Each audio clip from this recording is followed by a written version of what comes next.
Hey folks, how are we all doing today?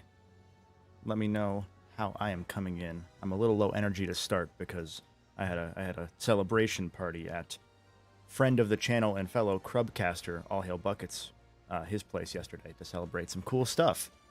So let me know how I sound. I'm sure my voice will pick up over the course of the stream, but I'm going to keep it a little low key for now since we're competing with the one and only Starfield today. So, how you guys all doing? I picked 2 p.m. Arbitrarily, and I forgot that Starfield was right now, so oops.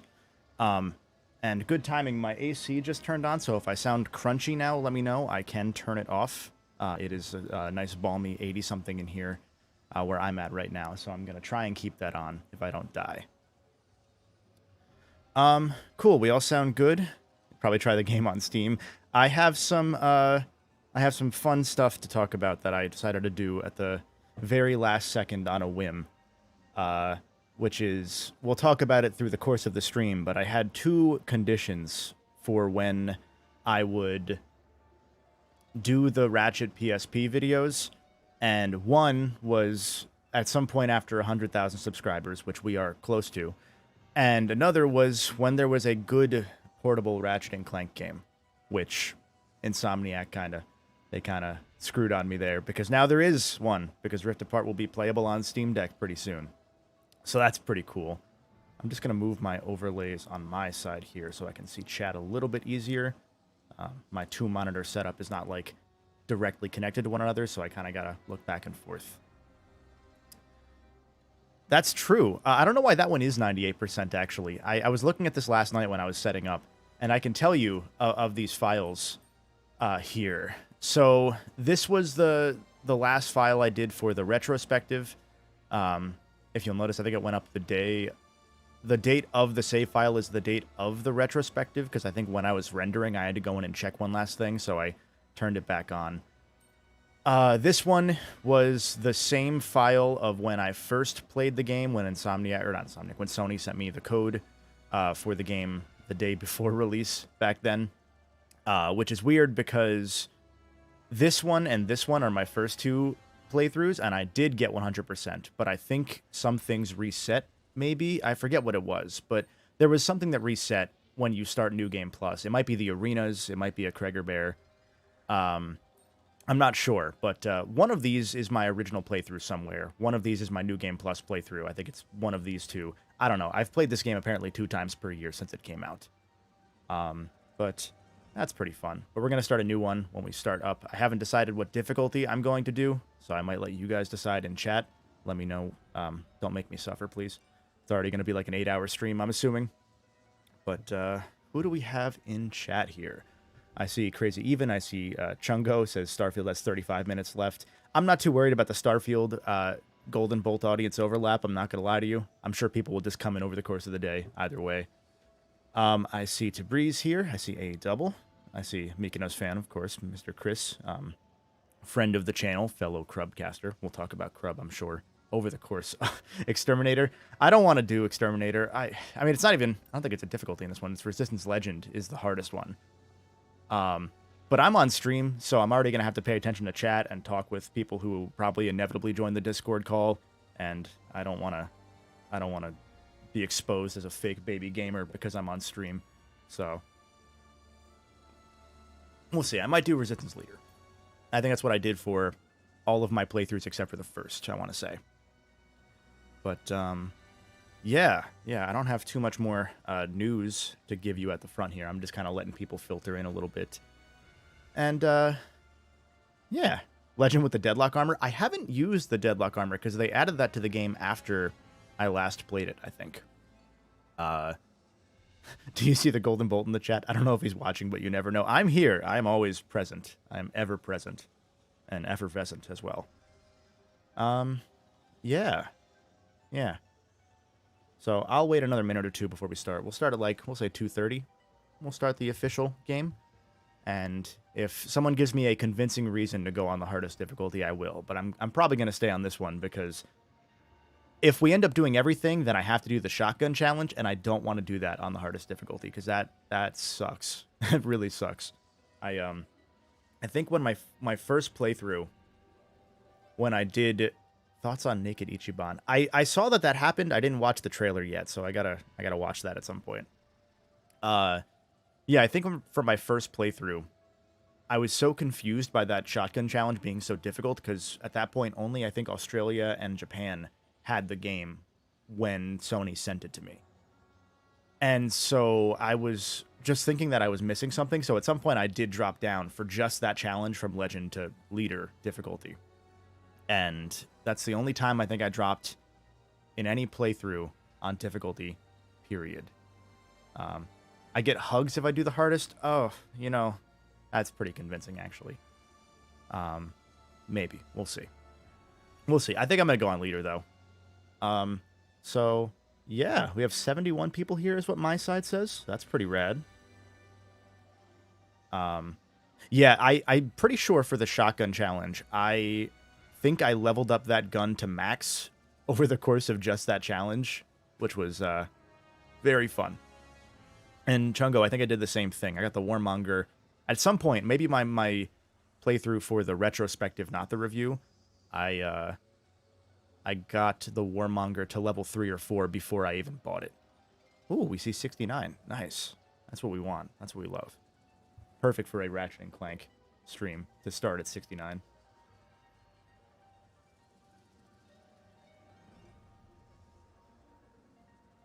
Playing on hardest will result in making good positioning and showing us that you have real Ratchet & Clank skill.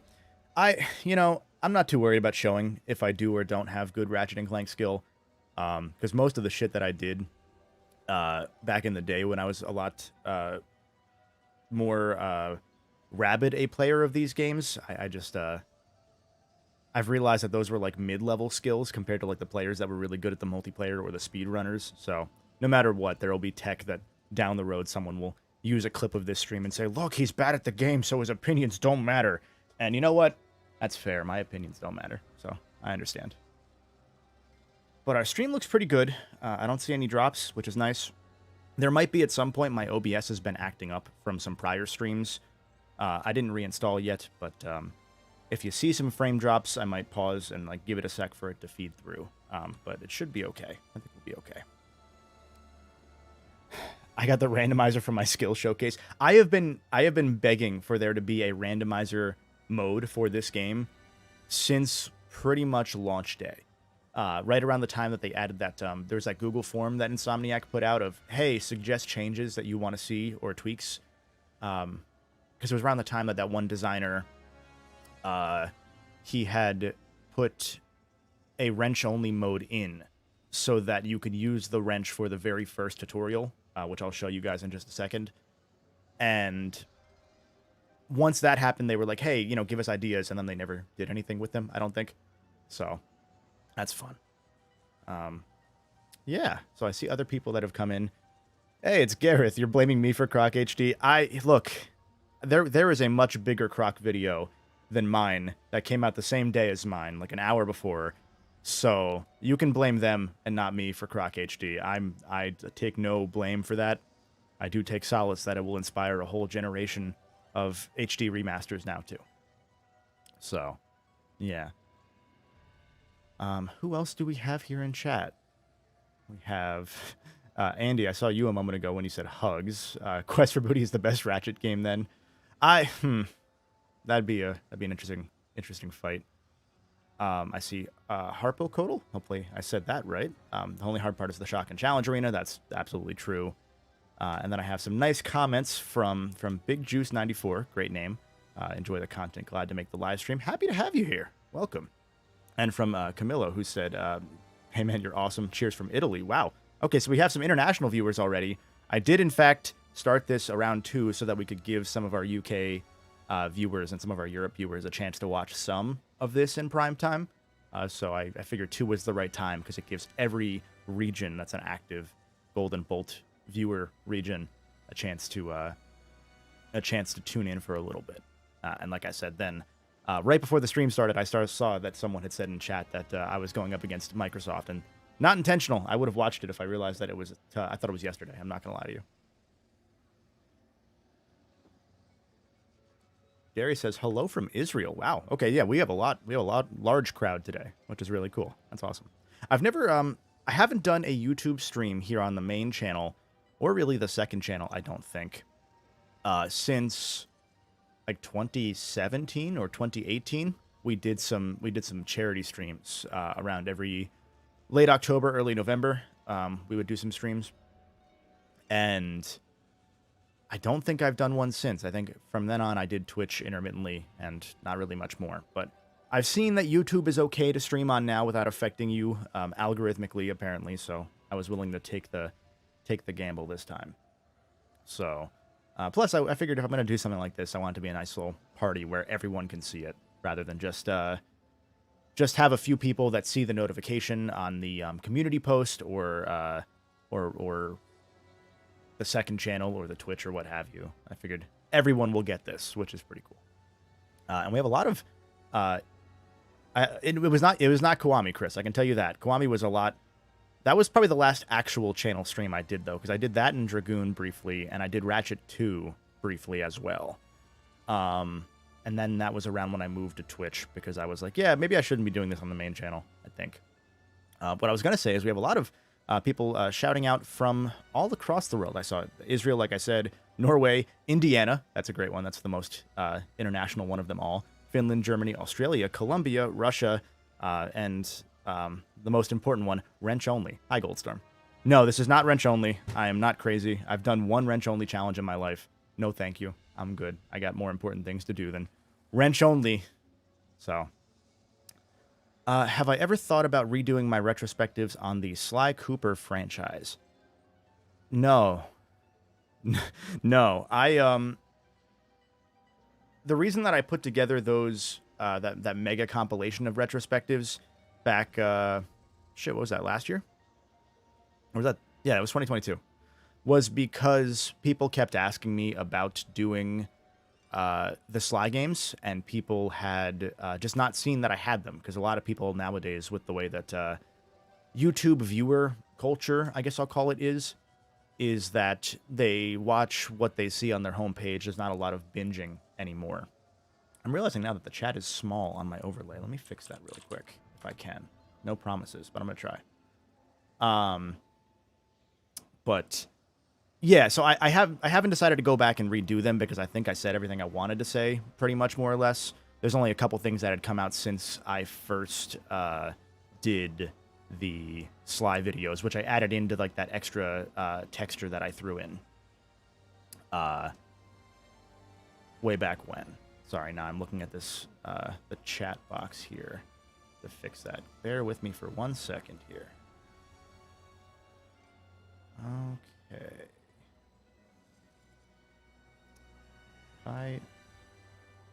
This might look nice. That might look good. I think that looks better. I'm gonna hit save and we'll see if that uploads. Someone say something. I see chat updating, but I know that the way YouTube does this stream is it takes a second. There we go. That looks a little bit better, I think. You can read that on screen. Anyway, yeah, with Sly, I just I didn't really want to go back and redo them all over again. So when I put them together, I kind of rewatched and made sure that there was nothing opinion-wise that had changed, and nothing really had. I still kind of stand by all of what I said in the 2019 redo of those videos, even today. And so, yeah, so I just put them together into one big video, which is probably what I'll do with Jack, is I'll just do one big video, I'm going to guess. But we will see. Convince Chris to buy Street Fighter 6. First, I would have to buy Street Fighter 6 to do that first. Do I think there'll be a Sly 5? I think there's always a chance. I'll say that. I think there's always a chance. I'm not confident in it, but I think it's so tough with Sly, which is the same issue that Ratchet ran into, but kind of more so, which is that you get that, I think I called it the Sonic problem in one of the Ratchet videos, where you start appealing to so many different audiences, and every long-running series runs into this, and we'll start the stream in just a sec properly here. But, you know, Ratchet runs into this, Sonic runs into this, Sly ran into it, Twisted Metal even ran into it, which is funny, where you have so many different audiences that come for different things as the series evolves and expands that eventually you have to try and appeal to like 5 different groups of people. So with this game, Rift Apart, they had to appeal to the PS2 fans, the PS3 fans, the PS4 fans that had never played any other one, and new players that weren't even alive when the last full Ratchet & Clank game had come out. So the fact that they did so well with that and only pissed off a handful of people that were honestly mostly looking to be pissed off anyway, says a lot.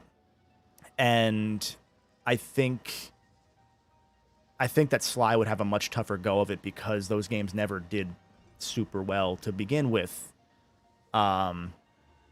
So it would be tough to do a Sly 5, especially considering how Sly 4 ended, because then you have to make people play Sly 4 or do a recap video or do a soft reboot or something. I don't really know how you do it in any easy way. I think it'd be tough. So I make no hopes for a Sly 5, I guess, which is a weird way to say it. Let me look through the last few chats here before I start looking at the game for a little while. Will we see other streams for any other parts of Ratchet & Clank? I'm sure at some point, not probably here on the main channel unless I see like a significant reason to. I'm kind of just doing this to test things, to see how YouTube does do for that kind of stuff, versus if I do Twitch or if I do the second channel, which if you haven't seen on my channel page, there's a Golden Bolt 2 where I do some side videos. Small stuff, nothing like high stakes or high quality, but it's there. And with Twitch doing what Twitch does, maybe this or that channel will be the one where I do it. We'll see. I've done Ratchet streams before, but I don't think I'm going to do them for a while because I'm still kind of ratcheted out. I'm just kind of hoping that this brings me back into it, because after I did essentially 15 straight months of playing Ratchet & Clank, I was good for a while. You know, I wanted to take a break. That's why I didn't do the PSP games as part of that saga like I had maybe initially planned to. I honestly forget. And because other stuff had come up in my research that I'm still working on for those games. So that's part of why. Hot Shots Golf retrospective would be interesting. I love stupid golf games like that in Mario Party. It's a secret vice of mine are those games. There's so much that I would have to break down that I would say that if I do an Ape Escape video, I don't know why I associate these games in my mind, but Hot Shots Golf would be probably not long after in my plans than an Ape Escape video, or at least starting Hot Shots Golf, I should say. Any chance I would do something on Sunset Overdrive? Yes. At some point, yes. I'm gonna cause some controversy. I don't really like Sunset Overdrive that much.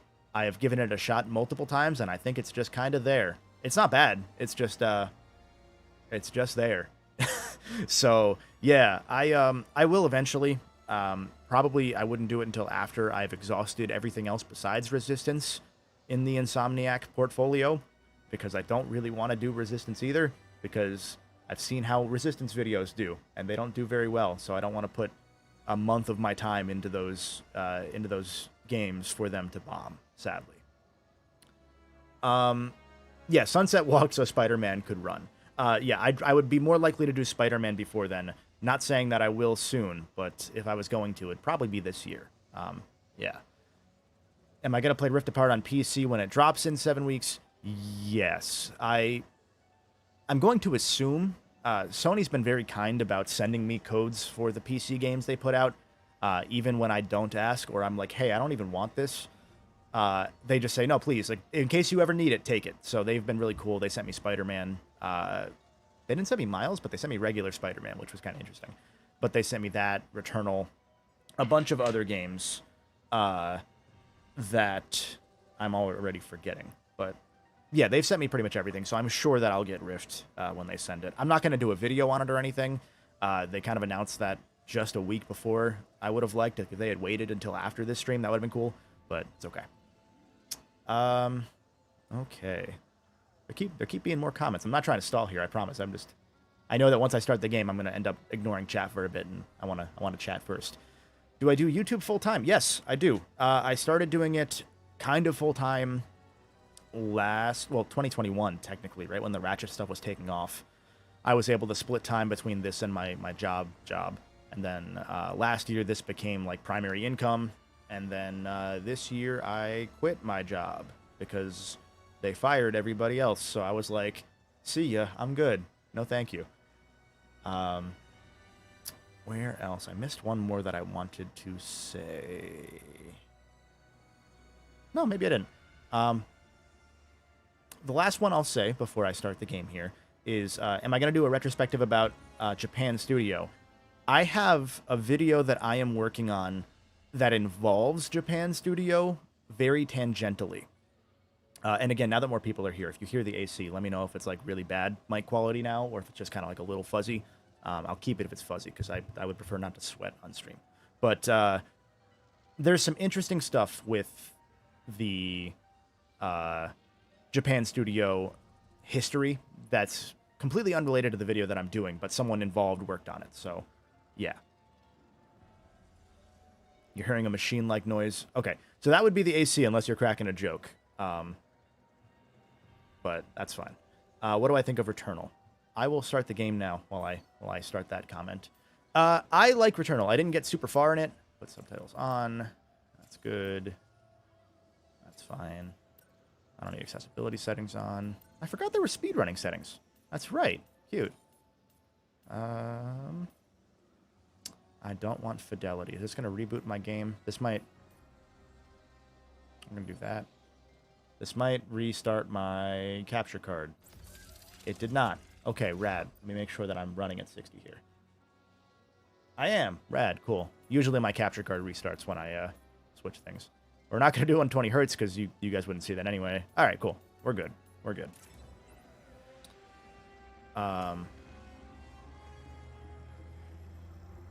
AC bleed through is pretty minimal. Okay, thank you, Chris. Yeah, it wasn't bad when I tested it, but I know when we did the podcast most recently, the recording sounded pretty crap, and I was like, oh, damn, that's not good. So, yeah, I could have switched mics to the other one, but I didn't want to. We promise nothing nefarious will befall you. We promise.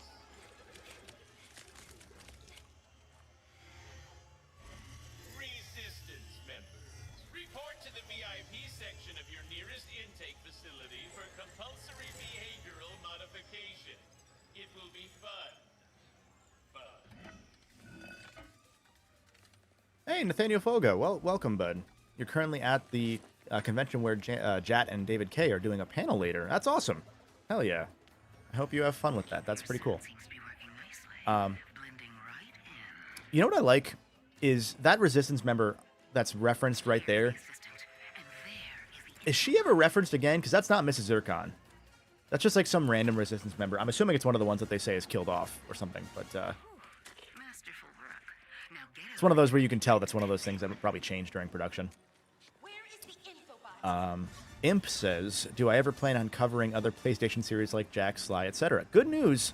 I have a big video on Sly that already exists. If you go back, well, even if you just click on my most viewed videos, it's up there. Like that Sly series retrospective is like 600,000 views or something wild like that. So, yeah, it's there.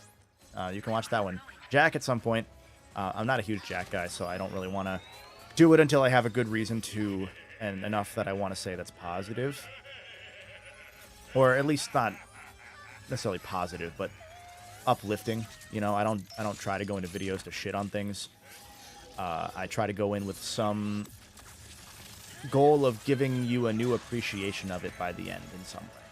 So, and myself a new appreciation of it as well.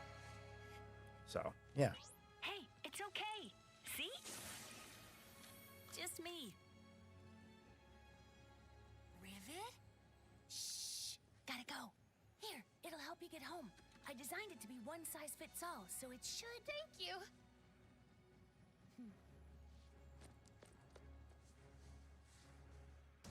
Oh, YouTube tells me about ads too. There might be an ad that runs in the next minute. Sorry.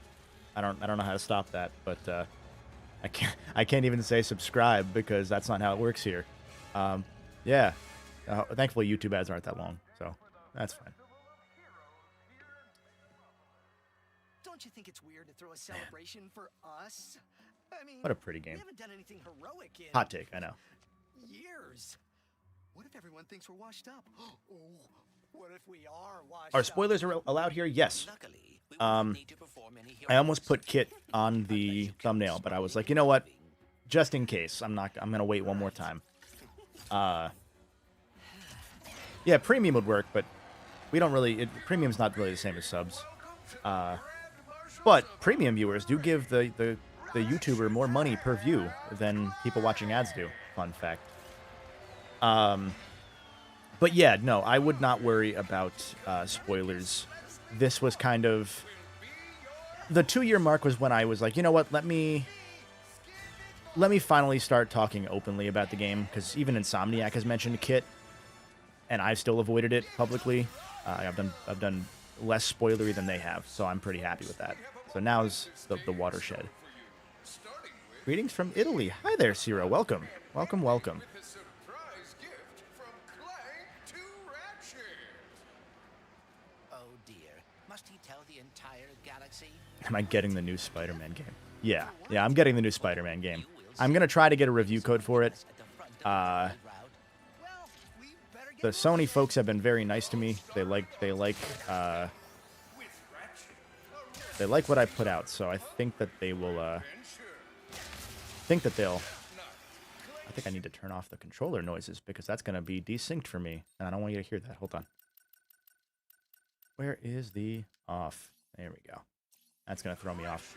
Since I'm going through a cap card, I also have a very slight delay on my audio coming in, which is going to mess me up at some point. But what was I going to say? Sonic Superstars video when? That'll happen eventually. I don't know that I'll do it right away. Spider-Man. Yeah, I'm going to try and get a code for it. They were very nice and got me a code for God of War at the same time as like the IGNs of the world. So I think that they'll let me get Spider-Man at like the same time as like IGN, etc. Oh, do I not have ammo? That's right. Duh. Oh, okay. I wanted to hit that. That's fine. What do I think about the character of Ratchet in Rift Apart? I talked about it a little bit in the video. I still kind of did avoid some spoilers in that video after the first 45 minutes where I didn't have any spoilers. I think everything that he does in this game is in character. I think when you're a 35-year-old dude who's been retired for 12 years from saving the galaxy, there's some level of imposter syndrome that sneaks in. You know, I think that's normal. The Crub review cast of Superstars. That'll be an interesting one. I'm very curious how that will go. I saw that it was Arzest, who I think did something else Sonic related before. I know they did Bowlin and Yoshi and Hey Pikmin, but I'm hopeful it'll do okay. It looked a little slow, which is kind of my concern, but it'll be cool because it'll be the first like true 2D Sonic that's new that I've. There we go. Forgot about the tutorial section. Come on. There we go. I can't aim.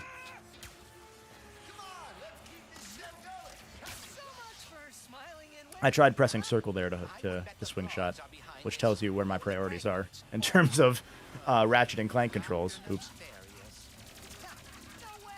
Do I think that Ratchet will find the Lombaxes before the world ends in a nuclear holocaust? Yeah, I think that if they don't finally end that storyline in the next game, what are you even doing at this point? You know, I think that now is the time to just get it over with. You have the chance to end it. Please, God, do. I don't want to. If you're gonna keep teasing it, then you end it already. Oh, I thought I hit you. My bad.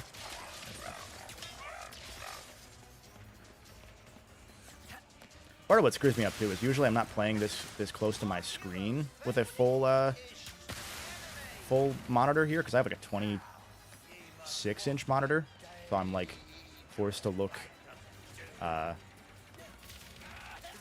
all across the screen at once, and so I should probably switch to my capture window and make it smaller, but I'm not gonna yet unless I die. I see more of those goons down there. We better get moving before anyone gets hurt.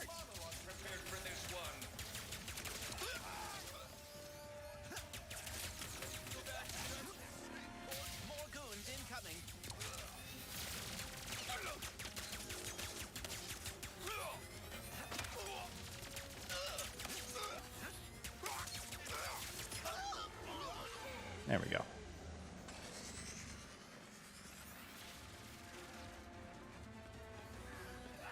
I wouldn't say that Sony turned Insomniac into a Marvel studio. I think that they got the chance to do Marvel, and when you have the chance to do Marvel, you do Marvel. You know, like this is...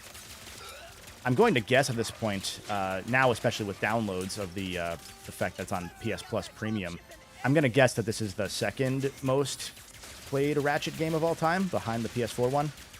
So, even with that in mind, Spider-Man in its first day probably had more players than this series ever did, honestly. Because Spider-Man PS4 is the second highest selling PlayStation game of all time, behind one of the Gran Turismos, I want to say. Unless you count, I'm sure, maybe Horizon or Last of Us now that the PC versions are out. Maybe. Oh, shit. Thank you, Andy. Let's spend some money. Question about Crub. Any plans to put it on podcast apps like Stitcher? Fun fact, it is on podcast apps. I don't know that it's on Stitcher. Chris, you'll have to spot me on that if you're still here in chat. But it is on Spotify. It is on Apple Podcasts. It is on Google Podcasts. It is on Ocast, which I didn't know existed, etc. Let me look through. I missed some chats here while this cutscene is happening. Do I think Rift Apart will be the complete final? No, there'll be more. Took me about half my first playthrough of this game to realize that not fully holding down L2 allowed for a strafe that was still had him in the middle of the screen. Yeah, it kind of did a weird hybrid of how Tools of Destruction had its over-the-shoulder aim as well as the behind-the-back one, which I always thought was interesting. It messed me up for a bit, too. Camilo said that they miss the mischievous character trait of Ratchet. Now he's just kind of an average Sony character. I don't know that I agree with that. I think it's just tough because the character was always going to have to evolve over time. And, like, again, one of the things about him is if you look at it from the... I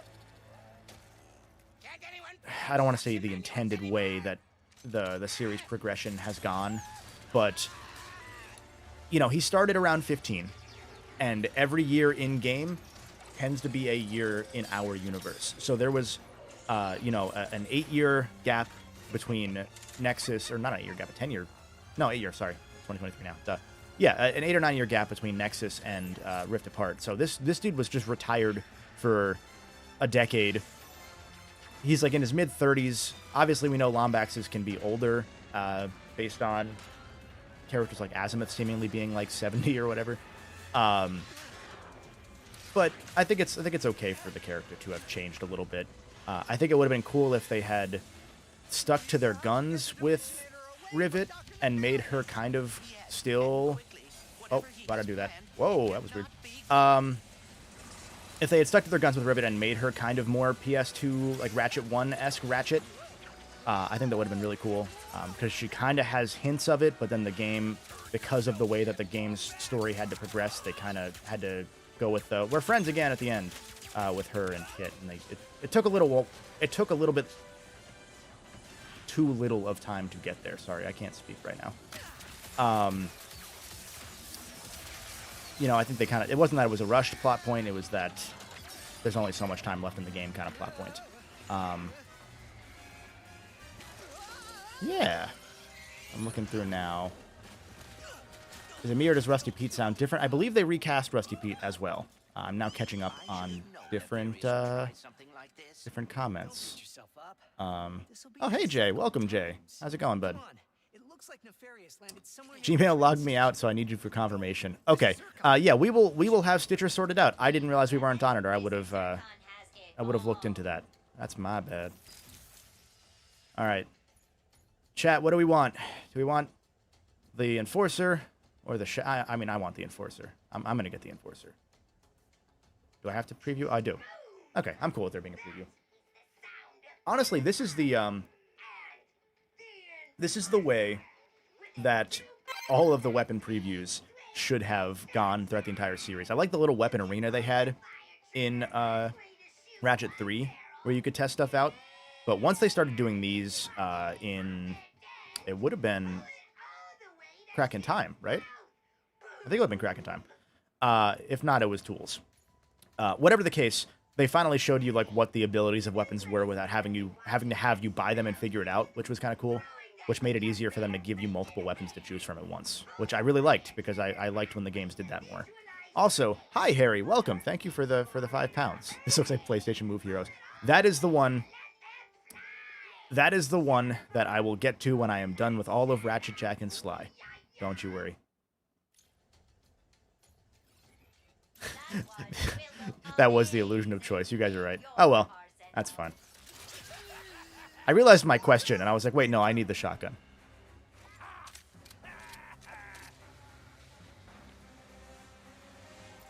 Okay.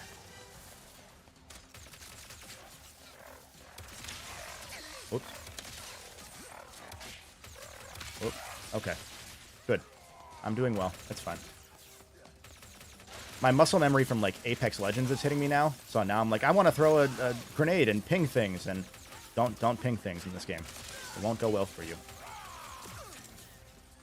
I'm also in my brain trying to do the Phantom Dash, which obviously I don't have yet, and that's kind of fucking me up. There we go. Cool. I'm going to the store. Does chat need anything? Get me a Whopper. I want a Whopper. Do I have the Whopper button? I have the Whopper button. Hold on. Whopper, Whopper, Whopper. Why? Let me just... Can I... No? You're not going to let me... Can I shop? No? Now. Okay, you know what? I don't need you anyway. I just wanted to... I wanted to be able to... It was $12.50 for the other gun anyway. I don't have enough. That's fine. I'd have close to enough, though.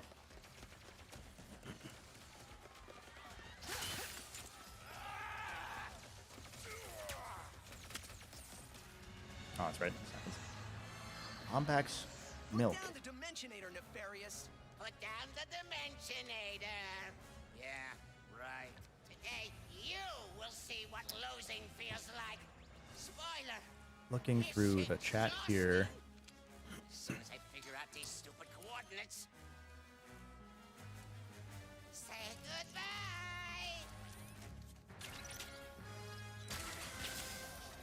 Dwayne said, "Great work on your PlayStation All-Stars retrospective. Thank you. Do you really think the failure of that game has damaged the PlayStation brand?" I don't think it's. I don't think that game damaged the brand. I think that game was indicative of a brand that had a lot of damage done to it, especially in 2012. I'll talk about that more in a coming video because I've realized that maybe my opinion on that has changed a little. Excuse me, changed on that a little bit. I tended and still tend to give Sony a lot of flack for that mid PS3 era because they deserve it. But that's not what I want to do. There we go. In the same breath, there we go. Oh, that's not where I wanted to land. Okay, cool. What was I saying? PlayStation All-Stars. I think that game was just more a symptom of a problem rather than the problem itself. I don't think that game itself damaged anything, because that game did better than they expected. It was just that there was a lot of internal politics based on what I've been able to find that led to that game getting the short end of the stick.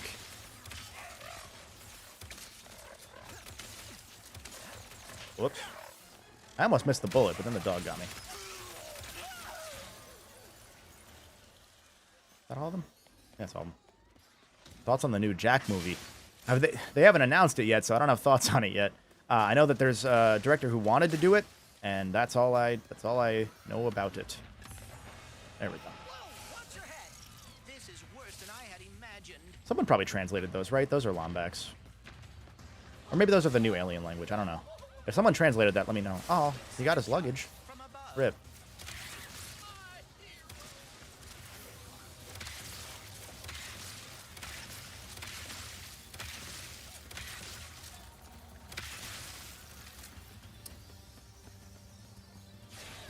Through the chat. Will I play this game on PC? I'm sure I'll get some of those questions a lot, and similar to Jack and Sly questions. So I'll try and get them when I can. Yes, I will play this game on PC when it drops. I probably won't stream it when it drops, I'm gonna guess, because Knowing how Spider-Man's port went, I wouldn't be surprised if Ratchet has a small memory leak that it runs into that will probably cause some issues, and I'm not going to play that on stream day one just in case, and also because I'm playing it today. My plan was always to do a little second birthday stream kind of thing. Throw a little party here on the channel. And then Sony kind of preempted me a little bit. I know that finding the lawn badges has always been important to you. I thought perhaps we could go. Where was the other one? Is it over there? It's over there. That's Okay. really thoughtful.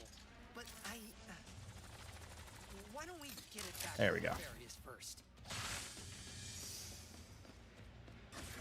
Okay. I don't want to miss chat too much, so I'm going to pause here and look really quick. What do I think of the trigger effects on the game? I thought they were really good. There's the ricochet gun is the one that I'm not a super fond of because by the end of it, my finger gets sore, which is weird because I play a lot of shooters and games that involve pulling triggers. So it's weird that that one messed me up. I think the 1-2 punch of Battle Royale and Move Heroes damaged the view of PlayStation's IP compared to the competition. I mean, you say that, but then Last of Us came out the following year and changed pretty much everything. So I don't know that I fully agree with that, if that tracks. Am I playing from start to finish? Yes, I am. My plan is to play from start to finish. We'll see if that doesn't happen, because I am pausing here and there to talk to you guys. So it'll be a long stream, that's for sure. What are the odds that the Rift Apart PC port will be as bad as Last of Us port? I would be shocked. The thing with the PC port for Last of Us was that even though there was a third-party studio that was brought on to do it, supposedly Naughty Dog was adamant that they... I'm just going to sit here and let that play. That they wanted to do that it themselves, despite not having a PC team. So that was kind of a self-inflicted wound that I was really surprised by. Because, man, how do you delay it and then you know it's that bad and you still release it instead of giving it more time for polish? Like, the show's already done, so you've already lost your chance of a show synergy bump. So why even keep the pretense of releasing it so shortly after? But the Ratchet port is being done by the in-house PlayStation PC team at Nix's, who did Spider-Man and Miles PC. You still alive? Die. And Spider-Man PC, from day one, ran phenomenally and looked better than the PS5 game. Like, it was incredible how good that game looked. The catch was that there was a memory leak, specifically, as far as I know, for NVIDIA users, so I ran into issues with it when I got it. They might have sent it to me a couple days before launch, actually. So even before there might have been a day one patch, it was still running phenomenally.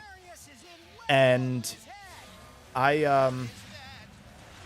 saw the sprint pop up, and I was like, oh yeah, I didn't try sprinting yet. There we go. Now I can buy another gun. What was I gonna say? Spider-Man, Nix's. Yeah, no, I wouldn't be worried about the Rift Apart PC port because I think that they're gonna have that down pat. The only thing I think will happen is if you're playing on a slower solid state drive or a regular, mechanical hard drive, I'm sure there will be longer pseudo load times when you're going between the different dimensional rifts. That would be what I would expect to happen, if anything. It was because of the puddles in Spider-Man. Yeah, the puddles are what did it. You got it. Man. Insomniac runs in a really shitty, timing and, bad luck with some of their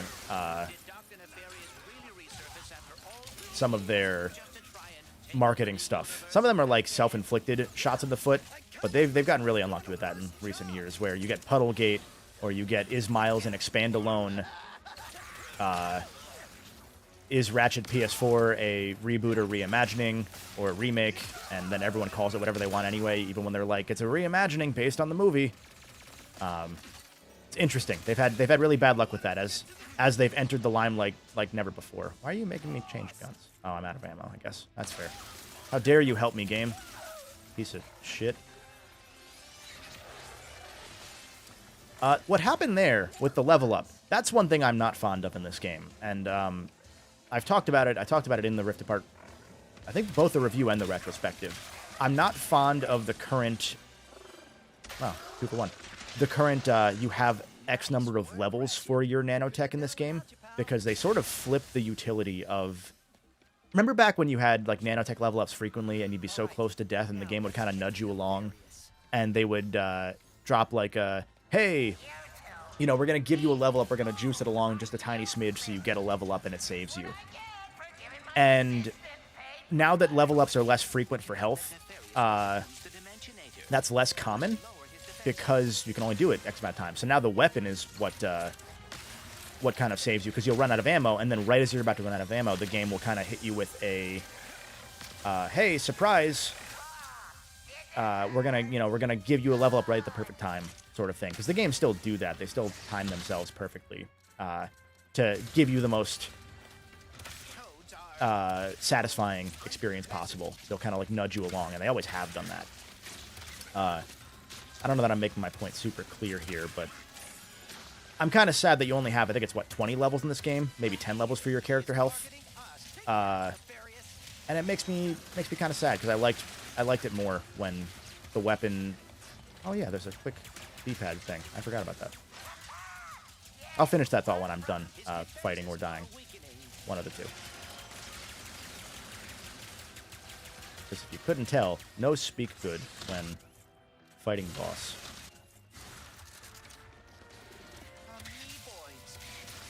So someone asked about Final Fantasy. Yeah, I'm glad. I forget if I wrote it in, but one of the versions of that multi-disc video, I wrote in the script, like, you know, until something like Final Fantasy does it again. I think I took that out of the final one, but I should have kept it in because, man, that would have been very prescient. I love that was also like a marketing thing. Like they specifically wanted you to know that it's 2 discs as a PS5 game. I love that. That's so fucking stupid.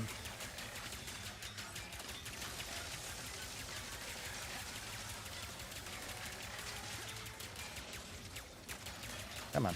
There we go. Let me read through chat here. I was so amazed when I saw the PC port page because they thought about everything that could be important and has been criticized for other games ports. I'm assuming that's for Ratchet or Spider-Man. I'm guessing. Yeah, no, the team at Nix's is really, really good, and I think that they worked hand in hand with Insomniac. I see people talking about Puddlegate, which was just great. Whoop. Am I going to buy the game again on PC for mods? If I am expecting that, knowing what Sony has done in recent years, my hunch is that they will probably just be like, hey, here's a copy, and I'll be very thankful for that. But if not, I'm going to buy it at some point, yes. What else am I reading through? Sorry, I know this part's on rails, so I'm just kind of like looking at what you guys are saying. I know I took damage there for a second. Although I guess if you don't fight them there, at some point, I'm assuming the Kraken does its thing.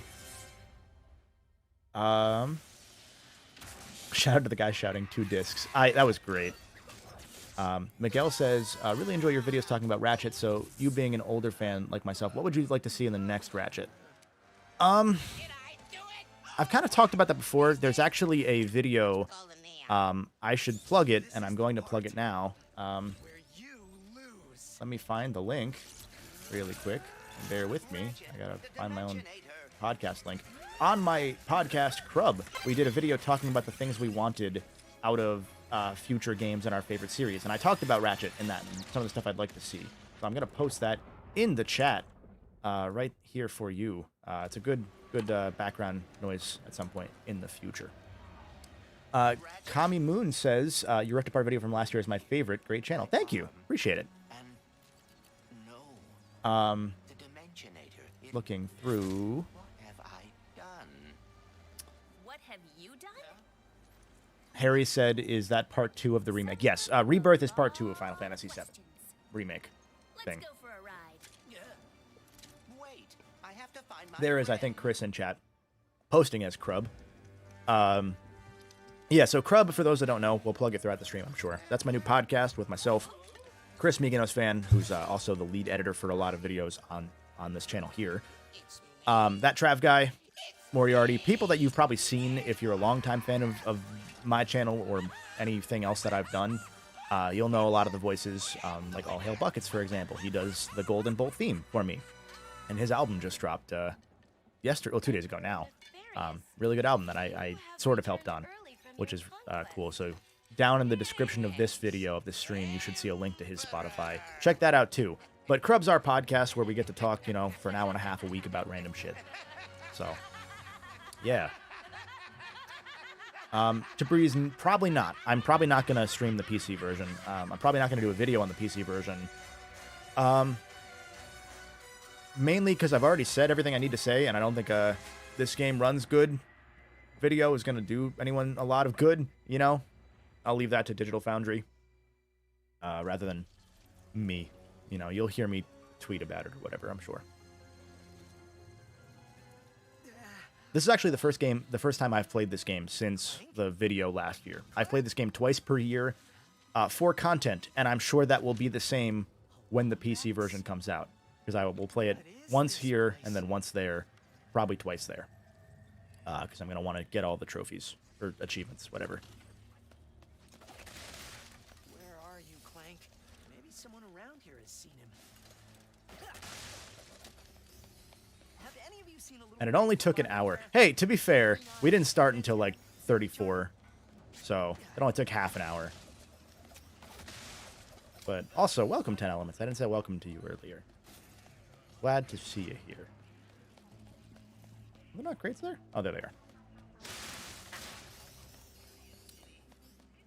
Late title card drops never get old to me. The one in Ghost of Tsushima, like I had to pause at how good that one was. Man, I fucking love that game. That's a game. If that comes to PC, that'll be the impetus for me to do that video. I say that probably still not, but I'm gonna go with that for now because I really, it'd be my excuse to play the game a third time.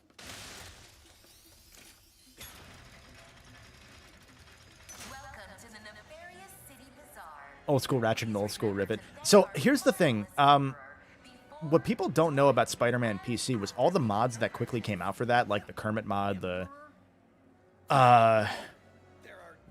Carl Johnson from GTA mod. Oh, here's a fun fact. When I saw that the first time, I actually did this. I'm gonna try it now.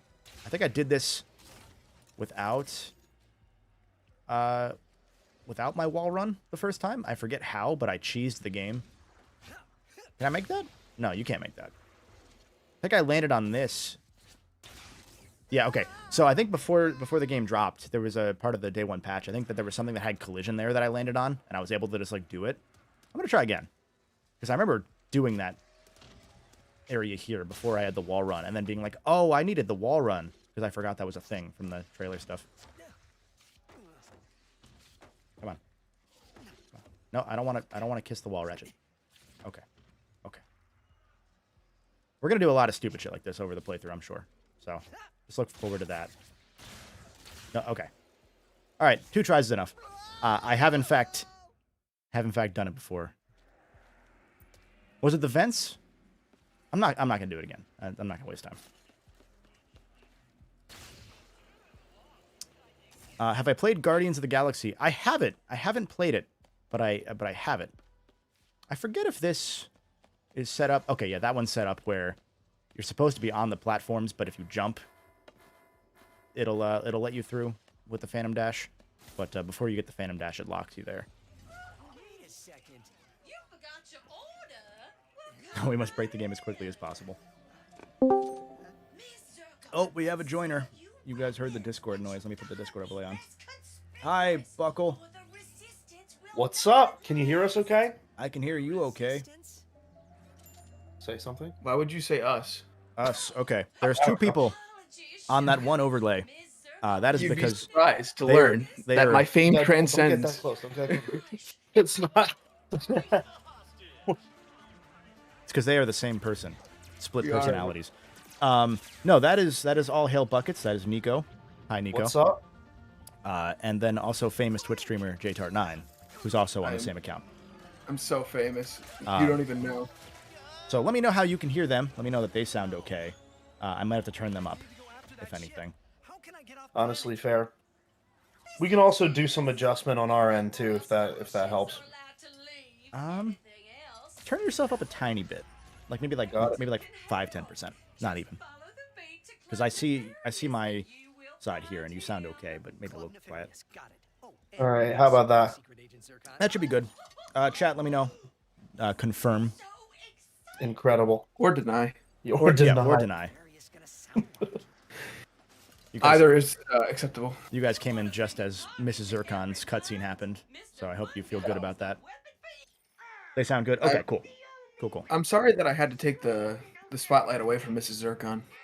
Yeah. I guess she's missing. I may come. That's right. The soundboards are legal today, fellas. Oh. Justin uses Nico's Discord so he doesn't get recognized. God. Yeah, I'm trying to come in on the down low, so please don't blow up my spot, or else this place is gonna be popping. Man, yeah. I forget how much stream delay is going to happen for you guys in the call, so I can probably also stream it to Discord if necessary, but I don't think it's going to be necessary. For No. Plus, it's also nice seeing the chat on the side. yeah, I'll save the bandwidth just in case. Yeah, 100%. How do I feel about the revised armor system in this game? Mostly good. I don't think that we need a super in-depth one like the Size Matters one, where it is, every item gives you its own thing. I have some thoughts on them being able to make it more complex, but I don't know what I want them to do with it. So, yeah. But so honestly, overall, I like it because which ones do I have? I probably have some. I would have had the map. Here's a fun thing about this game. Before the day one patch, when they sent the game over to me for review back in 2021.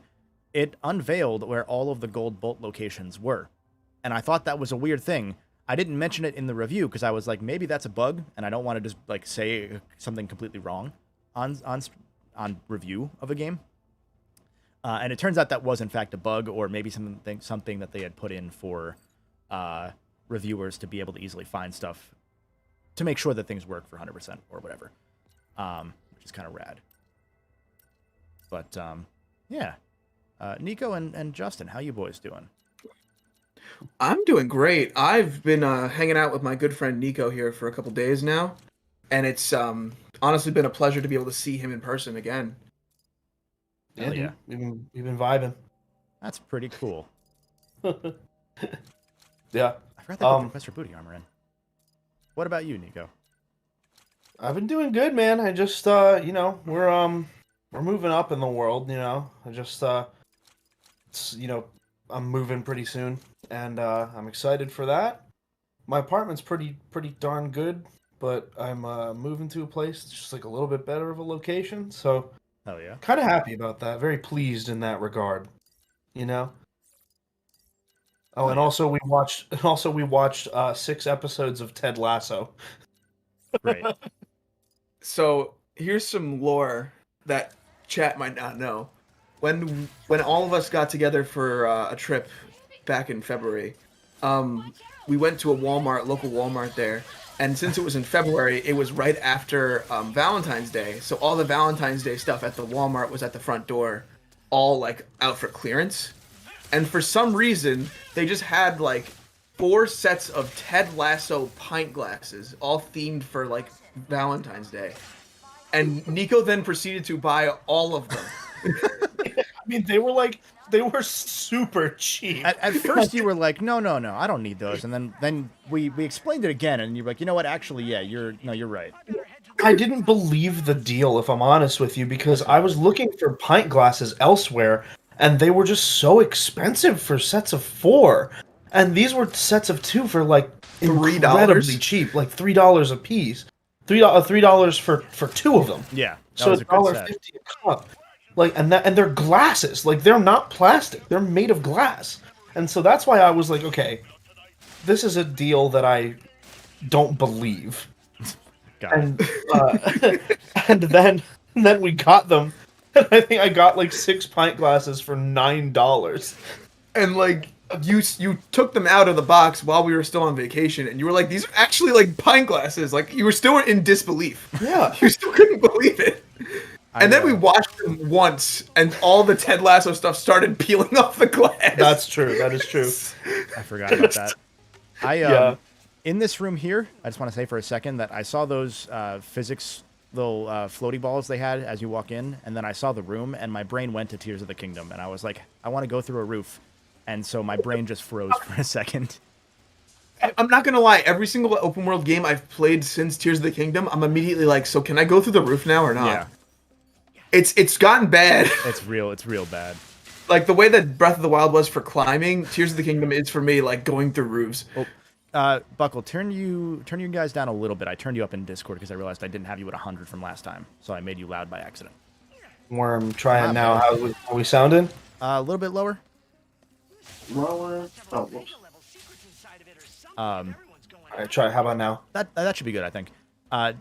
10 Elements and Chimbus both said something to the extent of, "Honey, the guests are over. Bring out the fine Ted Lasso glasses."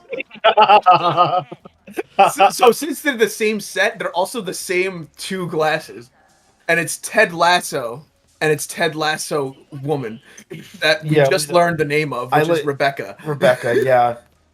Because the best part of everything is I think only you, Kevin, had watched Ted Lasso at that point. I have not. So nobody had watched Ted Lasso at that point. No one had seen it. I have still not watched Ted Lasso. Yeah, it's fair because it's stuck on Amazon. Apple. Yeah, Amazon. Doug Amazon. What am I doing? Doug Amazon. That's right. Hey guys, it's me, Doug Amazon. How's it going? Doug. I'm getting Ted Lasso cups. Yeah, actually, it was like Doug Amazon, owner of the Amsdale Amazons. How may I take your order? Why is wait, you need Hank wrenches for that? That's right. Shit. Whoa. I think Doug Amazon's looking for propane. Well, I want these, so I'm gonna get them. Come on. My name is Doug Amazon, and I sell propane and propane accessories. Whoa. Whoa. There we go. So Kevin, how far have you gotten in this game? This is the first level. So we came in at a good time. Oh, wonderful. Yeah. Oh no. Oh, I didn't mean to do a slam there. Damn it. I know I'm supposed to have the wall run at this point, but the way I first played this game is I did this area first, so I got those without the wall run. So I know I can do it. Oh, you're cheesing right now. Call me Chester. Ah, damn it. Oh, wait, I can probably wrench through a wall in the air. That's what I'll do. Who in the Ratchet universe would watch Ted Lasso? That's a good question. Oh, fuck. I think Skid McMarks might. Yeah, Skid McMarks. Do you think Olga would? I think Olga would get really upset at Helga. 10. Yeah. Helga would get really upset at 10. Yeah. She'd be like, they're not training enough. I think Clank would watch it, but not Ratchet. Ratchet would be like, oh, I always wanted to watch that. Ratchet would never... He would get Dread Zone flashbacks. Okay, now I can play the game again. LOL. Well, yeah, Ellie's right. To level 1, not counting the intro. But I started about half an hour into the stream. We chatted for a bit. Yeah, of course. That's why we kind of decided to watch more Ted Lasso, because we were like, let's let Kevin. Fuck that. Yeah, let's let Kevin like introduce the stream, and then we'll come in and ruin it. Yeah. We'll come and crash it with by being in a room with one microphone and not enough XLR cables. Someone had mentioned that I haven't looked at the new armor, but I'm going to read these real quick because so some of these armors they added in as a patch at one point, and they have a description that sounds like a dig at Azimuth, apparently. So the helmet says protects against temporal fluctuations, Agorian warrior headbutts, and hypersonic brainwave scramblers. Oh, here it is. Avoid heavy blasts from an angry elder Lombax. That's cute. And give or take 50 feet. That's cute. I like that. Yeah, I didn't even think about reading these. I'm not gonna lie. Were those just the like the item descriptions? Yes.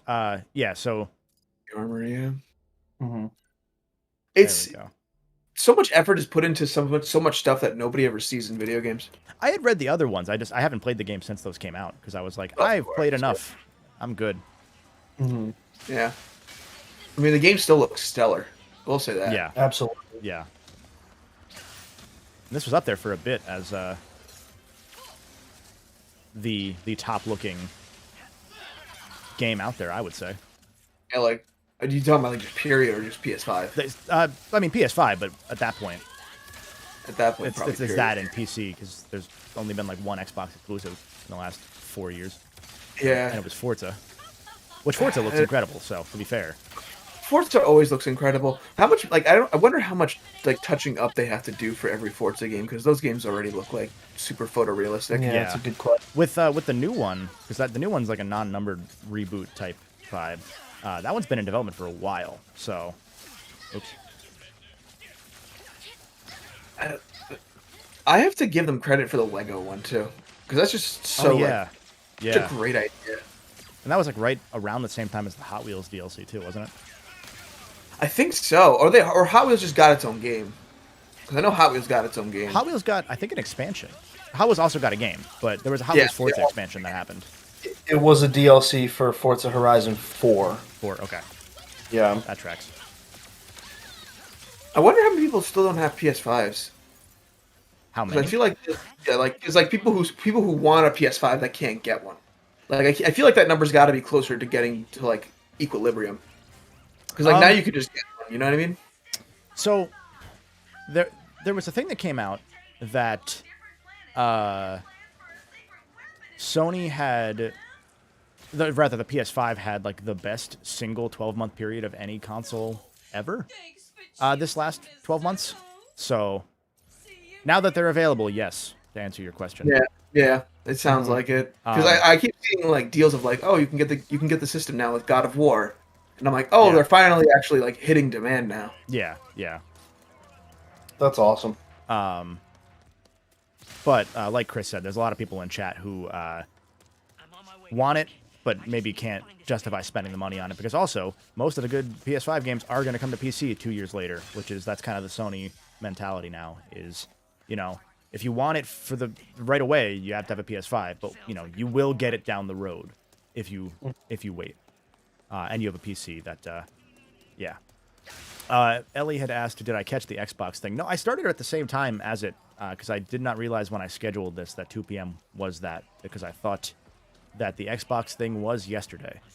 So I heard it was very, very good. We were watching Ted Lasso. So the only thing that I was like going into the Xbox Direct knowing that I wanted to see was the new Persona games. But we saw those like 4 days ago. Yeah. So I then felt like I didn't need to watch, if that makes sense. It turns out that there's a lot of other really good stuff at that like presentation. Whoa. I just didn't watch it. That was a sick dodge. Yeah, I'll probably catch the headlines after the stream's over. Hopefully they've announced some things that are good because I want my Game Pass to be worth it. It seems like it's gonna be for me at least because that Persona 5 Tactics game looks like a game I don't want to spend full price on. Yeah, I gotta cancel my Game Pass, man. I only bought Game Pass to play Forza. And you haven't gotten a new Forza game in a hot minute. Ellie said that they did want a PS5 for Final Fantasy 16. You know what? That is exclusive. Here's some fun game reviewer brain things. Yeah. I reached out to one of my contacts and was like, hey, I don't have a Square contact as far as like reviewers go, because the way that this is a behind the curtain stuff as far as like getting codes. Usually, if you are on YouTube, you are treated by most of the game studios or the publishers or their agencies as a Twitch streamer, which is fine, but I try not to be that because then I have to get the game like the day of release or a day before release, and that means that I'm already behind when the game reviews are out from IGN and GameSpot and all them, so I'm competing with the algorithms and in a losing battle. So usually what I try and do is I try and reach out and say, hey, look, I've worked, under pre-release embargo with a lot of studios. Like, I was very fortunate to have built up trust with like the PlayStation influencer rep to be like, hey, I've done a bunch of reviews and you've sent me codes under embargo. Is there any chance for God of War that you would trust me to do an actual like day and date review with the IGNs of the world? And their representative was super cool, and like we had that conversation. And no, this is not that one, Ellie. That one's fun too, though. But I reached out to a contact, got a Square contact for like the reviewer side, not the influencer side, is the short of it, because otherwise I would get the code the day of, and then I'd have to review Final Fantasy in the span of 24 hours because I leave for too many games the day after that game comes out. So if I get it on the usual streamer schedule, I'm not covering that game because at that point it's already too late. So I reached out, got a contact because one of my contacts was very nice and was like, yeah, like, I'll forward you. Reached out to one of the two people they gave me. They didn't respond. So 2 days later, I sent an email to the other one. That person responded very politely right away. Said, hey, I'm going to pass you to our influencer contact. So my first thought was, okay, I understand that wasn't what I was hoping for, but that's fine. Maybe it'll work out. Their influencer representative then sent me to a separate agency because they weren't ready to give more info out about Final Fantasy 16 yet. That game is out now in 10 days, give or take. It comes out 11 days. It comes out the 22nd. So yeah, they're not ready to give info out. The demo that was supposed to be out 2 to 3 weeks before release is nowhere to be found unless that was announced at the Xbox thing, even though it's a PlayStation exclusive. So that's pretty cool. So essentially, different companies have very different processes in regards to how they handle review requests and everything. And the one that I got through Square was very interesting and messy. So if you don't see me review Final Fantasy 16, that is why. Because essentially, reviews are probably going to go out any day now. And at this point, if I don't get if I'm not able to get a code in the next couple days, I'm not going to review it. Which is fine. I don't have to. I thought it'd be cool because I thought you guys would like it. And if I can't get one that early ahead of time, that's fair. I'm just not going to be able to do it. Is Final Fantasy 16 supposed to be like the MMO one? No, 14 is the MMO. 16 is directed by the director of the MMO one. And so it had a bunch of really cool things that they were talking about as far as like, that was the one where the director was like, I want the entire game on disc, so we're going to try to avoid a day one patch. Given the fact that they're not willing to give info out less than 2 weeks away from launch, I'm going to guess it's going to have a day one patch. Because I'm gonna guess they're in like big crunch mode, and that there's a chance the game gets pushed back a few weeks or something. That's my hunch. I could see that, unless they have like copies already shipped out, in which case they can't do anything about that, really. I mean, copies would have to have been printed by now, but it's... You know what I'm saying? Yeah. That's why I'm so surprised that they were so tight-lipped, not like, no, or not like, hey, give us some more info. Because I gave them, my usual, like, they ask for demographic data and stuff, and I'm like, hey, look, I've done this with... I got Hitman under embargo. I got God of War under embargo. I've worked with Activision in the past. So on and so forth. So for the fact that they were so tight-lipped to send me to a completely separate agency for influencers was like, huh, that's kind of interesting. Like, something's going on here. For a game so imminent, yeah. Yeah. Or they're just like, we haven't given anybody codes for anything. Yeah. But I like IGN's put out gameplay, so... Like, IGN already has it. What form they have it in, I don't know, but... Yeah, like, did they go to, like, a trade show? Like, they have it in spaghetti form. God. We have it in linguine. Yeah. We have Final Fantasy 16 Alfredo edition. God. Comes in the can. And part of the reason I was looking at 16 was not just because I wanted to review it, because I do want to play it, and I want to, give you guys an idea of what it's like, but also because 7 Rebirth comes out next year, and I was hoping that if I can build that connection, early, now, I might be able to be on the I trust you list from them. Nice work, new guy. But yeah, Chris posted in chat the other thing, which is that if you ever do anything with Square, you have to mention on stream publicly every 20 minutes that you got this from Square. And then also for the subsequent year, if you ever cover another Square game in any capacity, even if you're just playing it, you have to say, as a disclosure, Square sent me a game at some point in the last year, which is no one else does that. It's really weird. Did they do that for the what's the name of that game? Stranger of Paradise? They did, and I didn't cover a Square game in the subsequent year, so I thankfully did not have to do that. But man, that was weird. That was a funny stream too. It was switching between that and what Darks. It was that. I want to get back to that at some point. For those that don't know, I did a stream at one point, which was on PS5. I played Stranger of Paradise, which was the Final Fantasy semi-Souls-like kind of game. The one with the weird guy playing his phone and wanting to kill chaos and all that.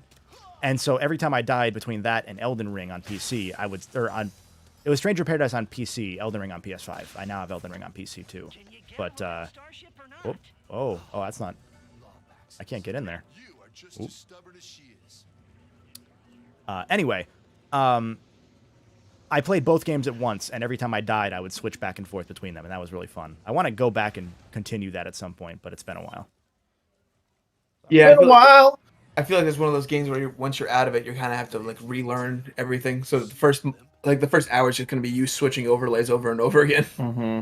It wasn't even an overlay. It was just switching back and forth because I had both games open. Oh, perfect. Yeah. Yeah. They definitely are muscle memory. Like, Elden Ring is definitely a muscle memory game. I can't speak for Stranger in Paradise. It was, there was some muscle memory, but the controls were similar enough that it actually messed me up more than anything because they were so close, but like one or two things were different. Right. So like where the dodge button is, or like where the iframes are on the dodge kind of thing. Yeah. So I gotta say that's one of the worst names for a game, like Stranger of Paradise, because I keep thinking that it's like Dirge of Cerberus, and it's like that's just a different game. Yeah. I don't know what that score means. So Dirge of Cerberus is another Final Fantasy VII game, kind of like Crisis Core. Mm-hmm. And okay, it was very bad. I mean, it's a better naming convention than Final Fantasy X-2. I mean, that one's a sequel to Final Fantasy X, so. Or 13-2. Yeah, like those are sequels also to a sequel to that. Like, right, but why not just call them like a different subtitle? Like Across the Spider-Verse. Yeah, Beyond the Spider-Verse. Right, like Final Fantasy X. The second one. The laugh of Final Fantasy X laugh of the weird guy from Big Bang Theory, whatever his name is. Sheldon? No, the guy who laughs over the Big Bang Theory. The what's his name? Titus? Titus. Final Fantasy X laugh of Titus. You know? And then you can just have that be so that way you're not confused between 10 and 10-2. Yeah. Then you don't have to put two numbers next to each other. It's not 12, it's 10-2. Yeah. I don't know. It makes more sense to me than calling everything Final Fantasy VII Wooloo Skip Madoo. Yeah, I think they had learned from, well, they hadn't learned yet, but around the same time they're doing the Final Fantasy VII sequels, so it kind of went both ways. I'm thinking that you should just hit up Square Enix and be like, actually, scratch that Final Fantasy game. I heard you're making Splatoon. Yo, let me get that Splatoon though. God. Yo, let me get foam stars. Why is it called that? Foam Stars? I hate that name. Dude, it's because they wanted to take Destruction All-Stars, their hit game that everybody thinks of all the time, and they didn't make, and put it into a Splatoon universe, and so it's Foam Stars, you know? Shout out to Destruction All-Stars. Yeah, dude, the first game on everybody's mind. It's really bad. It's just incredibly mid. I never got it. It wasn't very fun. We played it for a little bit. Yeah, we did that once. Chad is talking about all the different post Final Fantasy X-2 sequels, like the book where Titus fucking dies, or the radio drama that took place as part of the HD collection. Oh my god, dude! Because then you get Lightning. Oh yeah, because they have another Final Fantasy 13. Which is what you wanted, Nico. It's Final Fantasy 13, but it's Lightning Returns Final Fantasy 13. Okay, that makes sense. But, like, is that the third one? Yes. I think it's the third one. It is. It's the one with the weird now Majora's Mask time. Well, okay, but now they can't. Because you've abandoned the naming structure. that Right, you they had. can't abandon the number. Once you start with the number, you got to keep the number. You can't do 13-2 and then 13 Lightning Scourge or whatever. Oh, interesting. Andy says in chat that, by the way, the remake of Persona 3 is recasting everybody. Oh, I don't like that. I'm very not for that. I'm very curious how that will turn out. For a very long time. They had those voice actors for a very long time. Like they had them working as those characters like as soon as a few years ago. Yeah. Like I'm not a fan of that because they were all in the dancing game, so they all had them like signed to contracts. Now they're gonna just recast them. I'm very curious how that remake will turn out because I really want to see the Chaos world where that one's still not the definitive edition. So there's now 4 different definitive Persona 3s, depending on your opinion. Yeah, so right now, in my opinion, the best way to play Persona 3 before the remake, if you want to play it, is you emulate it on your PC. You get a PS2 emulator, and then you emulate Fez, Persona 3 Fez, and then you put a mod into the game that lets you play the game, and it's actually fun. Yeah. So for those that don't know, Persona 3, when it first came out, did not let you control your party members. It was still like the old Shin Megami Tensei games, where it was like just you and anything else was done without you. Like you had to hope your characters did what you wanted them to. Yeah, so you give them like vague directions of like heal us, buff us, attack, and that was all you got to do. And then everything else just kind of happened after you did your move. It was very annoying and bad. Yeah. And Wow. My worst story about that is fighting the final boss of Persona 3. They can like status your party members, and they statused my healer, and it made my healer use the full heal move on the boss. So as I was about to kill the boss, my party member full healed the boss. That sucks. Holy shit. I actually just put the controller down and walked away. I was like, I'm done. Oh, that's so. I'm not doing this right now. Yeah. So then Persona 3 Portable added the ability to control your party members, which is the second remaster of Persona, or re-release of Persona 3, because there was Persona 3, Persona 3 Fez or FES, then Persona 3 Portable, which was for PSP, and only Portable let you control the other characters. But then was it FES has the female protagonist, or was it Portable that also does? Portable had the female protagonist. Okay. But Portable didn't have the answer, which is an epilogue after the game. That was only in Fez, and only Fez had the animated cutscenes. Portable couldn't fit it on the disc. But then Portable also had Vincent Brooks from Catherine, so I mean, God. I like Persona 3 foreign exchange student. God. Is it bad that you pre-ordered Ratchet and Clank Rift Apart on Steam? That depends on what you feel about pre-orders. If you know you're gonna like it, then I don't see an inherent problem with pre-ordering a game that you know you're going to enjoy. The problem is pre-ordering one a year in advance to subsidize the production of said game, which is now just called Kickstarter. So hey, let me go over back to the start. I feel like a game like Rift Apart is probably the safest pre-order you can make because you know the game's good. Say also a game that has been done and out for quite a while. You know, that like you can get a good feel for what you're getting. Yeah. The catch would be if you weren't sure of the quality of the PC port, and I would personally have some faith in Nix's, the studio that's porting, because I said earlier in the stream they did incredible work with Spider-Man. So. And if they know the Insomniac engine, then I'm sure they should be fine. Yeah, and I think they worked like directly with Insomniac a bunch on I'm on all 3 at this point, counting that and Miles. Yeah, right. Miles is on PC now, right? Yeah. Yo, you know Miles? God. If anyone's seen Across the Spider-Verse, wow, thumbs up. That movie is very good.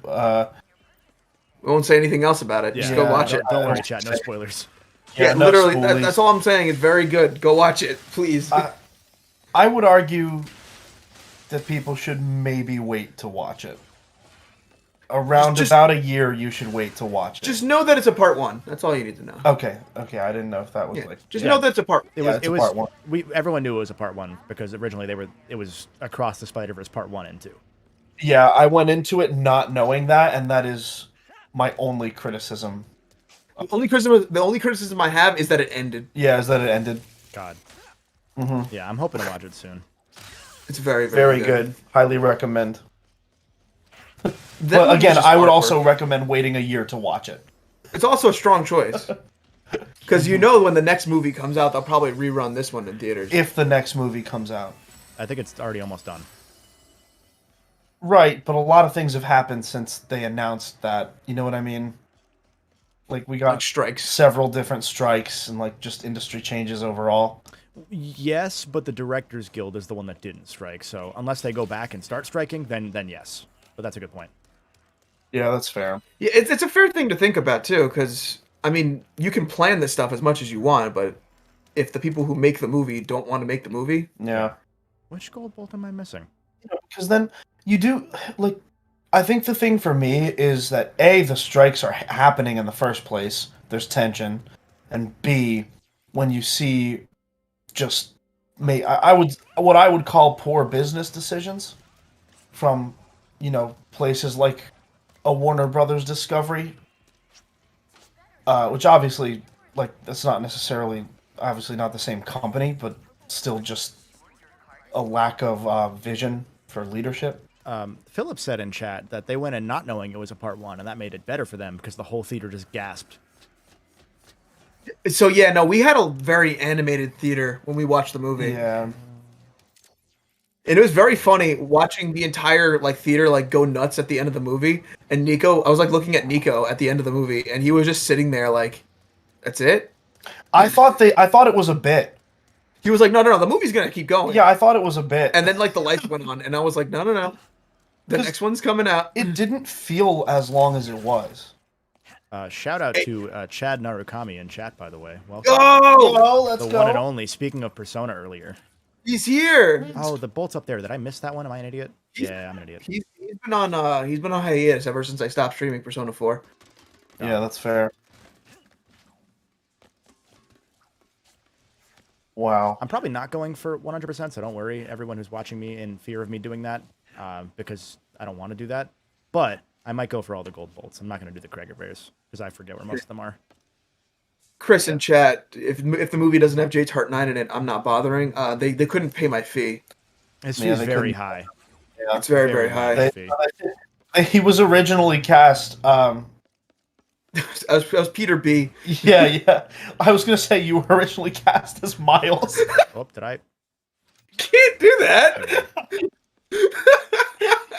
Originally cast as Miles, and they couldn't afford you.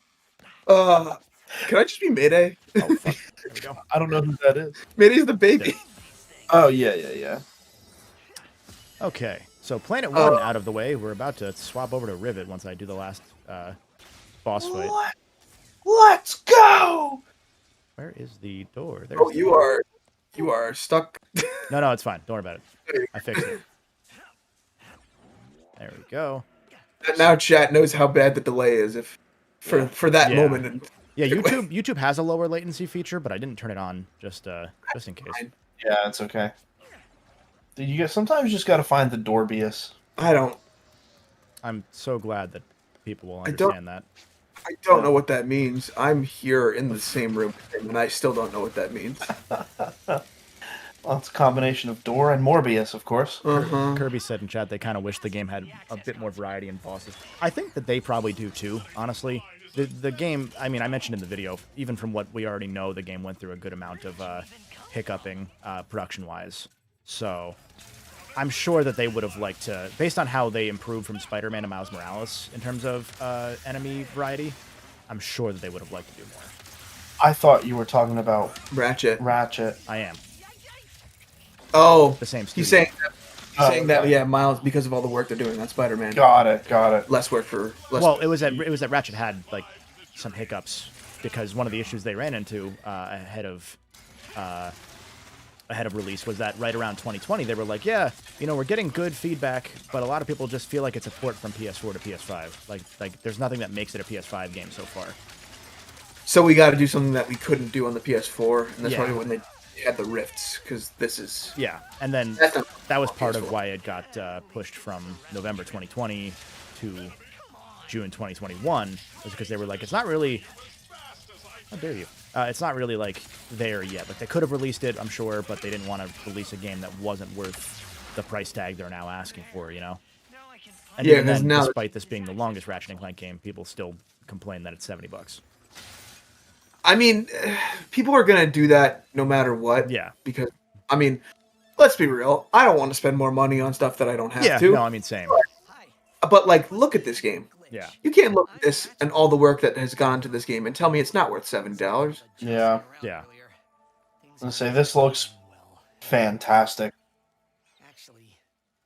And Cool! they're just chat won't get that because I muted my mic for it. Oh, You guys got it, but I muted it for chat. cracked open a cold one with the boys. Yeah, he literally made like the most perfect can opening soundtrack, and he didn't let you guys. Yeah, no, I withheld that from you, chat. What was I gonna say? Someone in chat asked, John Joe asked, with Spider-Man 2 this year and Wolverine still in the pipeline, I'm guessing probably next year is what the rumor was for that. That's what I'm saying. When do we expect the next Ratchet to drop? My hunch was that because Wolverine was so early in production when they announced it, that they might end up with Ratchet before Wolverine, or like a smaller Ratchet game. That might not be the case now with the port, but the fact that they're porting it so soon makes me think that there might be something else Ratchet on the way soon, because they would want to use it to push PS5s. Because most of their PC releases are in service of a PS5 sequel. Pretty reliably. Oops. So... Because my gut reaction is if they're making two like full games, like Spider-Man 2 and Wolverine, I think the easiest thing to just keep like Ratchet on the mind is probably to port the Future series. The Future series has a lot of stuff that would, like, it would need to be a full remake for Tools, because yeah, Tools was like very built for the PS3 disc only, specifically.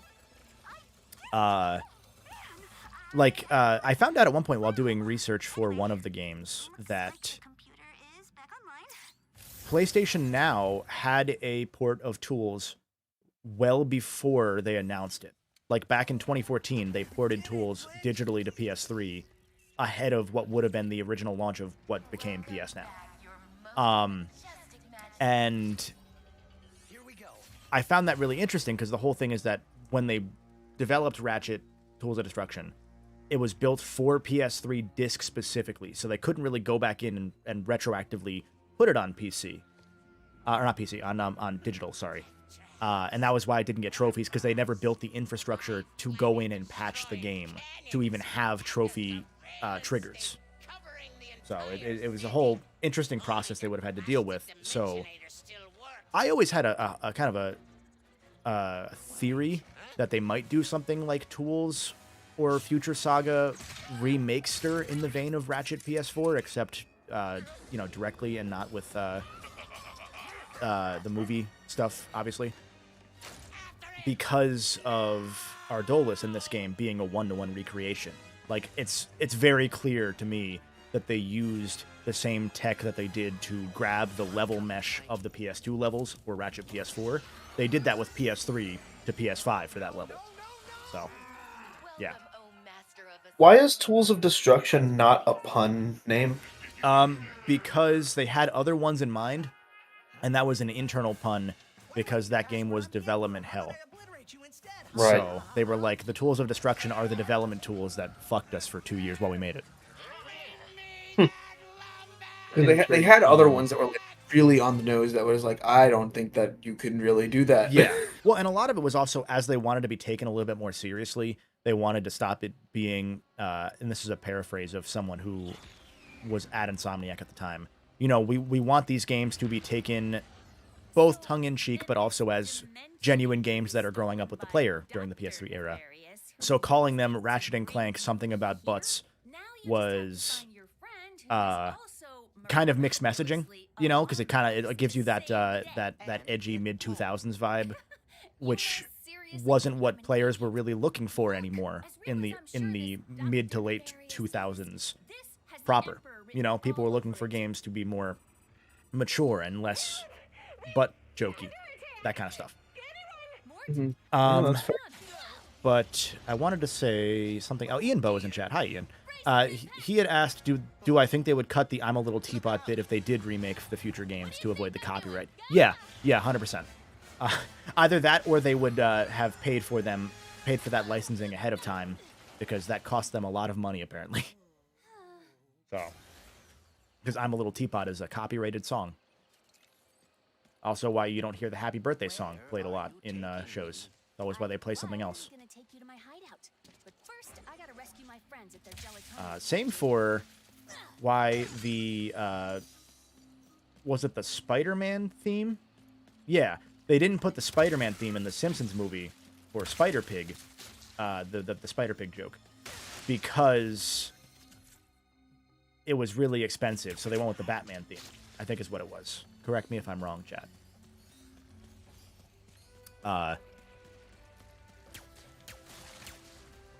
But yeah, I saw someone in chat had mentioned that there was, where was it? I want to read it now. Hold on.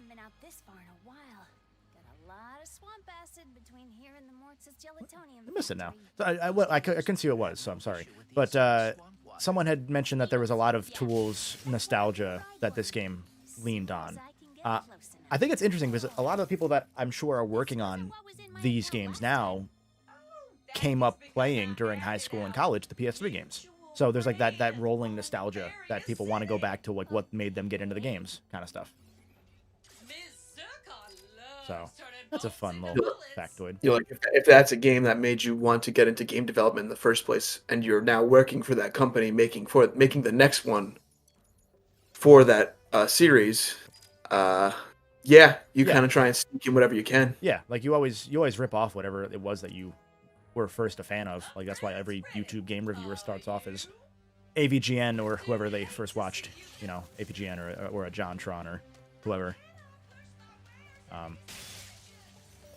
Was Spider Pig just the Spider-Man theme? What am I thinking of? Oh, I'm thinking of the Family Guy one. Family Guy, they did a Spider-Man joke, but they used the Batman theme, I think, is what it was.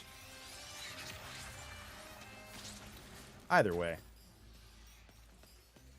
I talked over all of it, but we're now Rivet, so hope you're here now. Cursplosion, thank you for the subscription.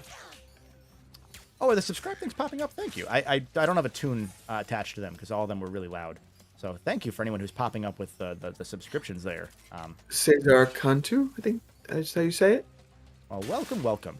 It's only going to show up for people that are public subscribers or have their public subscriptions on anyway. That's why I also didn't want to like have it be a little theme that plays, because I'm sure that people are subscribing that aren't even watching this. They're watching a video, you know? That's also true, yeah. It's just like hello, person that's not watching the stream right now. Glad to see you. But anyway, so I know in your case, Justin, Nico hasn't played much Ratchet. He played Ratchet PS4. He was the one that in the original Ratchet PS4 video identified himself as a new gamer, which was true, but also very funny. Justin, what's your experience with the Ratchet and Clank games? My experience with Ratchet and Clank is exclusively streaming them. We streamed on my channel all of the PS2 ones except for Deadlocked, because I asked you and said, hey, do I need to play Deadlocked or can I just go to the PS3 ones? And you were like, just go to the PS3 ones, it's fine. How dare you skip Deadlocked? So I played those 3. Ratchet 1 made me very upset. Because I was just like, why is this game the way it is? Nowadays, it's one that it grows on you. But back in the day, like there's a reason that game has a lot of fans, especially with the randomizer now. Yeah, no, 100%. Like, if I had the familiarity with it that a lot of people do, it's kind of like the same way when people try and play Sonic Adventure 2 for the first time. Like, I've just played that game a bajillion times, so I just kind of know the nonsense that goes with that game. You know what to avoid. You know the muscle memory of it. Exactly. Whereas the first time playing it, I'm just like, why do these guys... The last level is nonsense.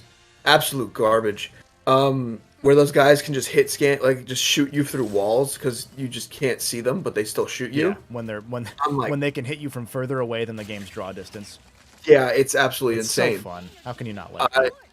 there's an entire section of the game where I'm trying to speed run through it, and I'm trying to do my best, and I get shot, and I end up getting shot through a crevice, and I end up like underneath the level, and then they shoot through the floor and shoot me off that part of the level, and I'm like, just adding insult to injury. I was dead already. I remember that. Oh, that was great.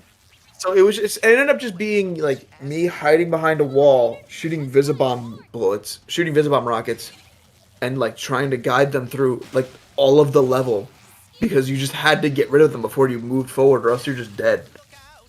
Yeah. And then I could see where a lot of the new Ratchet stuff started coming up with a lot of the newer games. Like the more games they made for PS2, you could see how like much it shifted. Yeah, like how quickly that became like a, oh wait, shooter first. People like the shooting parts. Yeah, like you can tell, like most of that game is just arenas for you to shoot it that are definitely not made just for the multiplayer. Yeah. And then the only other Ratchet game that we played was the PS3 one. I think it was called Full Frontal Assault. Oh, Full Frontal. Yeah, yeah. We played that multiplayer for my video. Yeah, that was a lot of fun. It got to a point though where Nico and I were on the same team, and I was just yelling at Nico. I was like, Nico, they're doing stuff. You got to go over here and do this. And he's like, Justin, why aren't you doing anything? And I'm like, you weren't doing enough, very clearly. Very clearly, we were losing. We got our butts handed to us. Saw two people pop into chat. Ratchet90 said, hello, hi, welcome. And then saw CSM Gamer, I'm getting hit while reading this chat, said that Ratchet was your first favorite game, so you're glad to see the series has grown so much. That's a rare... Oh, wait, what the fuck did I do there? That's a rare takeaway that people don't have as often as I think I would personally like, where I would really like people to say, yeah, I'm glad this series is like growing and evolving, even if it's not for me anymore. Because this is a children's series and always was. You know? Like, I'm kind of happy to see that these things grow up, and that I'm not happy that people grow out of them, but like I know one of the things that I've talked about is that I fell out of Pokemon for a while. Twice, actually. I fell out after the 4th gen, and then I fell back out after... Well, I fell out of it after the 4th gen, didn't play Gens 5 or 6, came back for Sun and Moon, and then was like, I don't really like this one that much, and so I just stopped until Scarlet and Violet came out, and I only picked that up because Justin, as well as a couple of our other buddies, were playing it, and I was like, I might as well, mess around in this dumpster fire of a game that is Gen 9. And one of the things about it was a lot of people hold these games, whether it's Pokemon or Ratchet and Clank, so near and dear to their hearts that they get genuinely upset when those games stop hitting that same vibe that it has for them, you know? And I get that, and I get why people get upset by that sort of stuff, but in the same breath, it's like, because I fell out of Pokemon, I was able to fall back into it and enjoy it just as much, you know? Or maybe even appreciate it more so. Yeah, exactly. Because I fell out and just kind of said, this isn't for me, I'm just going to stop paying attention to it, it gave me the chance to come back into it, whereas a lot of people end up feeling like a bit of, not contempt, but almost a little bit of bitterness towards the series that did stop appealing to them, whether that's, as a double says, Sonic as well runs into this. Any game that's been around forever runs into this problem, except for really Mario, and even then, I'm sure there are Mario fans that are like, how dare you not cater to me anymore as the hardcore fan, or whatever. Yeah, it's not like Mario 64 anymore. I'm actually told where to go. God. How dare you? But yeah, like, so it's something like with Ratchet where it's like, if these games ever stop appealing to me, that's fine. You know, it is what it is. That's not a knock on those games. It's a fact that they've grown up and we've grown up as players. And that's fine. You know, I don't want to be one of those people that complains about fucking Teen Titans online because Season 4 went against what I like, or whatever. How they're not appealing to their true fans anymore. Meanwhile, it was always meant for kids.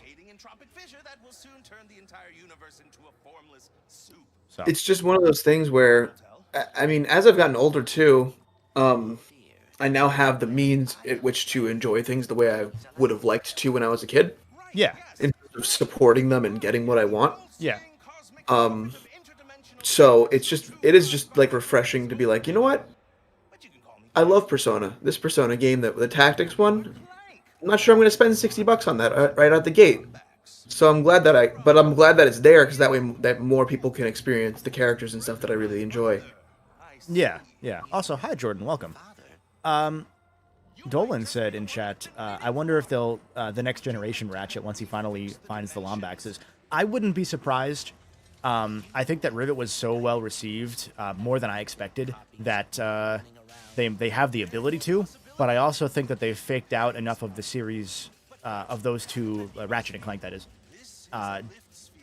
ending as a duo, that I think they'll actually probably stick through it.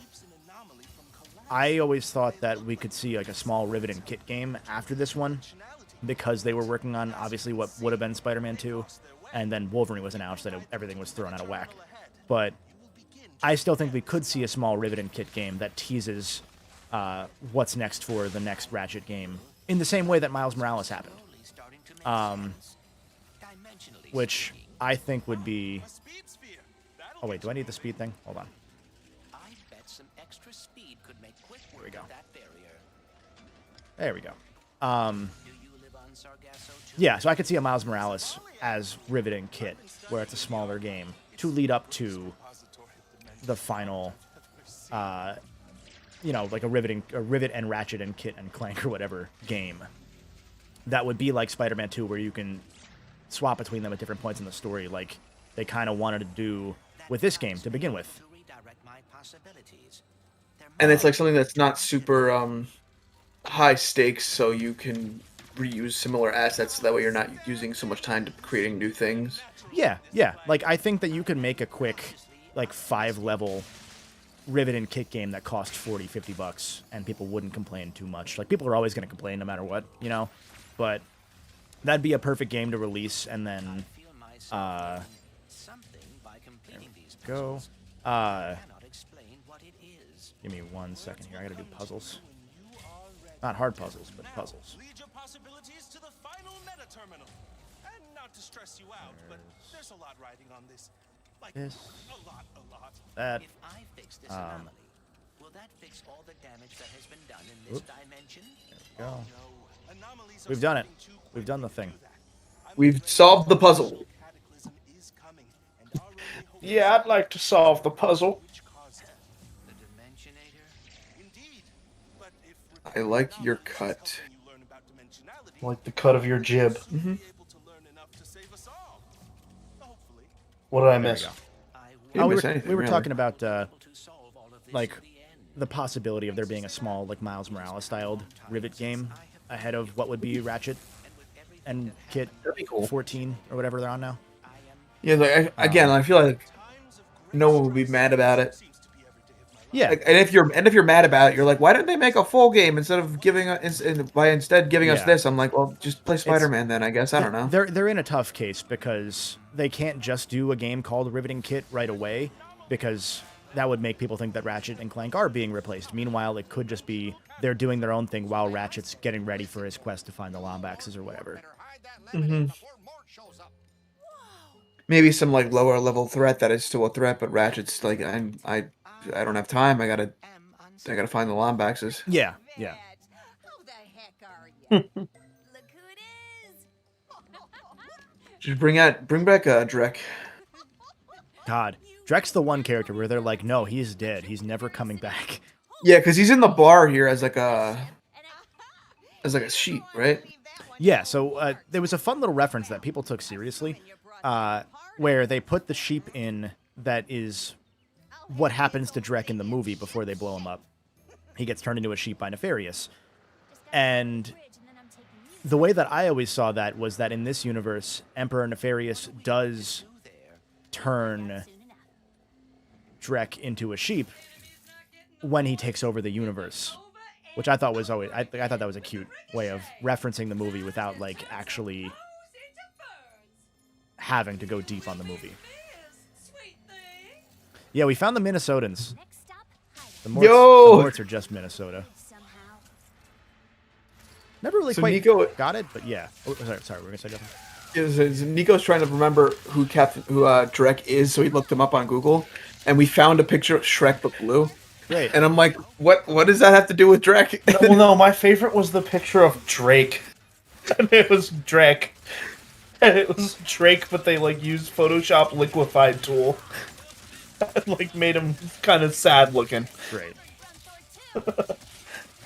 So it's Drek. It's Drek. So far we got Dake and Drek. What Drake OC do you want to make, chat? Where you take the name Drake, like the rapper, and then just change one of the letters or take one out, and we just make a new OC. Man. Chris says Rato in chat. Rato. Ian said Ratchet and Clank Ribbit goes to get Clank a Pepsi. I'm into that. Kirby says in chat that they could see Tachyon possibly returning. I could, if they had continued the comic run beyond the 6 issues, because they really just kind of undercut Diaper Baby real hard. So I don't think they really did. I don't think they'd want to bring him back, just because he got so completely just destroyed by that game's existence. Like they just made him a joke while trying to make him serious and menacing. It's kind of a shame because he could have been really cool. Yeah, so for Nico, because that's Tools of Destruction, if I remember correctly, right? Yeah. So that was the one I stopped at on the streams.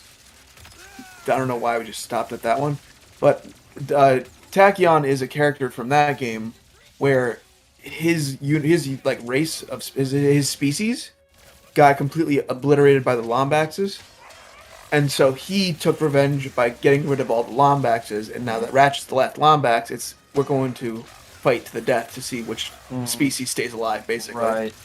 I only know Tachyon as a song title. But then Kevin said something about Diaper Baby. He says what he is, they made him a character that's like this angry diaper-looking... Like, he looks like he wears diapers. They make him a joke because he's so small and diminutive in stature, excuse me. And they try and, like, split that off with, like, he's very menacing, he's one of the harder bosses in the fucking series, and yet he's a fucking joke. And it's kind of like, man, that's frustrating. Like, I don't know. Nico, that is not I was going to say, are you sure that's real? That does not sound Nico, real. you typed in the wrong thing on Google. Okay, for all of you in chat, do not Google Diaper Baby Ratchet and Clank. Yeah, Oh, do God. not do Why that. would you do that? Why were you talking about it? His name is Tachyon. His name is not Diaper Baby. Why'd you call him Diaper Baby? Because look at him. Google He looks him. like he fucking soiled his diaper. I'm Get this off the screen. traumatized. Look at this guy. That's him. I mean, this is certainly better than what was on the screen 30 seconds ago. That's for sure. And Andy has a good point here. Tachyon can track Lombaxes on any ship in the fucking galaxy, but not in his own battle arena. True. Why? Okay, so why do they have the robot pop idol next to Tachyon on this screen? Speaking of robot pop idol and soiling diapers, hi, Chris, Mykonos fan. I'm sorry. Nico just stepping into the kink minefield was like, all right, I'm going to just join in right now. That feels like the right time. I searched Diaper Baby. Why are all the results weird? Well, I assumed it was just a separate character's name. No, Well, you know, I mean, maybe someday. I saw him typing it in, and went like slow motion. Like, listen, I could stop this. Electric Ramus says in chat that they would hope to see a new villain because Nefarious has been done a lot. Yeah, you know what? I think Nefarious like came back around in this game for me because they don't even pretend he doesn't do anything. Like they're just like, yeah, it's the same as Crack in Time where he did nothing, but this time they don't play him up as like this menacing villain. He's a fucking idiot now, and everyone knows. And I'm kind of okay with that. Uh-oh. I knew that was coming. I would like to get away, please. Please. I want to get away. Yeah, I would like them to be done with Nefarious for a while. I like Nefarious a lot, but I I don't know. After All for One, when they kind of teased him maybe turning okay and then going back to being batshit insane, I'm like, yeah, it's fine. You can just not have him for a while.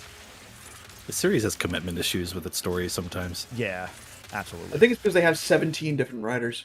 I mean, yeah, when you change writers so frequently, not that they really have super frequently, it's just that over the course of 20 years, you know, it's more that the Future series got heavily fucked by the original writer leaving late in production and forcing TJ Fixman to take over. Yeah, which was a thing that no 100%. one really knew. Like everyone forgot about that until around the time I brought it back up, because I found that the whole thing about how there was creative differences and that there was a new junior lead writer, which is what Fixman was originally called, and then they kind of retroactively said, no, he's been the writer for the whole time. Poor guy. Officer. Poor guy had to, yeah, whatever you're saying. Poor guy had to write fucking Tools, the treatment for Quest for Booty, the plans for A Crack in Time, and Resistance 2 all in the same year. Goodness gracious. Yeah, God. I'm surprised any of those came out okay. They hired him as a playtester. Did I get all three? I did. Hey, man, I mean, that just goes... Yeah. Yeah. It sure is, it's a way in. It's a good foot in the door. It was just funny, because I think the if I remember correctly, what he had said had happened in either an interview or maybe it was when he reached out to me when we chatted. There was like, yeah, you know, someone was like, hey, we heard you're a writer too. Send us something. And then suddenly he's the writer. Imagine he just, like, brought in a script one day and, like, spilled his coffee on his boss. Like, whoa! God. Oh my God! I spilled coffee on you right next to this script that I wrote. It just was the SpongeBob the. I guess you better read it while it cools off. God. Here, I got you a dozen donuts. I also hid my script in the dozen donuts. Yeah. They weren't glazed when I got them. Andy also said in chat that the promise of multiplayer and tools was the other thing. Yeah, that too. I mean, there was just, again, there's so much ambition that the what she sees that she sees that they were so ambitious that they just kept biting off more than they could chew, and it was never like a genuine attempt at fucking with their employees or anything. You know, obviously, like they were so ambitious, and they kind of learned over time to not to do it healthily, which is nice. And that was always the running theme of the whole retrospective saga, was that if the studio that everyone in the industry considers the gold standard of putting out games frequently and not crunching was crunching, and that they slowly but surely could get better, that would mean that anybody can do it. It might take a while, but if you put the effort in, you will get the results. That was always like what the end game of the retrospective saga was hopefully going to be. Obviously, that depended on Rift Apart, whether there'd be crunch or not. And then, thankfully, it came out that there was no crunch in Rift Apart. Just some creative differences with a couple employees that are interesting. Speaking of diaper baby, Shattuck in chat, or Shadiq, let me know which way you prefer that being pronounced, said, don't Google it, is my favorite running joke about the Ratchet videos. Yeah, no, there were so many running jokes I worked into those. Between that, obviously, Clank's a robot, that's pretty cool.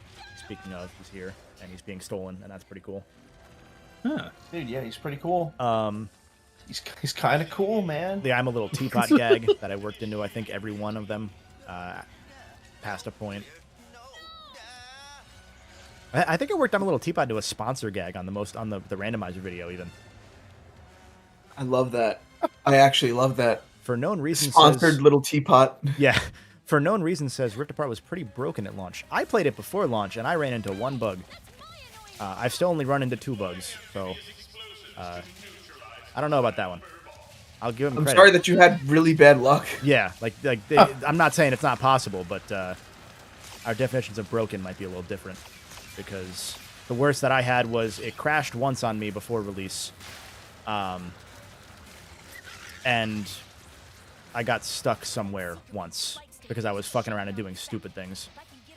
Oh, I should have hit the ramp, shouldn't I? Oopsie. Like, dude, hit that ramp. Like, the only time that I ran into problems were when I was specifically doing dumb, I'm going to break the game things, you know, which I do frequently. Somehow. You always find a way. My favorite was when we were doing the early work for the Sonic Adventure video, and I went into the fucking Chow Garden and I just started hovering an egg, and you were like, I don't know how you do this. I've played this game for 20 years. How the fuck? Within like 2 minutes, you found new tech, and I was like, all right. Like, in another life, I it's would like be leaving a speedrunner. dog alone in the room, and then you look back and you're like, how did you do that? Oh, God. That's great. Someone asked in chat, I can't catch the name right now because I'm fighting a boss. I probably get asked this a lot. What's my favorite game in the whole franchise? Ask me on any day, it'll change. I've given up on trying to say because I don't think I really have one. I'm not good at like picking a favorite from a list or anything. I just, ooh, that was good timing. Wow. I just kind of, whatever one I like that day is the one I like. It's why I don't really do top 10s or anything anymore. I think the answer was Secret Agent Clank last time I asked you. God. That comes from Unkanal Ubisnet, who I'll be a good co-host and say, just subscribe. Thank you. Oh, thank you. Thank you. Welcome, welcome. Yeah, but I know it's not the answer you'd probably like, but genuinely, I just, on a whim, I'll change it. Like, with Sly, it's pretty consistent that I'm 2-1-4-3 in my order. With Ratchet, they're all children to me. You know, they're all my babies that I had no ownership of or anything. That you didn't raise. Yeah. Yeah, they're just your friends' kids. Ian does say, and this is credit to the person in chat who had mentioned Rift Apart being broken at launch. Like we were saying about luck, sometimes you can be unlucky. Like one of the things in my God of War video that I didn't specifically mention because it didn't come up for me was the thing that people then started complaining about, where characters were solving the puzzles for them. Like just saying like the usual not shutting up thing that games do now. Where they're like, oh, maybe you should do this. I never once had that. Like, there were times where I was on a basic puzzle that I was just stupid and, like, not paying attention and didn't realize what they wanted me to do with it. Because it was like, freeze this and then unfreeze this type thing. And they didn't never tell me anything. And then the day after, all the other release stuff came out. Because, mind you, again, my review was, like, 2 weeks before the game came out. Once the game came out, I'm guessing as part of the day one patch, that became a thing. That they patched in dummy mode or whatever. Fuck. So sometimes that can happen. Let's give them a little nudge in the right direction, mood. Yeah, but like too quickly. Yeah.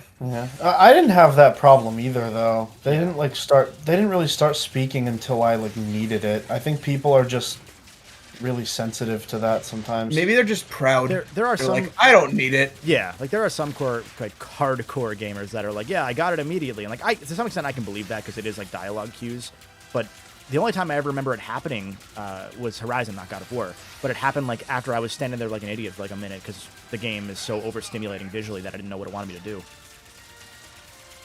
Yeah, I have that problem in pretty much every game I play. Minecraft kind of goes crazy, I'm not gonna lie. Get him, Fungi. I'm letting Fungi kill him.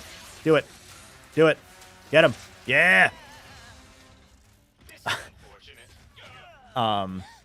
Yeah. 10 Elements says that they had watched a run of Ragnarok instead of playing it, and like 5 seconds in the looking at a puzzle, they would give you a hint. Yeah, like I wish that had happened to me because I would have mentioned it in the video, you know? But it just didn't happen to me, and so then you can just fake it. Also, like you didn't know then because it wasn't in the game. Yeah, well, that's one of the interesting things from the review side of like how we go about this stuff. I mean, Chris, you've run into this too sometimes, where you're like, did anyone else run into this bug? What do the other reviewers think about it? Not because you want to get their opinions and like copy them, but because you're like, I want to make sure I'm not off base in thinking this, because if you're off base, then you get bullied. Yep. If you happen to be the one person it happened to and you complain about it, and they'll be like, well, no one else mentioned it. You must hate the game, bro. You suck. Soy gamer. Yeah. That's a fun thing you have to navigate. Man. There's also the fun thing you run into where it's just like you have no resources available sometimes if you get it like a month early, and it's like, I gotta raise how much money in Yakuza 7 to continue? What? Oh god. That was why I got a lot of shit for not a lot of shit, but there were some people that tried to give me shit for like, oh, you played the game on easy clearly because you didn't have trouble. I had a lot of trouble. You should have played on the hardest difficulty. And then I was like, bitch, I got the game 3 weeks before launch maybe longer, actually. I forget when I got it, but I got it a long time before launch. I was on the fucking IGN schedule with that game. I'm not playing it on the hardest difficulty because I know that if I get stuck, I'm fucked. Like, no, I'm good. I don't need to prove myself. Why would you play it on the hardest difficulty, though? Because you're not a real gamer. But, like, for reviewing it, shouldn't you play it on the most average difficulty? You would think, yeah. Well, not to say the most average. Like, I played it on the second hardest because, like, I knew I could handle it, and obviously I died sometimes, but if I played on the hardest, it's like 2 hits to die most of the time. Like, no, thank you, because I was fighting all the bosses, I 100%ed that game before launch, outside of some secret bosses that I found out about that came out after launch that no one knew about. Damn. But I did pretty much everything, like the video title said. So that counted the super bosses and everything, and it's like, no, I'm not fighting them on hard. Fuck that. I'm good. Speaking of Like a Dragon, Chris, I know you're excited. You saw Ichiban penis. How are you doing? Yeah. No, we didn't. They Austin Powers it, and they didn't show it. So I'm hoping in the full game, he bears all. So I saw. Was it called Yakuza Infinite Wealth? Is that what it's called? Or Like a Dragon? Like a Dragon. Yeah. Infinite symbol and then infinite wealth. It's because it's an 8 on the side, I guess. Yeah, of course. I think they're trying to downplay the number, maybe. Is Ichiban supposed to hang dong in this game? He washes up on the shore of Hawaii naked, and that's all we know. like actual like New York State, New York State. New York State clean. New York State clean. New York State clean. I'm gonna jump in real quick and say that this gold bolt here, you're supposed to go on a Magna Boot track. The way I did it in my first playthrough was got it. I was gonna say you just like jump down or something, right? Yep. We'll see. We're That's on what a I bit. did. I was just like, I guess this is how you're supposed to do it. Yeah, I know you guys in the call are on delay. So. Yeah, I was gonna say we're on a delay, so all right, we're looking at we're watching it now. In silence, of course. Oh, yeah. Bated breath. Yeah.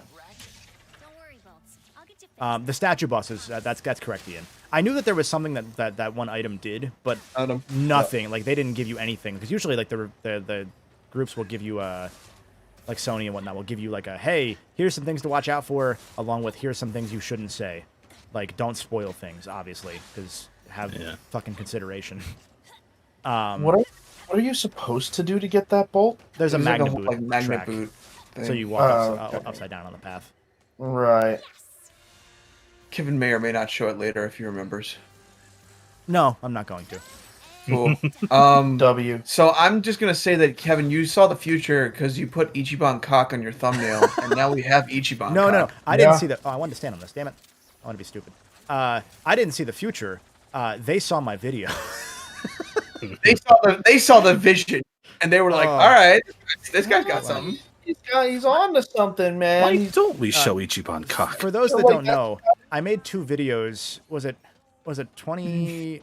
Was it 2020? 2020, I think. Yeah. Yeah.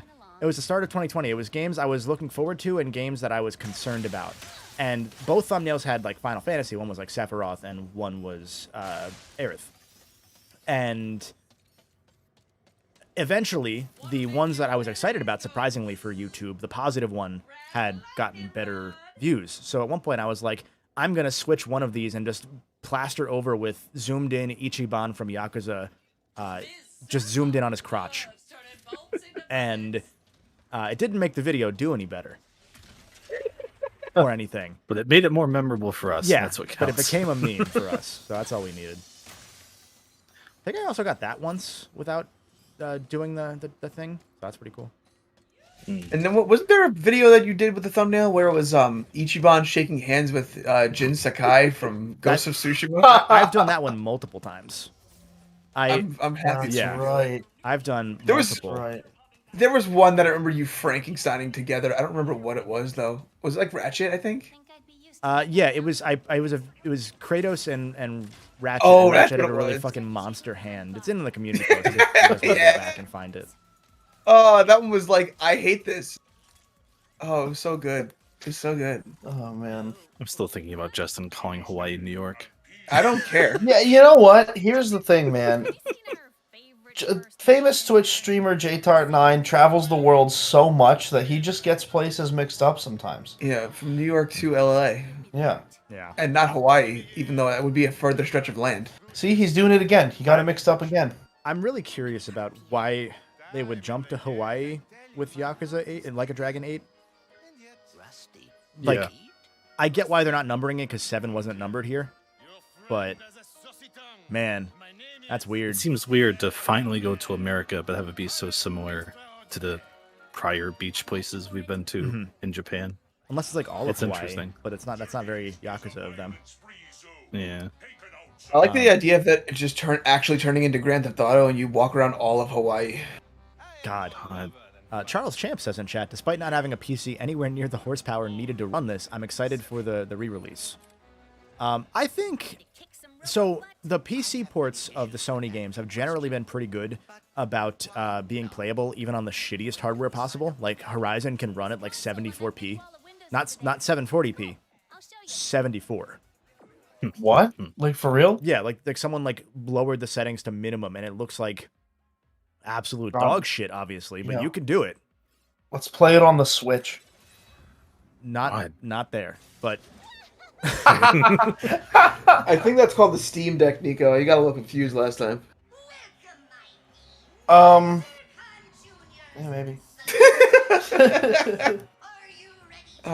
Chris, can you tell us about that game that we were talking about in DMs with that was Atlas game?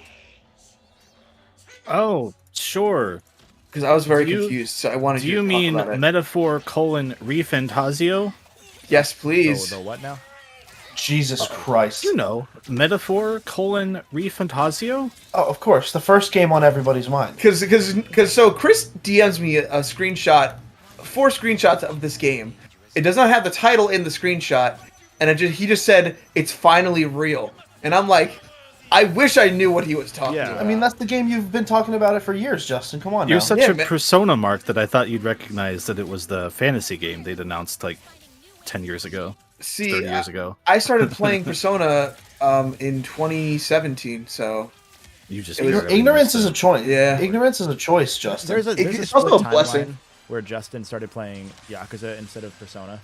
And there is, because I played Yakuza when I was living in Spain. And then there's world peace in that timeline, where if you discovered Yakuza 0 in 2017 instead. Like we'd actually like you a little more. Yeah, that's true.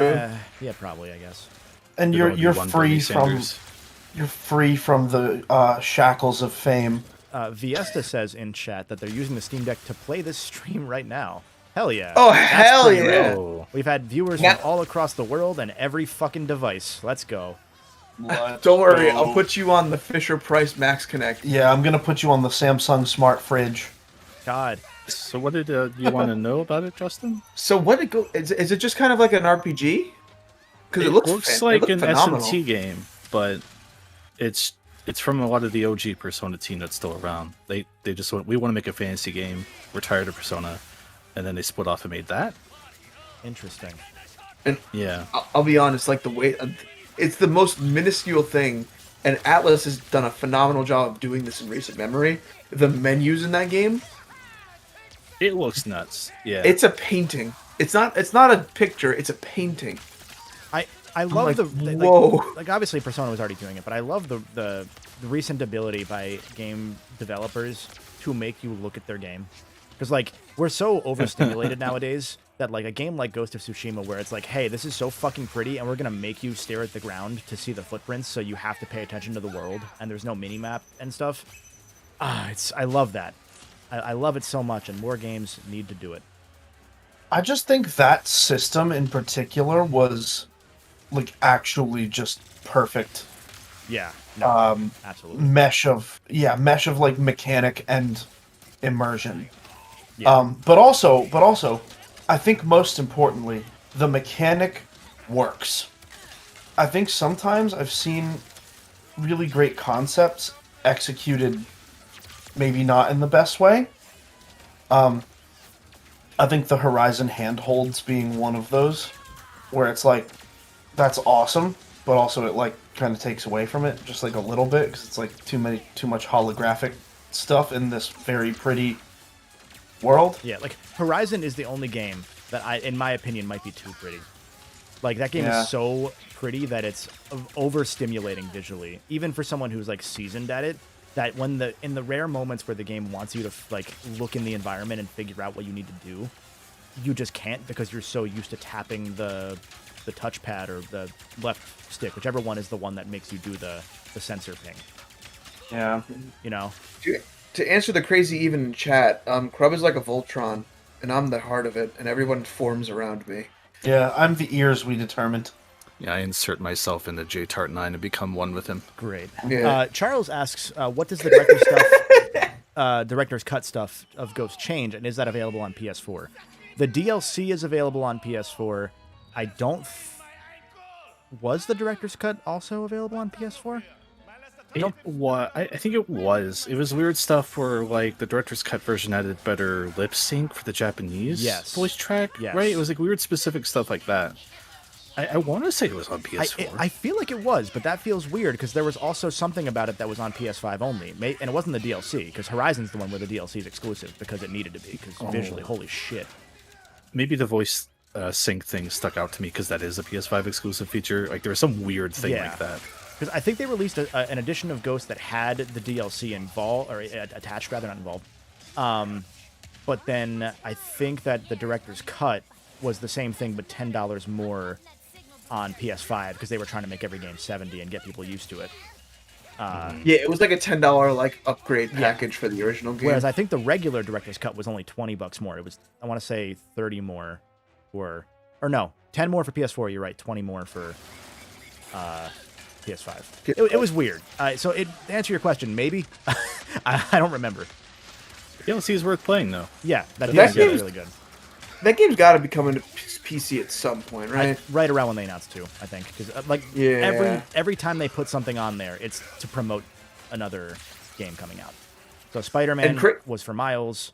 Spider-Man Miles was for Spider-Man 2. Spider-Man 2, yeah. Horizon was for Horizon. That was out for a while, obviously, but that one, God of War came out not long before Ragnarok was fully like ready to go. Why did I do that? That was stupid. Speaking of Spider-Man 2, may I mention the special edition for Spider-Man 2? Yeah, no. That is the silliest thing I've ever seen. Almost as silly as the Mass Effect special edition. So here's what go ahead. In the special edition. What is in the special edition for Spider-Man 2 is a really, really cool Venom statue with Miles and Spider-Man, Miles and Peter fighting it. Yeah, sure, whatever. So they're fighting Venom. And it also comes with a steelbook for the game, and then a digital code for the game. So you get a steelbook with no disc in it.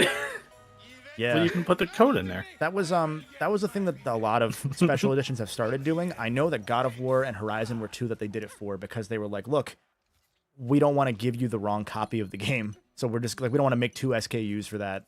Yeah, because they would have to make two SKUs for PS4 version and a PS5 version. Mm-hmm. But even then, you're getting a digital copy, so I suppose you could sell that and get the physical copy, but it also seems like a lot of work. Yeah, Yeah, I don't question any special editions having digital only at this point. It's just kind of how it is. I'm okay with it being digital only. It's just really funny to me that they're giving you a steelbook with no game in it. Yeah. Yeah. Because it's almost as bad as the Mass Effect one, which is the Mass Effect helmet, and then a steelbook with no game, and also no code. You had to buy the game. Because they were like, yeah. You'd have then buy the game. And I was like, how do you fumble the bag this badly? Yeah. My other favorite was the Halo Master Chief helmet that you couldn't wear. Oh, for Halo 3, because it was like a narrow thing just to fit like the case for the game. Yeah. There was that was the one where I think it had enough space in the case for like in the helmet. No, not to wear, but there was one that was a Halo 3 style Master Chief helmet that you could put Halo 1, 2, and 3 and other discs in as a multi case holder for your Halo games.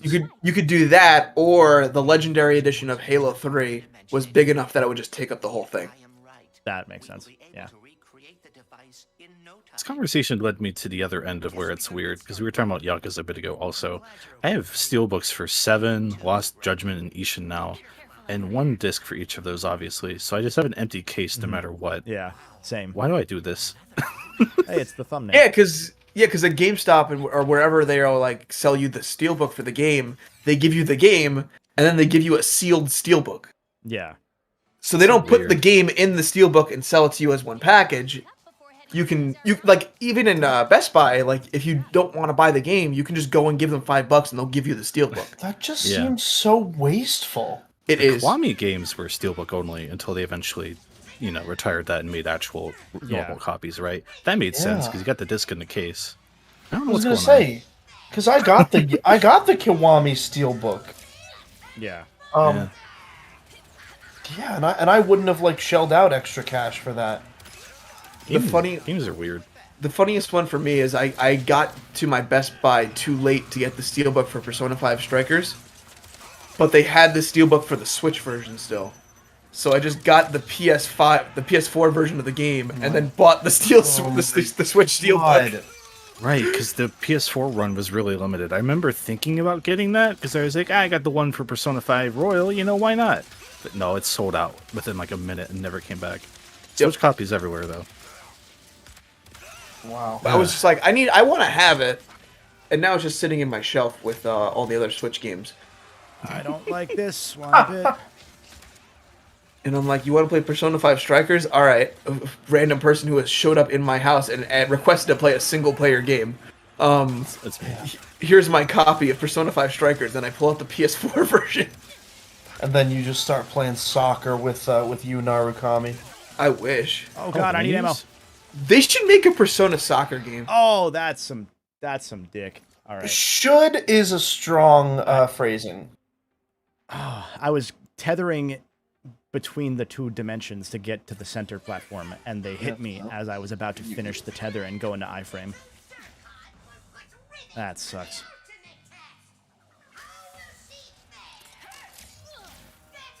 I'm going to give the shotgun challenge a couple tries before I give up. I'm not going to give it too many tries. For everyone's sanity's sake.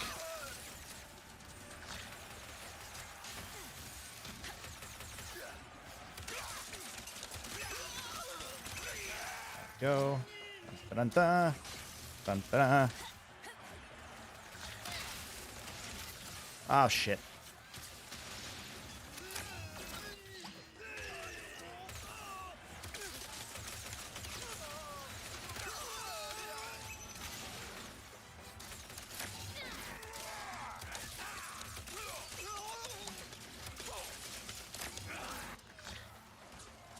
Oh, I don't have ammo there. Fuck. You. This is the first time in the game so far I've had to pay attention to what I'm doing, like actually.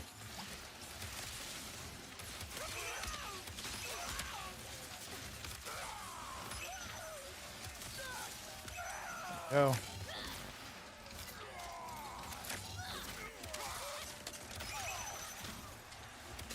No, we're not doing this. No. Oh, shit. Oh. Of all the times to run out of ammo. Oh. Right as the shotgun boys... No, go ahead. Simply craft more ammo. No, it was right as the shotgun guys were coming, or the hover guys were coming through. And if you can get them early, then you have a chance. Because they're the ones that are the biggest trouble for this shotgun-only challenge. Sorry, I was doing a bad bit. There's like because every game has crafting nowadays, and I'm just like, well, simply craft more ammo. God, it really just is resource gathering with extra steps because you're gathering the same resources. They now just are like, you now have to go and you have to decide another button to spend it to do this. Oh, why? Yeah, exactly. Why would you do that to me? Also, that challenge on your screen that said bug tracks, that made me think of Bug Snacks, and I realized that I haven't played the DLC for Bug Snacks. I also haven't. I keep. I'm gonna say it. I don't think anyone did. Yeah, I think that just came out. Do you think it came out? No, it did. It definitely came out. Yeah. I can't prove it. That's true. Listen, if I was able to prove it, wasn't it? It was a free. Allegedly, it was a free thing, and that was the same day they brought the game to Game Pass, so you got the whole thing plus the DLC on Game Pass. Yeah. Man, That was a good game, man. It was a better game than it had any right to be. That's why I'm like, man, why haven't I played the DLC for it yet? You guys had the fortune of playing it on PS5 because I got a review code for it, but PS5 wasn't out yet, so I was playing it on PS4, and that game ran like fucking shit. LOL. Yeah, on PS5 it was fine. Yeah, no. I will say, I have a hard time going back to that game because it came out like right when I lost my job.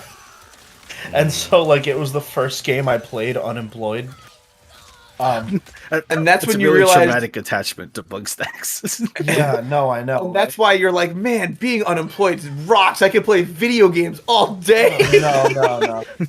I was just like, man, I can't go back and play this DLC. I'll just feel sad. So we should get Nico fired. That way he can play the Bugstacks DLC. God. Jesus Christ. And this is the kind of hard-hitting content you can expect on youtube.com/@CrumbOfficial. Yeah. No, now's a good time to plug that actually for those that haven't yet. I haven't officially done like a big main channel plug for it yet, but I'm sure that'll come.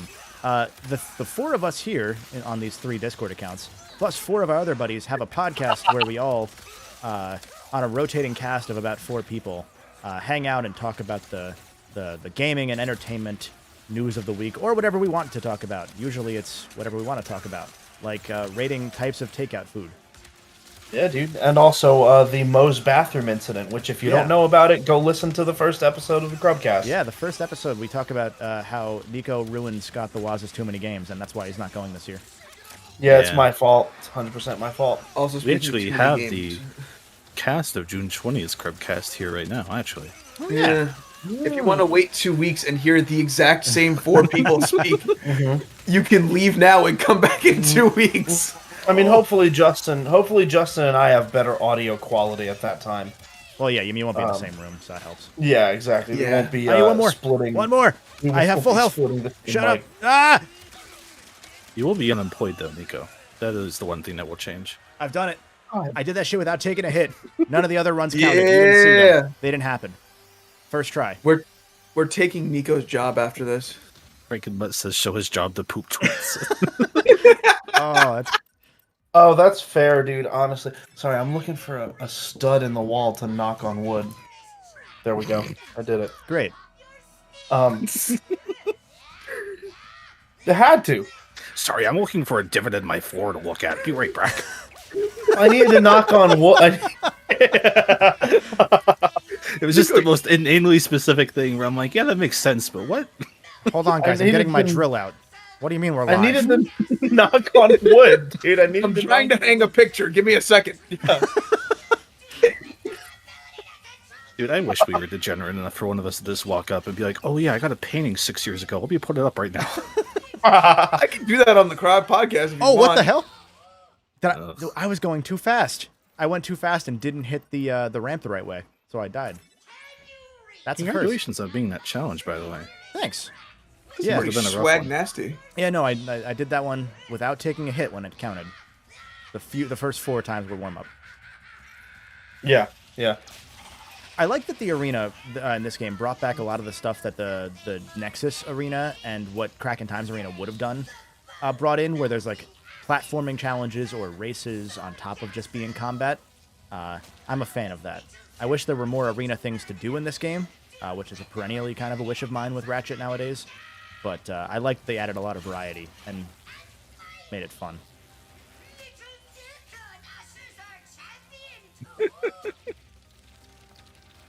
Not that they weren't fun before. Yeah. But they had fun with it. Once we finish this arena, we are officially done with what would be Act 1 of the game. So I might take a quick bathroom break before we pick back up. I would like to share just on the record that when Nico was looking for wood in the walls, he's sitting next to a desk that has wood on it. Yeah. Don't say that when I'm not here to defend myself. Oh, you're finding more wood. I understand. Yeah, exactly.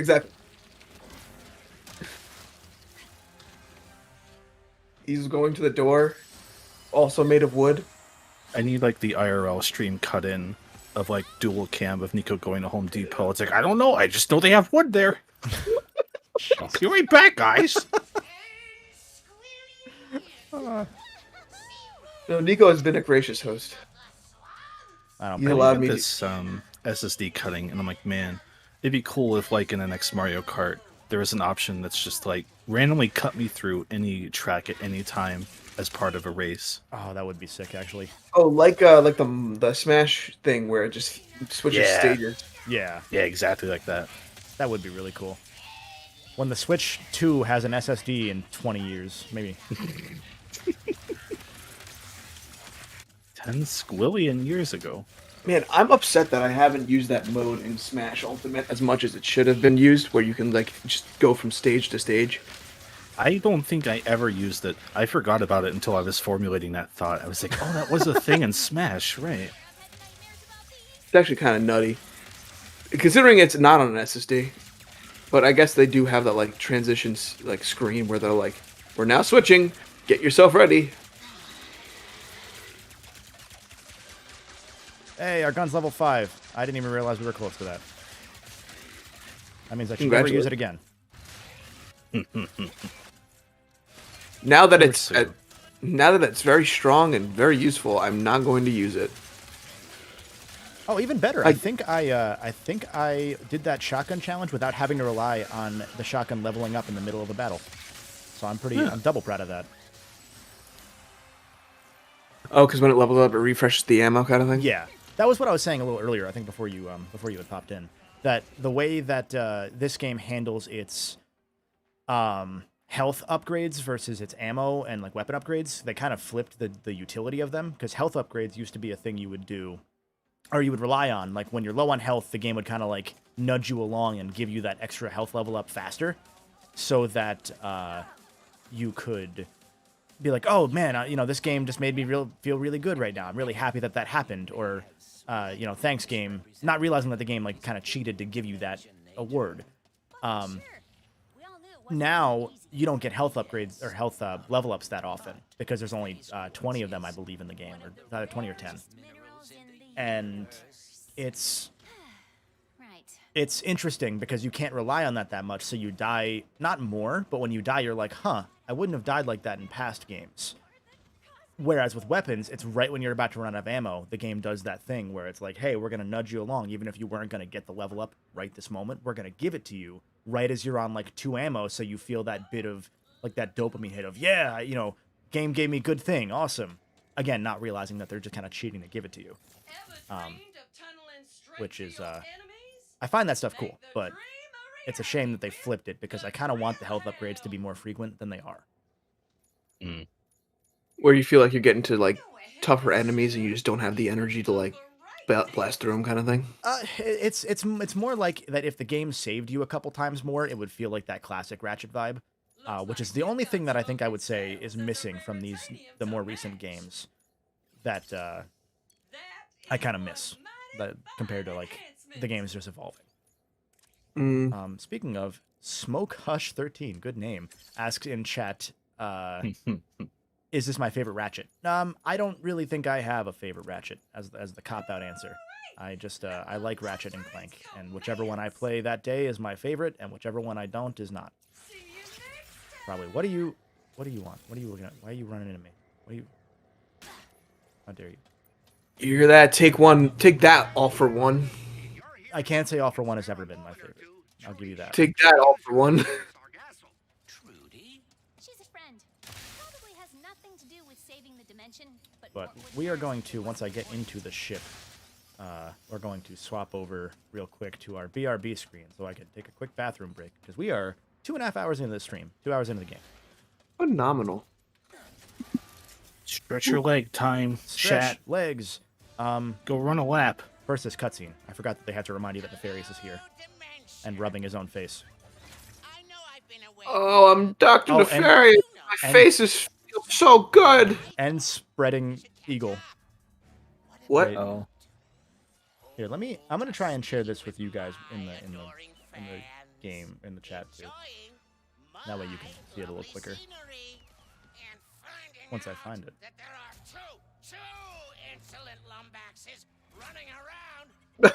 I just got to it. Hold on, let me- let me fix that. I don't like that posture, Doctor Nefarious. I'm gonna give you 30 FPS watching in Discord just for a second. Yeah. But my bandwidth's been good today, so I haven't had anything act up like before. Oh, Chris, I fixed the thing where it was letting me record and stream at the same time. So that's good for Chris. Okay, cool. Yeah, Frankenmutt, to answer your question a moment ago, this game does have a sphere grid. In fact, starting with Tools of Destruction, it did. And that was the other thing that they did, that they changed the weapon progression system. In this game, unless you know ahead of time, if you try leveling up the guns like you used to, here, I'm going to back out of this ship menu, and I'll show you what I'm saying. Real quick. So, I have to go back to the thing. Hold on. Could I fly to the next map? I could, but I'm not going to do that. Before, as you leveled up guns, what you would do is you'd get the gun to level 5, you'd fill out all the raritanium upgrades, and then never use it again. That was the way that the game had trained you to do it the entire time.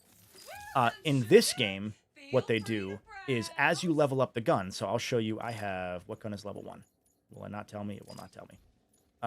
This one. So the Ricochet I just bought, it's level 1. You see how there's like this sphere grid that's not completely filled out yet. Like I don't even have anything in it, and there's only a few options for me to do it. What it does is as you hit level 2, like this gun is like level 3, or maybe only level 2, it gives you these gold nodes on the sphere grid, which give you a bonus effect to give your gun a little bit more of a kick. So in the case of like the blast pistol, it'll be you get more ammo from crates, or if you hit headshots, you get bonus damage, or shots travel further, or faster, sorry. With this gun, the Negatron Collider, if you hit multiple enemies with one beam, it does more damage to later enemies in the chain. So as you level up the guns, you unlock more nodes on the grid, which is what it was in the prior games. But in this game, the gold effects are kind of what the guns upgrades used to be in prior games. So it used to be that if a gun was level 1, it would do one thing. As it went to level 2, 3, 4, and 5, it would add more effects as you went along. So it might be, oh, now it has a shock effect. Now it has an acid effect or whatever.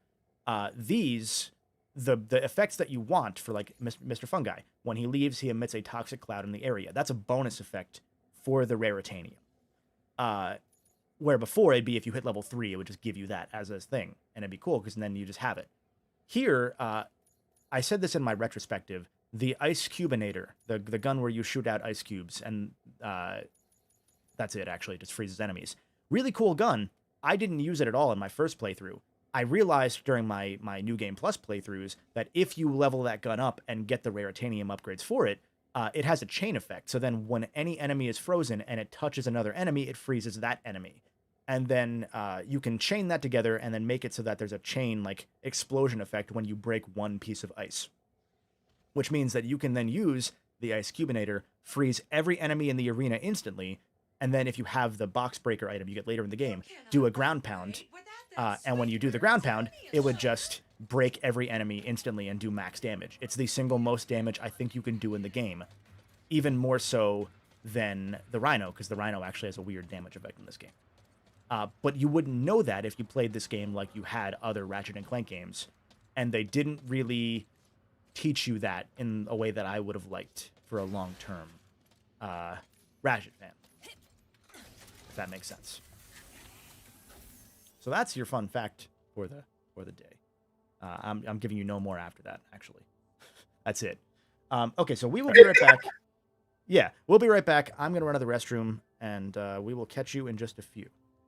Yeah. If you might as well, we're probably going to peace out during the break. So thank you all so much for listening to our dulcet tones. Yeah. Hell yeah. And we'll catch you on the cast. We'll catch you on the pod. Yeah, come listen to the pod. Podcast. You never said what you thought about Ted Lasso. God. Oh, yeah. Oh, it's really All good. right, bye. Yeah. Be right back.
Hi, folks. Welcome back.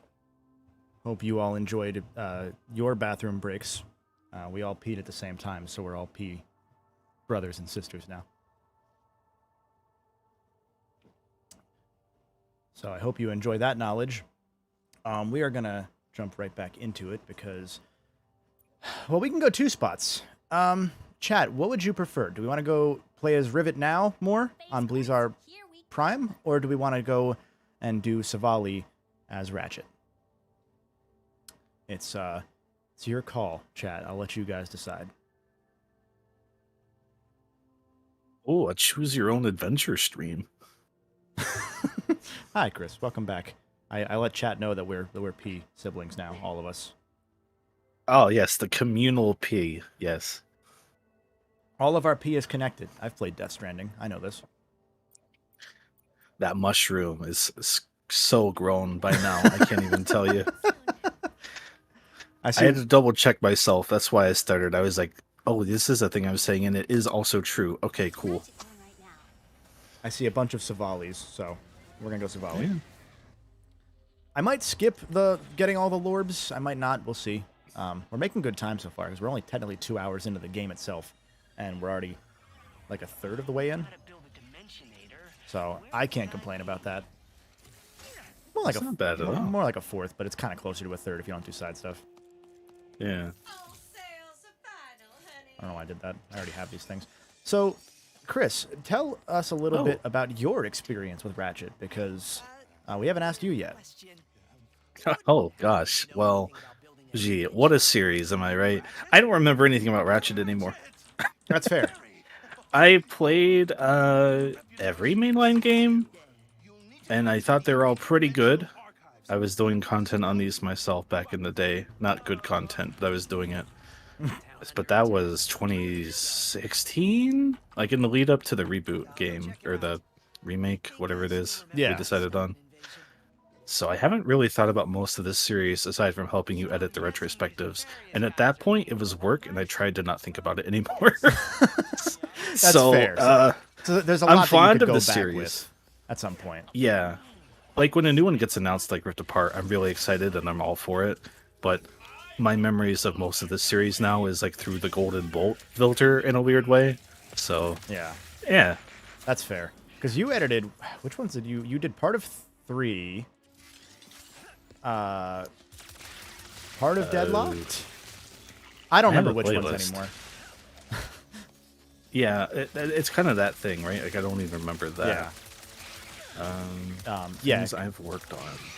Because for those that weren't here earlier when we mentioned it, so Chris is I tend to call him like the lead editor for the channel. At least that's not me, obviously. So for a lot of projects, less so in the last few months because I've been busy with other crap that I haven't been able to commission him for edits. But a lot of the longer form stuff, he usually either edits the first half of it or like does the first pass of it. And then I'll go through and like produce it and like tweak stuff, find the stuff that like it's not worth it to be like, oh yeah, at 14:45 in recording file 42, I did this.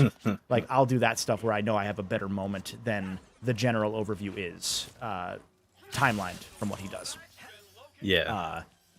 Looking at it, I apparently helped on the first one, the second one, the third one, Deadlocked, the future retrospective, and a crack in time and into the Nexus. I don't think I helped you with Ripped Apart. I think you handled that.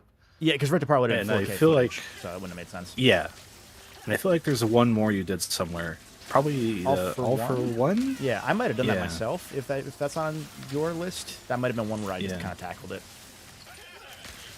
So I forgot I helped out on that mini. So hey, there you go. Yeah. So essentially, a lot of the sight gags that you might have seen in those are stuff that Chris was like, "I'm going to throw this in," and then I would laugh and be like, "Yeah, that's staying in." So I put so much work in on those early ones. Like I'd try to match the game footage to what you were saying, even if it was like subtle. Yeah. Right? You'd be like, "Oh, it's turning around" or something. I'd be like, "Oh, I'm gonna have Ratchet turn around at this moment." And eventually, I was like, "What am I doing with my life?" I remember you did a few of those for the Sonic stuff, like the crossfade between Sonic and Shadow doing the loop-de-loop. That one was really good. And that was one that someone noticed for once. Usually, people don't notice those small things, which is what sucks about it. Like one of the things about editing that I just kind of have given up on is like, I know a lot of people don't notice the stuff, and so it's either I'm doing it for me, or I'll leave some references for those that are paying attention, but I don't go super deep on them, because otherwise these videos take even longer to make on the long ones. Right.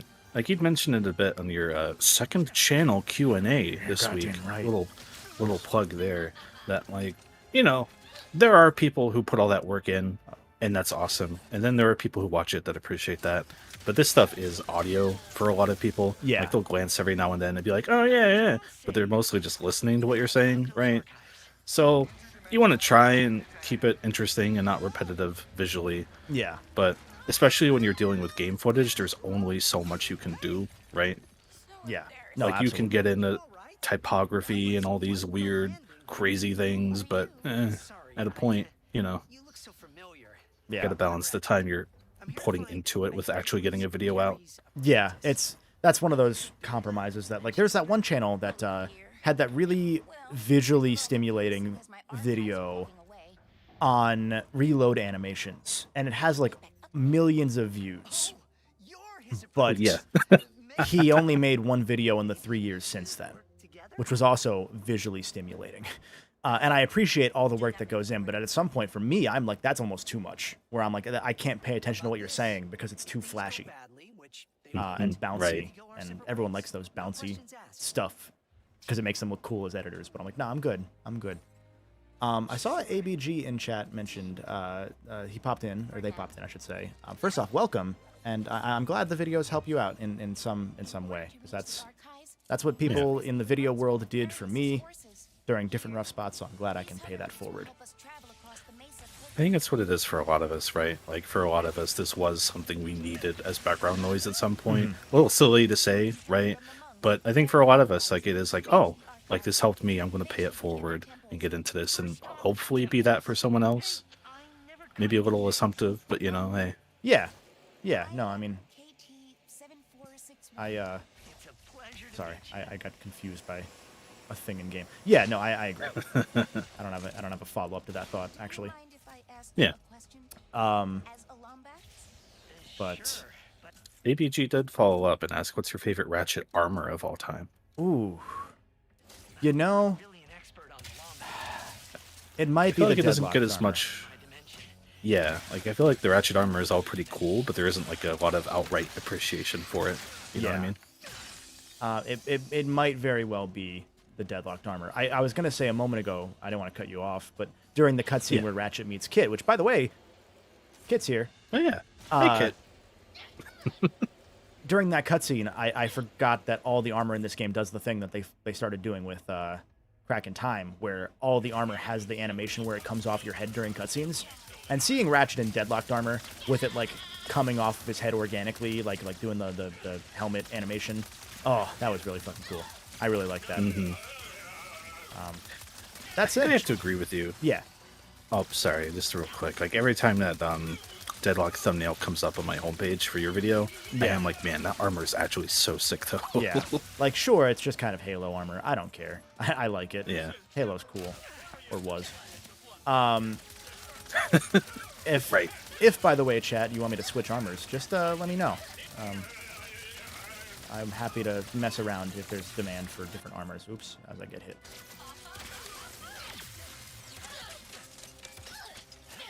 But yeah, we haven't talked too much about the story because we were having some fun conversations. But you know, we got introduced to Rivet. We found a Lorb just now. Kit's here. I don't have a lot to say about the story that I haven't already said in the video, so I don't want to repeat myself too much. But if you have questions or thoughts, by all means, I'm happy to riff on whatever you guys want to talk about. For example, I saw someone mention Ratchet's Shadow the Hedgehog animations for doing the booster now. So someone sync this up to All Hail Shadow. Please don't. The one, didn't I? This level is always, I really like this level, Savali, just because, man, it was really cool seeing like the token open world Ratchet and Clank level, or open world Sony level come to Ratchet and Clank in a way that felt it kind of brought back the vibes that the first game was going for, where it's like they want you to feel like you're exploring this alien planet. Because a lot of the open worlds that have happened in prior Ratchet games have kind of just been battlefields. So it was very... I was appreciative of this one being able to pull off big and open without struggling in that regard. Also, it's Goma from Tears of the Kingdom. Hi, Goma. Hi, Goma. It was interesting, right? Everything is kind of going open world these days, and I sympathize with people who are like, "Oh my god, can we just not?" Yeah. But I thought this level was very refreshing, especially for Ratchet, which is a series that remains solid. You kind of know what you're getting into with every one of them at a point, right? Yeah. So this level was like kind of overwhelming when I first got to it, in like a really good way of like, oh, I can sink my teeth in here and actually like get lost for a change. Yeah. Because that's not to say, like, some of the early levels in Ratchet 2 had the thing, had like the collectibles, you know, get the crystals or whatever, and those were always like good. I always really enjoyed those, but they became rote after a while that you're so used to them, and especially like up until the PS4 game kind of did Gaspar differently. I didn't really care for the one on in Nexus because it was just kind of that whole level is just collect things, like there's no like story to it really. And that was the issue that Ratchet eventually ran into, was there had to be an open level. There had to be an arena that's also a level, kind of. Like, small things like that. So this one to just be, like, completely, like, the Lorbs are optional. There's a story section. There's combat arenas that are very clearly crafted with the guns you have at this juncture in mind. Like, it all felt good and copacetic. Oh, copacetic. There's a word. Alright, Kevin, I'm going to make you talk about it. It came up in chat. Yeah. ABG says, I see a lot of people say they wouldn't mind if Insomniac retired Ratchet and Clank and made Rivet and Kit the main characters. What are your thoughts on that? I would hate that personally, they say. Okay, so I talked about this a little bit very briefly. I don't think that they are going to retire them. I think they'll do a fake out again. Because they really like faking out these two not existing anymore. I think that Rivet and Kit will get a game because the series is alive and well. I just don't see them not doing one, and it's Insomniac, so I don't see them passing the reins to somebody else because they really do have a lot of parental ownership of this series, if you know what I mean. Like, they're very protective of it at this point. Mm-hmm. So I think that they'll like kind of ease Ratchet and Clank out if they were going to, but the brand is iconic in its own right as a name that I just think part of the problem, it's the same thing that runs into Sonic to some extent, where the characters can't really evolve forever. So you're going to have an era of Ratchet and Clank that's going to go back to them being kind of like, hey, we're just heroes, we might be bland now because our character arc has ended. And there's nothing necessarily wrong with that. It's just you have to then introduce new stimuli, almost, to give them like a different challenge that isn't just them being retired and not having anything to do or say. And that's where Rivet and Kit come into play, where it makes it really interesting, because this game can function as a soft reboot for players that haven't played the other games. It can act as a you know, how Ratchet has been a fictional role model for a lot of people in our world. Rivet and Kit, can do the same thing for kids today, and even better, you know, not just 7 to 10-year-old boys, which was always the target for Ratchet and Clank. Now they can do 7 to 10-year-old girls as the target as well, because there was that thing that came out just recently about how, like, it's 51% of gamers now are female, which is awesome, and it's cool to have that, like, actually, like, tracked data. So it's important to have that sort of discussion and that sort of bring heroes in that represent your player base more, you know? Yeah. And I think also there's a lot of concern about Ratchet and Clank's character, right? Like, they have kind of filled their arc. But I think, if anything, it helps justify them maybe being a little more, air quote, boring and established in this game by bringing in characters who are new and rough 100%. Around the edges and haven't been on 30 adventures before. Like, that helps juxtapose them and kind of justify both sides even better. Yeah. And even, like, there's a subtext to this game that people didn't really talk about that much, that I tried to bring up in the video, in the retrospective, not the review. Generally, if I'm saying video, it's gonna be the retrospective for future reference, because I don't remember anything I said in the review. The thing about this game is that Nefarious was always like a menacing villain. In Ratchet 3, he is effective. He's able to split Ratchet and Clank off, and if he didn't like just reveal it to the world, and just if it wasn't so cocky, he defeats Ratchet and Clank because he splits them off, and Clank could have killed Ratchet at any time. So we know that without Ratchet and Clank being a duo, they would fall to a Dr. Nefarious. So for there then to be a different timeline where this universe's Ratchet does not have a Clank, where Rivet does not have a Kit, and she's always lost, and the only time she finally starts winning is when she gets a Clank or a Kit, it shows implicitly how the duo of Ratchet and Clank is so permanently important to one another, that you can't separate them off.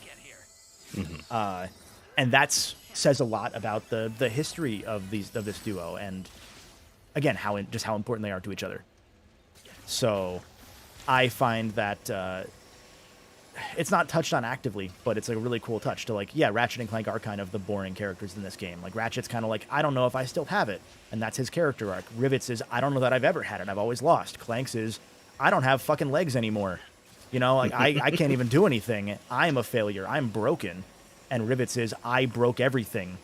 You know, like she failed her job. Like it's this whole journey of self-doubt and you know, then there's the super peppy with friends you can do it ending because it's a kid's game, and like it's like, yeah, no, it's true though, you can like get through those struggles if you have people to help lift you through it. Did I come through this the wrong way? No, I can make this. So it's a long way to answer the question, but I think that there's room for Ratchet and Clank to stay. It's just that they needed a Rivet and a Kit to help evolve them. No different than Sonic kind of needed a Shadow at some point. You know. I saw, this is the second time I saw someone in chat mention the Rebel armor being Marty McFly. Yeah, that's a very clear Back to the Future reference. I think they've even made a joke about it on Twitter a couple times. But a lot of people didn't catch that apparently from what chat has said so far. Thanks for the warning. You are welcome. Okay. Also, the one thing that I liked, I've said this in the video as well, is I was a fan of how they had to make Clank more animated in this game than just like very flat-toned robot voice with Scooby-Doo laugh, because Kit had to be super robotic because she hasn't come out of her shell. So like they had to make Clank a little more like, I have a voice that's actually dynamic for once, instead of just having like 3 tones. So there's a lot of subtle stuff like that where they did a really good job of kind of bringing you into these new characters in a way that like you remember that like what Clank used to be, what Ratchet used to be, and it's these characters in Rivet and Kit. I feel like I see the Clank stuff especially get lost in discussion around Ratchet and Clank being boring in this game. Yeah, like this. Like there are these tiny little quirks that they put in to help differentiate them. That, you know, it doesn't have to carry the whole thing if that's not good enough for you. Hey, but they did think about some of these things and make an attempt at, if nothing else. Yeah, and I'm a big fan of what a lot of this game does. I think that they did a really good job, considering the struggle they have to go through to compete with themselves and cater to, again, 4 different audiences simultaneously. Like it's just an impossible task, and it's why Sonic struggled. I was saying earlier, we haven't talked about this, but I read an interview from David Jaffe about Twisted Metal, because Twisted Metal kind of came back up in the zeitgeist with the show having its, we'll call it a trailer. And it's interesting showing this week. Yes. And at one point, I found a quote from Jaffe where he's like, yeah, like Twisted Metal appeals to like 5 or 6 different audiences. Like Twisted Metal, like you could want Twisted Metal 1, you could want Twisted Metal 2, you could want Twisted Metal Black, Head On, 2012. Every game had its own quirks that made it appeal to a different audience, you know? And that's a constant issue where any game series that runs more than, 10 years is going to run into that, because like shit, Call of Duty runs into that. Like, do you prefer Call of Duty like Black Ops era? Do you prefer the Modern Warfare 1 and 2 era? Do you prefer the new era? It's constantly shifting. And it's that identity crisis that every game series has to go through if it's going to survive long enough. I mean, shit, there's a whole angry Zelda subreddit that exists because they are true Zelda fans in their minds, and they want there to be a real Zelda game that's not Breath of the Wild styled. Like, that's a whole thing, you know? It's weird. Oh. The Call of Duty one manifests in interesting ways to me, where people who I don't feel like would normally keep tabs on developers of games will, in this instance, do that, right? Like Nico.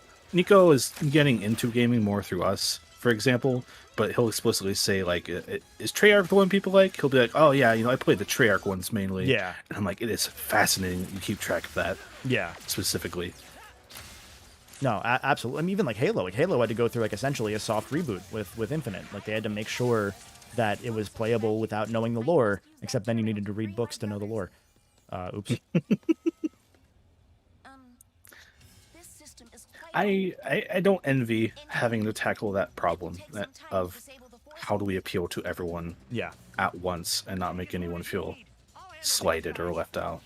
But I feel like this game does a good job. Like, you will, I'm sure in your comments you've seen them, of course. There are people who are like, ah, man, this still isn't Ratchet 1 Ratchet.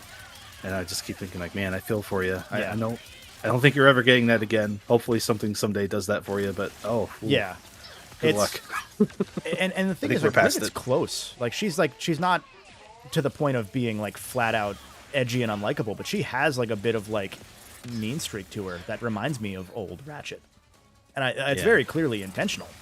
And I appreciate that they did that within reason to appeal to the audience that is 7 to 10-year-old kids today who are, maybe not as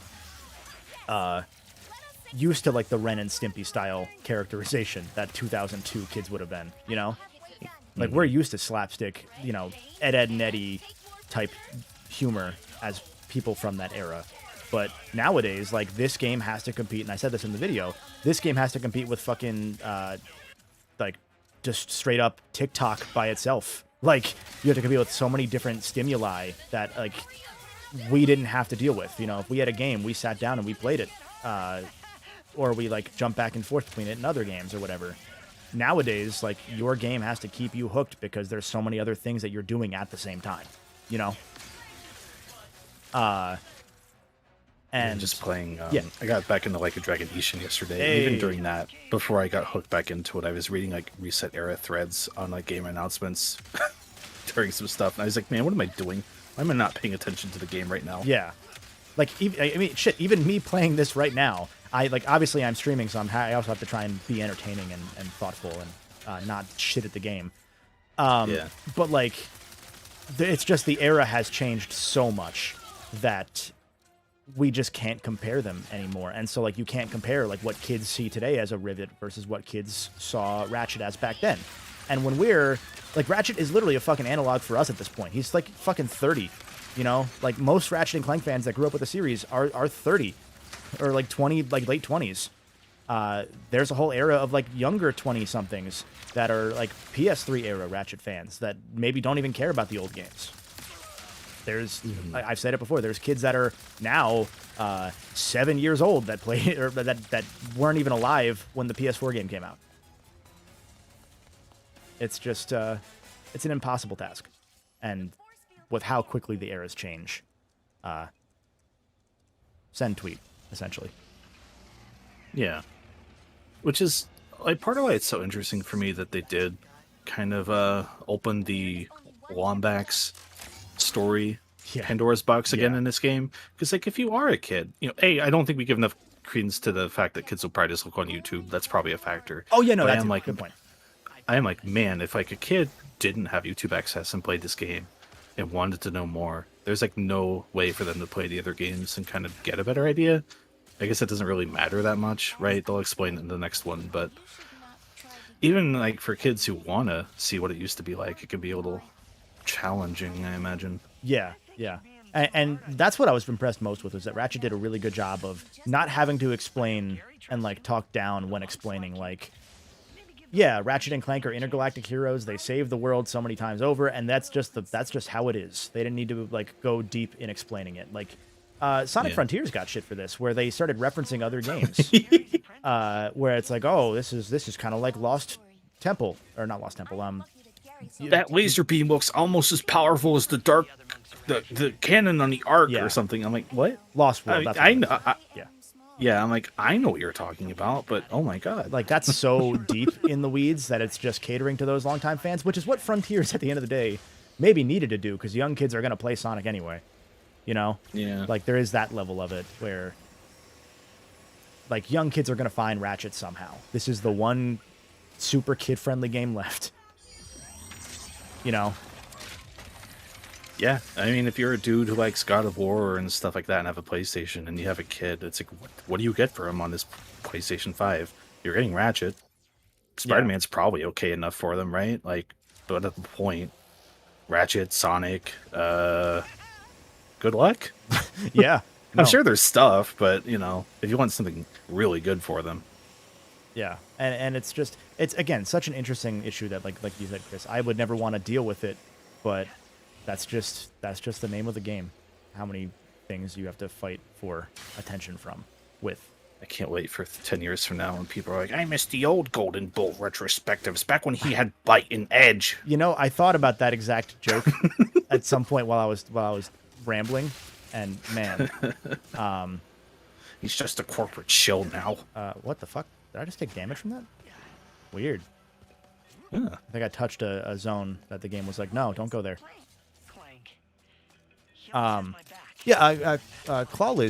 said, in a lot of ways, Rift Apart feels like a setup for the next game. Yeah, 100%. Like, this is a start for what the next Ratchet is going to be, but it needed to happen because the PS4 game already, like, had a lot of people concerned or upset or hateful by the end of it. Yeah. You know, like, there's a whole can of worms that, like, that is the first, and here's that thing that you might not consider, given a lot of you, or all of you have watched my Ratchet retrospectives, so you already have heard me say it, that Ratchet PS4 was the first Ratchet game released in the YouTuber era.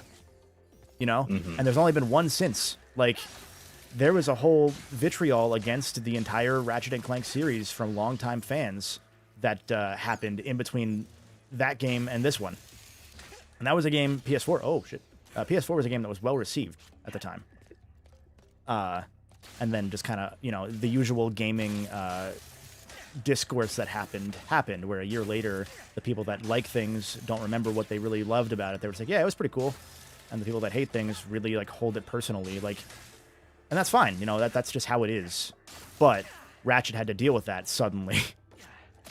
And then not be able to... years. Yeah, and then not be able to make a game for the following several years because they were already on Spider-Man. Or, you know, releasing the game knowing that the movie is shit. Like, they had to deal with that. Like, they knew the movie was bad before we even knew it existed. Like, imagine that. Imagine having to sit on that info, you know? Mm-hmm.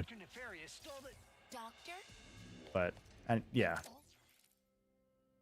Can't set markers in this game, can I? It was the other Clawless sentence that really stuck out to me, which was also Giant Kit got some nice curves, not gonna lie. I didn't even mentally process that. I'm not gonna lie to you. I read that in reverse order. I read that sentence. It was like, huh. And then I read the first part. I was like, oh, yeah, I'd agree with that. Like, I saw, oh, Giant Kit, and I thought it was like, oh, yeah, Giant Kit was a pretty cool reference. I didn't even get the whole way through the sentence. Jesus. Yeah, it's so... It must have been tough to be involved with the series, and, like, every time you look online, all there is, like, this weird vitriol, like, festering from, like, a portion of the fan base, and there's nothing you can do about it, right? Yeah. Like, you can't force a new game out the door. You can't respond to it. You're just opening yourself up for a lot more at that point, right? Like, it must be so difficult to kind of sit and deal with. Like, I guess you just don't look at it at the point, right? Like, I even know... What do you do? I've had some fans send me, like, screenshots of the Insomniac Discord, which I'm in. I don't talk in it often because that's a whole can of worms where I don't want to say words and then have people, like, make it about me. It's like, no, it's about Ratchet. It's not me. Yeah. But I've seen, like, people put my videos in there, and then you have people that are, like, community staff at Insomniac that are like, oh, well, this isn't sourced. And it's like, no, I mean, I sourced it. I get that you have to say what you got to say, but, like, there's that level of, like, I'm sure that I'm not necessarily beloved there, and my whole thing was like a positive message at the end of the day. But that's just, Yeah. you know, you're not going to watch 12 hours of video to find that out. I love the idea of it not being sourced when I think about every fucking time I had to put a link in at the bottom with a screen cap and make it look okay. Like, Yeah. Fuck, man. Yeah. No, But yeah, no, I totally empathize with where they have to be in that equation, Yeah. too. Like, it's not... Like, slapping anyone with an hour-plus long video, first off, that's some interesting etiquette in a very fast-paced message board in an environment. IRC but chat. yeah, no. Like, I see it even, like, when I'm on Sonic Retro and I'm trying to moderate, someone will just post a link to, like, an hour-long video with no timestamp. I'm like, bro, what do you want us to do right Yeah. now? I mean, shit, that was also how it was with the Sonic Team video we did. Like, that was... Yeah. There was so much of that. No, exactly. It was that exact video going around, too, where I'm like, Yeah. all right, well, I can help you because I'm familiar with this video, but please don't just post this video to people. Like, Yeah. the info comes from us in some cases. Like, just go get the info. And then there was shit where it was like, you quoted Sonic Retro, they're fake fans and they hate everything, and it's like, it's an archive. What the fuck do you mean? Yeah, we don't tamper with the interviews. Yeah. Oh. But yeah, no, it's one of Fan those where like bases. like you said, I empathize with the people that are like working at Insomniac that have to be on the Discord and see videos like mine or, you know, other long form Ratchet videos on the web that they have to see. Oh God, what the fuck? Oh. I found a new thing, guys. There you go. That they have to deal with all that. And then it's also in the same breath. It's like it's tough because, you know, I did interview actual employees for a lot of that stuff, former or current, you know, on or off the record. Yeah. But that's just part of the job, is that you can't really, you can't reveal the sources, and they are not going to watch the video ever because why would they? It's about the game that they maybe worked on in some way or tested. Yeah. You know. Long video usually means really negative too these days. So yeah. You wouldn't even give it that chance. Yeah. So I don't know where I was really calling going on. with that, but yeah. Yeah, not to keep calling on Clawless specifically, but they bring up another good point, which is a part of me thinks that the writers may be a little scared of the Lombax storyline, and you feel bad for them because of expectations. And that's an interesting part of it too, is because this was set up in the PS3 era, right? Yeah. Like we are barreling toward the PS6 era somehow, and you know, to be fair, I don't think there's like that many people who are like, oh man, they better wrap this up right. I think at this point, people just want any closure. But that's got to be on your mind if you're writing the game, right? Yeah. No, 100%. I hadn't even like considered the weight of expectations on some of this stuff. Because like for me personally, I'll just be happy to see it resolved because holy shit. But yeah, it would also be nice if it was really good too. And yeah, I imagine a lot of Ratchet fans have an idea of how this goes, and it probably won't go that way. Yeah, that's it too. Is it like you said? There's so many expectations, like you and Clawless said. I don't think there's a huge fear about it because they embraced it so heavily here, given by way of secondary lore in these lorbs. But the fact that they did it at all is interesting, and it makes me think that they might go back to what the original idea was for Nexus, where they were going to have enslaved, brainwashed Lombaxes. I could see them tackling that, you know? And that'd be, I think it'd be fine if they do, because I think that they'll do it right. You know,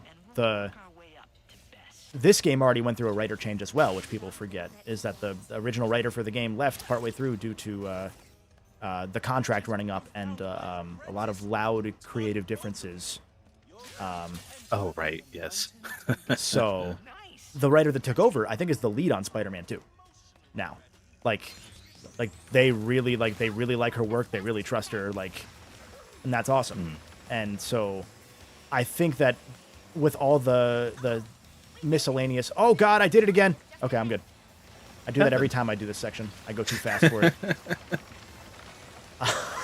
But yeah, I have faith that they would do it right when they do it. I just hope that they fucking do it. Like, you can't tease it one more time and then not do it at this point. Like, the next mainline Ratchet game has to be the end of that story. It cannot be anything else. Because you know you're not going to make another game for 5 years. Like, you know now that you're not doing a game every year anymore. So, there's no pretense of, we'll answer it in the next game, or the next game, or the next game, and then sales go down. Like, no, this is it. Mm-hmm. Man, there's a small part of me. I knew it was unlikely, but there's a small part of me at that PlayStation showcase that was like, all right, Rivet and Kit game. Like, if we're going to get a smaller in between, now's the time. Yeah. No. And again, that was even like a thing I said a little earlier, is like, they would have also gotten shit for announcing a Rivet and Kit game, because people are going to say, then you're replacing Ratchet and Clank. And it's like, well, what if it's just a side game? Like, but then you have to announce it as a side game and deal with the other thing that Insomniac always struggles with, which is the PR of saying it's a side game, because then people don't believe them or something. You know? Dude, even... I hate to keep bringing up Yakuza on this. I'm so sorry. But after that trailer for 8 showed up today, I went and looked at the reception, and people were like, is this 8? I think this is a side game. I can't tell. And people were like, it's 8. It's announced. It's an infinity symbol on its side. They're like, yeah, but like we don't know. I'm like, so yeah, no, it would be exactly that, but with Ratchet. Yeah. And no matter how clearly you try to communicate that, it will just be another issue for you at a point. Yeah. Like, I mean, the fact that Miles ran into it with the same company, like, I can guarantee Ratchet would run into that, but doubly so because we knew that Miles was a playable character, and then we knew that Spider-Man 2 was going to have 2 Spider-Men. Like, that was a thing that we already knew. The DLC set it up. Like, it was a whole, like, Spider-Man takes place in summer, the DLC takes place in fall, Miles takes place that winter. Like, it's all one fucking run. And it still ran into that. So for there to be a Rivet and Kit game, then announced 2 years later, at this point, you know, shit, like, what do you do?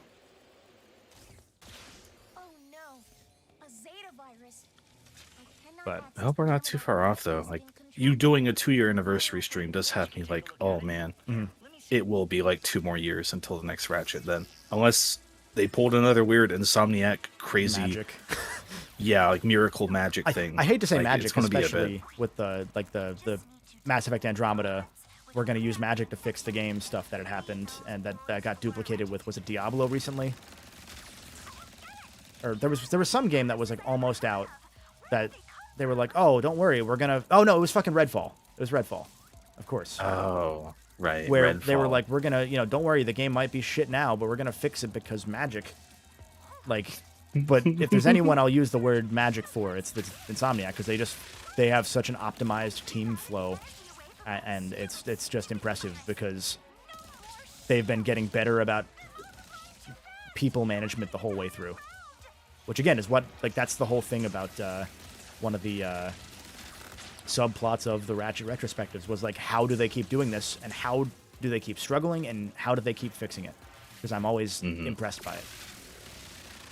Aside from Bugsnax, a lot of the new stuff I was doing on my PS5 for a while was Insomniac stuff. Yeah. I mean, think about the fact that they were supposed to have Miles and Spider-Man out day one. Or Miles and Ratchet, sorry. Yeah. You know what I meant. Well, and also Spider-Man, I guess, because you have Spider-Man Remastered, Miles Morales, and this game all day one. Like, what the fuck? How? But yeah, I know that there was the rumor, was it Jeff Grubb? I think it was Jeff Grubb, who had said that he had heard from an Insomniac source that they were targeting 2024 for the fucking Wolverine game. In which case, yeah, it is 2 more years till Ratchet. Like, they might announce it, but... I forgot about Wolverine entirely. Oh, God, yeah. right. Yeah, because they're doing that as well. I always thought 2025 for that game, and then that would potentially mean that... there we go. That Ratchet could have snuck 2024, but then that's 3 games in 3 years. But then in the same breath, 2022 was their only year off in a while, so... Yeah, no, it's... a little incomprehensible to me at a point. Yeah. I happily take it. I don't know what to say or anything about Insomniac at this point. Yeah. Ellie says Wolverine Jeff game's good. Grubb, by the way. I was listening to some of his stuff in the last week, and I was like, it'd be really funny if he was on Crub, actually. We could get one good joke out of that, bare minimum. We could probably get him at some point. I think we can. Honestly, probably. Someone in chat, it might have been the same person earlier, who said the fact that developers charge you $70 for a 14-hour platinum is absolutely absurd. I think it depends on what your perception of value is. I mean, if you're getting a game that is this pretty and is this complete a story, like... I don't know. Like, there was... Breath of the Wild, or Tears of the Kingdom was getting shit for having a $70 price tag because it looks like a Switch game. And because before release, when people had, like, leaked copies of the game, or emulated copies of the game, it wasn't running 30 FPS. Like, it's all down to your perception of value, and a lot of gamers have always had a perception of value that was, you know, dollars spent equals value, and I don't think I've ever agreed with that.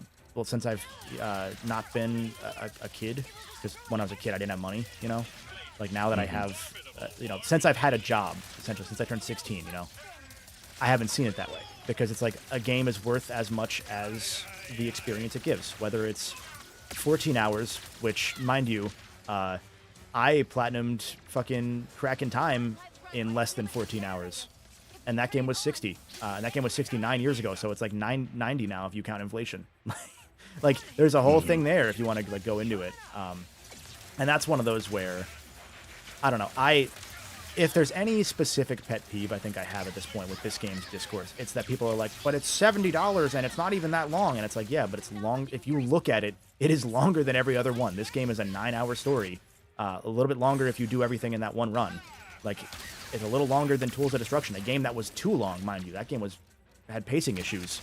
It was so long. And the main villain was an afterthought half the time because it wasn't supposed to be the main villain.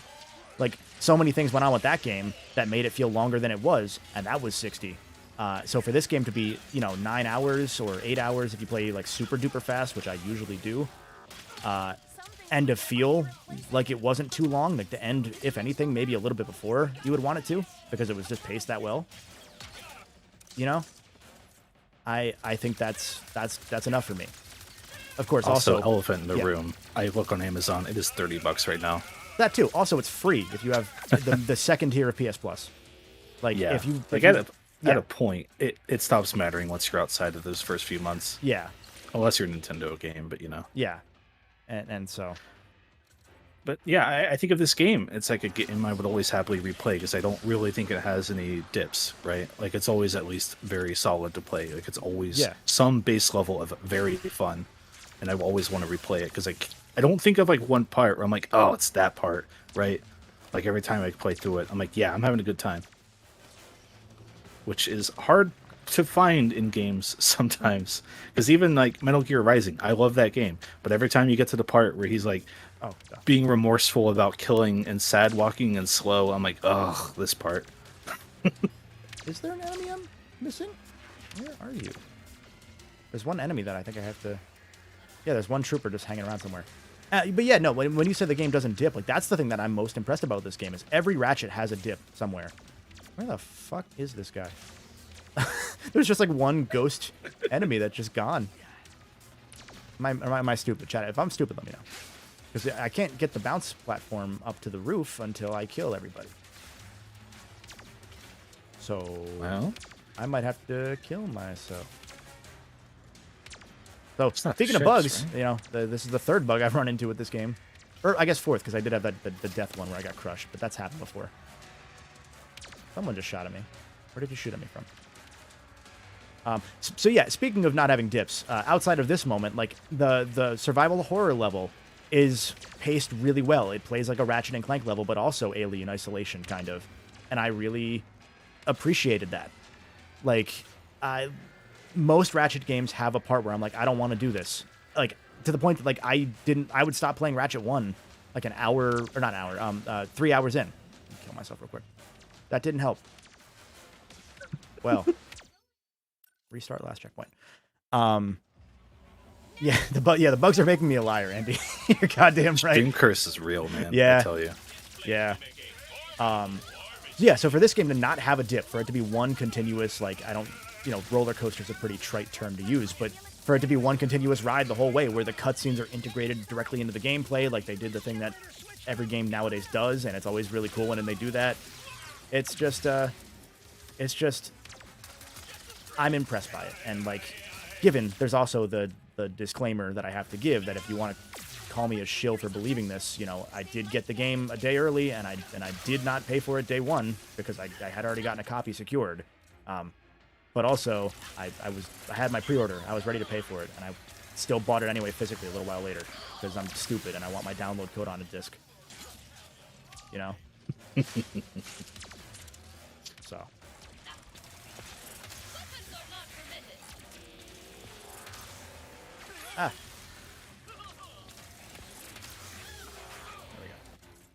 I'm just focusing on not missing any enemies this time.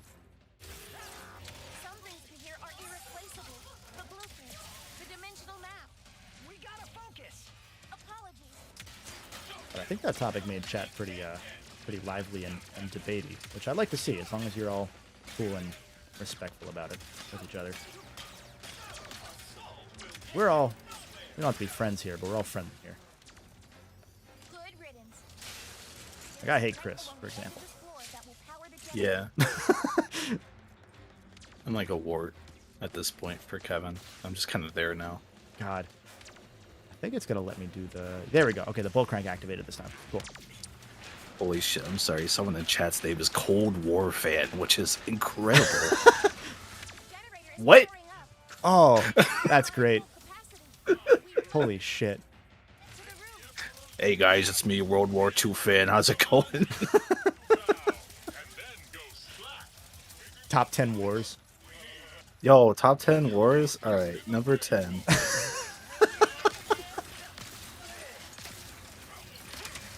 Oh, you did it. Now that I'm thinking about it, there's another bug that I will think about, or I will point out that I just thought about, rather, which was there was a bug when you fight 3 of these guys on that level that I mentioned, the juice level, where they will specifically fall into the water pretty frequently, and you just have to fight them underwater because there's too many of them and the platforms are very small. That one's there.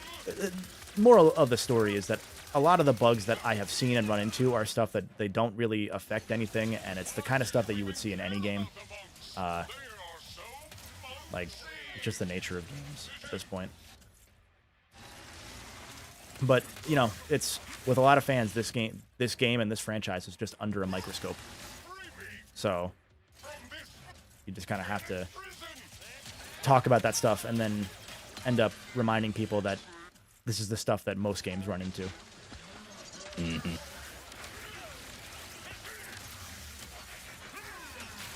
Oh, shit. Why are you all here? Stop it.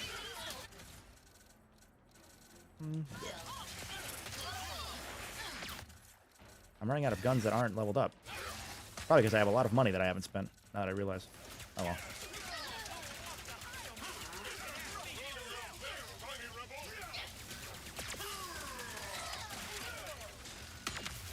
Take that, nerds. I love Mr. Fun Guy, by the way. Like, his gimmick is very understated, and I think that they almost made him too quiet in the audio mixing, because I love the idea of this is what Mr. Zircon has always been, but now they're tongue-in-cheek about it, so he's just a depressed, sad clown. Like, I love that so much.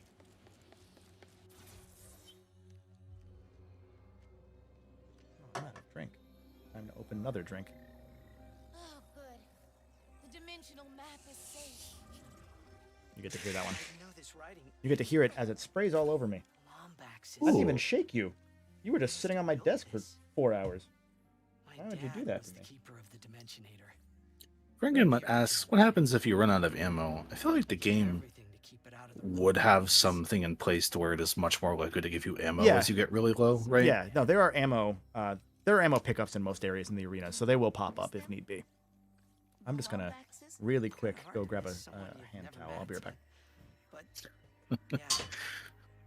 Looks like shit all over the floor. Right back. I mean, I'm still right here. I just moved. Figure out if we can even build Got the a towel. Dimensionator first. It's a shame you didn't spill any cola on your floor, though. Like JTart9 did that one night. I might have, but I have hardwood. I don't see it. I think it'll land in my pants. Secure outpost in the galaxy. Well then, let's get moving, KT-74. Ratchet? I think Kit Well, now I'm gonna be is sticky the my rest of this game. favorite. That's pretty cool. Ooh. Kit it is. Try it again. Huh? Yeah. Cool. We've done it. Hey, Frankenmuth, we were just talking about that. The Final Fantasy demo. I'm glad they finally showed it off and said it's coming, because man, game's out in 11 days, so great. It has been fun, Ratchet. That's supposed to be out already, wasn't it? The demo was supposed to be 2 to 3 weeks before release, and it's now just under 2 weeks. So they're not liars, but they really held tight on that. I wonder if I got an email then. Sorry, I just punched my mic. Did I, in fact, get an email? I did from my cell provider saying that the tower maintenance is going on at some point. Cool. Thanks, Square Enix. Yeah. This section, by the way, even though they didn't make Giant Kit playable at any point, you know, that's kind of... I would have liked to see it, but also...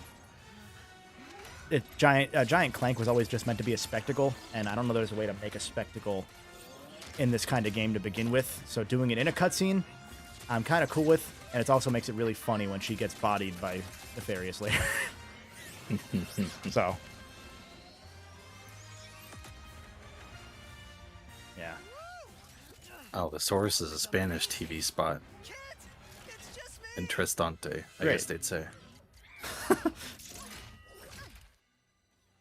told you, I do not make a great partner.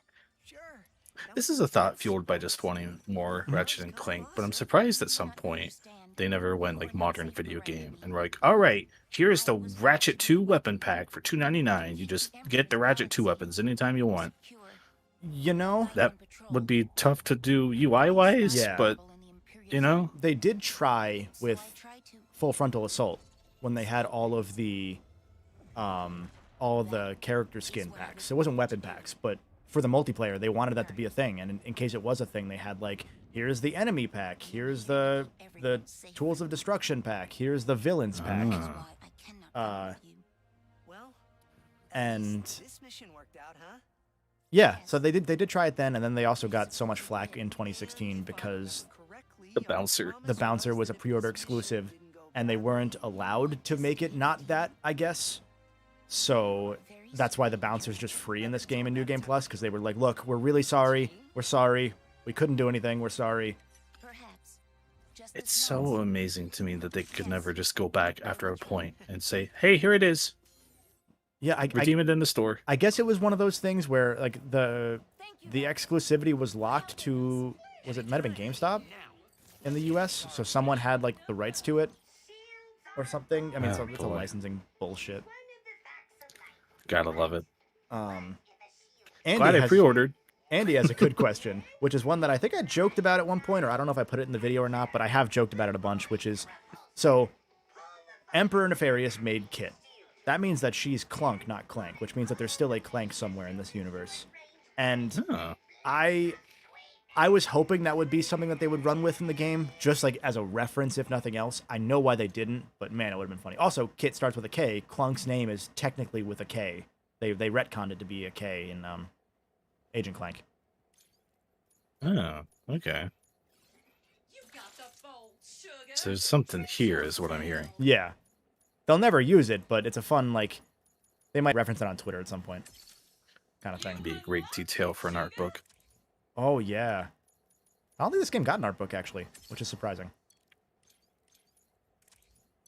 Got a vinyl release, I know that. It got like 7 vinyl releases. Because they released different versions of them. I hate that trend. Wow, yeah, they never made an art book for this game. It's so weird. Yeah. Like Horizon gets some. I think Ghost of Tsushima got one. Ghost definitely got one. Interesting. Ghost also got a vinyl. Fun fact. Was it? Oh, was it TOD that misspelled it? No, that might be right. Thank you, Dolan. I forget all this shit nowadays. After all of the work that I put into the research for the retrospectives and like all of that, my memory of all of it has just completely like gone now. Because I used to be pretty proud of the fact that I had like a wiki-esque memory of a lot of the stuff in these games, and I still have some of it, but I kind of I blew that load. Yeah. You sacrificed it for a good cause. Yeah, exactly. And then blew a load. Yeah. We did this planet already? Man. Yeah, no. I was gonna say earlier, I really like the one touch there with Ratchet and Kit, because the other thing is like I like that they keep Ratchet and Clank split for a while, obviously because they kind of need it at a certain point, because what do you do with their characters otherwise? But with Ratchet, also like Clank knew that Ratchet was okay with not leaving, like at the end of the last game. So I appreciate that, like over time, you know, he's like, I still want to do a cool thing for you. but also I always loved it because Clank's just kind of like, I'm sick of your shit, get out of the house. Like, I always found that fun. But I love that when you have Ratchet and Kit together, Kit's like trying to handle herself like a stiff, you know, new to this world robot would be. Not that Kit's new to the world, you know, she's been around as long as Clank has, just not with Rivet. But she hasn't gotten that human element to her. You know what I mean? And so Ratchet knows how to deal with that. And so he's able to convince Kit, like, you said you'd come with me, you know, once the job was done, we'd split up. The job's not done yet. And, like, that's, like, man, that's such a great touch that Ratchet just has that touch with robots. That's the last bit of mechanics he has left, if you think about it. And it's just those... He got Bentley'd. God. Yeah.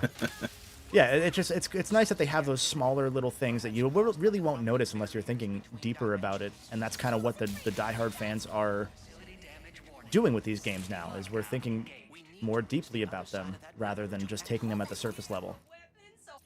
I mean, shit, one of the things that I always talk about is, like, there's that complaint that I see constantly in the earlier videos and the later ones for PS3, that the series left its bit of consumerism behind, that the satire is a little bit moved or gone entirely. And I don't know that I don't know that I would want them to still do it. And I've said that in the videos as well, is the consumerist humor was a bunch of 20-something dudes being led by the original Insomniac staff, which was more 30-something dudes.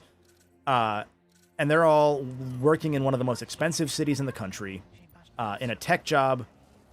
You know, they don't have families. They're just kind of like, you know, post-college kids, edgy and pushing against the world like everyone does after college. So they crack the jokes where they can, kind of stuff. And that's all fine, but as people grow up and as they have families, like their standards change, their belief system can change. And that's kind of what happened as you see different people at Insomniac taking over. You see more games that want to have, like, strong female role models instead of having Ratchet have a Bond-esque girlfriend every game. Because that was the original idea, was that Ratchet would have a new girlfriend every game because he's a Bond character. And I don't know. I think if they did it now, it would fit early Ratchet and Clank. But the cool thing that Ratchet and Clank always did, and again, I said this in the video, was that it always stood out by being different from the rest. The level of satire that Ratchet had and the consumerist humor that Ratchet had, I would say nothing really did it as well besides, like, maybe Futurama. But otherwise, like, Ratchet stood in a league of its own, where it did it in a way that was biting, but not just, like, super... It was in your face about it, but it was biting but targeted in a way that felt thought, if that makes sense. And for them to do it now, it would be what everyone else is doing, because now everyone's jaded in the same way that the early Ratchet games were. So do you really want Ratchet to go back to that humor and be that jaded style when everyone's doing it, when it's just going to seem like it's falling in the line and it's just doing what everyone else is doing? When now, this game... And this was something that I think it was a GameSpot writer maybe said. I forget who said it, but someone I had read an article about it, and I haven't found the article since. But maybe it was Eurogamer, actually, in their Game of the Year breakdown. They were talking about how in a year, 2021, with overwhelming cynicism and everybody kind of wanted to win, you know, like everything still kind of sucks that year. For this game to have been just wholesome and genuine from start to finish was unique. And that made it stand out in the same way that the early games did. So, yeah. Yeah. Also, because it really did get oversaturated generally. Yeah. Even back then, let alone, I mean, the added cynicism from nowadays. Yeah. And now that you have a game like Disco Elysium, like, you can't really do it better than they did. So why even keep trying when that's all that kids are exposed to nowadays? Again, with, like, the evolution of social media, kids are exposed to more cynicism earlier than ever before. And so it's not really... It doesn't do much more to have these games be cynical, too, anymore. And so I like that they've always split against the curve. And like Andy just said in chat, the humor is not as strong a lot of the time. Don't get me wrong. Like, there are jokes that are just not that great. because it's, you know, Yeah. like it is what it is. That's just how there were jokes in the early games that were, I was like, yeah, these are kind of dumb. That's just how humor is. Like, I'm not funny. Like that's just kind of the name of the game.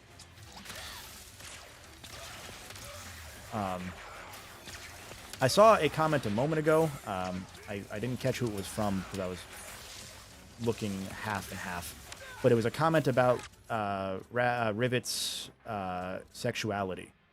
I know that the original writer / the creator of Rivet the character has said that she is lesbian. Rivet, that is. I don't think Insomniac's going to go back on that, because now they don't really have a choice to or not, because if they did, that would be a big controversy. That's kind of like a self-inflicted wound.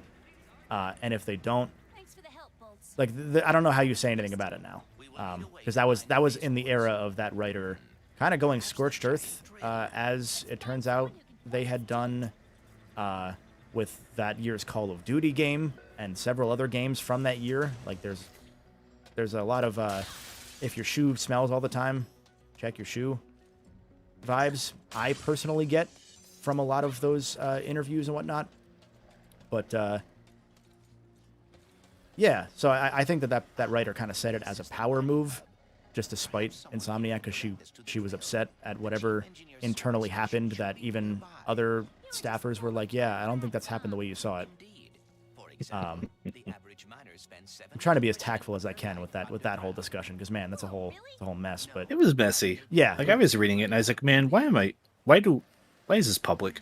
yeah, why are you airing all of the dirty laundry? And it's like, I don't even, like, obviously I should say, I don't even care, like, if that is a thing they're going to go with, or that they were going to go with the whole time. That's sick. I'm cool with it. I think whatever, it's a role model, and it's cool to have a role model that represents people, you know. But to do that as like a now I'll show you, that just feels like, okay, now you've announced that just to spite, which doesn't feel like the right or reason to reveal that sort of character trait in a fictional character, you know. Yeah, very messy thing. It's a good thing ultimately, but weaponized weirdly. Yeah, exactly. Yeah, which makes it feel maybe a little disingenuous at a point, but and then you have to push back that. Yep. Past that. And yeah. as Clawliz says, essentially exactly what you said, Clawliz, where like Rivet was created by a lot of people, and that the writer took ownership of the character because they wrote in certain character. Oops, I don't know why I did that. Certain character traits for Rivet, and that is totally fine. And like that is like, if you want to take like a little bit of pride and ownership in that character, by all means. But it becomes like a word of God situation at a certain point. And you know, if it's not in the game, Insomniac has always said it's not canon yet. So you can believe it if you want to, but until it's written into the game, I would just assume it's a writer saying a thing, but that's not necessarily canon until confirmed. Not that it matters. I don't really care. Like, it's cool if it is. It's cool if it's not. It's hard to imagine this series focusing on any relationship lately, anyway. Yeah, and that's kind of Garrett said in chat just now, or Garrick. Excuse me if I pronounced it the wrong way. Either one of those said that. Like, I don't know that there's really a huge place for that in this series, because they haven't handled any of it well with interpersonal relationships in Ratchet so far. So why would you even want that in this game at a certain point?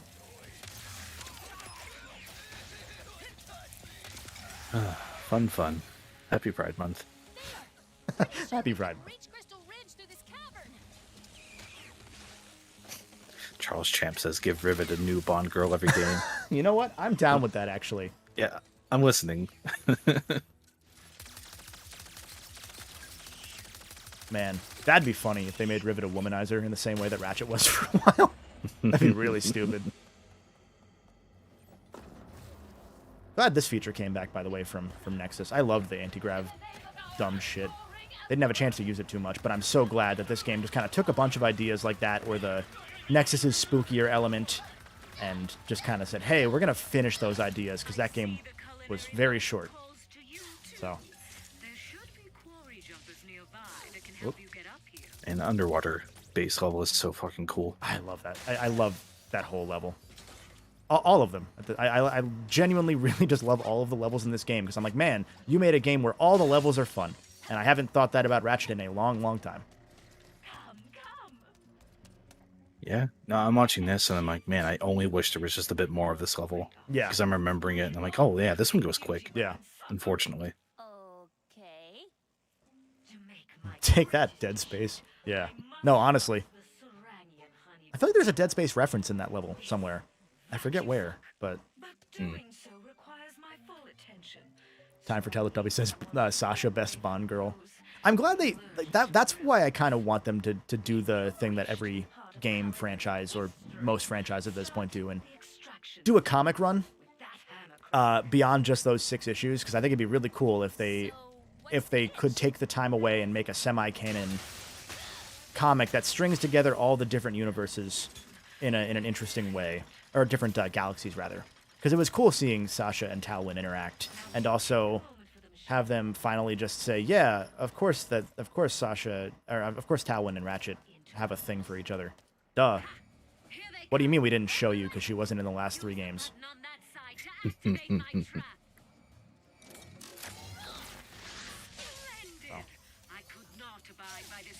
Yeah, great place to see Talwyn again too. Like Electric Remus mentioned it a minute ago. And I was like, oh yeah, Talwyn is in the credits and that's it. Yep. Who knows if we'll see her in the next game. It's such a tough situation because like, and then you have to explain. I mean, that one you can just say, yeah, it's Ratchet's girlfriend. But also, like, if you answer the Lombax story, then you kind of have to answer the Apogee story. And that's kind of, why did I do that? That's kind of one of the things about tools that always not bothered me, but frustrated me, is that there's a story of Clank finding, or not, I should say of the Future Saga. Why did I do that again? God damn it.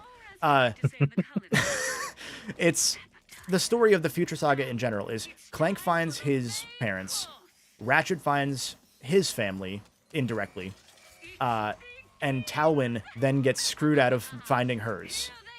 Like, given Talwyn was a new character, but like she was created as like an analog for Ratchet wanting to find his family, and the connection being that like he's the one that like found the Lombax secret and all that. So like for her to never have gotten that closure is like, man, that's really shitty. I don't know. She never did anything wrong. Yeah.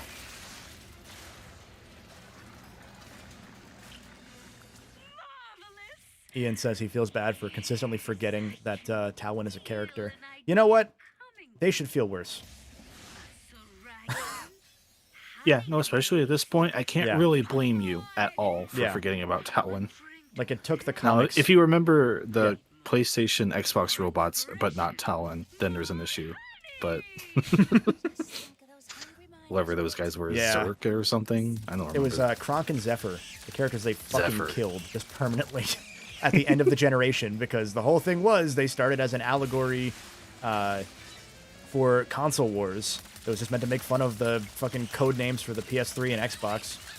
Or PS3, Xbox's code name, and then one was the PS3, and that's why they mentioned Willy, the one who vibrated all the time.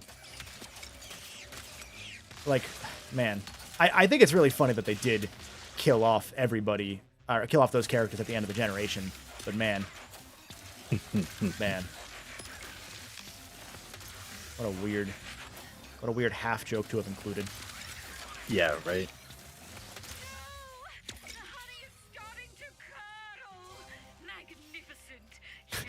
Ellie said, man, Ratchet has slighted so many people.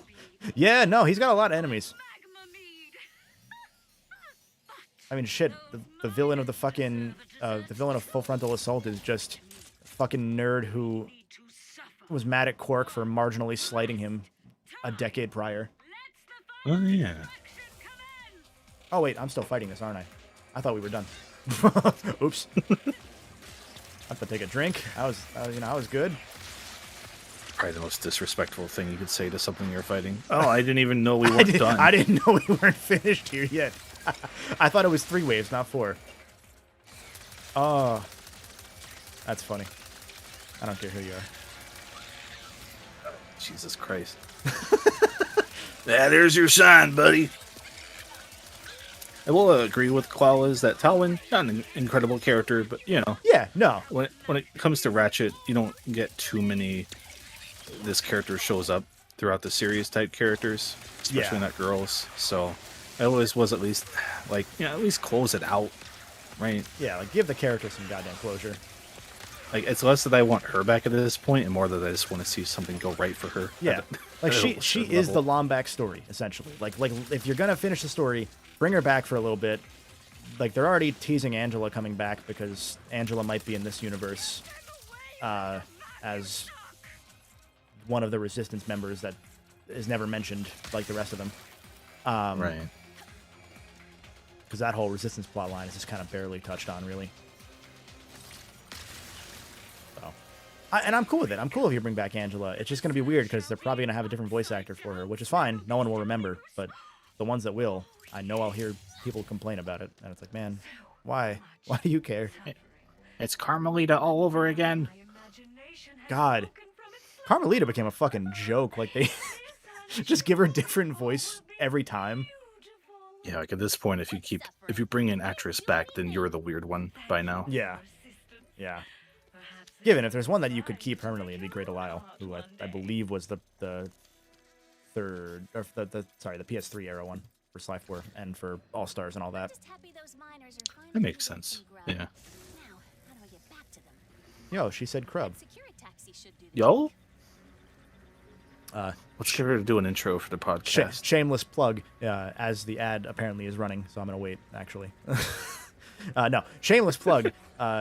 At the top, there's a pinned message about my podcast with Chris here, as well as several other of our buddies that we do every week, every Tuesday, live over on Twitch for now until Twitch dies, and then somewhere else after Twitch dies.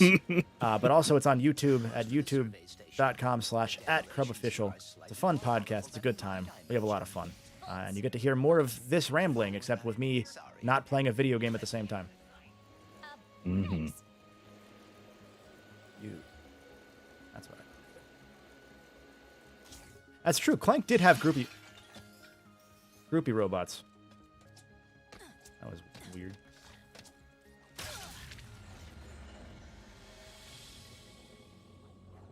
There. You probably touched on this, but it's come up again, Yeah. as it tends to with streams, so always good to double check. Yeah, of course. For no reason asks, can we save the stream so people can rewatch it? I assume you're leaving this up after? I am going to... It's going to go up somewhere, whether it is on this channel or the TGB2 channel. I don't know yet. Oh, yeah. It's going to depend on... it's weird. YouTube has some weird algorithm things. Whoops, wrong button.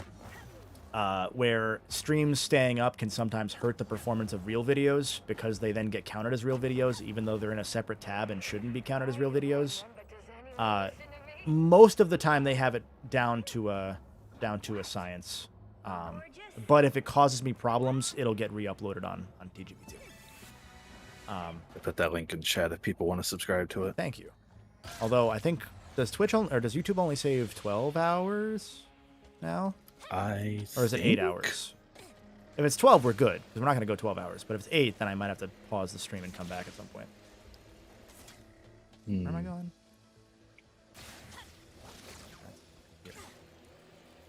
Am I going here? No, I'm not going. I was Looks going like it's up to 12 hours. Okay, it's 12. Cool. Thank you. I always forget because sometimes other things are 8. Yeah. Mess. There's the door. Okay, cool. Enough of the void repulsor still? Damn. You're welcome, Garrich. If you like listening to Kevin ramble, that's basically what that channel is. Yeah. So, hey, it's that. there you go. Wherever random shit that I want to upload is. Like I have a video that I saved of me going through my entire Tears of the Kingdom. Like there's the map thing, the hero's path, where it shows you everywhere you've been in the game. I've done everything in that game besides Korok Seeds and small things, but I've done every quest, every shrine, all that stuff. But I have my entire main story path saved in a video that I might upload. Just no commentary, just so people can kind of see it. Because I think it'd be cool. And people who know, but people who don't watch it, kind of thing. Yeah. Time for Teletubbies says, do I do any trophy hunting? Not really anymore.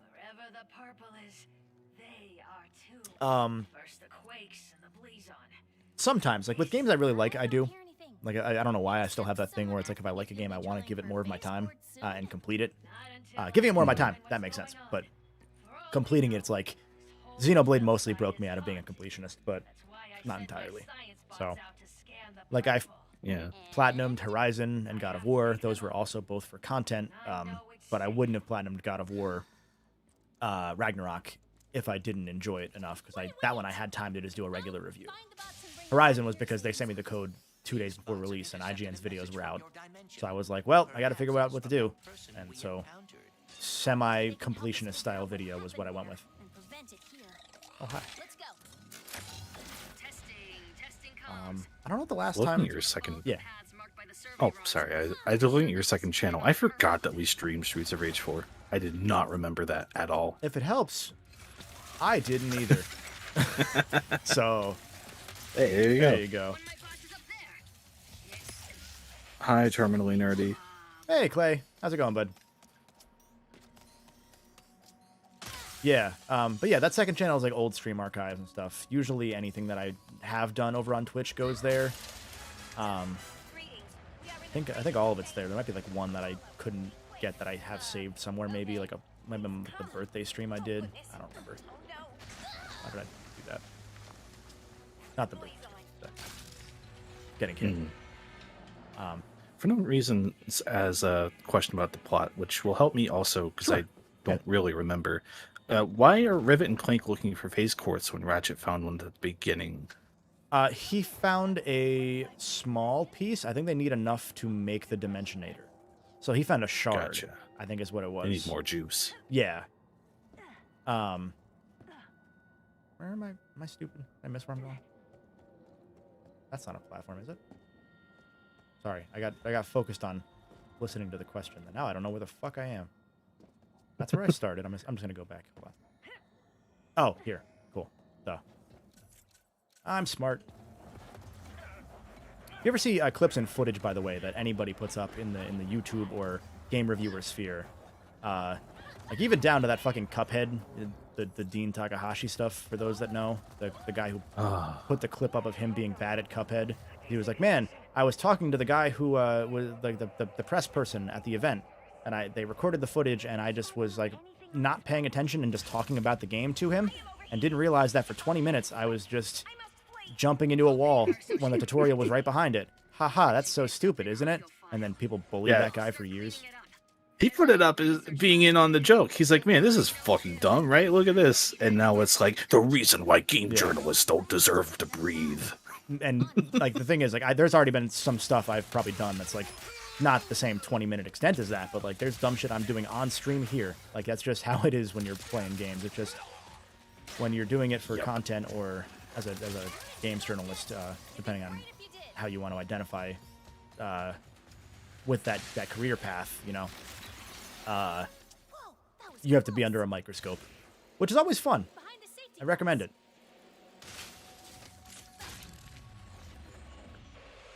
Always fun running everything you're about to say through a mental filter first to be like, am I about to say something stupid? No? Okay, let's go with it. I mean, shit, I hesitated on the fucking, the Rivet sexuality stuff, because I'm like, man, that's gonna someone's gonna clip that somewhere.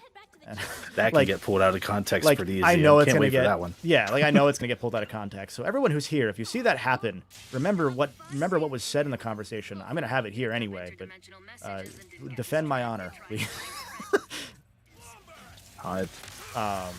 No, but even then, like, there's stuff I'm gonna say here that I'm sure someone's gonna post on Discord and be like, well, the Golden Bolt said this about the development, and it's like, I don't have my sources with me, man. I'm just telling you what I remember.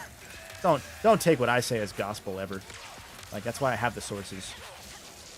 Now, anything I say about the development, that is fact, and I did have time to look it up first. That's true. So, that's true. Is this the one that I usually skip? I think it is. Yeah, okay. So I could do this. Is there a bolt here that I have to do? No. Pretty much everyone I meet does work for Emperor Nefarious. Garrett asked if you guys are excited for the possibility for randomizers once this hits Yes. PC. That feels like the final frontier of replaying this game. Like, I'm not a randomizer guy, but this is one of those games where I would be like, yeah, I'm going to do it for that. I said it near the start of the stream. One of the things that I like, Insomniac put like a little Google form on Twitter at one time because they were like, hey, if you want us to add something to this game in a patch, like a new feature or something like that, let us know, because they had added the ability to do true wrench only. Yeah. Because there was one section where you could use a gun, and or where you had to use a gun, excuse me. And so they made it so you could use the wrench for that because it was in the tutorial. And I was like, openly like, please guys, if you have anything that you could do with this, like use the random gun feature from the arena where it switches your guns every like few seconds or when you run out of ammo with that gun. Do that, but for the entire game, because that'd be so fucking cool. And it never happened because I don't think they actually updated the game with any of those suggestions. That's probably what they were keeping in mind for the next game, I'm gonna guess, honestly. Yeah. Which is fair, but that's what I really want. And it's actually, while looking for that specific thing, that is how I found the actual Ratchet & Clank 1 randomizer mod that exists. Which I made a video on here on the main channel. And playthroughs are on the second channel as well. Why? And I'm going to wait because I'm going to do it again otherwise. And I like that randomizer is the thing that maybe got me back into the games. Because like after the retrospectives were done, I was good being done with Ratchet for a while. Am I gonna miss this? Oh, okay, I made it. Whew. No, I can't make that. Yeah, but yeah, so like after the retrospectives were done, that's why I didn't do the PSP games, because I was so tired after 15 months of playing mostly these games as like my entire waking work life. Don't recommend as much as I love these games. Oh, hey, Boardplate, welcome. I didn't even see you a moment ago in the chat. Shit, that was good timing. Boardplate, for those that don't know, is the person that put together that randomizer mod. Really great dude. He's working on... There was other mods that I think you announced them. I don't want to say. If you announce them, then post them in chat, and then I'll say them. I think you did. But there's other cool Ratchet 1 mods that he was putting together that are really intriguing. But anyway, back to my story, sorry. I was so tired of playing Ratchet for so long that even though Rift Apart, like, kind of playing that again was like, man, this is so fucking good. I'm so happy that this game has just, like, finally changed something in the series for once. And it just made me so, like, hopeful for the future of the series. And not that I wasn't before, but yeah. But the randomizer is genuinely, like, just re-pursuing Ratchet 1 in a completely different light, and like finding like ways to love the levels that I hated as a kid, or the levels that I loved at one point and then grew to not love as much after 40 replays. That ability just it's what randomizers do. Like, it's baby's first experience with randomizer, even though I had played some before. Just the ability to find new ways to find nice, fun dopamine out of your favorite games. And that randomizer did it for me. And that's kind of why I'm even playing this today, because this is the only Ratchet game I have played since that randomizer. And I don't plan on doing the PSP games soon. But, it's because of that randomizer that they would be sooner than they would have been. If that makes sense. I'm trying to remember. There's kind of a mold that the first-party PlayStation games fall into, where they'll release, and then like a few months later, there'll be like a new game plus or photo mode or whatever was missing. Was there ever an update like that for Rift Apart that added things? It was just the like armors. Just the armors. Which was a while later. Because the New Game Plus was already in the game, because that's the thing, is usually they add New Game Plus as a bonus feature now so that it's not part of the Platinum. And that's why people were also upset about the Platinum in this game not needing you to like do everything. But that's just how Sony is now, because they found... I'll keep it brief, because this is the topic of a video that I really want to do soon. But yeah. Sony's strategy with achievements and trophies has now become, if you do a sampler of everything, then that is enough for the platinum, because the hardcore players can find challenge in playing it on the hardest difficulty without dying or whatever. Like, you don't need that to be a trophy because it's just an e-penis thing. Like, if you really need that to do it, then you didn't care in the first place.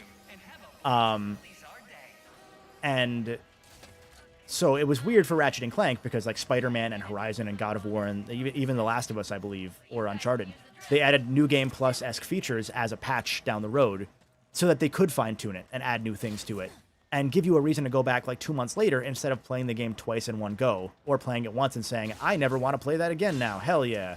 I'm happy. But Ratchet is... Why am I going here? Ratchet is based on its replayability, so they had to have New Game Plus, and I don't love the New Game Plus in this game. Like, it's fine, it's good. But that's also some level of I first played it. I most recently played it, rather, after 15 months of playing these fucking games, you know? Yeah. At a point, it's hard not to be sick of it. Like, even secondhand, like, working on it, listening to you talk about Ratchet all the time, I was like, whew, I could use a break from Ratchet. Yeah, like, it was straight up so... Like, I don't want to complain too much about it, because it's, you know, it's not anything to complain about, it's just, it's self-inflicted. But, yeah. Like, I played every Ratchet game besides All for One 3-ish times per video, if not more. Because I was doing everything, and I was showing New Game Plus things off, even if not to a significant degree, depending on how the theme of that script developed, you know?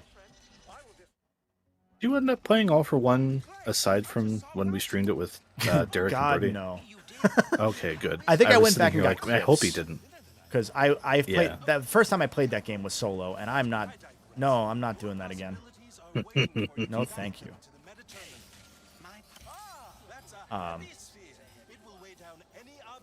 But yeah, I was going to say, actually, that one fun thing is, I mentioned it near the start of the video, it's not like a campaign for me to do it or anything. Oh wait, I'm stupid.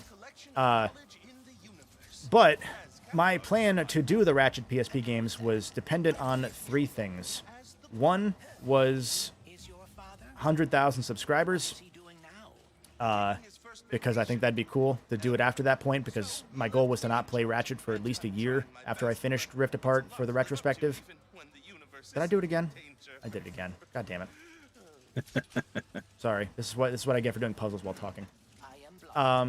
Case in point, here's my Dean Takahashi moment. Jesus. I respect that you're still doing them, and there is a skip puzzle button. Right? Yeah, I could. Basically?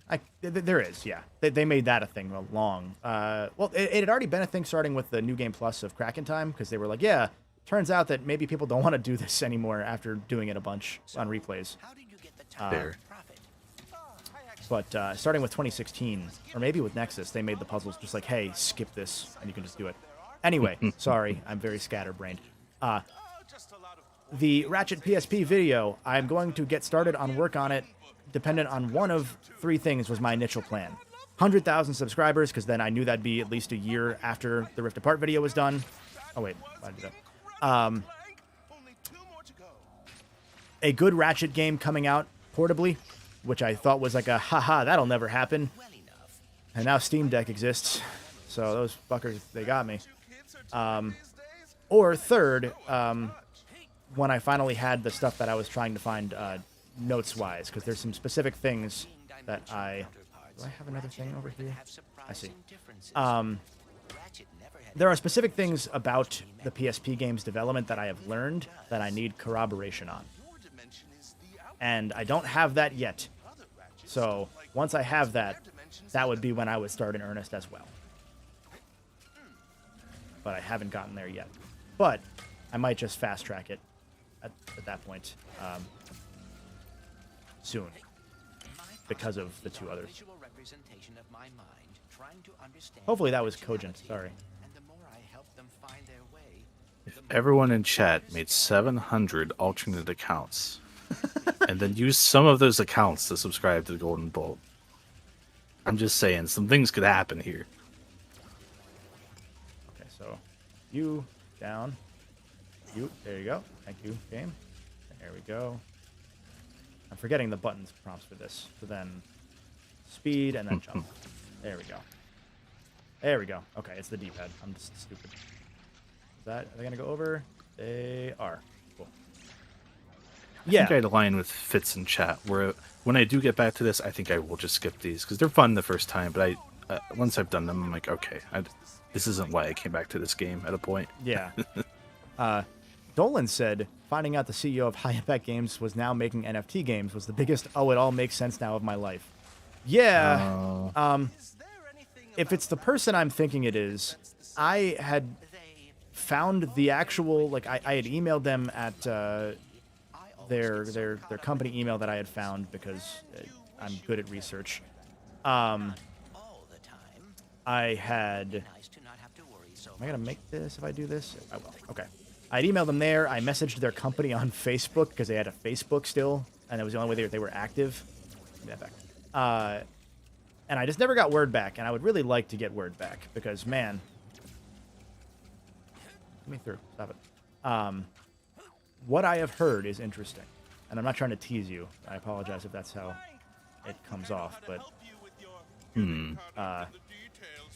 If you remember from the Ratchet 3 video, when I mentioned that there was a whole ass fucking lawsuit that maybe occurred, yeah. Oh, that this story. I remembered the details. I can't say yes. Okay. Yeah. It's the kind of stuff where anytime it was brought up, only one person was willing to tell me any details, and the rest of them were very. We can't say, but man, it sure was something. So, Dolan does in fact have the name. Yeah. That's why I don't think I'm going to get a hold of them. But I hope so. I see. I know what I'm supposed to do. There we go. You go there. That's not what is it what I'm supposed to do? It is. Okay. And then you're going to go there. Is that enough? I think that's enough. I think I've done it. Cool. Stillian has a good question that I'm not sure there's a good answer to. Are there any other platformers or games you'd recommend that are like Ratchet and Clank? And I feel like that's kind of one of the things about Ratchet and Clank is that it's still unique. There still isn't that much that's like Ratchet and Clank. Yeah. Sorry, I was mesmerized by Heavy Clank. Hold on, I need to go back. Sorry. Before I answer that, I just need to fucking just take a second here. When you smush a Twitch emote. Right. So it's like you said, Chris, it's tough because there aren't really a lot of games that are like Ratchet. And that's kind of like, that's why people hold the early ones so near and dear to their heart, is because everywhere from like the writing and the humor to the gameplay was so unique even today. Like the only games that have a similar narrative structure not structure, narrative themes to Ratchet and Clank were like Oddworld, and those games make me feel kind of gross. Like not because of playing them or anything. I just I get uncomfortable playing them. I don't know what it is. They give me a weird vibe. Yeah. Which is the point, to be fair. But yeah. Gameplay wise, not really. And that's the interesting thing, is there's just not a lot of games that are going this vibe because we're not in the era of games being inspired by games from the early Ratchet era yet. And at the same time, those platformers in that era, Ratchet was the only one that was doing well. You know, like those games kind of went by the wayside outside of Ratchet, which is what made Ratchet so impressive and why people got sick of it, because it was the only one left. You know, it's doing such a. It makes it seem so simple because it's just been around so long, but it's such a complex dance of feel-good platformer segments, but also shooting mechanics. Whoa, and I feel like... oh, what the fuck? I did the side flip, and okay. Oh. I did it. We're okay. Oh. We're not okay. Okay. Okay, we're okay. Oh, we're okay. I swear this stream curse is just fucking on me real hard right now. This game... Okay, that's 4 bugs. I'll give it to you. I'm running into bugs now, but that one was... Yeah, that 4 known reasons. Maybe they're onto something. I'm going to get to my 13th soon. Anyway, what were you saying? Basically, just that, like, you see these indie, kind of throwback games. They focus on a genre, right? And Ratchet is a weird thing where, it's more of a shooter, right? But it is still a really good feeling platforming game. So usually it's tough enough to try and simulate one of those genres and, do your own thing and make it good. Yeah. So I think Ratchet especially presents like a really uniquely challenging thing. Yeah. While also differentiating it to make it your own, right? Yeah. Like, it's such an Insomniac thing. Like, no one really did Spyro the way Spyro did. Like, Banjo-Kazooie is a different game than Spyro in terms of, like, they're both the same collectathon kind of game, but they have completely different methods of getting there. And no one's really done a lot of Spyro straight up, Like, it's just... There are so many different platformers that you could make that are inspired by other platformers, but it involves finding out if there's even a market for those to begin with, because people wanted Banjo 3, and then Ukulele came out, and they were like, not like that. So... Okay, could you do that again, but good this time, people please? People wanted a third Banjo so hard that they didn't realize they wanted a sequel to Banjo-Kazooie, not Tooie, which is what Ukulele is. It's a sequel to Tooie. So even at the time, in an FTCR patron call recently on Discord, someone was just going through a bunch of PS1 ROMs, or ISOs, right? And they pulled up that Muppet game that looks and kind of plays like Spyro. And at first I was like, oh my god, wow, wow. Man, I miss PS1 Spyro. But as soon as you got into the gameplay, I was like, oh god, no. Yeah. This is trying to be Spyro, and it is not Spyro. Yeah, like making anything polished in the same way as the games that we really want. Like, you need to be exceptionally, as much as this stream has proven otherwise, you need to be exceptionally polished to be a Ratchet and Clank game. Like, those games were just, like, pushing the console to its absolute limit, and without limits nowadays, your only limit is in level design, and then you have to have good level design skills as an indie developer, essentially. Someone did mention Rough Trigger. There's another one that I'll throw out there. There's a Phineas and Ferb 2D game that exists. Right. That is very ratchety. Also, there's a fucking Chicken Little game that's a sequel to the movie. So Zach Braff's Chicken Little, it has a Ratchet and Clank game apparently that exists. I'll get to him at some point. You want to make me not play Ratchet anymore? Those are the ones. I wish Brody was here, because Brody always knows those three weirdly specific niche Spyro tributes that are being made, and I can never remember the name of any of them. I think one of them canceled. One of them There's changed one that names. has like the aesthetics down. Yeah. Because one was like a Spyro mod that then I think they almost got. I think they were getting ahead and preempting a DMCA, and so they changed. But then I think Activision did contact them. Yeah. Okay, it was like, hey, you should probably not do this. Am I supposed to go back? I'm supposed to go back, aren't I? Yeah. There we go. Yeah. Sorry, the battle happening now. Yeah.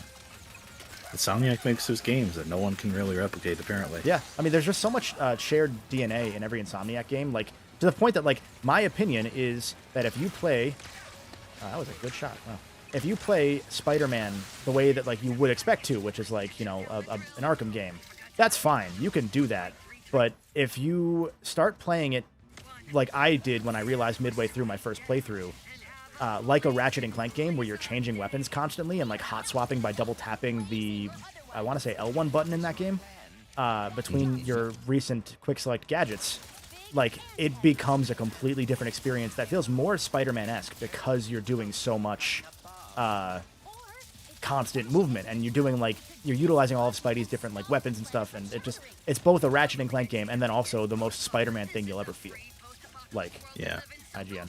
I did it the Arkham way the first time, and I had a much better time on my second playthrough actually using all the gadgets. Yeah. And the DLC even, like, was like a, hey, if you didn't realize, you should fucking do this. Like, they went out of their way to be like, combine these two things and look at what the cool shit you can do.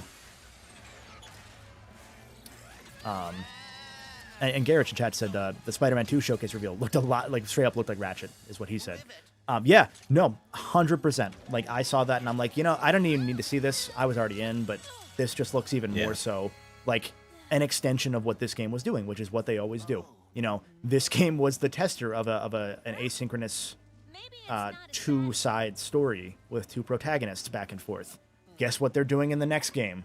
They're doing that. And I'm sure that the next one for Ratchet and Clank will take a lot of what Spider-Man 2 has done. or is doing. And so then you'll just be able to swap back and forth more openly. So. I'm going to stretch my legs for a minute, by the way. I'll be right back. Yeah, by all means. Whoops, I hit the button. Do I think a new PlayStation All-Stars would work in today's gaming environment? Yes, actually.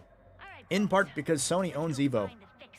So, like, you can't convince me they bought Evo just as an investment. I'm sure there's a reason. I don't know what it is, but I think All-Stars as a Smash game, maybe not.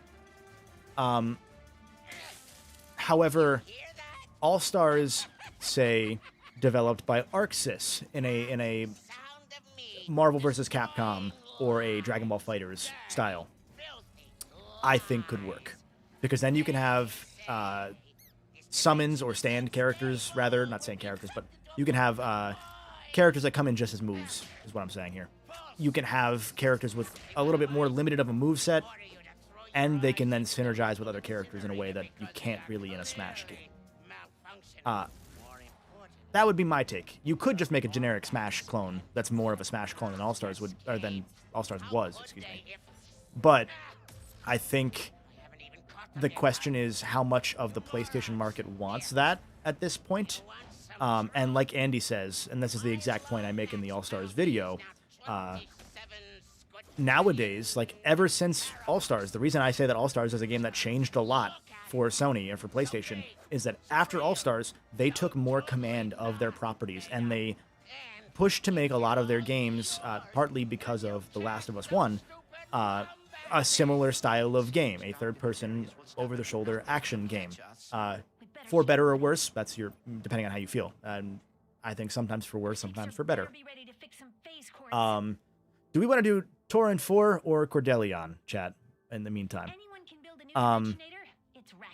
But like Dolan said in chat as well, they're homogenizing their games so they can do a big crossover game without it being accused of being a Smash clone. I think that's kind of how I've felt about it since I started seeing them shift things. And since I realized, and this is going into that video idea I kind of teased that I didn't fully mention, people assume that more people finish video games than do. Like, the most completed game that I could find of, like, AAA games in terms of trophy data and achievement data is actually The Last of Us 2, believe it or not. At one point, that was 60% of people that had started that game finished it. Like, beat that 30-hour game, a game that is too long. Everyone's saying Cordelion besides not Razu. So you got outvoted. But we have to do Torrent anyway, so don't worry. So anyway, I have a video where I want to talk about the idea of people thinking that we all, as players, because we're all invested in this stuff, and the fact that you're even here makes you more of a core gamer than 99% of people. But generally, people don't finish games. That's still only 60% of people that bought it finished it, and that's the most that any game has had by percentage. And that's on, at this point, like 9 million sales, give or take.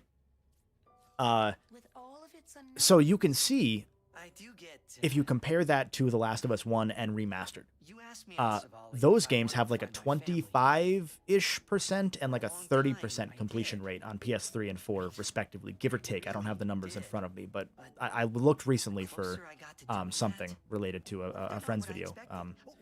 And so if you look, like Uncharted 1, 2, and 3, 20% of people actually finished the game on any difficulty, even counting the easy difficulties.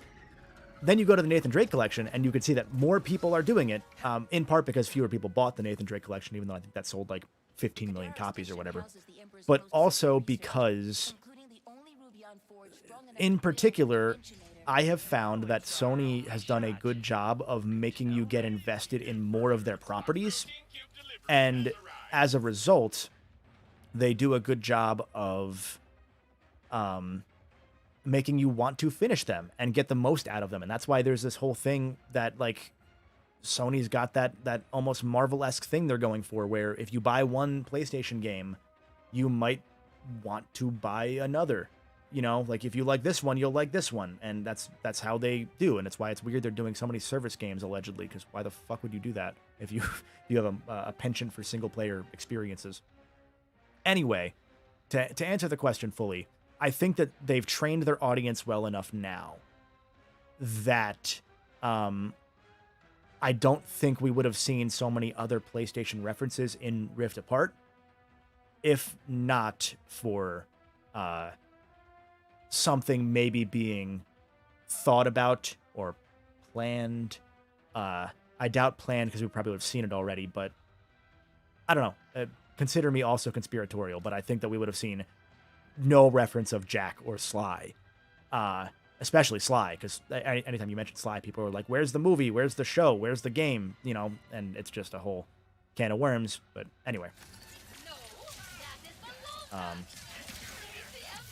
The good thing about asking me questions is you'll always get your money's worth in your answer, especially since these are free questions. So, yeah. Also, I leveled up. I noticed that I was glowing in my XP side. I didn't think I was going to level up that fast afterwards, but we take those. To answer your question, Charles, I think 4. I want to say 4. I think you're right. But don't hold me to that, because there's the universe here where they didn't blow up the base, or they did blow up the base, rather. There's the blown up Blizzar one versus the normal Blizzar one. Well, the blown up one is our universe, obviously, in this game. I think 4, maybe 5, but I think I never thought about that actually. Ooh, okay, interesting. I didn't look at Resident Evil 4 remake yet. That's actually really good for them. I'm surprised. I shouldn't say I'm surprised. I'm surprised because that game has sold as well as it has so quickly. Usually that means a lower percentage of people do finish the games. Oh, hi. I don't have a gun that I want to use here. All right. One guy it is. Yeah. That's really interesting. There's more I have to look at, because that was a video that I took some notes on games, and like they were select games, not even all of them. But like my favorite stat to drop is that 11% of people never even got the first achievement on Assassin's Creed 2, which is for moving your limbs. Like, you start the game, Ezio is born, and you press, is it just the 4 face buttons, or is it triggers? I forget. You press 4 buttons to move both arms and both legs. That's an achievement. 11% of players who have put that game in their system and started it have not gotten that trophy or achievement. You good, Zircon? Okay, cool. I didn't want to buy guns anyway. There we go.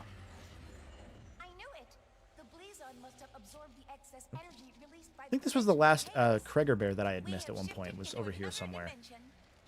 Because I got most of the Kreger bears. Well, I had to get all of the Kreger bears, actually, without a guide, because no guides existed by the time I did it. So that was kind of fun.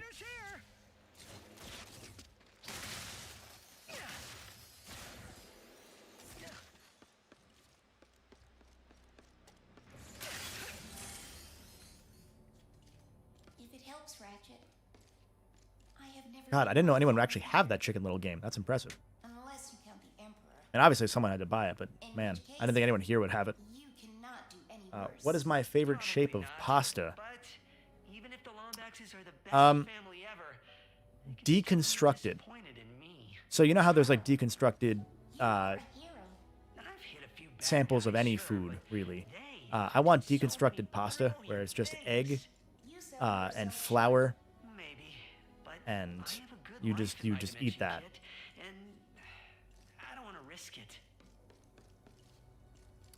Charles, here's an interesting thing. I think Intelligent Cube was mentioned probably because someone was a fan of it, but it's weird that that was also then one of the first PS1 games to come to PS5. I platinumed that game, actually. I had never played it before. Really neat game. I actually came out really pleased by it, even though I had no idea what I was doing at first. But I had never played it before. We're about to meet Juice. Fun fact, by the way. I know one person, at least, had caught it and commented on it. In my Rift Apart video, for this section of the video, the timestamp chapter title is "The Juice is Loose." And yes, that is in fact a reference. Don't you worry. But it's called fry batter. Yeah, no, that's fair. I'll give you that. I need to find a fucking shop. Mrs. Zircon wouldn't sell to me earlier. One of my favorite things to do in this area is pull out the lightning rod and just watch them all die. But I can't do that because I don't have any on me. So instead, I'm gonna let Mr. Fun Guy do his job. Do not let them beat me.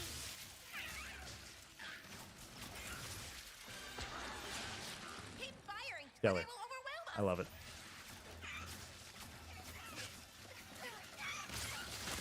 But yeah, no, Intelligent Cube was a weird one to throw out. I'm glad they did. I'm glad they put that on the store. I'm glad they fixed Legend of Dragoon, if they in fact did. I had asked Chris about it at one point. He said that he had heard they did. Because apparently activating any Dragoon power-up in the PS5 port of Dragoon would just crash the fucking game. Which is, or not crash the game, it would either crash the game or spawn like an unpassable blue screen that just made it impossible to do anything. So functionally crash the game. I don't really have a good AoE group gun right now. So I'm just going to shoot dogs at them, I guess. Oh, I have the shotgun. I'm so... My brain is so rotted from playing Ratchet and Clank the way that they always intended for you to that I don't even look at guns that have maxed out stats anymore.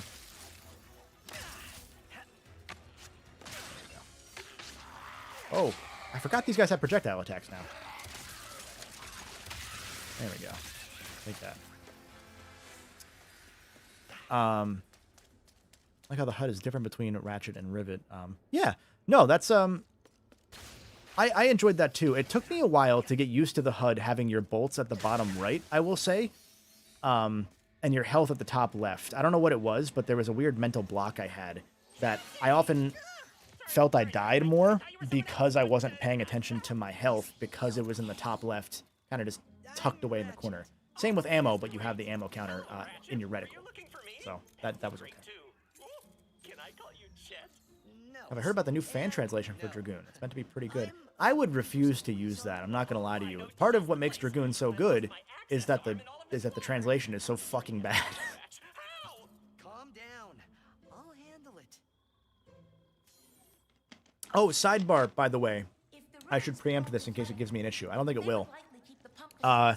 If you run into anything where the audio starts sounding weird for the game, do let me know.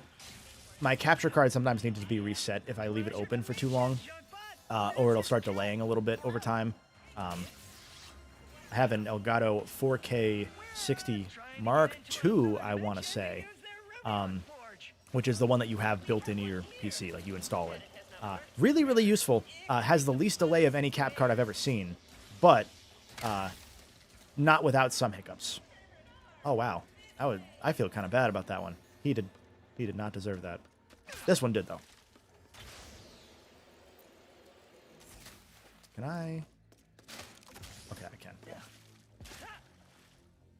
Oops. Okay. Well, I didn't need it anyway. It's fine. Don't worry about it. You saw nothing. You saw nothing. There's a pretty large dedicated modding community for Dragoon. Oh, they finally... I didn't realize that they were close to finishing the PC port. That's really cool. Because that was the first part of what I think then became like there was a campaign to give it a proper fan remake or whatever. Those always fall through because how much work you get into a free game. But yeah. There is, Charles, I'm pretty sure. I've seen that somewhere. But I've usually only ever played on proper like PS3 version or PS5 version now. So I can't speak to it. I came back just in time for Legend of Dragoon talk. Let's go. Yeah, man. Dragoon was that was the first video that I think I commissioned you to edit for. I want to say. That's a good question. I remember waiting on the car wash at the time. For some reason, that's my formative memory of that. It was that or the Pandemic Games video? Oh, true. That one would have come first. Yeah. Yeah, there were around that year I was starting to commission Chris to do edits more because I was like, I'm making so many videos in 2019 and 2020, and then I as soon as Dragoon happened, I was like, you know what? Actually, no, I'm gonna stop doing that because these videos are too long, and following them up with short videos doesn't always work. Now it does, so now I have the ability to do that, thankfully. But I remember we talked about Dragoon frequently. And it was always like, yeah, we got to do something about that one day. And then I realized at one point, I was like, oh, the game turns 20 in like 3 weeks. Right. Should we do this? And you were like, well, it's now or never. And so we did. And then that became like my first like proper big break video that was sustained, I would say. Because I had the All-Stars video, but like that was only like for like 2 weeks until Caddy put out his PlayStation All-Stars video, which had Scott the Woz in it, so as soon as that video came out, I was dead. But that was only because both of our All-Stars videos referenced Smash. His was in the description. Mine was in the actual title, because the subtitle was Smash, the Untold Story of PlayStation All-Stars, for the first version of that video. And because Smash Bros. Ultimate was the biggest game on YouTube that following month, I got pulled in for like 4 days, and that was cool. That video is almost at 600K. That is crazy. Yeah, no, it's slowed down over time, but then it picked back up with the PS5 version announcement and release. For a while, it was, and this is wild to me, it was on its way to becoming the single most watched Dragoon video on YouTube, which doesn't sound impressive until you consider that I'm also talking about the entire soundtrack being an uploaded video on YouTube. That has now outpaced it, so there's no way that that will ever, I think, catch up. But it's really cool that it was close. To be fair, hell of a soundtrack, so we get it. Yeah, no, totally fair. Also, it's a 12-hour video, so, you know, by default. Yeah. That's one where you did most of the work, so I would never feel fully comfortable saying I'm proud of that, but I'm real happy that video exists and happens to be from people who really like that game a lot, especially. Yeah. I mean, I honestly don't think that video is possible without your input to make this a love fest. Because you did a lot of the edit, because I wasn't at my house for that. I was I had temporarily left because of quarantine, because my partner at the time, their parents were very concerned about COVID before becoming anti-vax, and this was the attic era. Yeah, so I recorded the entirety of that Legend of Dragoon video, which is an hour and 17 minutes, I want to say, hour 12. Thereabouts. Hour 17. Yeah, it's 1:16:16. Let's go. Hi, Juice. Yeah. So it was an hour 17. I spent an entire day in June in an attic that was unfinished, sweating my ass off, recording that voiceover. And then sitting through the entire voiceover, because I was not in my setup anymore, so I was using my partner's brother had a sound setup because he was doing music at the time. And so I used his mic and his mixer plugged into my laptop, and it was a whole thing. And I couldn't like watch the timeline as I was recording, so if there were like pops or like a if I hit a plosive and it made the plosive noise, which you guys probably don't know what that is actually if you don't know audio. But anyway, if any weird noises happened, I would have to go in and redo it. So I recorded the entire thing, like multiple takes in one go. So it was like 2 6-hour or 2 4-hour sessions, or 1 2-hour, 1 6-hour before editing everything. It was a lot. It was bad. It was an experience that I have now mostly blocked out of my mind because of how fucking sweaty I was in a 100-degree attic that probably will have given me cancer by the end of my life. Worth it. Yeah. But when you get into doing this stuff, right, like I think you have those kind of dream videos, right? Like those dream games you want to make like a really definitive video on. And that is one where I don't know what else you say about The Legend of Dragoon past that video, right? Like that kind of covers everything. it had your story about getting into JRPGs with it, which is cool because for a lot of people that is a nostalgia game and not so much something they came to later in life. Yeah, yeah. Because outside of Pokemon, I wasn't a super JRPG fan. Like I had tried some Final Fantasy here and there. I had tried stuff, but I never really like stuck with me. But then that was the one that when that came out because of PlayStation All Stars, actually, because of everyone being mad about Dart being canceled. I was so distraught. Yeah, like I picked the game up because of that, and then immediately after I finished it, like I fucking bought the Final Fantasy X remaster and played that almost in full, not entirely, but I got to the final boss, and then I was like, you know what, this is hard, and I'm under leveled, and this is the HD remake, so if I go back in any other areas, there's a dark version of one of the bosses that I can't fight, so I just was either grind near the final boss or stop playing. So I watched the ending. Hey, fair. Yeah. But yeah, no, I like, you know, not to toot our horn anymore, but like that's one of those where it's one of those videos where you can always make your own version of it, but I'm happy that it was one that can be seen remotely as like an almost definitive experience. You know? If you want to relive that game, but don't want to play that game again, that video is great for that. Yeah. Yeah. And then, I mean, even then, like the PlayStation All-Stars video was like the first test of that sort of thing. The first one, because, you know, this channel doesn't exist probably without PlayStation All-Stars reminding me or showing me how much I valued community and community building and community engagement. And wanting to foster that again in the way that I didn't for PlayStation All-Stars, but, you know, I ran one of the fan forums, and I was, like, a member of the official forums, and stupid gamer nerd shit like that.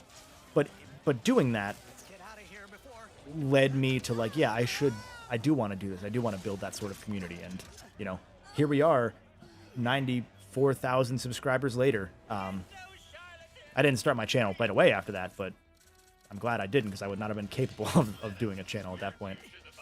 You know. But all right, now we gotta humble ourselves. What do we hate about each other? I think that. Fuck you.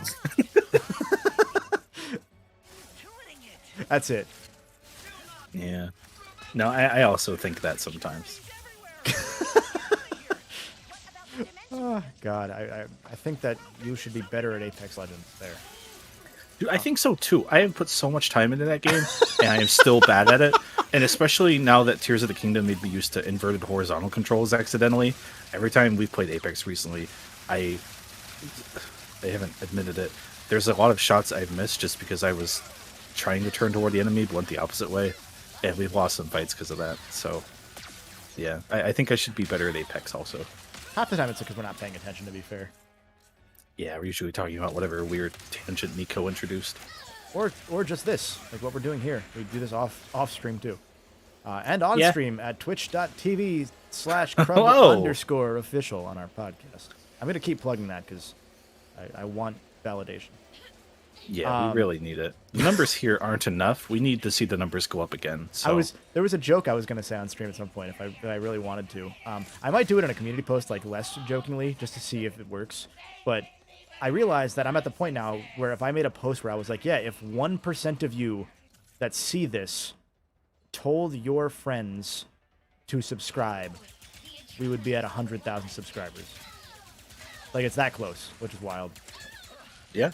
And I'm not saying to do it now, but do it. What if we use Oh, God. I often think about what the channel would look like growth-wise if, and all of our channels really, if we compromised on some of those things, because like there's always like you should shout out in the first 90 seconds to subscribe, and I don't do that because I'm like, fuck you. Like, if you're here, you don't want that. But I always think about like what would happen if we did that, or like there's the YouTube Shorts game, shit like that. Because I'm sure that if I reneged on some of those like hard no's that I had for the content game, that I or any of us would have more of a following than we do. But it's like, yeah, I'm cool having done it 99% my way. you know?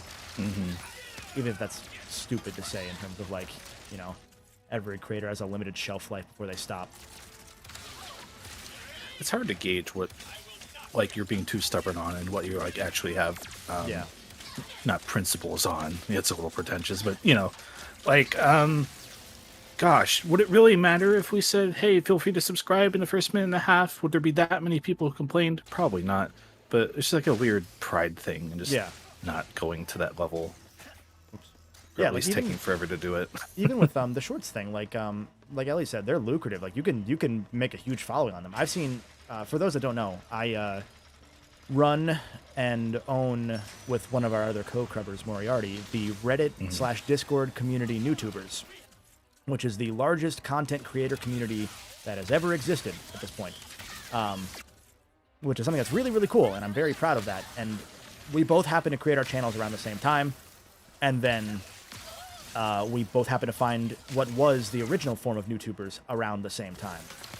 And so we met through that, and we became friends through that, and you know, we've been able to build that up from people just not knowing what to do and just dumping their links in the Reddit to having so many like friends and now co-business owners through some of them through the NewTubers community because of people we met through that are now like very close friends or family to us, I would dare say. Anyway, like when I met Justin, I wouldn't have expected that to be where we wound up on things, but it seems to be where we're at now. yeah. So hey, I forget why I mentioned NewTubers now. I'm not gonna lie to you. So, numbers, subscribers, starting YouTubers, something. Shorts. I'll jump maybe off. Yeah. Go ahead. Of something Crazy even said. Maybe it'll help you along the way. Yeah. Evan says, I never understood the need to ask people to subscribe. And like, I think there's a sort of ego personality way to look at that where someone's very sad and miserable and has a literal need to. But if we're talking like YouTube game wise, right? Like I have 6,500-ish. That is a lot of people. But if we're talking like what you would want on YouTube, maybe not so much. But I can make a good video about any good topic, and there's a chance that it'll get like 1 million impressions and like 100,000 views, right? Even without having all those subscribers. So it helps to have subscribers, you know, if you want to get into doing this stuff. Yeah. But any good video and any good topic could take off, which is something I think isn't really appreciated enough with YouTube on some level. And so I'll spin that into something I have said on YouTubers frequently, which is it is any given video, like you said, will pop. And the thing you need to do is be ready for any of them to pop. You need to know that if any of your videos do well, you have something else ready that you could do. Like for every idea you have for content, you need another idea in case that one pops so that you can do quickly. You know, like that was my thing with PlayStation All-Stars. I had nothing like that in terms of content because I wasn't ready for it. And so I didn't really get much growth from All-Stars because of that. I just got a taste of what I needed to be ready for. So when Dragoon did well, I had videos that were like not the same exact style, but that were there.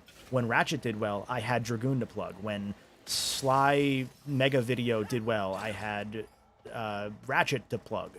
You know, I now have the PlayStation All-Stars video. I'm supposed to be here, aren't I? And other stuff to plug. So on and so forth. Learn from my missteps because I knew this from hearing it from Kevin and seeing it from Kevin. And I had like a Sonic collection video take off. And I was like, whoa, this is cool. And I didn't upload for a while after. My uploading is a separate issue entirely on that note. But I didn't have anything ready after, right? Like it was taking off and people were like, oh, this is a cool video. And I was like, yeah, I worked on this forever. I worked on it for so long I didn't bother to get a follow-up idea ready. And I just kind of went, okay. Yeah. No, it's even not one I'm supposed to step on. No. When did I? Weird. Okay, I don't know what I'm doing here. Sorry. Yeah, it's We're one just of those... stroking ourselves and our big numbers and all the attention we get. No big deal. I forget the exact reason I was mentioning the NewTubers thing, but essentially, like one of the things that I've always like told people is like, you know, there are some things that you can have those principles on. Like I don't put my face in thumbnails. Like I saw someone mention that.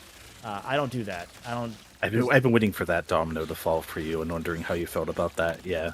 I don't see where it makes sense for me to, because until I have a new set ready where my face is on camera in every video, it makes no sense because none of you know my face unless like you're watching the streams. I'm fucking this one up big time. I'm gonna die. Yeah, but like that's one that I won't give on. There's another creator that I won't name. He's like a successful creator who at one point had this one thing. I've told you this story, Chris, where they were like looking at why one of their videos didn't do that well, and it was because they were still doing brand name or a game name, channel name. No. Oh, yes. Yeah, that. And so I kind of chimed in like I don't really know them too well, but I was like, hey, you know, it's because maybe the game that you covered was super niche and the thumbnail. You need to give people a reason to care. Exactly. The thumbnail along with the title wasn't really anything that was super compelling. Oh, that's what I missed. And, you know, it is what it is. That just sometimes happens. You know, usually videos... There we go. I died finally. Usually videos will regress to your norm no matter what. No matter what you do with them, they'll do well. But not necessarily, like, right away. Like, those early days do matter for popping off and stuff. But they responded to that with, like, yeah, but this is how I've always done it, and I don't want to change now. And it's like, sure, but, like... You can't have both. Yeah, like, at a certain point, it's like, you know you can do better than that if you do compromise on those things. As much as it does suck to have to on those things. Like, you know, I did game the Golden Bolt for a while, and then I was like, man, maybe I should give you a reason to care about who the Golden Bolt is first. Not that you should have a reason to, but hey. Or even if you do, just the game, right? Like, people upload things that I'm subscribed to, and I'm just like, I don't care. Like, I don't click in, right? Yeah. And, like now... Go ahead, can meet halfway. Yeah. I was going to say, and, like, now in my case, like, I've been fortunate enough to be able to build the audience out in such a way that you guys, like, you see some stupid Dig Dug video, and you're like, yeah, you know what? I'm in. I know it'll work. You know, it'll be worth your time to go down a rabbit hole with me on something because you know now that it's worth it, and because of that, hold on, I'm gonna die here. Because of that, please,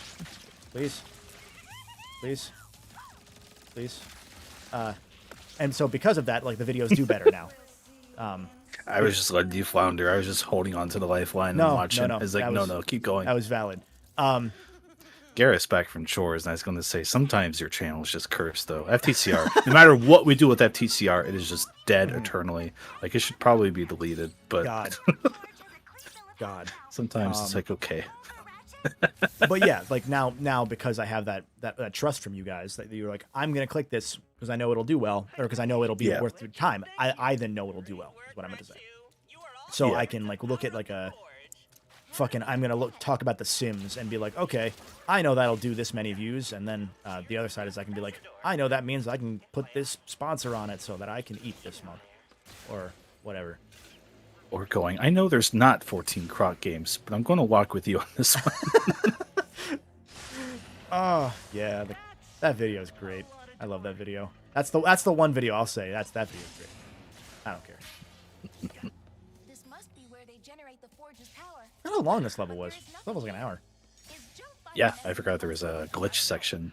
Yeah. There's a weird part of me that was just processing that, like, if this did come out in the PS3 era, there would totally be a PSN glitch game, like Bentley's Hack Pack or something. Yeah. And I kind of want it a little bit. Hi, Juice. Are you going to notice me if I walk slowly? Do I have contextual stealth? I know I don't. I know you just stand there until I step on the platform. Actually, what if I shoot you? Okay, if I shoot you, that does in fact... Okay, fine. I'll do it the way you want me to. Boring game. Eat your juice. The first time I played this, I'm not going to lie, I didn't even touch the juice bottles at all, because I just didn't even notice they were there. Oh, Gamer moment. Okay. I just fucked around with platforming, which, you know, you've seen how I play these games, so that tracks. It's fun pushing back on intentionally tense moments like this in games sometimes and seeing them fall apart. Like when I was a kid, the Amy levels in Sonic Adventure, I always thought I was in constant threat of Zero, the robot, showing up on you. But then one time I just finally like stood still for 3 minutes in a section and nothing ever happened. And I was like, oh, The illusion can shatter, huh? Yeah. The real world can disappoint me, it turns out. It fucked me up when working on that Sonic Adventure video when it kind of clicked in my head. I think you told me where it's like, yeah, that's Resident Evil. I was like, oh shit. Holy shit, I think yeah. you came to me with that because it broke my brain a little. Okay, of that like, might be what it oh, right. It is like that, isn't it? Yeah. Oh, no. Because the whole thing was like that game's a demo platter for anyone because that's the first game you're going to buy. So it had to have a little bit of everything. And that's why there's a fucking section for your dad to play. Such a weird game. Yeah. I know I've walked past a bunch of vendors, but man, I would like there to be another vendor because I really would like to buy weapons. Yeah. That's okay. 10 Elements asks if you're excited for Croc HD, and I think you and I are in the same boat if that game is not coming out anytime soon. Yeah, So remember how we were talking about the guy who worked on, who was the lead at High Impact Games, the Ratchet PSP team, how he's now making crypto games apparently. Well, guess what Jez San has been doing for the last 15 years? He's been big into crypto, like early crypto. So between that and the fact that he was like, yeah, I would like to do a Croc HD at some point for like the last several years, and now he's saying, yeah, it's in a random tweet reply, we're working on it, maybe we're starting it. Like, I believe that maybe they're starting it, but that means they're starting it. I don't know why that really blew up as far as the Twitter space went, but that's not going to be. He'd mentioned it before, right? Yeah, because he had said he wanted to, but he didn't know when. Yeah. It reminds me of, and it's not nice to Jez to compare him to Ken Penders, and I don't mean it fully, but it reminds me of how Ken Penders for like 8 years now has been like, oh, I'm starting the first issue of my comic book. Here's a page from it. And then once a year, he posts a page from that comic. He's like, I'm still working on it, guys.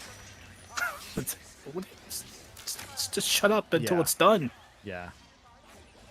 At least in this case, there's like an actual like infrastructure of like, yeah, I need to have a developer that I can trust to do it. I need to help on it. All that stuff. Like, it's not a comic. I can at least believe that Croc HD will someday happen. Yeah, barring disaster. I believe that does exist. I just don't believe it'll be out for like the next 3 years. Because how do you do it? Like, do you make it a faithful remake? Or do you... And at that point, like... Make it better. Yeah, like...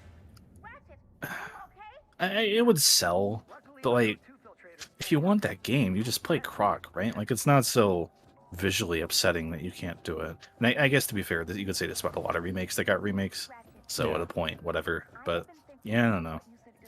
But yeah, I feel like if you change it, then you're also kind of losing what Croc is, and then he's just becoming kind of a funny, marketable character. That's like, Which, to be fair, they did have a fucking Croc cartoon at one point. Ready. Hell yeah. So, funny, marketable character. Not a bad idea. Yeah. Yeah, no, I'm glad people are getting it, because I know a lot of people have a soft spot for Croc. I wonder how many of those people have played Croc more recently than I have, because, oof, right. It sure is something. Maybe it'll turn out well, though. Like that Cal the Kangaroo, that came out, and people seem to at least like that new one. So maybe there's a path where Croc kind of follows that trend. I don't know. I hope so. I hope it turns out well. Like, I'm not wishing poor on it, because I'd love to see that happen. But I'd also love to see it be like a fucking... they suddenly have spherical worlds like Mario Galaxy. It's like, yeah, we actually inspired this. Miyamoto was like, wow. Oh, God. That's what I need in this world. So the Z-targeting camera from Ocarina of Time, it was actually one of my ideas. It was called C-targeting for Croc. Oh, that's fucking stupid. Oh. I'm always C-targeting. What can I say? I feel like there's a gold bolt up there that I missed. There is one around here, right? Yeah, there's an underwater one for sure. Right? Are you at the point where your map will spoil all the collectibles for you? I think I found it. I think we're good. Okay. Question is if there actually is a gold. There is. Aha. Cool. I'm not stupid. I have memory. Thomas in chat says he's been talking about this Croc remake for a while. Allegedly, Nintendo was inspired by his idea and made Super Mario 3D All-Stars. My favorite thing about that Croc video is people getting the joke and then also running with it and keeping it going. Yeah, like, it's funny how many people didn't get it, like, or like, there are people that, understandably, because I ran that shit into the fucking ground, that were not fond of it. And I get it. I totally understand it. But holy shit. I love that Croc joke so much. I don't care. Oh, hi, Juice. We should get Jez onto the Crowdcast. Yeah, it's another one we could interview probably, him about Croc HD. We could probably pull him unless he's seen that video and hates me, which there's a chance. You were fun to do a random fucking article about Croc to say that there's an HD remaster in development. So what the fuck, you know?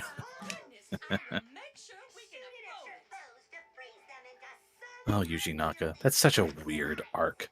Mm-hmm. Remember when we Especially got called racist? now that when we got called a racist for being like, hey, no one has ever worked with this guy and said a good thing about him. Oh, that was whoops. funny. Sorry. There were some really now, like, I was surprised as a white dude to be offended by things people were saying about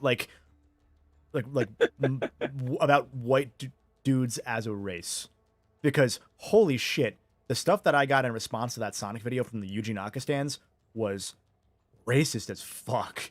Like, and given, you know, there's a question of racism against white people even being a thing, and that's valid.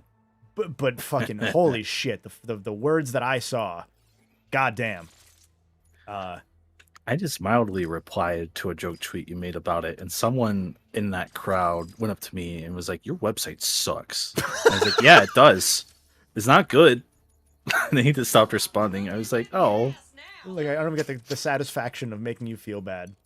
Yeah, it's like, you had a point though. Come back. Yeah, and like that's the thing. Like I was impressed and laughing at how, like, man, I didn't know that you could make me feel this way, because I know the privilege of being a white dude.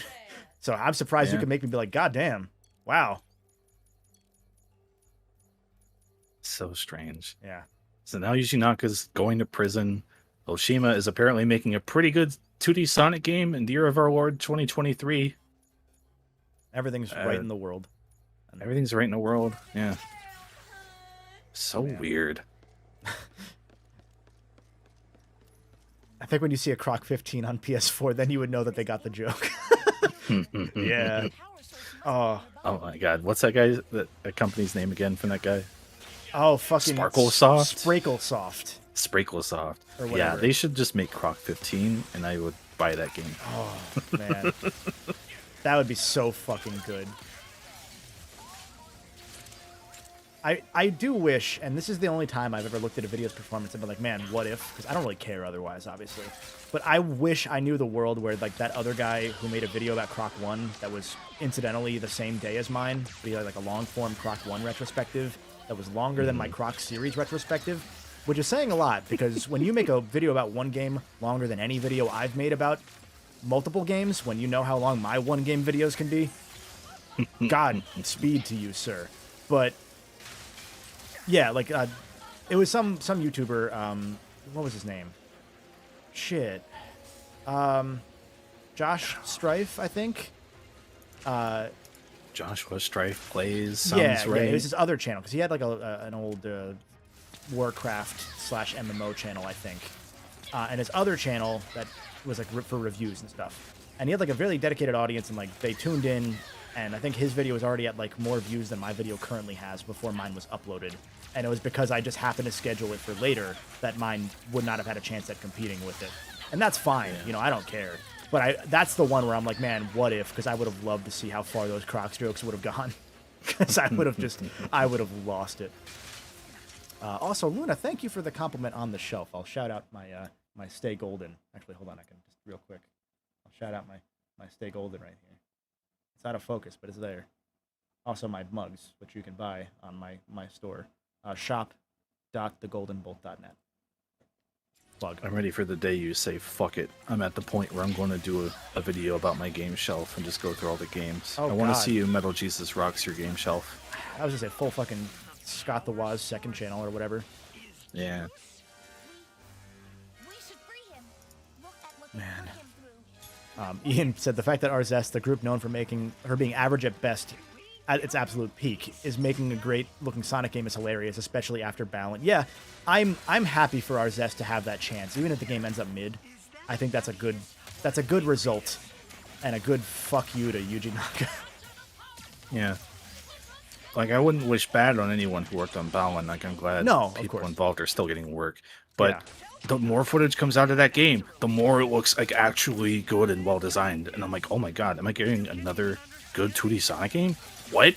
Has there been? And it's from Oshima? I haven't followed the footage yet. Has there been footage of whether like the sense of speed is in fact like better than the trailer showed? And B, have they showed multiple paths in some levels? Because I know that's something that I would probably question. If like it's a really fast, good Sonic game, then I wonder if there's a limited level variety between the level. You know what I mean? It's interesting. It's kind of balanced in a weird way where 4 players will need to go through it. So there are some sections where it's like, here's a lot of vertical vine pulling, launch yourself up kind of things. Because we need to have a bunch here in case you have 4 players here, right? Interesting. And I kind of wonder if that's also part of the sense of speed thing. Because it's like, they might have 4 players, but the physics seem to really line up with old Sonic physics and the level design. There's a jungle level that's like really vertical and kind of the good parts of Sonic CDE. And then the Emerald Hilly, oceany kind of looking stage they've shown apparently has really good design. I haven't fully watched that, but it seems like it'll be good. Maybe it'll come off a little slower. Maybe the octopus gimmicks and stuff fall a little flat, but I went to Sonic Retro, and even they in the thread were like, "Yeah, this game looks fun." I was like, "Oh, well, if Retro thinks it looks good." Yeah. No, that's fucking sick. That's genuinely, that's really cool. Yeah. Oh, it's interestingly good time to be a Sonic fan, as it turns out. Yeah, they kind of finally got out of the funk, I guess. Thank God. Yeah. Oh God. Yeah, no, I'm looking forward to it either way, but I'm very curious how. Where's the third one? Oh, there he is. How like those gimmicks, like you said, will turn out, because I almost wonder if they'll have the forethought to be like, hey, we should make this stuff that you can completely skip past in single player, like a higher path that skips that. You know? That'd be nice. Yeah. Because if that's the case, then they have every base covered. You know? Yeah. I mean, I look at it, my only thing is like, I guess I got to get this on Steam to remote play with people, right? Yeah. Because there's no online co-op. But aside from that, like, I'm not really seeing anything about that game that I don't like. Yeah. Which is So, just hey. really rad. Yeah. I have to agree with Tentrol, though. Balan failed at everything, even down to its name being Wonder World and not Wonderland. That fucked me up for a good year. Leaves the door wide open for a sequel, too. It's not Balan Land Any World, it's Balan Wonder World, right? Man. Any thoughts on what to call this new Sonic era? I think once you got past the boost era, I think it was less worth it to call anything an era, because I know there was that complaint about the meta era, as they called it, and that just kind of feels like it misses the point of what the other eras were. Because the rest where of that them, came from? Where? Oh, you know Jay's reviews, right? He watches your stuff. Yeah, was it him specifically? I think it came from him, and even he walked it back and was like, "I regret that." Oh shit! No, you're right, because he messaged me we were talking at one point, and he was like, "Yeah, that was my fault." I think it's like something to the extent that he said that. No, you're right. Yeah. I forgot about that.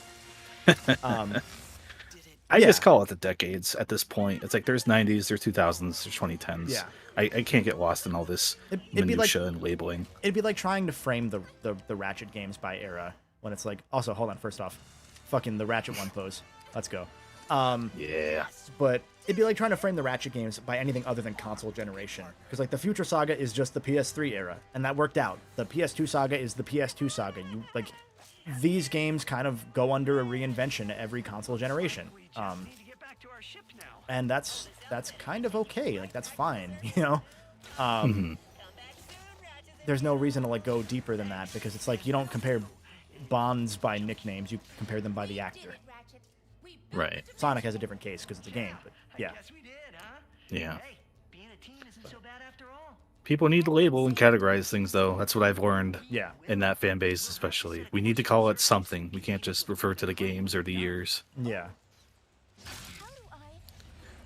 Which I get. Go ahead, sorry. Yeah, double asked when there'll be a Crubcast playthrough of Sonic Superstars. Honestly, you, me, Justin, and Brody at least would probably play it together. I don't know that we do it. Yeah. But we could probably get the four of us into it. Yeah, no, I think... If you ever need a random stream night, maybe. Yeah. My thing is that I always have trouble with Parsec. Like, Parsec does not like me, so... Yeah. That's one of the... Steam's works a little better, but then sometimes it doesn't. Yeah. It's complicated. Yeah. If we all get to... I mean, the next Crubcella, maybe. Oh, right. We meet up in person. We can do these things. Right. Yeah.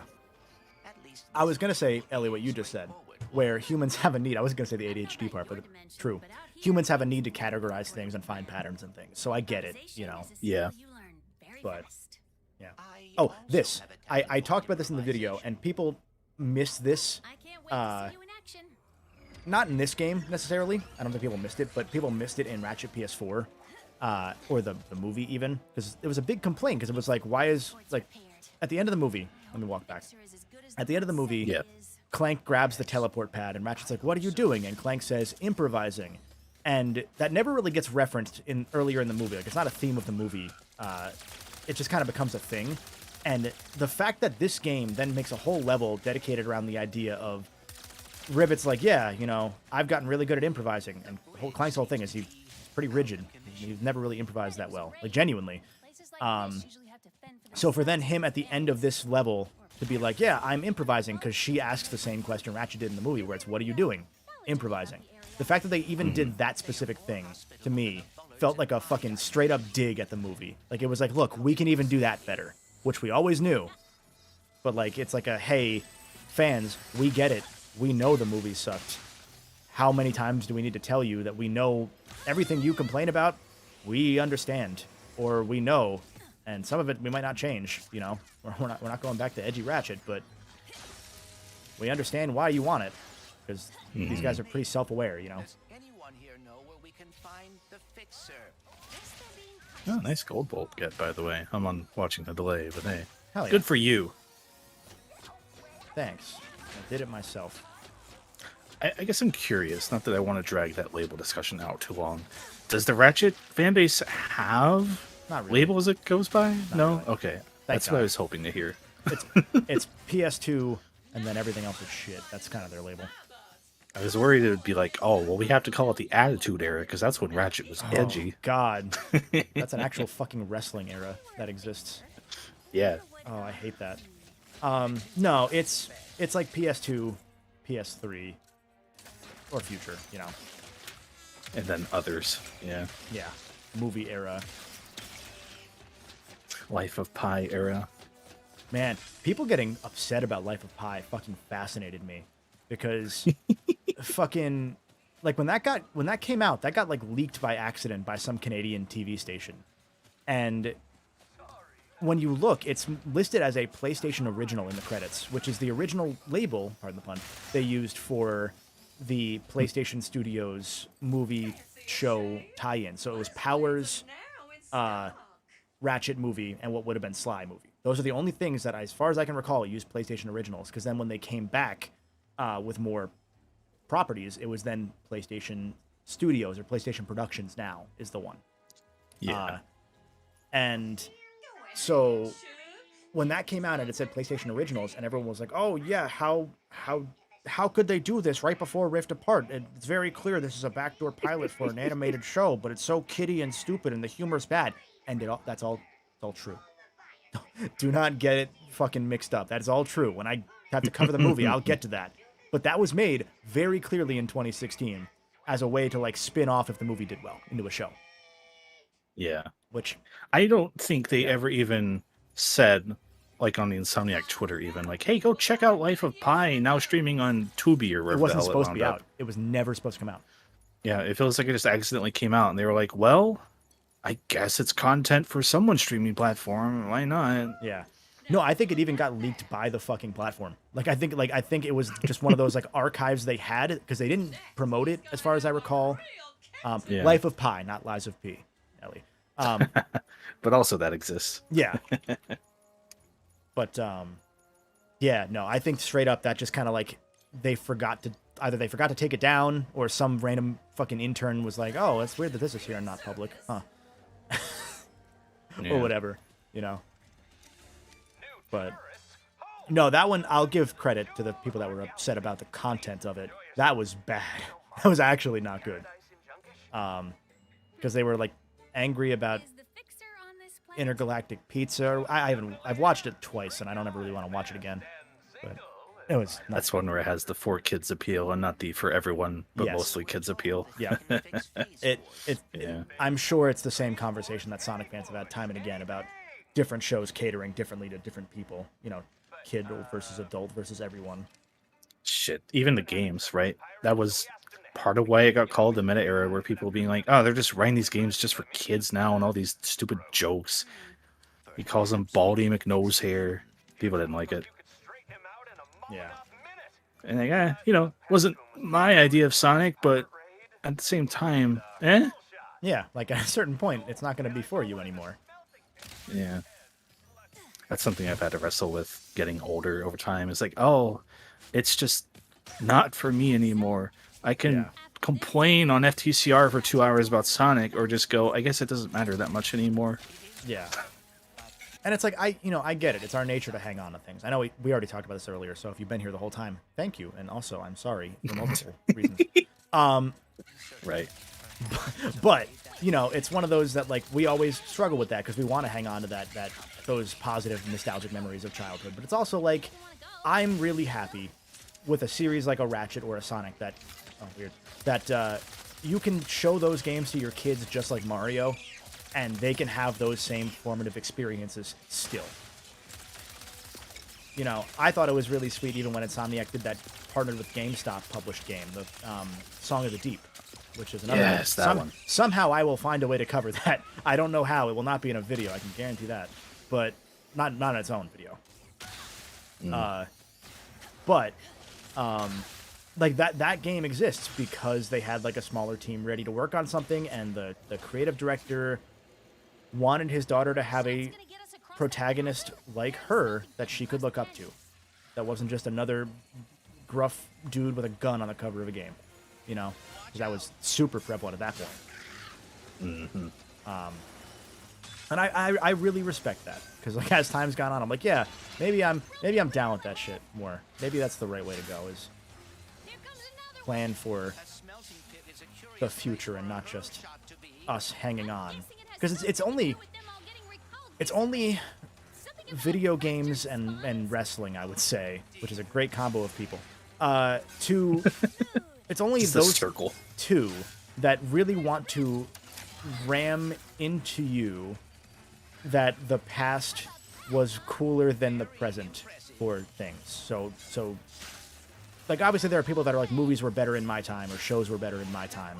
But with games and like wrestling, it's almost baked into the genre itself that it's like, yeah, even the fans are like, or even the studios rather are like, this is sorry, hold on, I'm doing platforming. There we go, I'm in the smelting pits now. That even like the studios themselves are like, yeah, look at why these things are so much better than what you have now.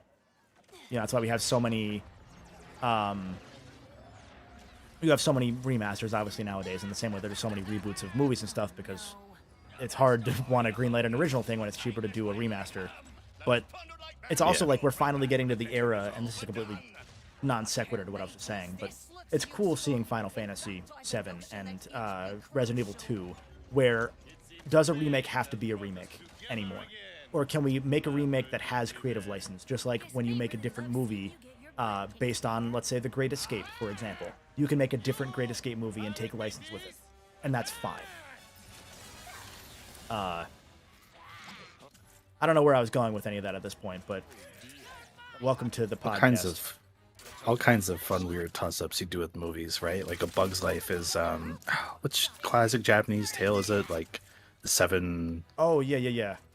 Whatchamacallit. Like, I didn't know that as a kid. That movie, it wasn't called a Seven Samurai as Bugs. It was A Bug's Life, and you found it out later, right? That stuff's cool. There was even that thing about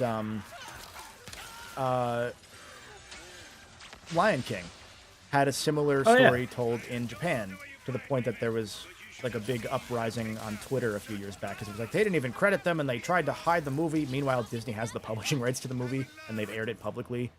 So it was one of those where people were like trying to find a reason to get mad about XYZ, Himba the White Lion, I think is... Yeah. I forgot all about that, yeah. And like, obviously I'm not well versed on like the deeper details of it, but it was one of those where people were very upset that how dare they take credit for the Lion King. It's not being inspired by this or whatever. It's a whole mess. But, that's the... If I remember right with that, that was like some shots kind of similar, and it also happened to be about a lion. Yeah. It was to the point that I think Disney came to the dude's family and was like, hey, we're looking to make something inspired by this. With a similar, like, basic thing. We want to pay homage. And they got the rights to it. And that's why they publish it also in the West. Gotta love it. Yeah. But anyway, it's a whole thing. And it's like, okay, that's like, man, I don't know. I think it's okay to have license. Yeah. Like, we're compulsion with gamers to have to pit things against each other all the time, too. Yeah. Like, there's 2 big Final Fantasy games coming out. You'd think that'd be a pretty cool thing, right? But I've seen people just pit them against each other. It's like, oh, well, this looks way better than FF16. This looks like a real Final Fantasy game. And it's just like, what am I reading? Like, why? You're getting 2 incredibly high-budget Final Fantasy games, like, within a year. Like, my God, be happy. I mean, even, like, and so... This is not to talk about 7 Remake's story to any significant degree, but... potentially vague, non-spoilers, but plot elements of it. I fucking adore that part of 7 Remake's strategy is to pay off people being upset at the remake not being able to do everything one-to-one. Like, I love that every person that plays it is part of the narrative directly, because the people that are bitching about how it's not the same as it used to be and why even remake it then if it's not the same. Meanwhile, the point of a remake is, like, make it different or better. Like, if you can't make it different or better, what's the point of a remake other than to make it ported to other platforms, Yeah. And now people have come around on 7 Remake, I feel like. Like, the people that were upset either quieted down or got over it, which is really cool to see. But, like, man, to imagine that, like, fight between then the remake people and the 16 people, that throws me off. That fucks me up. Yeah, not that you have to like both, right? But just putting one down to lift the other up. I'm like, man, we don't gotta. What are you doing? Someone add to the counter. No, there we go. I was stuck in an invisible wall. I was a mime for a second. But yeah, no, I don't know. There's a lot. Those are the things I'm jaded with gaming. It's not the games themselves. It's the discourse. Which is why my very discourse, loud people. Yeah, which is why my discourse, and really like a lot of our discourse in our group, tends to try and aim like, let's make it positive or find a way to uplift a thing at the end of the day. That's my whole fucking design ethos with these videos. Or this stream. This game's pretty cool. We haven't talked about it a lot, but this game's pretty cool. Oh, wait, you're streaming? Oh, God. I thought we stopped. I wouldn't have mentioned that spot I found the other night. Oh, Lord. I'm thinking about the Ratchet movie. I don't know if Gareth's still around, but I remember watching that with Gareth in the movie theater. And it's one thing to watch the Ratchet movie in the theater as a Ratchet fan, but it's another to look over at someone who's not really familiar with Ratchet, having to watch it for the first time, and just having to be like, yeah, it's okay. Yeah. And then leaving the theater and being like, I don't remember that movie already, actually. Yeah, no, it's incredible how that movie is just like a time travel device. Like, that might be like the fucking sleeper agent code. Is like there's something in that movie that just wipes your brain. Man. Right. Like, it's ironic to go back to that, actually, after trying to have a conversation about lifting things up. But, man, that movie. Yeah, I have nothing great to say about that movie. Like, it's to the point that, like, when I... So, I did put preliminary work in, on the inevitable Ratchet movie and Life of Pi video. Because the only Ratchet videos I have left are movies / Life of Pi, and the PSP games. And, like, other than that, there's, like, some fucking Flash games that I'm not doing. Like, I'm done after that. And then any new games that come out, and that's it. Because even, like, fucking, who was it? Was it Austin Eruption did a Ratchet & Clank clones video? And, like, most of them were just platformers. Yeah, like, it's not a lot. I might do a Ratchet & Clank clones video just because I have the built-in audience to be able to do that. And there are enough that I can pull that are kind of cloney, rather than, like, random platformers. Because that was a weird video. Not to knock the guy, just kind of threw me off. But Ratchet doesn't really get views. Like, your videos were kind of an exception to the norm, so it was like a weird thing to chase. Yeah. Cool, but weird. Actually, I'm curious now. Can you check John's Ratchet videos? Oh, Johnny? I'm curious how they have done. Because I knew that they did okay. Like, the first one did really well, and they just, like, they all seemed to fall off. 159K on the first one, 134 on 2, Deadlocked 109. Size Matters and Secret Agent Clank were 114? That makes sense, yeah. So he's picked up. Because I've talked to him about that. Because at one point when he was like, yeah, I'm doing Ratchet soon. And I was like, let me know if you have any questions. Because like, he asked me a couple things about, like, am I missing this or what's this? And at one point I was like, hey, fair warning. I don't know how many you're planning on doing, because I think originally he was going to do all of them in one go. And I was like, first off, don't.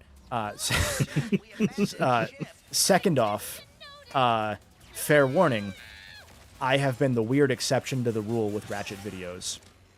Because Ratchet never did well. Like, I remember talking to Antude 5 years ago, and he's like, yeah, my Ratchet videos never did well. I hope that you're able to become the Ratchet tuber. Like, I would love to see the series get views, because I want to talk about them, but I can't. Because for him at that point it was already a job, so it's like you can't do some things that you want to do because you need to pay the bills, that kind of shit. But anyway, I told John, I was like, yeah, fair warning, I'm sorry in advance, but I have a feeling that mine are going to cannibalize a little bit, and I don't know why mine are this way. It's mainly length, I can tell you that, but I've been fortunate that anytime a Ratchet video comes out, it immediately bumps all of my Ratchet videos and then subsequently murders theirs. And I remember very quickly he was like, yeah, this was his public announcement. He's like, yeah, I'm going to, it's only going to be a few. And then I think he did PSP because it was like hey, if there's one that you can guarantee will do better, those are the two that I didn't do, Yeah. Kind of thing. And I feel bad because, like, it sucks because people were looking forward to his videos for years, and then it just, I got in the way. And even to, like, a larger degree, it sucks, right? I don't know if you brought it up during the stream. Ratchet fans, they're not out there watching the content. There's not a lot of the hardcore fans, maybe, right? Like, it's maybe a chicken and egg problem where no one's making it because no one's watching it, but no one's watching it because no one's making it. But there isn't a lot of room, it feels like, to come in and discuss this series in like a deep way or a evergreen kind of way, right? Like, you're covering the new release, you're covering the PS2 games, and it feels like that's all people care about. Yeah. It's not really a thing where you can, like, deep dive into Tools of Destruction's story implications and go theory craft from there and have a lot of people care. Yeah. It's really unfortunate because it's a cool series, but it seems like one where people just kind of, they play the new one and go, yeah, that's cool. And then a week later, you don't really think about it anymore. It's the Yakuza problem where there's so many of them now that there's so many of them and they're all so similar that no matter what you do, you can just kind of say, yeah, they're still good. Yeah, that's very true with Yakuza, especially. People will check in and like, oh, how was Lost Judgment? I'm like, yeah, it's probably the best one. It's not that much different from the other ones, but it's probably the best one. Yeah. Go play it.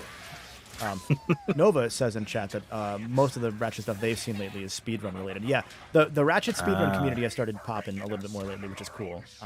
Because I think there were a lot of the mods that Boardplate did actually made speedrunning so much easier, and they've been around for a while, those mods. But I think that in general, the speedrun scene has started getting better to the point that this game has speedrun features, you know, which is cool.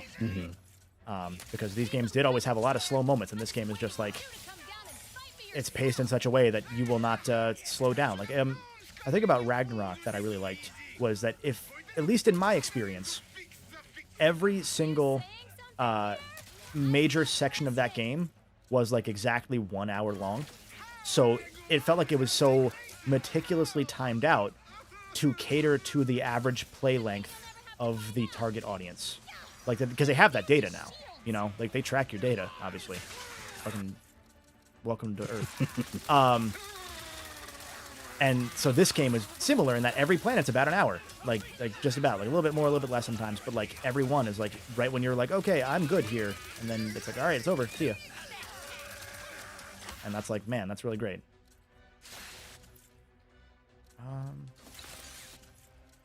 Wish that there was a better gun to fight shield boys that just isn't explosives, but it's only the collider. Yeah. Anyway.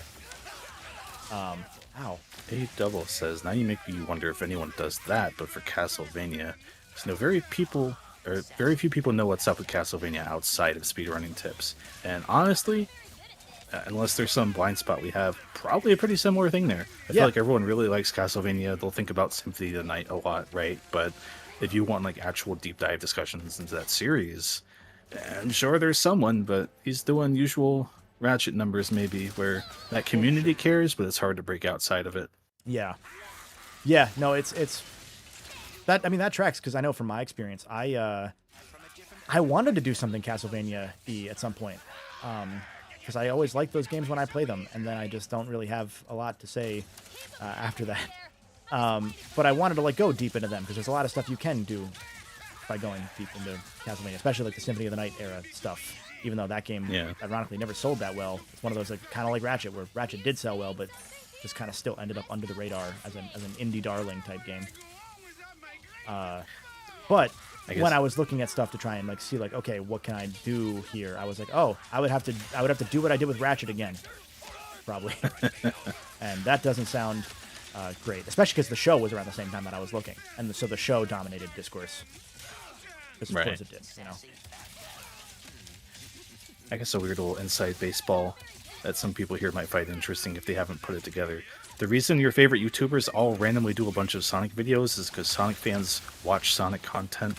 Maybe not as much as they used to, but it is why you will still see Sonic and thumbnails all the time on videos. Yeah. The Sonic fans, even if they're not as active as they used to be, people still think they are.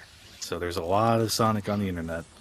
You can never get away from it. And it's funny because like even then, like my Sonic stuff did well, but then it's just, you need to keep going with it because it dies. Like unless you have like an evergreen, like I can't say evergreen, but evergreen in YouTube's eyes.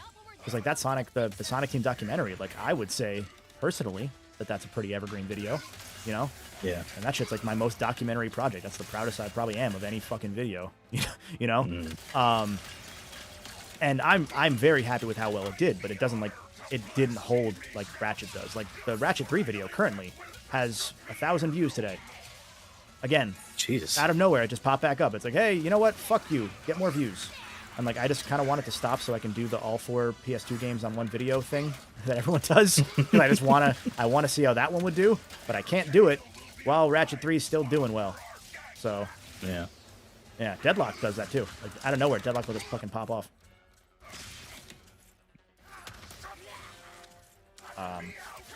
But yeah, just hit on that right level of nostalgia for people, I guess, right? Yeah. Like even if someone didn't keep up with the later Ratchets, they probably had Deadlocked or their friend had Deadlocked, and they just always want to. Well, that was the co-op one too. So true. That had that element. Had the first-person mode from the start, which I think 3 also did, but Deadlock was kind of better built for it. Like that was kind of like a, hey, what if we made shittier Halo? I bit my tongue on saying something very mean about modern Halo. I'm becoming a gamer. Modern Halo is shittier Halo, I'll say. I'll say what you were gonna say. Fuck Mono I was Halo. like, I didn't really play them. I can't say No, anything.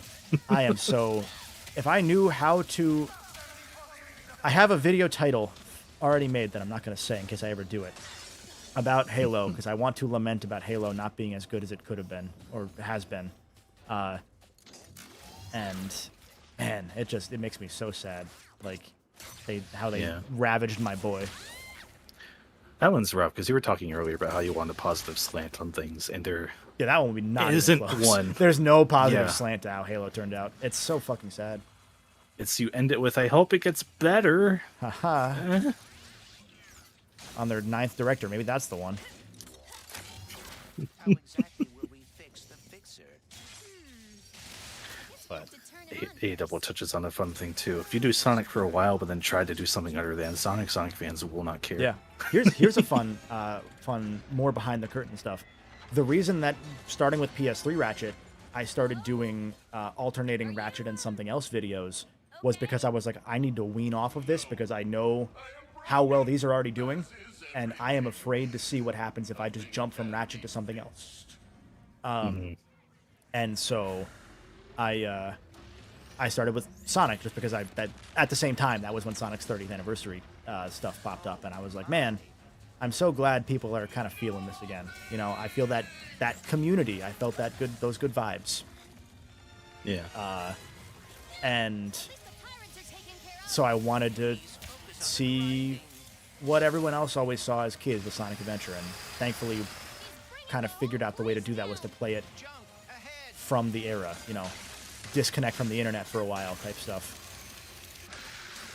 But anyway, that was why I started swapping Ratchet and other stuff, because I was like, I just need to, because if I don't, it's going to actively hurt me once these Ratchet videos are done. And thankfully, once I had that primed, between that and people being like, no, actually, we're here for your stuff, not for Ratchet, I got lucky. Talking about me? Could have very easily not been that way. Yeah. If you're broken, so am I. And I think we're pretty awesome. See, Ian said that the Ratchet movie would be hard to review. I'm trying to grab all of that while I can. The Halo TV series would be like watching your child gets... Oh, I see. If Ratchet 2016 would be hard to review, watching Halo would be like watching your child get stabbed. Yeah. I mean, it's wild how people don't know how huge Halo was. Like, there's no reason for kids to know anymore.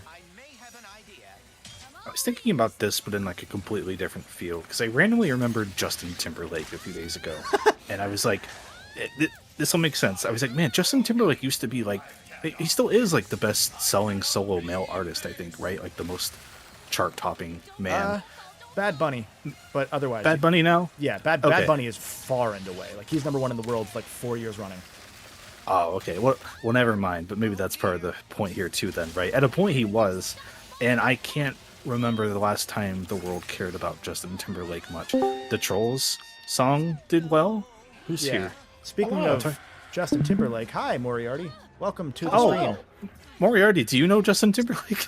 I don't know him personally. Well, okay. When was the last time you thought about Justin Timberlake? It's funny because I was thinking about him not too long ago, because I think that he has a really fascinating success, right? Because, like, here's the thing, right? So when you look at 98 Degrees and you look at Backstreet Boys and you look at NSYNC, none of them have found any sort of success. And so I was talking about that just the other day. Sorry, the YouTube channel, my YouTube channel. Yeah, I don't keep streamer mode on because I like hearing when people join. So if you get a jump scare from Discord, oops. Yeah. But I was just thinking about it. His last album was in 2018, Man of the Woods. Didn't do that well. I looked at the record numbers for both 2020 experiences. Not that good compared to his first two albums. And I'm like, man, this guy was like a global name, but he has not been popular in like the era of TikTok. Like, would a kid now know who he is, despite how big of a deal he used to be? And due to the excitement of Moriarty joining, I forget how I got onto this, but similar thing where I was like, man, Halo, right? You're comparing It Justin used to be- Timberlake to Halo. Right. Well, it made sense in the end, right? Like this thing used to be so huge, but Yeah. if you brought it to like a younger person now, they'd be like, "Who?" Oh, it's so good. It made sense, kind of. Don't worry. Oh, I can see where you're going with it, right? yeah. I can see where you're going with it. The exception may be that Justin Timberlake was still very successful up until the point that he stopped doing stuff, Yeah. right? He Whereas, didn't have a drop off in like opinion and reception. He just kind of stopped doing things for a while. well, yeah, so he got married to one of the most attractive women on the planet, right? You know, and just kind of stopped caring. I get it. He's infinitely wealthy. You know, he opened for the Academy Awards. He won a nomination. He did the stupid Trolls movie. Like, how Yeah, much that's the one further thing can you that- go? That's the one thing that did take off for him, I'd say, recently, was that I never want to hear that song again in my life, but I guess that kind of speaks to how popular it got.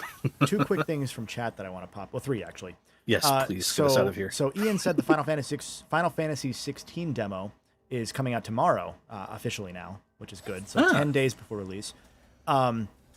Okay. Charles had asked if the Fixer is an alt version of the Thug Leader's Big Mech, or Leon from All for One, which, by the way, deep cut, respect. I think it is one of the creatures, one of the robots that you see Azimuth and the not Azimuth, but the Vollards on our torrent for pretending to be. Like it's the actual living version of those giant robots with the heads that you walk through in Crack in Time. And the third was from Dolan, who had said, "I've never heard of Bad Bunny," which, hey, that's fair. It was a blind spot to a lot of wrestling fans, for example, because he suddenly showed up and people were like, "Who the fuck is this?" And it kind of showed how in their bubble wrestling fans can be. 'Cause I've seen Bad Bunny in concert. Bad Bunny's one of the biggest stars in the world. He was he had a #1 Billboard song for I think 7 weeks in a row. Yeah, he's so big, massive. right? He's appeared. Here's one of the fun things that I learned. Right, he's been in the top 100 more times than Harry Styles, Olivia Rodrigo, Drake, and Kendrick Lamar combined. He's a big deal. Yeah. Oh, well, he's a really, really big deal. I have a question from Dwayne here, who said, "How excited was I when I heard the All Stars Easter egg in Ragnarok?"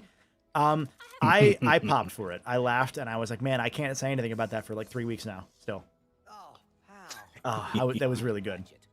I'm glad they acknowledged it. Yeah, They didn't have to, but it's fun that they did. yeah, Mhm. yeah. Also, this whole cutscene, adorable. They did a great job on all of this. Like Kit being so excited to meet Rivet, and then Rivet's like, "I don't even know who you are." When does this come out on PC? Next month, sometime. I'm sometime in excited for July. that, so that I can finally play it. You'll really enjoy it, I think. I mean, it's like Doom Eternal, but more fun. I mean, that's not hard though. It's Doom Eternal, but you know what you're getting into. Also, I've never played Doom Eternal, so don't come at me. I was just talking shit. Right out of the gate.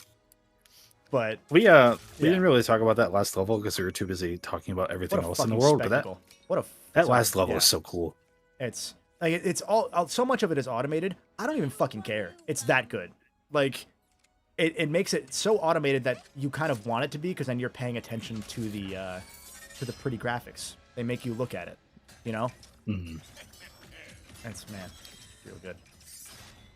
I was doing my best not to be like, oh, this reminds me of a Sonic level, but It's you know, straight up, kind of. It's a Sonic roller coaster at the end. Ian Bowe says Bad Bunny sounds like an 18+ magazine you'd see in Salmon Max. Honestly, yeah. Oh my god, I can see it. I can Yeah. see. Yep. I, Yep. I What can you looking see, at there, little buddy? Oh, it's Bad Bunny. right? AEW said that they thought it was a Mortal Kombat reference in God of War. There was also a Mortal Kombat reference. It's like, you fought this, this, and this. I also heard you fought in a tournament once. And there's one that's Mortal Kombat specific, and there's one that's like vague that could be PlayStation All-Stars or Mortal Kombat. It's All-Stars, though. Because it's like you can fight, like, oh yeah, I heard you fought a music star and a fat lady. And the Fat Princess. They Yeah. talked about Fat Princess in it. That's how you know. Yeah. Uh, But there is one that's specifically Mortal Kombat. Mortal Kombat. Thank you. I That's can't fun. get this picture of Sam picking up a picking up a thing and going, "What's this?" and having Max be like, "Put that down." Did they ever do announce a Zootopia 2? Because that would also They be did. Okay. I feel like I saw that was a thing. Oh yeah, in the last few months they announced Zootopia 2. Yeah. Okay. Yeah, Zootopia 2 was announced April 27th. Okay. Because I feel like that would It also was one be of the first something- things Bob Iger did as soon as he jumped in back Okay. in. Okay. Oh yeah. Because I could see Bad Bunny being a magazine there too, in that universe. He was in just randomly. He was in Narcos. He was in Narcos Mexico. Interesting. He was one of the random cartel thugs. He played somebody nobody'd ever heard of. He just like goes around. He's one of those that uses his fame so fucking well because he's just like, I want to be in this because I like it, and then he does. Like he got to get put through a table multiple times. Yeah, right. Like he does cool stuff. He's like, I don't know, 30 or something too. So Yeah. good on him. I don't know if you've not seen this. Look up the entrance that Bad Bunny had this year at the WWE Backlash event. It was the first event they've done in Puerto Rico, period, in forever. Like years and years and years. But it was a pay-per-view event too. So they filled that like a 20,000 seat arena. And Bad Bunny comes out in like one of the co-main events of it in a one-on-one match. Look at him. And he comes out to fucking Chambea, which is like the song that like had Ric Flair in the music video. And it was one of the songs that first showed his wrestling fandom, and it was one of the songs that popped off for him first. Yeah, look And at this. It's like This a is drone great. clip. The crowd is fucking shaking the cameras because they're so loud. It's so one of the hardest entrances I've ever seen. Bunnies can fly is what it says in the somebody's holding up signs. Yeah, it's This so is great. fucking cool. I totally lost the plot for a second there. I heard Bob Iger came back. Yeah, he uses his fame for a lot of good. He was in Narcos. He got thrown through a table. I was like, what the hell is going on? Oh, That man is way too boring for any of this. Bob Iger getting thrown through a table. That someone would pay good money to see that. I'd watch that. Probably Fox.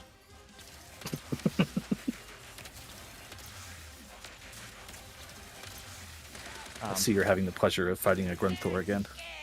Yeah, well now I'm on Nefarious again, but Oh, right. That happens during this, yeah. yeah, it was part of the Nefarious fight. Great fight. I was very much paying attention, as you could tell. No, you're good. God. But yeah, no, it's really cool seeing someone like, because Bad Bunny's like what anyone would want to do if they're famous. Where it's like, I'm just gonna do cool shit, and that's it. Yeah. It's kind of the dream, right? Yeah. I don't have guns that I want to use. All right, fine. But that's not you. Where are you at? Ratchet movie sequel win. Oh, there's Gareth. He's back. I was talking about when we watched the movie. Gareth, did you really want a sequel to that movie? You could watch that one again and forget it again and have the same experience. It's a shame. That's what it's I not was a world saying. where that could have competed with other good animated movies of a high Yeah. caliber, but I wish it was better. That's what I was saying earlier. It's like, so one of the things that I was working on at one point was the Ratchet movie video, just for research and stuff. And so I was trying to look into some of the stuff about like what the director had made changes, or the fact that TJ Fixman, the writer of the games up until that point, and then the original treatment writer for the movie, he had like a week before the movie came out in the game, he was like, just so you know, I don't want to take credit away. It was all of the other two writers. My name's only on the credits because they has to be legally because of the way that contracts work. But it was very much him like passing the buck over to the other two, because he was like, I don't want you hating me for what's about to fucking go live, you know? And so I tried looking into reaching out to the director, because I know Hollywood's a lot more restrictive about talking about stuff. So the only way I was going to get anything about the Ratchet movie was to go straight to the source and like find the director or the other writer and hope that they would actually talk to my ass. And I kind of stopped doing the work on that video around that point because I got sad because the director of the movie was like fighting like serious cancer. And because he only had Instagram. So I was like, oh, let me go to his Instagram. Oh, I can't make this video shitting all over this guy's bad writing. I would feel terrible, let alone asking him about it. You know. Yeah, you know, it's funny too because it's one of the few things in Hollywood that you're not allowed to just retract a credit for. Screenwriters aren't allowed to do that. Directors can, but screenwriters have to keep a credit. It's required. Interesting. Yeah, it is interesting, right? Because like, oh, I directed this film and ruined it. I'm going to take my name off of it. but you wrote this thing, and really, you know, you wrote a draft of a draft of a draft 6 times ago, and it has been, you know, materially. I think it has to change 40% of the words before you add another person. And I don't know how many words you have to change before you can take someone off. Yeah. I think hypothetically you can leave someone on basically forever. So unless they wanted to, you know? Yeah. And to clarify, I don't know that I don't know what the director's current status is, because this was a couple years ago. I was starting to research while the Ratchet retrospectives were still active, because I was going to do the movie as part of the run. And then, so this was probably last year then, or maybe like a year and change ago.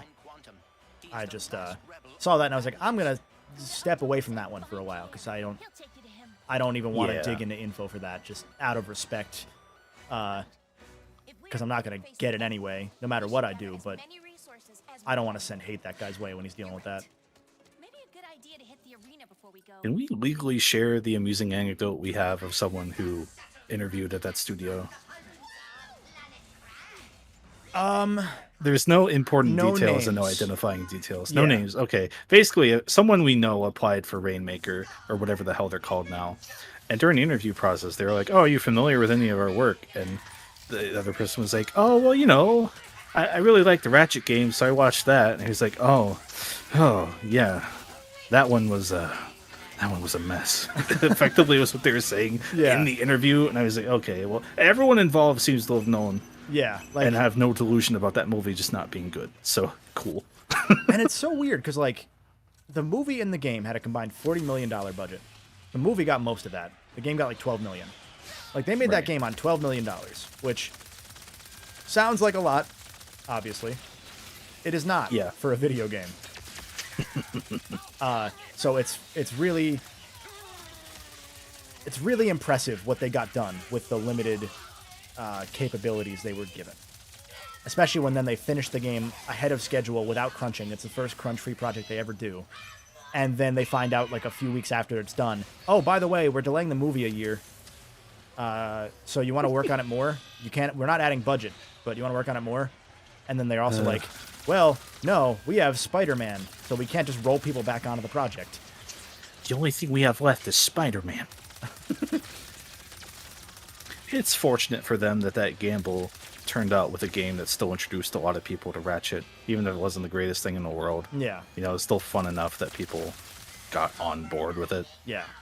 Because, man, if that game also sucked, whew. Yeah, I mean, if that game bombs at that point, I think that it's a whole...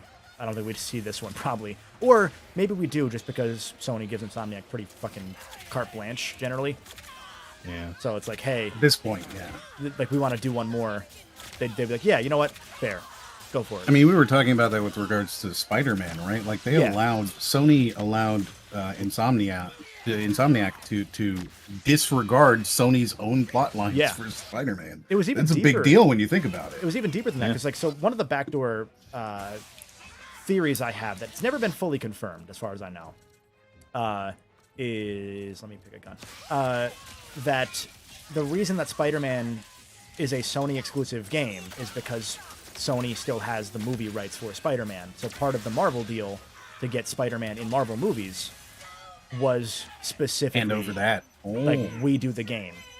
And that's my theory. The official version is that Marvel came to Sony and said, we want to do games, and you guys have the closest to, like, the same design ethos we have. I don't believe that at all. Yeah. Like, I immediately am calling bullshit on that. Yeah. You've got the same ethos we... No. Well, no, I mean, that's my phrasing. That's not what they said. No, but I can see it. I can see them, you know... No, that's not... Yeah. It was something like that, though, it was for something, sure. It was something close to that. Where in terms of phrasing. Because Sony was going for that Marvel vibe with, like, all our games are one not one universe, but like you like one, you should watch the rest. Mm-hmm. So anyway, it was like, yeah, we want to do this. Do you have an idea? And they were like, go to Insomniac. We don't own them, but go to them. And then they went to Insomniac and said, pick any fucking Marvel character. We don't care. Do a game. Because that was around the same time they're also going to Square with the Avengers game that came out and existed. Oof. And obviously, Insomniac said, well, of course we're fucking going with Spider-Man. Yeah. Like, how do you not pick Spider-Man out of that lineup? Yeah. And I'm sure the same thing happened with Wolverine. It's like, well, where do you go next? You fucking do Wolverine. But like, yeah, but I mean, if you look at just the number of games that they've done in just the past couple of years, right? They had Kabam, they had Square Enix, they had NetEase, they had Netmarble, they had 2K, they had Niantic, and you're saying that they went only to Insomniac? Come on. Yeah. Right? And you can't even like argue that it's just for the big things, because like did Insomniac deal with the Iron Man VR thing? No, that was somebody else. That was another Sony studio, though. Yeah, I mean, I remember it was a Sony thing, but like clearly. Yeah, I think it was part of their larger strategy to like have a game universe in the same way they had the movie universe, because the whole thing was also that Spider-Man would be in the Avengers game and all that. But I don't know, man. Like, I feel that one of the things that came out of the whole Microsoft acquisition thing that we're getting to see with ActiBliz is all of these companies lie to us all the time. Yeah, right, absolutely. Like 100% of the time, they are lying to us. Yeah, know, there are very few that I would believe at face value. I do believe, like, hey, we want you to make a game for us. Pick. And this is like 2014. Sure. Like, this is like when Ratchet's like about to enter full production. Yeah. And, like, I believe 2014, that would have been when the other Spider-Man came out from Activision. Yeah. The Amazing. Yeah, the Amazing 2. Yeah, Amazing Spider-Man 2. Yeah. Yeah. I'm thinking that's the year of the Sony email leaks too. That is such a different time than right now. Yeah. Oh my god. Yeah. So long ago. Yeah. Yeah. That's back when Disney Infinity existed. Briefly. I think it died that same year. Oh, Disney Infinity. Even when they had a 4.0 that was in production and maybe already finished, that they just dropped. That was wild. I don't like how old 2014 feels right now. I don't like this. 9 years. Oh god. Let's make you feel really old. Please, Moriarty.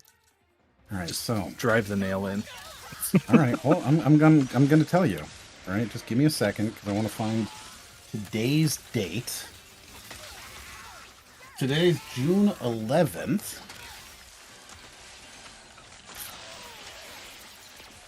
One year or 10 years ago today, they announced Metal Gear Solid 5: The Phantom Pain. Oh no! Don't do this. And Halo 5. Oh. Battlefield 4 and Titanfall 1. Yep. Oh no! I'll give you another one. I said this on Twitter recently because I was joking about like I want to see the next era of retro revivals come in for the PS3 360 era where everything looks like shit and really brown and gray. The PS 360. Yeah. And good. It was Ted. It was Eggs and Shadow Ted from Brain Scratch and the Charity Room and others. He was like, oh yeah, but the 360 was only 2005. Oh, and so then I got to hit him with the. Here's a fun fact: the 360 is older today than the Genesis was, the original Mega Drive Genesis in Japan, when the 360 came out. There you go. Today, 10 years ago, today, the PlayStation 4 was shown for the first time. Oh right, because the Wii U came out a year earlier. Right. Didn't come out. So happy 10th anniversary to the PlayStation 4 announcement, everybody. Also announced that same day, The Crew and The Division, two exciting new franchises from Ubisoft. They were really out there changing the fucking game. They announced that alongside The Last Splinter Cell, Blacklist, and Assassin's Creed 4 Black Flag. Man. Oh, back when there People were were still excited. Main. Yeah. People were still excited. People were excited for Infamous Second Son, which was announced, and also Killzone Shadowfall. I don't know that That anyone was Assassin's- excited for Killzone Shadowfall. I'll say People it. were excited. I Somebody saw that and was like, "Fuck yeah!" I'm sure. I play a lot of Sony stuff. I don't know a single fucking person that's like, oh yeah, Killzone. I've The never Assassin's met. Creed thing especially gets me because it's gone so far through the ringer that the new one is supposed to be like the old ones, and that's the marketing point. Yeah. Yeah. Yeah. Oh. Well, I mean, you haven't even seen, right? They haven't started their marketing for the next one that they announced a couple of years ago, which they're calling, I think, Infinity. Yeah. Oh yes. Right. We haven't started to see that because they're still doing their spin-off of the guy from, what was it, Origins or... Yeah, it's the guy from the Sonic movie, Agent Stone, is Yeah, an whatever. assassin. God. So they're still doing that. Once that comes out, they're going to be switching over to their game as a service, live service Assassin's Creed, That'll go well. which apparently is intended to be like the Hitman game is, where it's going to be all of Assassin's Creed forever. So you will just have to pay whatever they decide, and that's going to be the Assassin's Creed. You're going to download just one Assassin's Creed forever. Great. Yes. Yeah. I love that for Hitman. I can't imagine that for Assassin's Creed. I don't, unless they man. disregard the story. Yeah, right. Like it sounds real bad, but at the same time, maybe they manage. I'm not saying Ubisoft can do a good thing, okay? But maybe they somehow managed to pull this out because God knows they haven't done anything worthwhile in a long time. Yeah. Jesus. That's a fucking... Like, I think only Hitman's really been able to pull that off well, too. Like, there's no one else besides Hitman. Well, theirs isn't even out yet, is it? The like complete Hitman world or whatever they're calling it. It is, but it wasn't on a disc until now. Like, Hitman Gotcha. 3 became World of Assassination, and they just gave you everything for free if you had it. Gotcha. But now there's like a separate case, which is also still got to download anyway, and it's an online game. So like what? But that aside, Oh, gaming. I mean, what has Ubisoft done though? Right? Can you think of the last game they put out that was great? Well,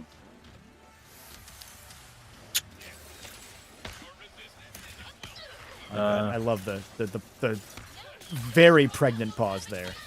I have redacted opinion. I was gonna say I have redacted opinions about that online ship game, but I already forgot the name of it. I kept trying to Skull say and Sea of Bones. Thieves. Oh, Skull and Bones. Yeah, which I think we can't Wow. actually talk about. Yeah, we have legally redacted opinions on that game, as it turns out. I think we can't talk about that. The most recent game I played from them that was new, and I don't think it's out yet, but I didn't sign an NDA, was the new Division. I was not happy with that. X Defiant, they did that. That was a flop, Oh God, that's right. right? Jesus. Maybe Mario plus Rabbids? Well, that game was like half off immediately. So that Yeah, game... but it might be like the last game they did that was... Oh yeah. As far as Good? quality, probably one of them. Yeah. I mean, I hear 'cause enough we're- things about the new Assassin's Creeds that people like them. Like one of my buddies likes him, but he only pays $20 for him because he refuses. Sure. They did Right. Rainbow Six Quarantine, which they changed the name from That's right. to whatever the Yeah. fuck it was. That game, that was a bad game immediately. Far Cry 6 wasn't great. What was the Monsters one that they did? That Monster Oh. sued them? Immortal is Phoenix Rising, Yeah, the yeah. Breath of the Wild It like was game. Gods and Monsters, and then they got a copyright thing. Yeah. So maybe that people liked that, right? Yeah, people seem to like it well Yeah. enough, I guess. It was like a more Ubisofty Breath of the Wild. Yeah, so people liked that. Before that, you had Siege and Watch Dogs Legion, I guess. Watch Dogs Legion, right. Yeah, that one. Like when they initially announced it, I was like, "Oh, that's going to be cool." And then, like my brain reminded me what Watch Dogs is like, Yeah. and I was like, "Oh, wait, no, I'm going to have to do that and build up how many characters from scratch? No." It was the most exciting thing for a second, right? It's like, I can Yeah. play as anyone. Then you're like, oh, wait, that means there's no story motivation for anything because none of the characters matter. And then do any of the characters matter at that point? Oh, yeah. Yeah. That's exactly what happened to me, too, because I was like, oh, that sounds kind of cool, actually. I remember watching their initial announcement. I was like, damn, that's a cool idea, until I sat and thought about it. I was like, oh, I have to do a brand new level 0 Watch Dogs character 100 times? Like, I already don't like when you get Watch Dogs all the way up, you know, like... Yeah. And then there were the, like, 50 Assassin's Creeds I didn't play. You got Viking Assassin's Creed, Egypt Assassin's Creed, the Greek Assassin's Creed, and they all just kind of, I don't know, go in together. They all feel like Ghost Recon did after they started adding in, you know, a gear score. You know what I mean? Where you had to, like, go find the yellow gun because it was the higher level gun. Oh, God. Yeah, like all of the Assassin's Creed started to feel like that. And like I already have a significant amount of Ubisoft fatigue, right? Like I open up that thing and it shows me the map and it goes bwong, and immediately I'm like, oh, I don't know if I want to play this. Oh my God. There's 500 icons on the screen. Oh my God. Oh, each one's a different kind of event. There's so much. Like I stopped the moment they announced Revelations for Assassin's Creed. That's when I stopped. I was like, no, I'm good. I don't need any more. That's probably fair. Yeah. It was no Brotherhood. You know what else came out in 2020? I just looked to see all the list of their games, right? To see what we're missing. We missed one, and it was a big one for like a day and a half. Hyperscape. Oh. I don't even remember that one. I conflated X Defiant with Hyperscape. I was like, didn't they have a battle royale? And you said X Defiant. I was like, yeah, I guess that was it. No, it's Hyperscape. Jesus. Oh, yeah. That game fucking disappeared instantly. Nobody played it. Right? And this is in the middle of 2020 when everybody was at home playing video games and they were still like, no. People needed things to play and we're like, nah, we're good actually. I'm looking through my PlayStation list. I can't find the last time I played an Ubisoft game. The Division 2. I can tell you like immediately it's the Division 2 for me. Yeah. Like I popped in one of the new Assassin's Creed games and immediately was just like, wait, no, I don't want this actually. I really enjoyed the Division 2. It hits my brain in just such the right way. Yeah. You know, I like looter shooters and I like just kind of, I don't know, mindlessly wandering through the sewers. It works for me. I put in, I don't know, maybe 1,000 hours into the Division 2. Oh, that was your Apex Legends, I see. Yeah, no, I'm like, so there are, here's how the leveling works in that game, all right? So first you go level 1 through 30, then you go into gear score where you have to go through gear score from 30 to 500. And then once you hit level 500, you can do the stronghold to unlock you can do New York to unlock levels 31 through 40. And then once you hit level 40, you unlock your watch levels. I got to jump in real quick because I forgot that they used the phrase Little Zircon unwinds to ASMR. And I've never hated a character more than this moment. Sorry, continue. Well, no, I was just highlighting it. I was highlighting how insane it is because I'm actually watch level like 500. Right? So, like, I don't know. A gamer. Yeah, right? I'm a bit of a gamer. I like to play video games. Gareth asks when the Crub Let's Play of Watch Dogs is going to happen. I think, Gareth, when you join us, well, let's play Watch Dogs. Like, if you want to be our guest, you're welcome for that. Yeah. Oh, that's how we get it back in. By the way, people that maybe are joining right now, I saw a little uptick in people. Hello, welcome. We are 2/3 of the way through this game, and I have been doing most things, so I'm doing the arena. We'll see if I keep doing it. I don't know that I am. I forgot how long this game went for a bit, and like 30 minutes ago, you had the Emperor Nefarious scene where he's whooping everyone's ass, and I was like, man, we got here quick. This He's the Act 2 reveal. Yeah. Yeah.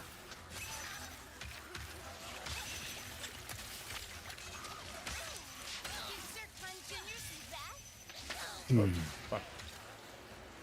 I know it's the pinned message, but I got to be that guy and say, hey, if you like listening to us talk, we have a podcast. Yeah, the three of us. Do we? Click that link.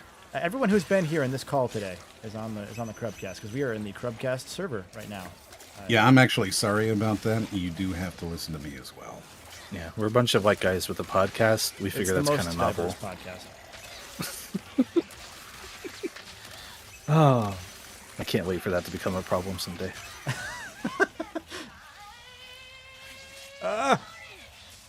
Please stop. So what have you been up to today, Moriarty, aside from this?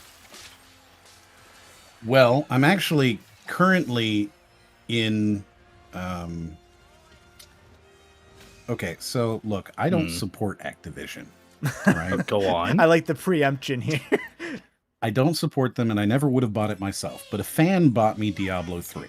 Or 4. Yeah. Sorry. Ah, And I see. I'm a huge Diablo fan. I was prepared, okay, to just accept that I wasn't going to play this one.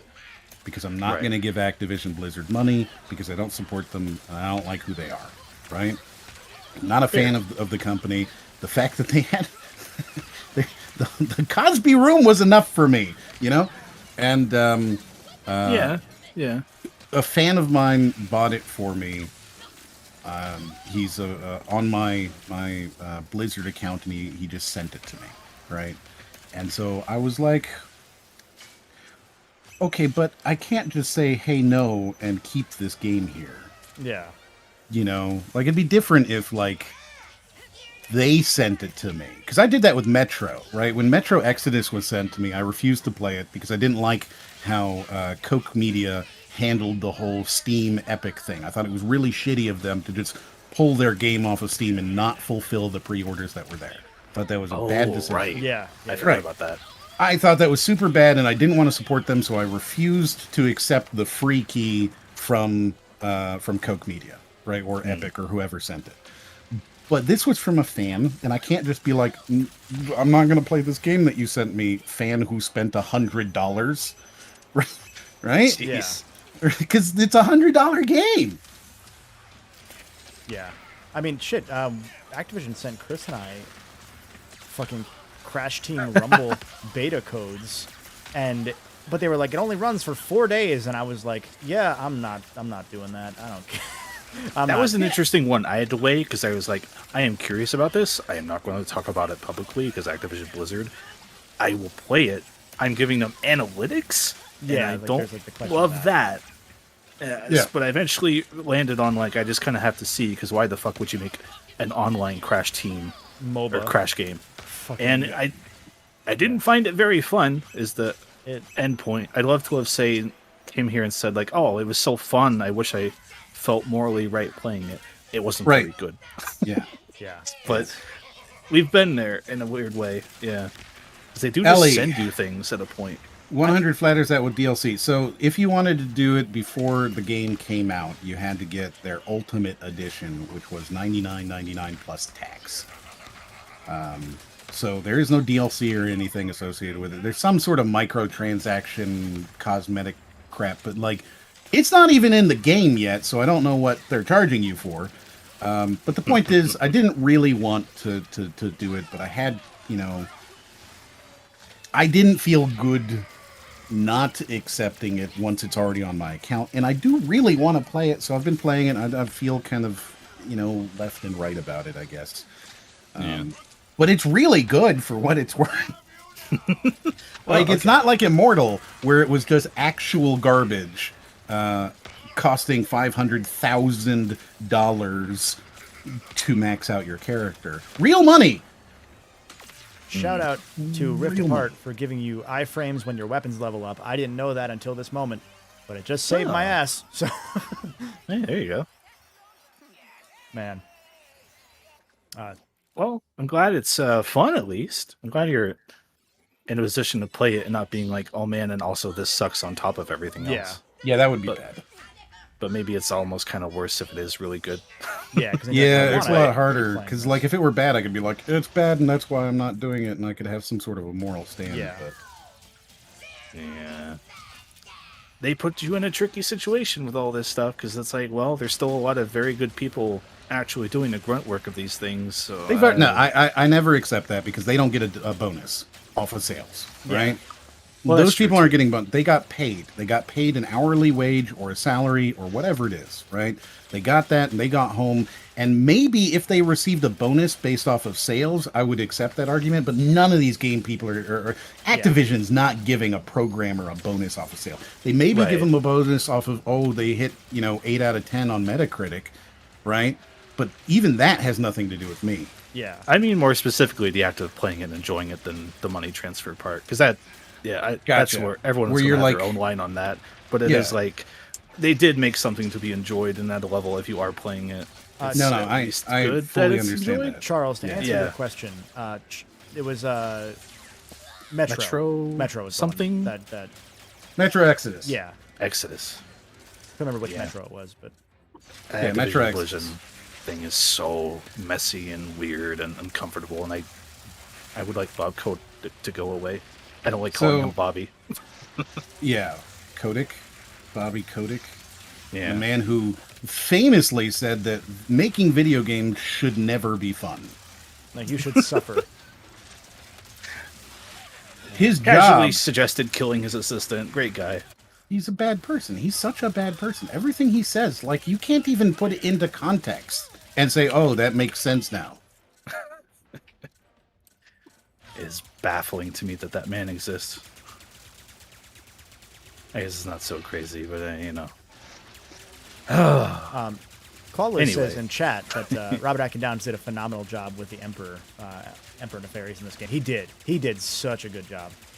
Yeah, he's a fun character. Yeah, I think that the intro to Emperor Nefarious existing is one of the best intros this series has ever had, because he completely just like cucks Nefarious proper, and I'm like, you know what? No, that's correct. Like in this game, he is just a wimp. He is nothing. He should be just destroyed by a much more ominous, successful Nefarious, and they just do a stellar job with that. I don't have guns.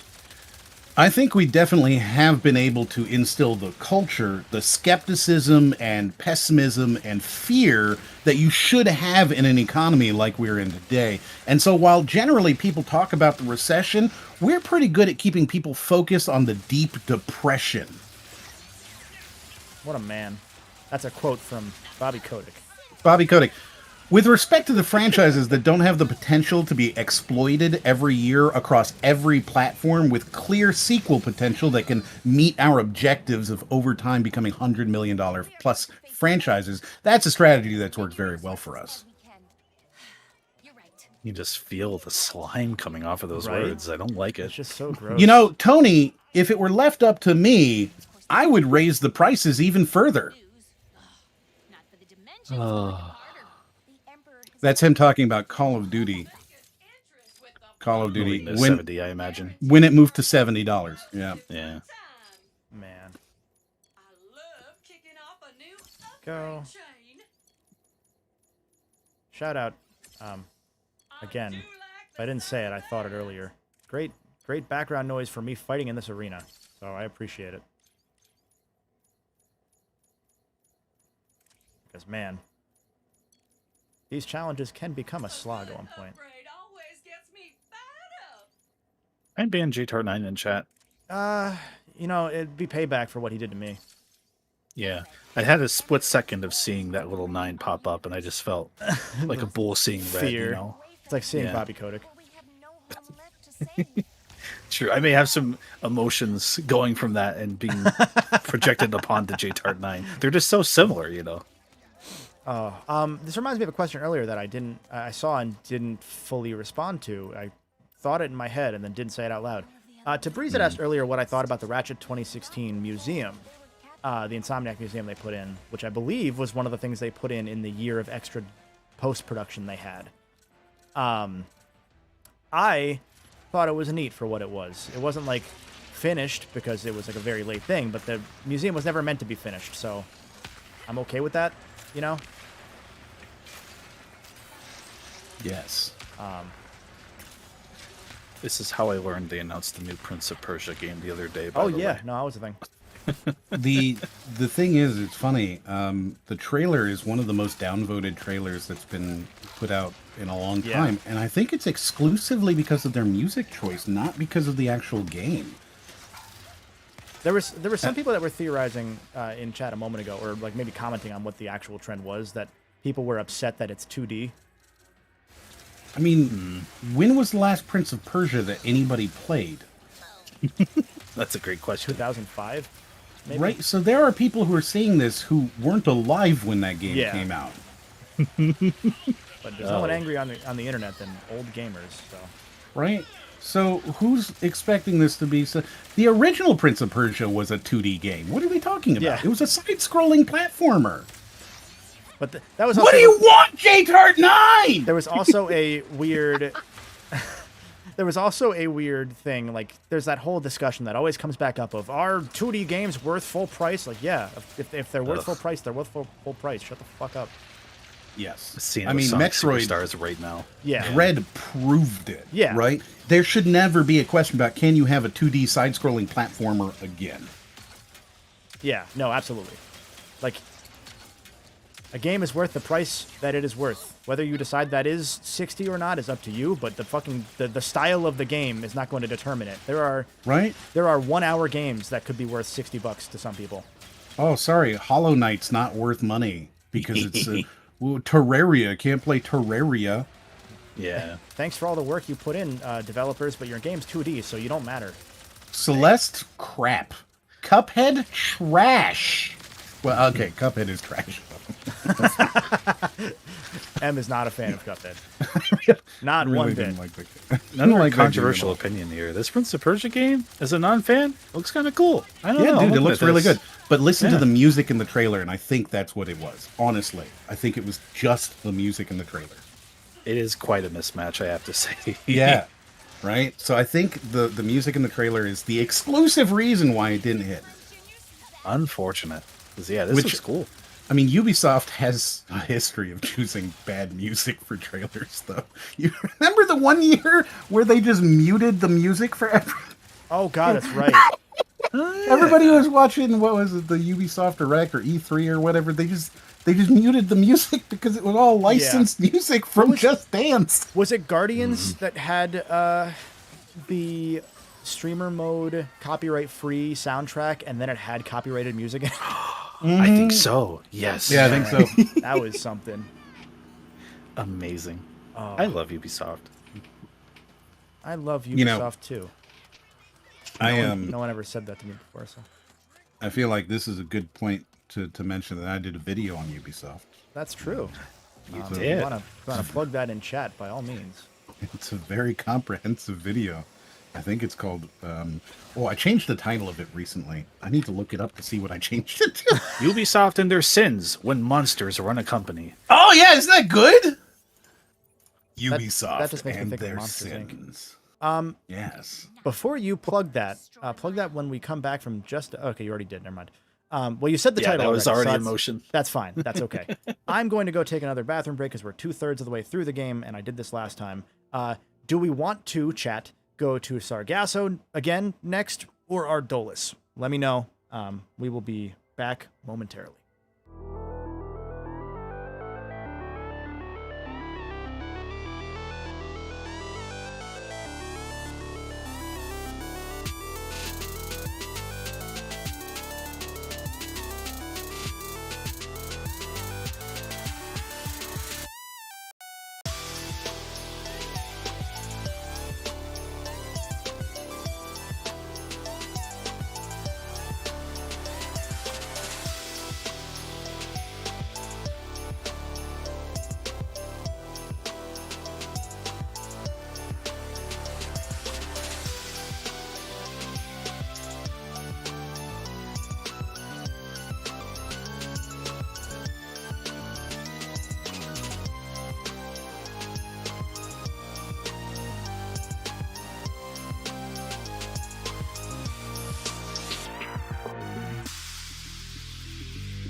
Hello. Hi. Welcome back. I see people saying tools of destruction or tools of destruction. So I haven't seen an answer. So I'm going to pick Sargasso because I want to get that out of the way. So that's what we're going to do. The Emperor was bad enough, but now that he has the Dimensionator... We will not lose your friends. There's a weird... The only thing that's off-model about Ratchet or Rivet is that every now and then they just have like a weird like... Because they have lips, but they also have like the weird thing that sometimes you see like... I think of my dog actually, where like they have the slight fangs hanging out, stupid smile on their face that some pets have. And it's accurate, but it throws me off every time I see it in a weird humanoid furry character. I should do the one that I didn't pick. Die. Die, Justin. I'll say it. I think that's fair to say. I don't think that's a hot take.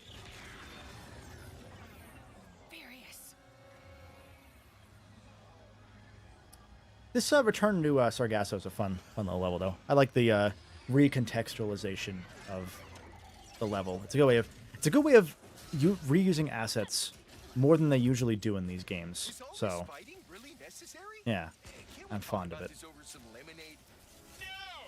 The Emperor despises lemonade. Nothing should be sour and sweet. God, forgot about that line. Nobody messes with the Morts.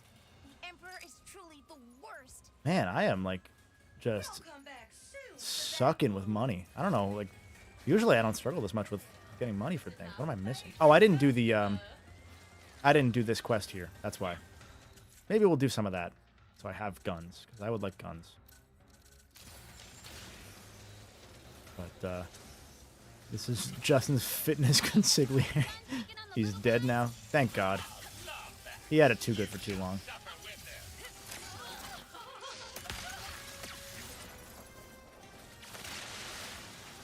But yeah, we are 6 hours and change in this stream. Still doing pretty good. Hope you guys are enjoying the ride. I'm having fun.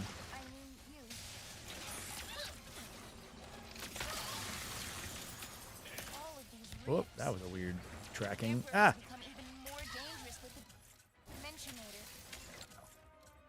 By the way, when we were gone, I think M left when I was in the restroom. So that was Moriarty. He got his plug-in and then he left. Check him out on the YouTube if you haven't, or check him out on the Crubcast, which again, pinned top comment. You should subscribe to that channel and then consume videos of it later. Struggling for bolts? Have you considered not buying Starbucks? Oh, no, you're right. You're right. It is the Starbucks. I wish I had enough bolts to pay for fucking Twitter. That's what I want to do with my money. Ah! Still alive. Oh, shit. There we go. Got him. There's another one? Stop it.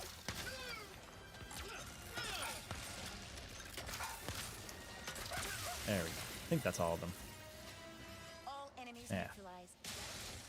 I guess I could have probably just skipped that, actually, but that's fine. Aw, Rivet. Sorry you had to come save us again.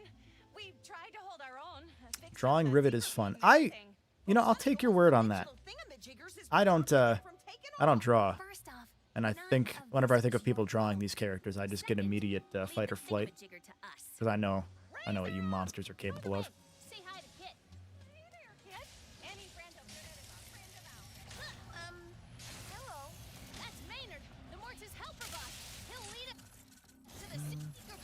So this is why this gun is the best gun in the game. Oh, does the box breaker not work? There we go. Box breaker range is shorter than I thought. Because you can hit any enemy, and then it'll chain the ice all together, and then you can just kill them all instantly, because the wrench slam is, I think, the strongest move in the game for some reason. So, good way to win. That was one I expected them to patch. Hi, I'm back. Hi, Chris. Did Justin make up a word? What's a consigliere? It's mob. Mob. Oh. So, of course, he would know. That makes sense given what I know about Justin. Yeah. He's got mob connections. I was talking while you were gone about my what the hell? My bolt economy that I'm struggling with right now. Because I haven't done the side quest here that gives you a lot of money, which I might do just to get the bolts for the rest of the guns that I'm behind on. But speaking of bolt economy, I have some golden bolt stickers that I'm going to be handing out at Too Many Games 2023. They don't have Sorry, my logo that was a on hell it of a this time. segue. You're goddamn right it was. I'm good at this. Yeah, so I'll be at Too Many Games. I am not a featured guest there because they still don't like me. But that's okay. I'm going to be there anyway to hang out with my friends that I don't get to see that often in the creator field, and I guess also Justin. But I have stickers. They have entered... Well, I should have stickers. I should ask Trav if he has some, because Trav has a family member that makes stickers, and so usually around Too Many Games time, I'm like, oh, shit, yeah, I should bother her and pay her for stickers, because they're really nice quality. But if Trav forgot them, then I don't have them. So that's a good question. But I might have stickers. If not, come say hi. If you want me to sign shit, I'll sign shit. For free, obviously. But, you know, always cool hanging out and chatting with people if you are there. Make them make you a guest. You know, I was technically a featured guest in 2019 at... Where am I going? Over here. No. Over there? Is there a pop-up thing over here? I missed it. I missed a beat. Hold on. I was a featured guest at 2019's Gifts for Gamers event because I was part of their network Screenwave at that point. There I am. Okay. And, yeah, I'm no longer... There will be a day where stories can be told, I think. Yeah, I mean, I don't mind. Probably the most we can say. Let's go! There was a point at which they... In 2021, when they came back for Too Many Games, you know how game conventions are. You know what the usual clientele is for game conventions. It's anxious gamers. And this was the first major convention, I think, in the entire fucking state of Pennsylvania to come back.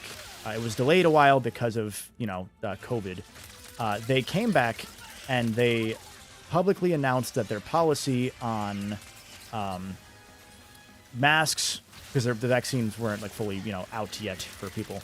But they announced their policy was no policy, which in 2021 was not really good for an indoor event with limited air conditioning.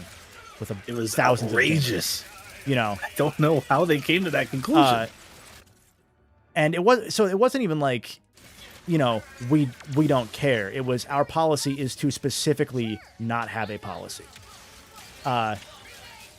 And from what I had heard from unnamed sources, a lot of their, the defenders, the volunteers that they give free tickets to stand around and help panels and stuff, were also not thrilled with this.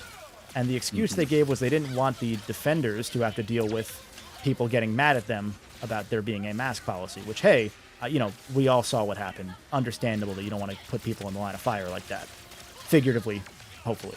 But, America. Anyway, no one behind the scenes, I can tell you, was happy with this. But no one really wanted to speak up that had any pull within Screenwave. Not that I did, but I was still with them, so I could say, hey, I'm with them. I don't mind if they give me flack for this or if they try and boot me from their network. That's just more money for me. This is fucking weak. And I called them out on it, and then they got very mad at me and were like, well, you should have done it behind closed doors type stuff. And it's like, yeah, but then you wouldn't have listened. And it wasn't just me. There was also a big stink everywhere else, like Twitter, Reddit, not Reddit, Twitter, Facebook, etc. Yeah. And so they eventually walked it back and said, actually, wait, no, we're going to do the thing that everyone wanted us to do. Because it was an overwhelming support for it, considering the clientele going...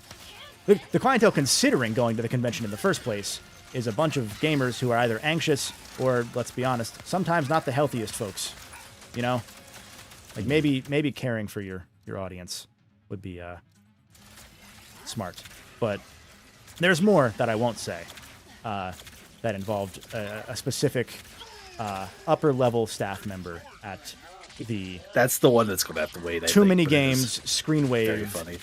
Retroware, Triple Company, who made Totally a nice, separate. yeah, totally separate companies, who made a very nice tweet, then immediately deleted it. But like, I had the tweet open, so I grabbed a screenshot, and I was like, hey, it's weird that your insert role here, top level member of this company, is publicly talking shit to somebody on Twitter that works with them. Because I wasn't like talking shit. I was just saying this is kind of cowardly. You know, I think that there's a better way to do this. And it's very clear that people were opposed to the policy at the time. You know, 2022, when they had the convention, different story, because different era, you know. Vaccine was more available by that point. Yeah. So yeah, that's the very short version of that story. Just kind of fun times. But ever since then, because I left Screenwave shortly thereafter, and right around that time is the time that I have no longer gotten any panels or etc., which is what I expected. But yeah, I think FTCR had gotten dropped by that point, but that was also where I was like, I don't feel good about this anymore. So I also stepped out because I was like, man, what the fuck? Yeah. Can I step on this So, again? as much as I'd love to backdoor you in the panel room 3 or 4, like Gareth mentioned, as an FTCR panel, I don't think we'd get welcomed either. Yeah. No, it's... Someone else said that, the same thing. It was like, man, I wish I was still on Screenwave because I would love to backdoor you and Trav into a panel. Yeah. What is the button that I'm... Is this a button I can press again? Or am I stupid here? It's not the floaty. Sorry, I'm being a gamer. It happens sometimes. There we go. Okay, no, we're good. Now it was because they were pressing the button. That's why it wouldn't work. That's right. There we go. We got there. I just was trying to press the button myself, forgetting that they also had the ability to do that. There we go. We've done it. I see. Solving puzzles while speaking is not often a good idea. Yeah, that's why I refuse to play like Tetris or anything puzzly while on stream, because then you get... Because it was like Catherine was the example. I remember Justin and I, when we worked on the first Catherine video back in 2016, I'd be playing and like talking to him and like taking notes and stuff, and he'd be like, oh, you missed a thing here, just do this. And I'm like, okay, you fucking try doing it while talking. Like, it's not that goddamn easy. Like, fuck you. Dude, you can spin that out to even like... For the most part, I don't want to even play a game for the first time on stream. Yeah. Just because so many more things are, air quote, a puzzle at that point. Yeah, the Horizon DLC, like, fucked me up. Because I was like, man, I don't remember how to play this game because it's been a year, and the DLC just kind of throws you in, you know, cold turkey. And I just could not remember anything, and I was like, I wanted to play this on stream, that way you guys could see it, it'd be fun. And then as I got further... Oh, I need that, hold on. As I got further in, I was like, no, I can't do this. It's too much. Because it's like, fucking... Wait, what? What? Sorry, my brain broke for a second. There we go. That's that, and then there we go. I'm trying to figure out the YouTube delay, because just now everyone's saying T. And I'm like, man, we mentioned T like 6 minutes ago. I think they were saying T for a while. Oh. Because there's like a 20-second YouTube delay. I didn't put it on low latency mode. Oh, 10 Elements mentioned Horizon stream. Okay, I was sitting here like, good God, how bad is it getting? I see what I'm supposed to do. I'm an idiot. There we go. And then I do this. All good. The delay shouldn't be so bad. Chat, when you see this message, type the word banana. Be like a minion. Then we'll screen cap it. Minions 2, The Rise of Gru. I think that's just the name of that movie. It's like it should be 30 seconds, I'm pretty sure. I could probably change it right now, actually. Banana. There's Justin. Was that 30? That was like 30, right? Yeah. Justin actually did it. What a loser. Okay, I can't change it. Everyone else is fine. I can't change it while the stream is live, so maybe next time. If I do it here on the main channel next time. I probably won't do main channel streams that often, I would say. Yeah. Because that feels like a weird thing to do. But I might do them every now and then. What am I going for? Oh, I see. Every now and then for like big releases. Like, if not for this stream, I might have done a Ratchet PC release stream. I don't think I'm going to now. But yeah. Yeah. So, the way I look at it then, right? Like, the people here are the real ones, the Golden Bolt fans. Have you talked about in the stream what you got coming up? I have not, because I didn't think about it. Want to commit? No, I don't mind committing. I teased the one video about the trophy data stuff. I'd like to do that. Oh, yes. What am I? Oh, because we talked about something else related earlier to a video you're working on. And I was like, wasn't here, so I don't know if he's mentioned that that's a thing for that entire series. I have a Twisted Metal video that should be coming out before the show. I don't know what form it will take yet,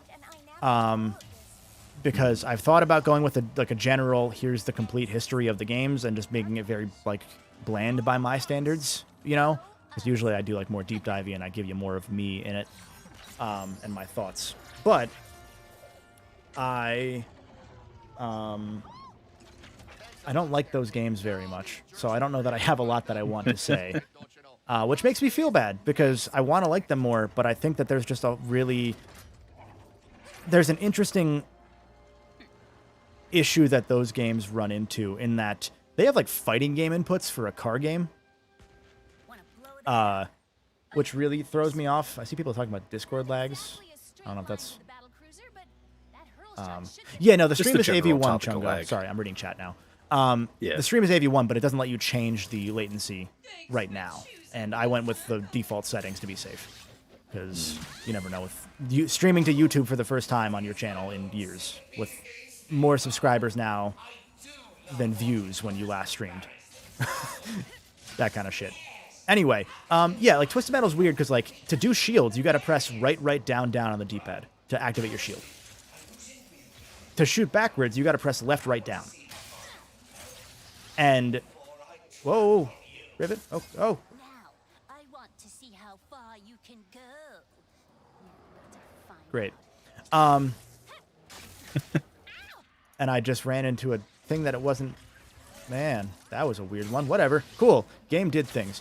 I don't want to be negative about Twisted Metal is the short of it, but I think that those games have a very specific, very small crowd that's like, these games are so good, I don't know why they stopped making them, and then I play them and I see why they stopped making them. Not to mention the fact that they are people were upset about the Twisted Metal show being weird and campy and cringe, and it is very cringe. Do not get me wrong, but playing the Twisted Metal games essentially all back to back for the first PS1 era, and then I'm playing the rest of them now that I'm back to this project. They either go super campy and have no story besides the make a wish, but it's wishing on a genie, so you get the wish, but it's there's a catch, and it's everyone loses type thing, or it's Twisted Metal Black, where it's the edgiest shit possible. And that's fine for people that want that, but it is very clearly of its era, and I don't know that you could have done it today, essentially. Not because of the era or anything, just because I don't think people would accept it right now. They'd be like, man, this is kind of shit. Because back then it's this is kind of shit, but it's so was Ren and Stimpy. We love Ren and Stimpy. But there was more tolerance back then for things maybe not being as good in the video game space. Yeah. Yeah, so what's weird, 10 Elements, is that they showed a teaser of a car first, 6 months ago. And then they showed this trailer here at a gaming thing, and I don't know why they showed that specifically, or why Sweet Tooth's voice isn't muffled or anything. That kind of fucks me up. It just sounds like Uncanny Valley because it's Samoa Joe's body, and then you can just hear Will Arnett. Will Arnett. Yeah.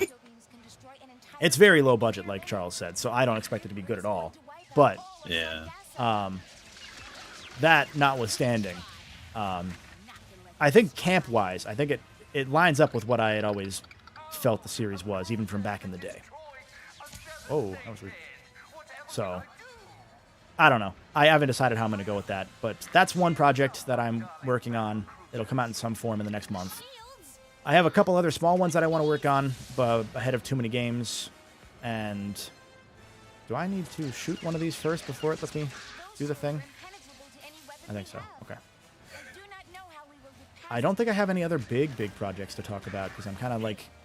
I have a few that I was going to mention earlier where I'm not talking about them until both of them are done. Yes. Like in that series. I had a Mario thing for Mario 64 that I'm wanting to work on. Now I'm like... I keep going back and forth because it's a really stupid idea. I can't really... It's an idea in the vein of like all those, can you beat X while doing Y, but with Mario 64. But not in the usual way, like very specifically a parody of those. Which like an anti-joke, but then becomes a joke also. Yeah. Fuck it, I'll say it. No one steal my idea. The video is like something to the tune of, can you beat Mario 64 by just playing the game normally? Because there's so many Mario 64 videos that are, can you beat it without jumping, without sliding, with one coin? And I just love the idea of a really, really shitty video where you are just playing the game as quote-unquote normally as possible, but it's actually like dog shit gameplay. Like, I played the game as poorly as I possibly could. It was offending people. Like, it was upsetting to watch. Yeah. I have a clip of me drowning at the opening of Dire Dire Docks in the very shallow water. Like, knee-deep water that you can't swim in.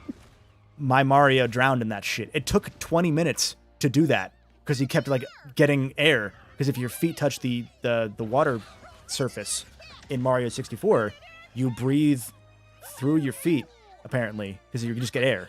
Because they didn't program it contextually based on your face. But there is gameplay that is fucking atrocious. And it's a really...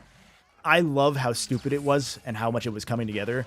But I'm also in the same breath like, man, I don't know how that would... I know that could do well, but then I also need to do a Mario 64 video proper at some point after that, so then I can't do them too soon to each other. And it was going to be an April Fool's video, but then I was like, I don't know. I keep hedging back and forth. We appear to be in a pocket dimension. But luckily, the all-knowing Emperor yeah, didn't realize send tweet. Exactly how to get out of him. Gareth mentioned snipper clips to me, which A, is a cool game I forgot existed. B, I wish we could have finished playing that. C, they never made a snipper clips 2, did they? They added an update to it. Oh, right. Also, man. Charles mentioned the Joy-Con drift stuff. Yeah, that was in the video. The end of the video, as I had envisioned it, was me, like, my power going out and me being like, I can never beat the game now playing normally. Oh my god.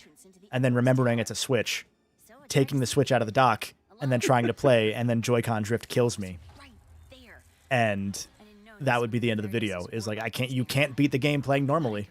You just can't. It's impossible. End of story. But it's very out of the wheelhouse that people are used to now. It's very like Fabrizio, for those that are real ones that have been around since like 2017 or earlier.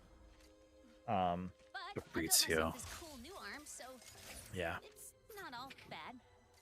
There's one person in chat who knows Fabrizio, and his name is J-Tart9. I think anyone else knows what Fabrizio is.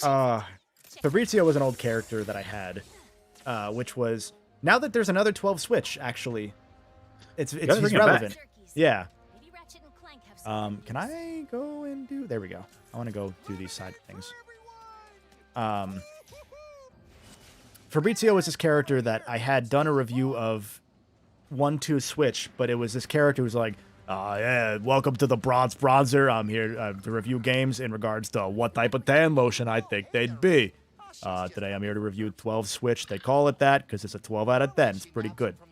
And it's like a 2-minute video that was reviewing 1-2 Switch. It was like top search result for a while on 1-2 Switch review, which was fucking hilarious. But it's like talking about like the deep narrative implications of 12 Switch. And it's like, yeah, my favorite character is Joel. His transition from heartless survivor to jaded father figure is pretty cool. I like that. Give it a B. It's a dumb video. You should watch it. But yeah, Can't wait for you to pay $30 for the new one.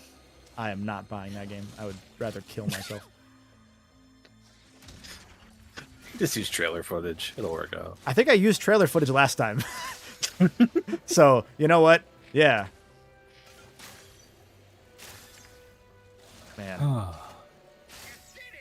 So I think there are 60 Zerp stones in total. Hate the name Zerp stones, by the way.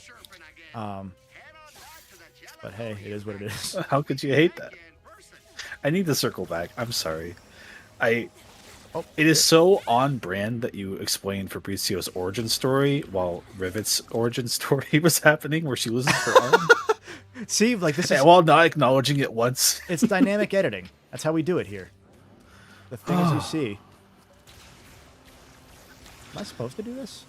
No, I'm not. Okay, I am. I'm doing it. Fuck it. Whatever. I did it. Charles has a great idea. Just use 1-2 switches trailer footage again. No one would fucking know. It'd be the same.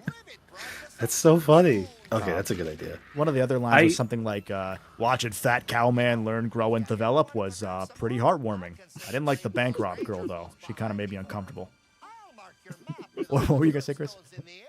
I was trying to figure out if Zerp was a Midwest Canadian thing, whatever accent these things have. I'm trying to make sense of Zerpstone. But I don't think anyone in America says Zerp. Yeah. There was a while where like all the Ratchet and Clank items, or not items, like races and even items actually, yeah. It was like the what was it? Fuck. Now I can't remember. There was like one specific like rhyme that they went with every fucking time, and I can't remember what it is now. Damn. This is my Ratchet and Clank. The brain rot just completely fell apart at one point, like I told you. It's kind of freeing, isn't it? Right? I can't remember what it was, but there was one specific rhyme that they used again and again and again. Like, TJ Fixman really liked that rhyme. And I can't remember what it was. It's going to bother me now. Shit. Oh, well. I'm going to go kill some thugs for less. This is like the Ratchet version of Sonic's Long Time No See. God, it was pretty close. It was... man. I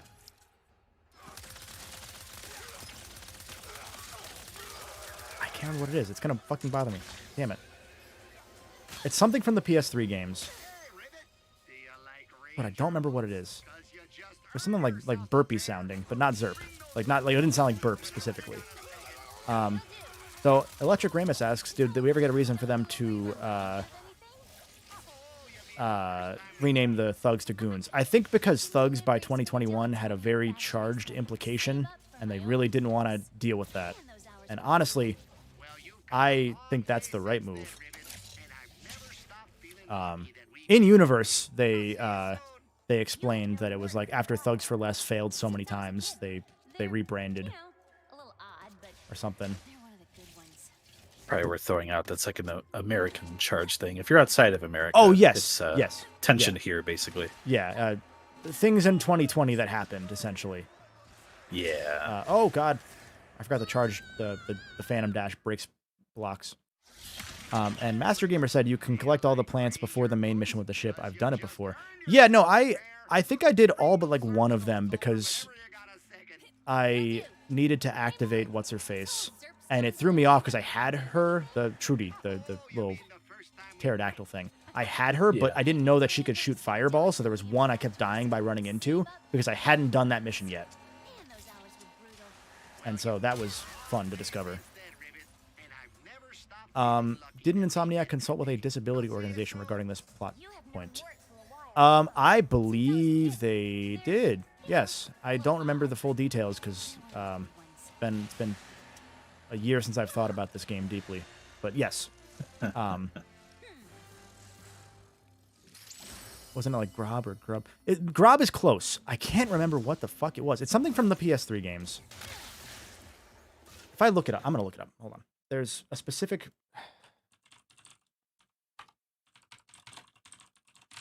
These are some Crash Bandicoot ass box patterns, by the way. Yeah, no, it's very Crash. What was the name of the town in All for One? Og. It was Og. It was like there was General Zog. There was the Gleebog, whatever the fuck. Oh yeah. There was like 4 or 5 others. Oh, Neft Prague. Neft Prague. Thank you. That's the one. There were so many Ogs at that point in time, and that's what it was. That was gonna bother me. Thank you, everyone, for helping me get there in the end. Thank you so much. Thank you so much. I've leveled up. I have gratitude. You're welcome, Justin.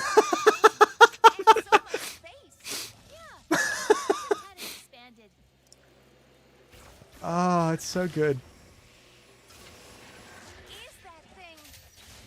Do I need to fight this Grunter? I don't think I do. Also, I like that Rivet's woe there is very Crash as well. Like, she hits a fucking dead ringer. Wow! Charles says, I really love how the armor system in this game works, where you get a defense buff, but you don't have to wear it. So if you think an armor... Yeah, I like the customizable armor setup that this game has. I also like that they did convert the card system from PS4 into something for this game. I don't know... There are a couple things like I feel conflicted about. Like, I think there's other ways you can do it that would complement this structure, but I haven't quite ironed out what I want in my brain yet. Why am I going this way? Oh, that's my ship. That's not the one I want to go to. Is that my ship I want to go to? Or is that the other ship? Your ship, like, I think ends up in 2 places at once.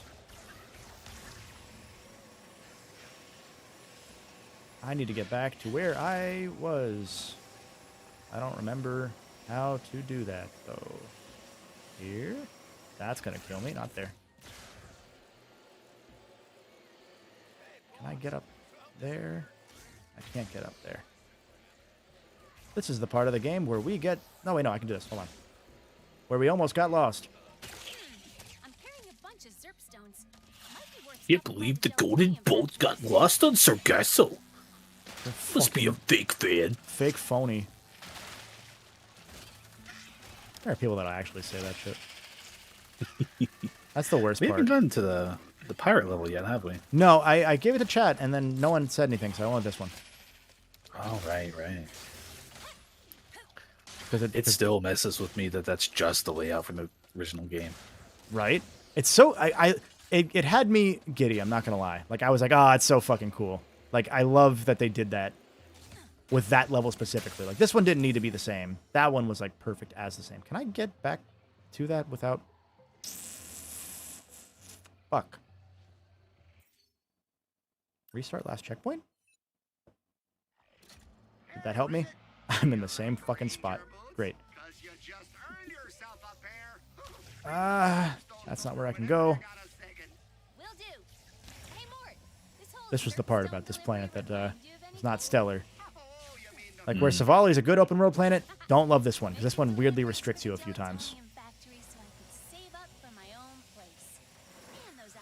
Honestly, if I had to pick a least favorite, it might be this one. Like, it's fine. Yeah. This level is from Tools, technically. It's the level that was, like, the big tech demo level that they showed off in the early trailers. It's the swamp of that game. That's all it is. But it's not the same level design-wise. Like, this is a different part of Sargasso, ostensibly. Can I go? It looks so much ridiculously better that I had to have, like, you point out, I think that it was the same place for me to even register that it was. Like it's so different that it's sort of like how some of the planets from the other, like, Torn 4. Like, does Torn 4 need to be Torn 4?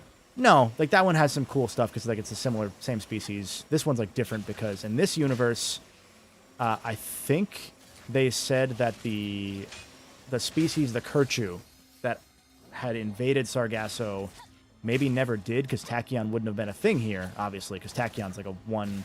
These aren't parallel universes one-to-one where it's like everything happens the same way. These are just different universes. So there was never another Tachyon in another dimension because there's only one set of Lombaxes. So because there was never a Tachyon. There's never a need for the Kirchu to do whatever they did, so the Morts moved in. My initial theory was the Morts were the Kirchu, because they look similar. But I don't know if they ever did anything with that. Can I...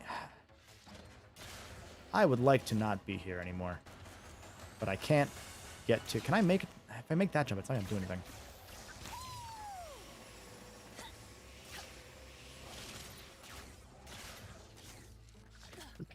Okay, that's... This is valid. I don't know... Nope. Guess I forgot that there isn't a fast travel for map option or anything, is there? I don't think there is. Is there? I can pin things. That might be useful. Okay, you can. Okay, that's right. I forgot you could pin things. I'm just as stupid. But now I need to fucking get back there. It's just weird because like they shut down some parts of what were both prior like levels or segments of these levels here. Yeah. It's cool because you get a lot of freedom to do this shit, but it's also like, man, I would just like to not be here. And the only thing I think I can do to fix this is probably reload the game entirely, which I don't really want to do. Or like reload my save entirely, rather. Because now I'm back where we started this world, which is helpful because I'm getting the rest of the Zerp stones. Which favorite is my favorite? Which weapon is my favorite, excuse me, across both Rift Apart and all games? I am a big fan of... I'm a simple bitch. I like the Bouncer. Yeah. Bouncer, the Plasma Coil is fucking rad. Like, anything that kills things real good makes me feel happy.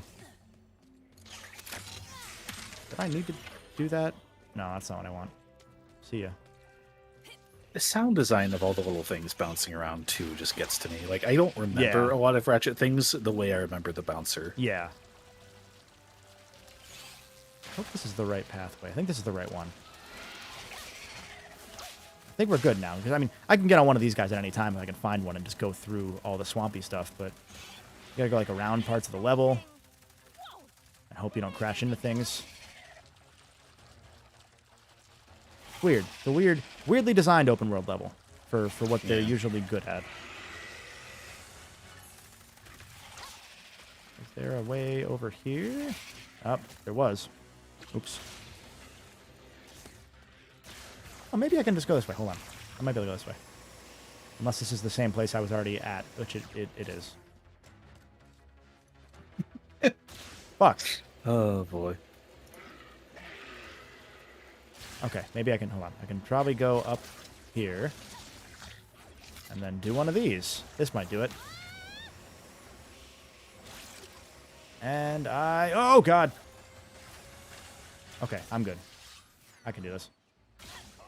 I forgot they just gated that off based on Rivet's house. That's my fault. There we go. Now we're good. Except that I just did the wrong thing. We're good. It's okay. Now's when I would sing the Indiana Jones theme to myself, otherwise. To me, that makes total sense. To anyone in the audience. No, yeah. Anyone who's watched the Don't worry Twitch about it. streams, they know the fucking me just panicking and doing the Indiana Jones theme. So you can glide across some parts of the sludge with your boots, but some of the stuff they patched changed which areas have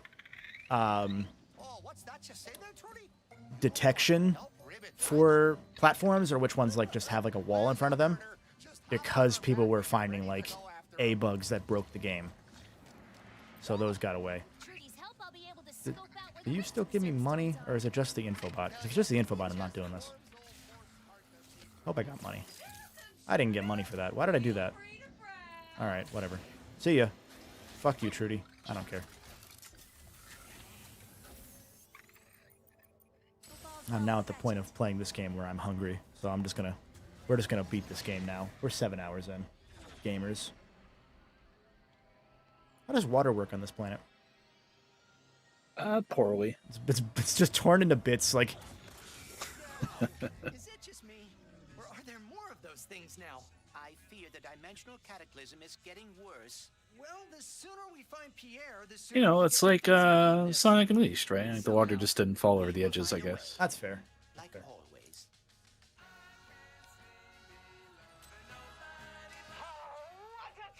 I forgot they put real music in this part. They do that a lot in more recent games. They're like, yeah, let's just put songs in. Which, you know, this universe is canon to our universe, technically. Because Orvis mentions baseball at one point.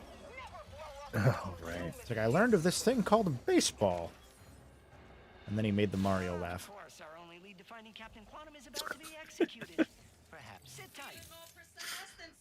It's weird how many guns I don't fucking have. Like, I'm baffled by how I don't. I don't know what I'm forgetting that I could have done. Oh well, makes the game harder, so it's more fun. And my initial thought was you haven't had much time to sniff the flowers, but I mean, you've been doing everything and collecting bolts aside from like yeah, like if I go through things, like I have done. Can I do the planet page? No, I can't. Okay, well, I can't do I can't show you what I've done, but I'm pretty sure I have most of the gold bolts at this point. Most of the armor pieces. Might have missed one rift here or there.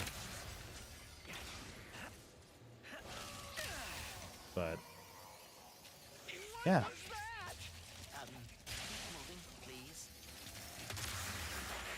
Go. How is there air gravity if it's only half a planet? I mean, it could have an atmosphere if it was big enough, like to sustain an atmosphere. The problem is that it's so big and out of shape that it would probably not really have a stable orbit or anything. I have that same problem personally. Yeah. No, I get that.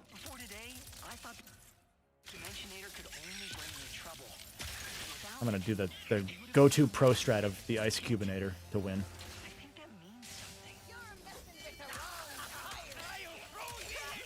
There you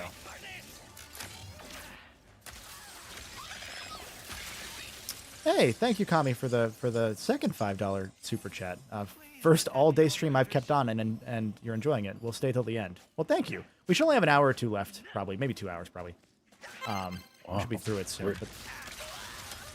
We're your first all-day stream. I'm a little humbled and upset for you. That's awesome. I look at this, and I'm not going to be that guy who says Spider-Man 2 looks bad or anything, but I look at it and I'm like, man, it's a shame that's mostly set in New York and warehouses and stuff. Yeah. Because they do such a good job at rendering all these crazy environments. Yeah. No, they're just, that studio is just built for doing these fucking locales, because they've been doing it for so long, obviously, but like, yeah. Just seeing the fucking, like, the wet texture they're able to, like, throw over all these pirates, the fucking, all of it. All of it. So good. Oh, that's good. Up there. Don't get a big head now. Well, that's a cheat in this game. I could. Let me insert the ego cheat code. You think Clank sells his bathwater? You know, gut instinct was to say he's not that shrewd of a businessman, but he's a film star, so clearly he would be. He's really fucking... He's almost JTAR 9 levels.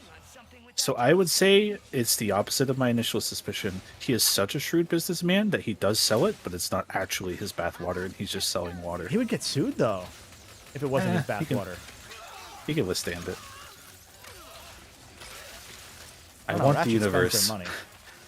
where there's a headline in Ratchet News. It's like, well, someone did a test of the Clank bathwater, and it no was only traces of 2% him robot.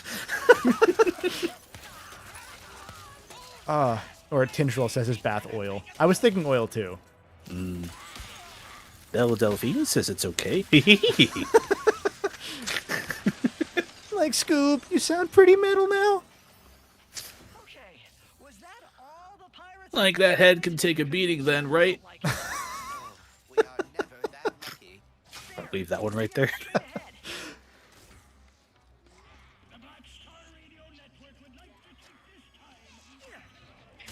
Oh, this is the one that breaks. Oh, no, it is. Man, they got me twice. You fuckers. That was Man, perfect. like, not to reiterate the same fucking thing I just said, but like, even through the YouTube stream quality, like, I'm looking at these lights cutting through the fog, and there's like this little drizzle going on, and like, man, it's crazy. Like, some games have that fake good-looking effect where it's obviously good-looking, but it's like overdone. Yeah. And this one it's so fucking natural. Like, I'm glad, like, photo mode's overdone now, but I'm glad a lot of these more recent games have that, because, man, just to appreciate this shit. Like, I remember when I was playing Horizon, like, I don't know if I used it for my thumbnail. I don't think I did. But I was going to. Like, I took a shot really early on of just, like, the vista, and it was just fucking stunning. I found a really good Ghost of Tsushima one I took back when I was playing that. I was like, man, that was also a very good-looking game.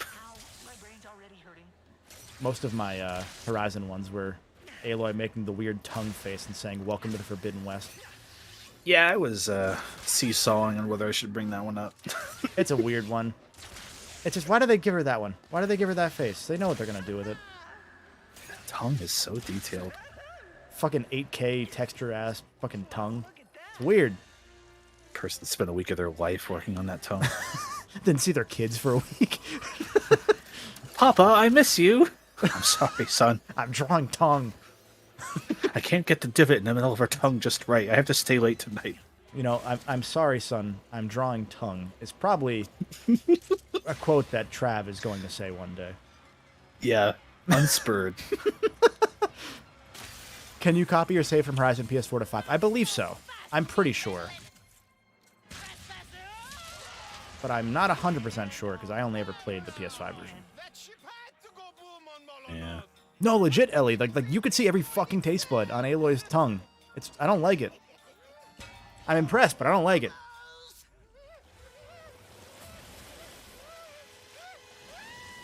This is one of the plot points of this game that I'm not super fond of. I'm fine with there being a giant kraken named Bubbles, but I didn't really like that they had to give Bubbles the finale of, like, you're going to help take Nefarious down in the super Marvel everything happens that we referenced in the movie ending. Like, they could have just had it be Dr. Nefarious, like, see ya, kid. But it's a really small thing at the end of the day. It's just very kids movie, kids game type stuff that, like, I get it. Yeah, I know exactly what you mean.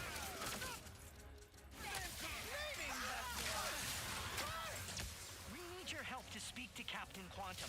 He's in grave. I wonder what Ratchet's tongue is like. I hope his tongue's as fuzzy as he is. Midway through that sentence, I realized it was going to be a mistake. Wow, it's like a cat's licking me with another cat. I'm Luke Wilson. Wow. Man. My God, Peppers. There's so many. Peppers is the name of my cat. There's so many crub bits that are just getting unearthed today. I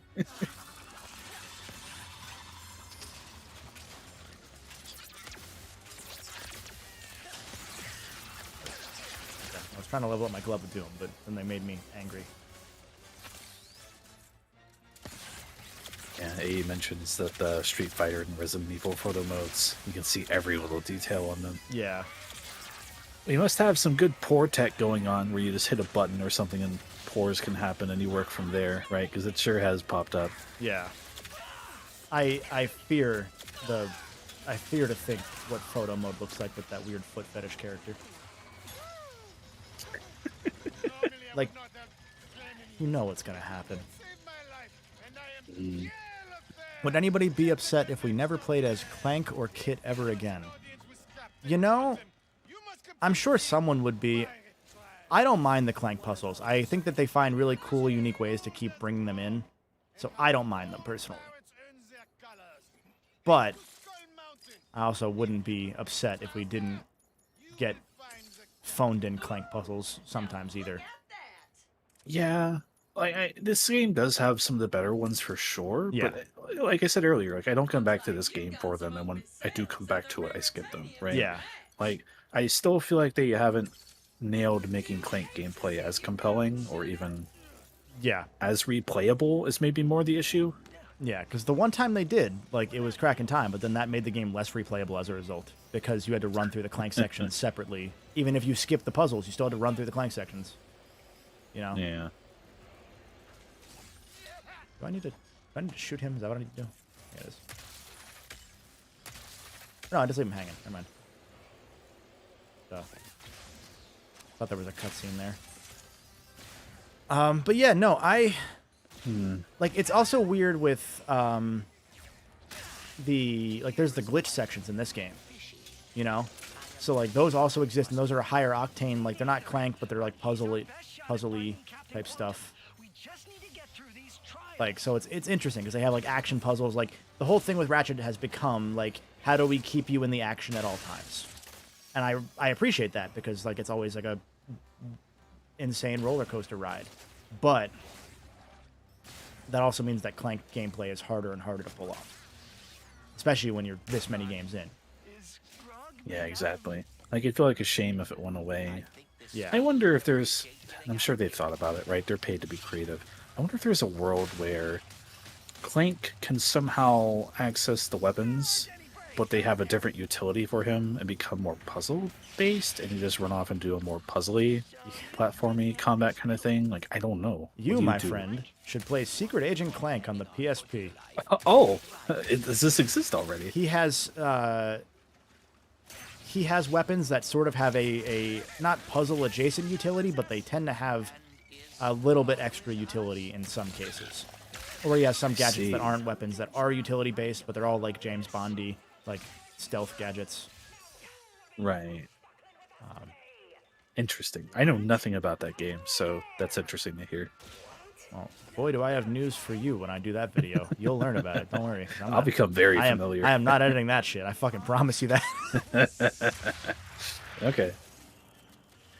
Yeah, it's just a shame though, right? Like, it's called Ratchet and Clank. Like, you'd like to have that stuff be as good, but especially like because like the thing with Jack and Daxter is that Daxter kind of did get dropped from the name because he wasn't really useful at a point.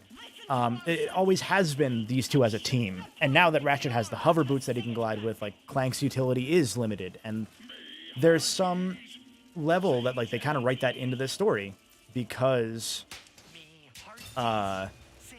Clank can't really glide anymore. Like all the gliding animations are like wavy and like unsteady because he's missing one arm and his legs don't seem to unfurl ever. He's just a backpack. You know? But outside of Giant Clank for a spectacle, I don't know what you do with Clank. And yeah. Did I miss? Nope, fucked it up. I wasn't paying attention. Oh, that's what happens. I've never failed this.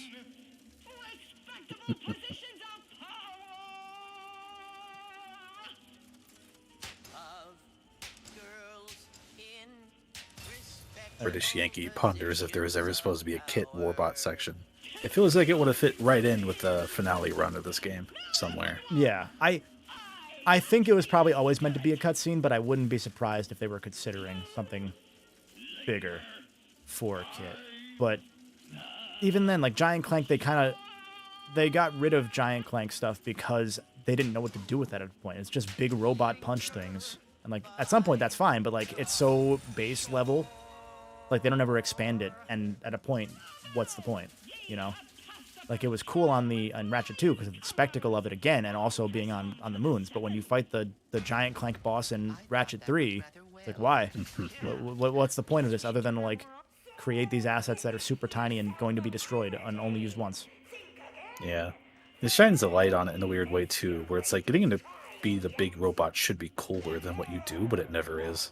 Yeah. I don't think, Charles, that's the combustor. I think that's the same icon as the whatever the name of this gun is. I forget their names because they're all boring. Blast pistol. See, they're all boring. I think it's just a level 1 version of that because they make sure that you have that for that one with full ammo, so you can't fuck it up. This section, by the way, is very funny. I enjoy all of this section. Like, there's the this is fun. Respectable positions of power line is great. Then there's the fucking, we forgot to feed this thing. Yeah. And, like, that feels like the kind of humor people have been wanting from Ratchet, right? Like, it's kind of dark. It's kind of silly. Renault says, what if they just made Clank able to fuse with the combustor? Or with weapons, rather. Well, first off, fusing with the combustor would be good. Apparently that is the combustor, by the way. If they made Clank a Breath of the Wild character, I'd be cool with that. Clank can go through roofs and shit. Technically, he almost could fucking do that in Nexus with the weird VVV sections that they did. Right. I don't know. They've given Clank so many powers that at this point I'm like, whatever, just do whatever you want. Like, I don't care anymore. I don't know. I don't know what you do with them, but I do know that Clank's been God. He's been a fucking interdimensional traveling being twice now. Fucking the plumber's an interdimensional god now, which I'm fine with for the record, but the power scaling of Ratchet and Clank was already fucking out of whack anyway. Just do something that's fun. It's probably the combustor then, if it is, by the way. It's probably that, because that would have been the gun originally. They probably changed it because, again, Insomniac generally knows what people don't like. They're very good about having their finger on the pulse, as it were. So I wouldn't be surprised if it was the combustor, and then they were like, wait, this should not be the combustor. Because we know that people will literally riot over a fucking gun. Who cares? Green yellow zone again? My battery level's low. Can we beat the game before my battery dies? I'm not going to plug it in. We'll find out. It's starting to feel like a Rank Rock stream seeing that pop up. Oh, God. I forgot about that time. We kept telling him, like, bro, just do something about it. He's like, no, it's fine. I think it was that his cord didn't work. Yeah. Or something. For anyone in chat, just imagine the controller battery is low, notification popping up, and then pushing that notification down to pop that up again, and then that happening over like 2 hours. Yeah, there was a whole Returnal stream that he and I did, which I think his audio was also like doubling the entire stream. There's a whole thing. Don't be a VTuber. And now he's an employee of our company. A co-owner of our company.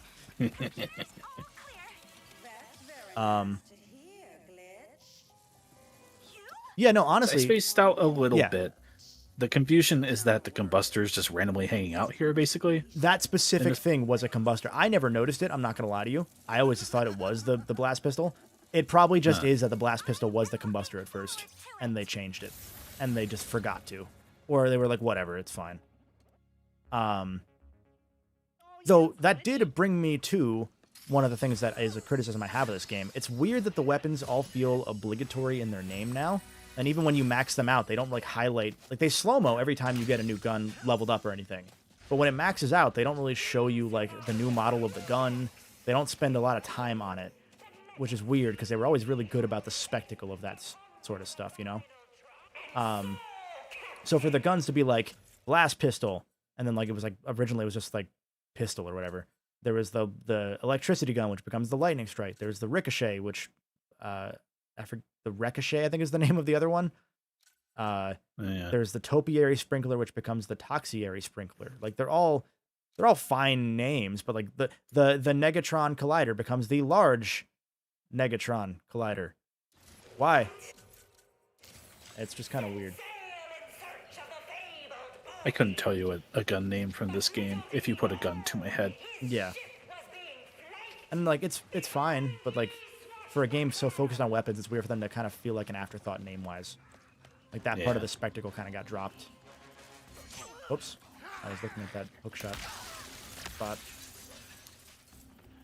But yeah, I think going back to the Clank gameplay stuff, the only thing I think that can like lead to improved Clank gameplay is stuff that would just fundamentally change what the design ethos of Ratchet has kind of been, which is like, I don't know, I've always loved the idea of like, what if you made a stronger puzzle Ratchet and Clank experience where it's like you have like almost fucking dungeons, like Zelda-style dungeons, because this game early on was very Zelda-inspired, even though like gameplay-wise you wouldn't be able to tell, you know? But like, a lot of the puzzles were like meant to be like, yeah, like we loved Ocarina of Time, and so we wanted to do something like Ocarina of Time, like everyone else did.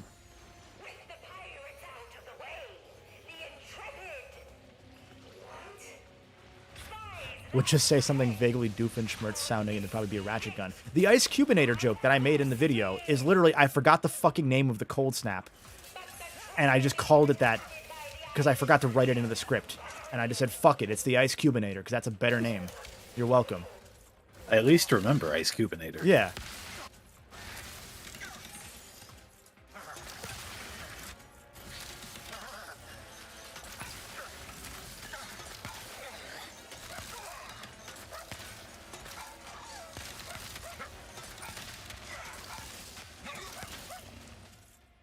I may be initiating a conversation you had earlier today, so I Yeah. apologize. No, by all means.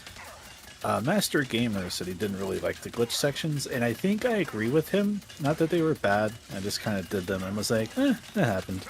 Do you? I remember someone I knew liking them more. Was it you? I'm okay with them. I don't dislike them. I think it's a good way of doing like a puzzly section that is just a weird fucking like bullet hell. Like I think that's very like in the Ratchet and Clank keep the pace going style. But I honestly think it was just an issue of, well, we don't have Clank early on, so we need another thing. But also like the glitch has the same dialogue about. Oh, that's right, you guys. The same dialogue about self-doubt that everyone else does. Like, Glitch is not sure she can do it, and no one can hear her. Like, no other character knows she can speak. So she just has that weird fucking tsundere shit going on, where she's like, I'm so... I hope I can help. And it's like, by the end of the game, like, she's fighting that weird fucking computer virus thing. And it's like, yeah, no, like, she feels confident in her abilities. It's like, I love that that's the running theme of this game. But other than that, I'm like, yeah, they're fine.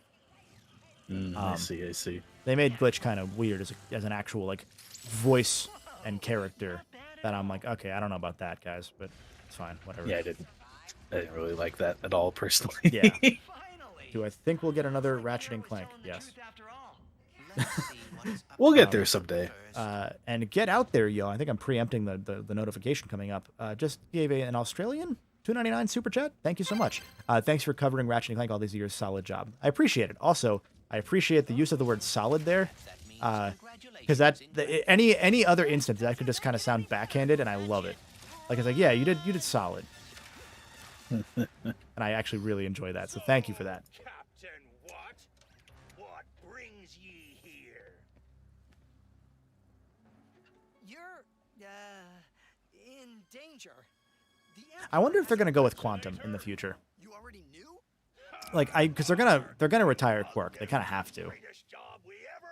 So I'm curious if Quantum will take over because they have the dual dimension thing going on now. Ostensibly, I'm assuming. I mean, they kind of have to. So be curious. But I like Quantum for the limited. I time like he has. Quantum also. I had nothing against the Quark replacement in this game, but it was not quite the same. Yeah, it felt like it was one of those where they got whoever they could in the moment, you know? Yeah. Captain Quantum. But I can't knock him too much given the circumstances. Me either. Yeah. It'd be cool to have Quantum around. I'm thinking like, oh, you don't have all the baggage of Quark, but yeah. Then I guess you have a weird baggage of like trying to introduce this character and build on him from a different dimension. Maybe they just won't bother. Yeah, I mean, there's to some level that, but then there's also like, I don't know. I don't think you need a Quark anymore anyway, because Quark's story ended in 3. First off, yeah. But he's just another protagonist level character that is just the friendly buffoon. I don't know that you need that anymore when you have 2 new characters already with Rivet and Kit that can just be protagonists. Like, do we have space for so many more characters? I don't think so. Mm-hmm. I think you can kind of whittle the cast back down, especially like think about how little Sasha got to do, or how little Talwyn got to do. I'm still amazed that Rusty Pete showed up in this game. They really like contrast Rusty Pete. to the... I don't know why. Yeah, like it was definitely contrast Pierre if you didn't know who Rusty Pete was. Yeah. Right? But, man. Or even like fucking Skid. Like, I'm glad Skid's here. But like, man, of all the characters put in this game, Skid? Really? Of all the characters to present the Ratchet and Clank Celebration Festival, Skid McMarks. I don't think they say his full name. I think they just call him Skid. I feel like they just call him Skid. I hope they call him Skid McMarks, because that'd be fucking great. They're censoring Skid McMarks. God.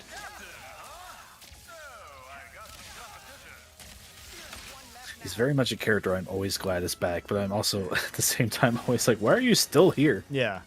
I love that he's Go live your life. I love that he's just Bentley. He can still walk, though, for now. Charles wants to see Alt Helga. You know, Quantum and Zelga probably have a thing together. I'm going to assume that their name is Zelga because Hilda and Zelda. Right. Do I think people who jumped from PS2 to Xbox and then missed all the PS3 and 4 games would be lost in Rift Apart's story? I don't think so, because the story was very designed around, if you haven't seen shit, you know that Ratchet and Clank are legendary because they've been around for fucking forever, and that's all you really need to know, that they're legendary and they're friends. And you might lose a little bit on Nefarious, but even when he shows up, he's like, I've been retired longer than you are. So I don't think so. Yeah. If anything, I wish there was a little bit more here for people to get lost on. Right? Yeah, it's very safe. And the thing is, it had to be because it's dealing with so much, you know? Because they know, they know exactly that sort of thing. They know that there was a huge PS2 to Xbox 360 contingent that then jumped back to PS4. That's been a known thing in terms of like player data. So they can't really that's part of why the PS4 game was soft. I don't want to call it a reboot because then people think it actually was a reboot, but that's why it was a game that you could pick up at any point, because they had to close the PS3 saga off because they knew when we move, shit's gonna have to be like a reset, whether it's like a full reset or like Tools, because Tools was at one point, as far as I know internally, as far as I remember internally as well, considered a fucking like an actual fucking reboot.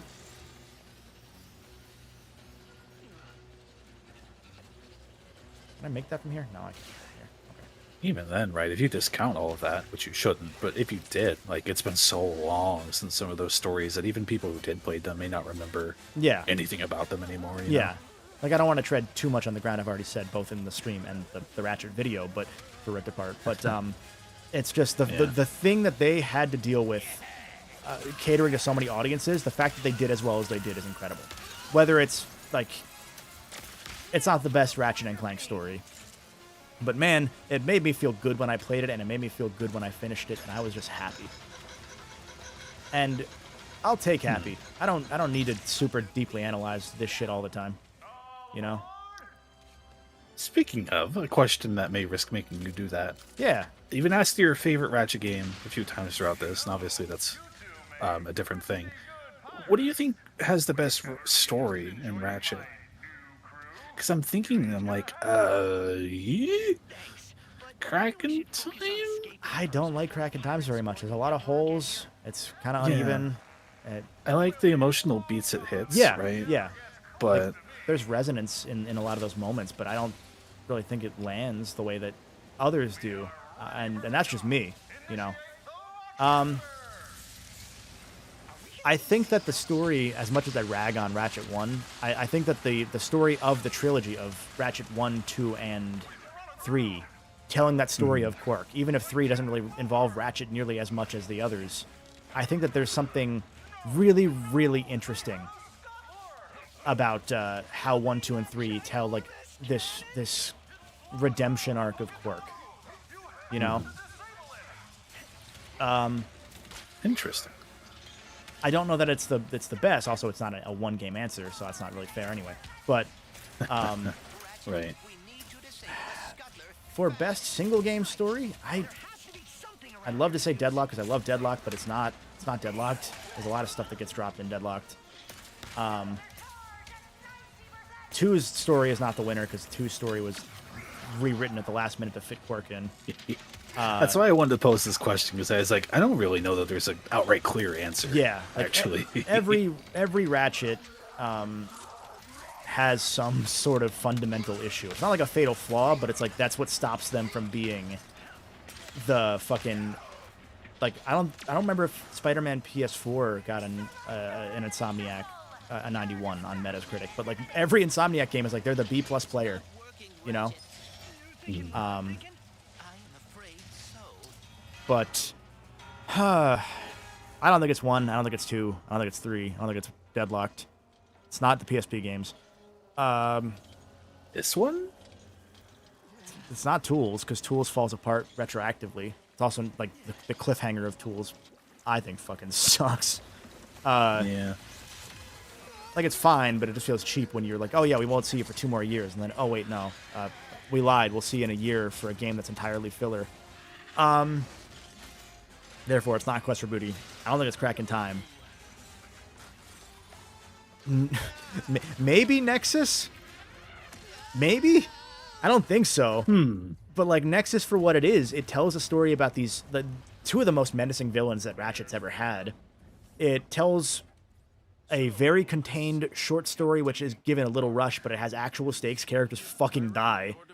You see Talwyn just completely collapse due to like the struggle that she has with losing the only thing that she had left to connect her to her father, who we're never going to see again.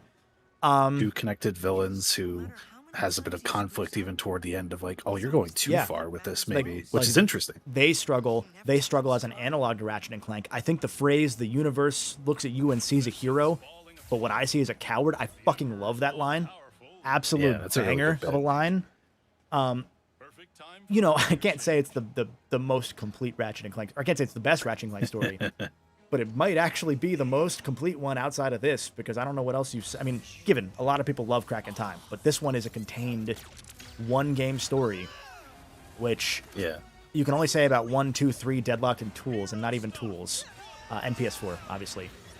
But it might be this one, as much as, you know, it might not be the best one. It might be the most complete one. But interesting. There's weird shit. It's not where I thought that would end up. Yeah. Which is why I'm glad I asked. Yeah. There's weird shit like the Nefarious, Nefarious' weird Emperor henchman bot that was from the PS4 game that they gave to Emperor Nefarious this time. Like, that was a whole thing that existed. Yeah, I don't know. I think this game is what Nexus wanted to be. There's also a lot of it. Yeah. Quick look through all the planets. I did everything on Nefarious City. I didn't do everything on Sargasso by a lot because there's still some shit to have to do that I'm not doing. Xerxes, I didn't do all of yet because I can't. Did almost all of Savali. I did give up on the Lorbs, which means I missed some of the other stuff. Oh, wait, I can get more armor from them, though, actually, for the side quest. I missed 1 gold bolt on Blizar. I can't think of where it was. Oops. Did all of Molinoth Fields. Did all of... I missed the gold bolt on Cordelion. Fuck. Rip. So go, Kevin. I've done most of it, but we've been talking enough that I'm not going back and doing all that shit. Yeah. But yeah, no, Nexus, like Nito Potato said, and what I was saying earlier, it was 100% meant to be what Rift Apart would become. But they only had, 6 months to make that game. So, what are you going to do at a certain point, right? Nexus is such a cool anomaly of a game in this series. Mm-hmm. Like, it's like, hey, you have 6 months to wrap shit up. Yeah, sorry. Yeah. Yeah, no, exactly. Like, it feels incomplete, but like Nito Potato said, it has great direction. Like, it is such an interesting stand-apart game. Yeah. At the same time. Even like shit like I liked what it did where it tried to do the circular level design, which this game kind of did sometimes, but not really. The spooky element was kind of what they played up as the marketing thing when they talked at like Gamescom and stuff. But sorry, Nefarious just said life is meaningless and froze me for a second. He's right. But like this game does the spooky thing even better because they have they have Cordelion. They have the whole juice level, which is just incredible because it's not just a gimmick level. It's a fucking whole ass like good level. I don't know. I think if you put a gun to my head at this point and said, what's the best Ratchet thing, I might say this one. Genuinely. Which, I'll change my mind tomorrow, but yeah. I don't think I could disagree. Yeah. Like, the pros of Ratchet 2, like Ratchet 2, for some reason I was saying Ratchet and 2. The pros of Ratchet 2 are quite compelling, but I'm not drawn to that one as a relative newcomer nearly as much as I would be to play this one again. Yeah, no, they all have their merits, and I'm not gonna, I'm always gonna love pretty much all of them, no matter what, but, if there's one that I would say overall, I mean, this is the one I probably recommend. a stranger. Because I can't recommend 1 because it's you have to be a fan of that era of games. You know, it's a very different game. Can't really recommend 2. So many of the hooks of the series just aren't in Ratchet 1. Yeah, yeah, and even like a lot of the stuff in Ratchet 2, you don't appreciate it as much until you recognize that. Did I do this one already? I don't know what I did. I'm gonna do it. A lot of stuff about Ratchet 2 you can't really appreciate as much if you don't play Ratchet 1 first and say, man, 2 is a fucking perfect sequel. Not a perfect game, but that is a perfect fucking sequel for what that series was trying to be and what it became. I don't know what the fuck else you can do. I know there are some people that are like, only Ratchet 1. I was like, okay, then stick with your game from 20 years ago and don't ever get anything else again.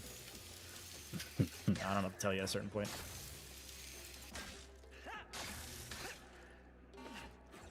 I think I did this one. Yeah. Wow, that was a waste of time. Cool. Chungo said in chat that we'll say I think it's a tough 3-way between Going Commando, Crack in Time, and Rift Apart for the best Ratchet game. Yeah, I mean, I think Going Commando. I don't think Crack in Time for me will ever land there personally. I wish I would. I wish I was able to change on that, but I don't see it, and I don't think I ever will because I said it in the video. Well, everything I see about that game is the what if, and it's good. It's good. I think that game maybe got overhyped to me ahead of time, and even playing it with or without those expectations, I'm like, man, I thought this was gonna be the best one, and instead, like, yeah, sure, it made me fucking like tear up at the end when they fake out the ending, even though I played All for One before it, but I don't know. Yeah.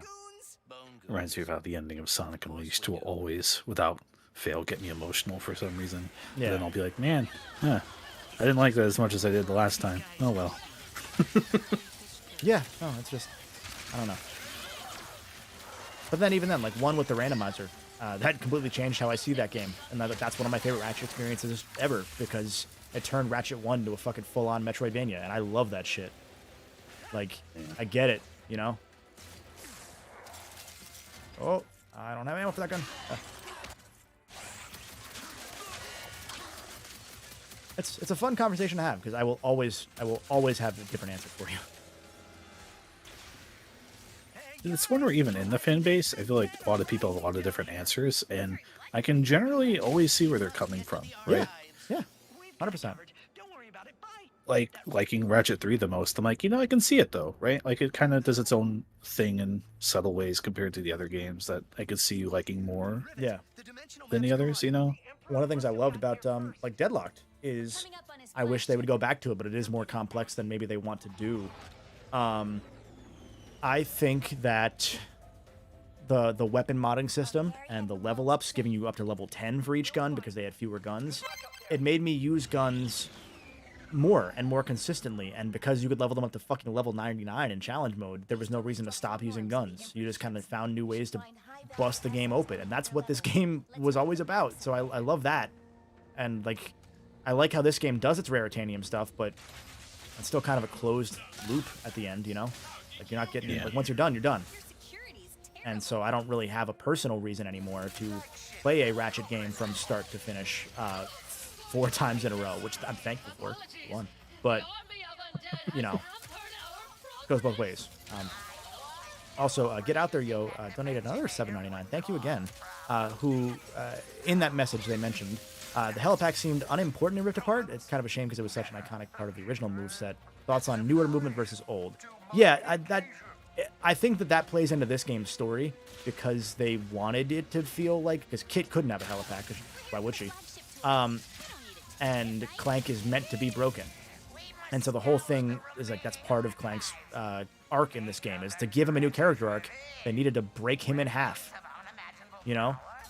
like, and that's a cool way of doing it. And like making him down himself, splitting Ratchet and Clank off again, and at Ratchet's like most vulnerable moment in his recent years, because he's just like, I don't think we deserve to be celebrated anymore. Like, he used to be like super, he wanted the fame, and now he's like, I don't think we deserve it.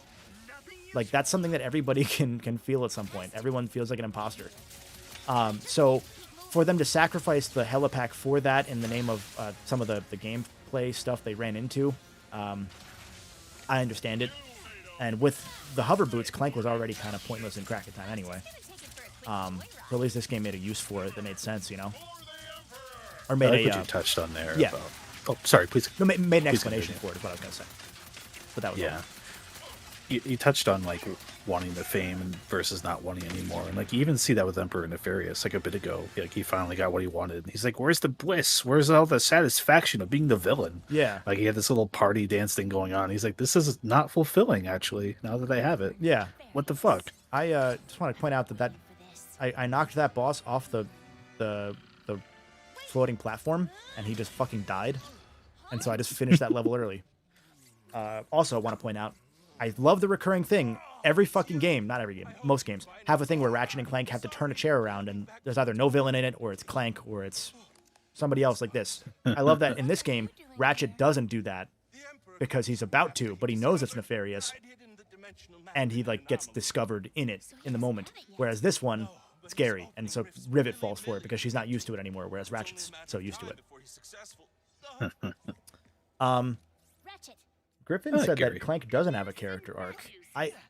I don't know that I can see where you're coming from on that, because there's a whole level dedicated to him realizing that he's not just broken. Like there's some of it that's not as heavily played in the story as maybe they intended due to different changes that happened through production, which is just how games work, sadly. But like Clank's whole story is like, I've found my purpose. Ratchet hasn't found his. I want him to find his, and then as a result, he fucking destroys the entire multiverse. Like, and then in the process, just Gemini things, gets broken in half. You know, is unable to do the things that he is, in his mind, best at, and so he just like goes back to maybe not old ways, but he's like not sure what to do with himself anymore, and so he's just on Rivet's back, not sure what to do. And there's a story of him finding himself again in that. Whether it's like as heavily played in text as subtext, I mean, it's not. It's played more through subtext. Yeah. But in a series where they play a lot of shit through subtext, or fans had to piece together their own lore to figure shit out, that's kind of par for the course. You know, it is where the comics would be great, right? Like yeah. I do care about these characters, and it does bring forth these interesting things. But like you said, more in subtext ways sometimes. Yeah. It would be fun to have a place to explore some of that stuff a little more, where you kind of can. Shit, a lot of this, like the Blizzard crystals in this game, are not indifferent to the comic plot point of there being a fucking dimensional tearing crystal that exists. Like that's a whole plot point in the comic. Like a lot of the comic stuff ends up actually getting used in this game, which is wild. Where is the guy? Is he over there? Why are you following me? Stop it. Yeah. So, I don't know. That's my take on it. Send tweet. Send tweet. I would like to. Oh, is he still alive? Die.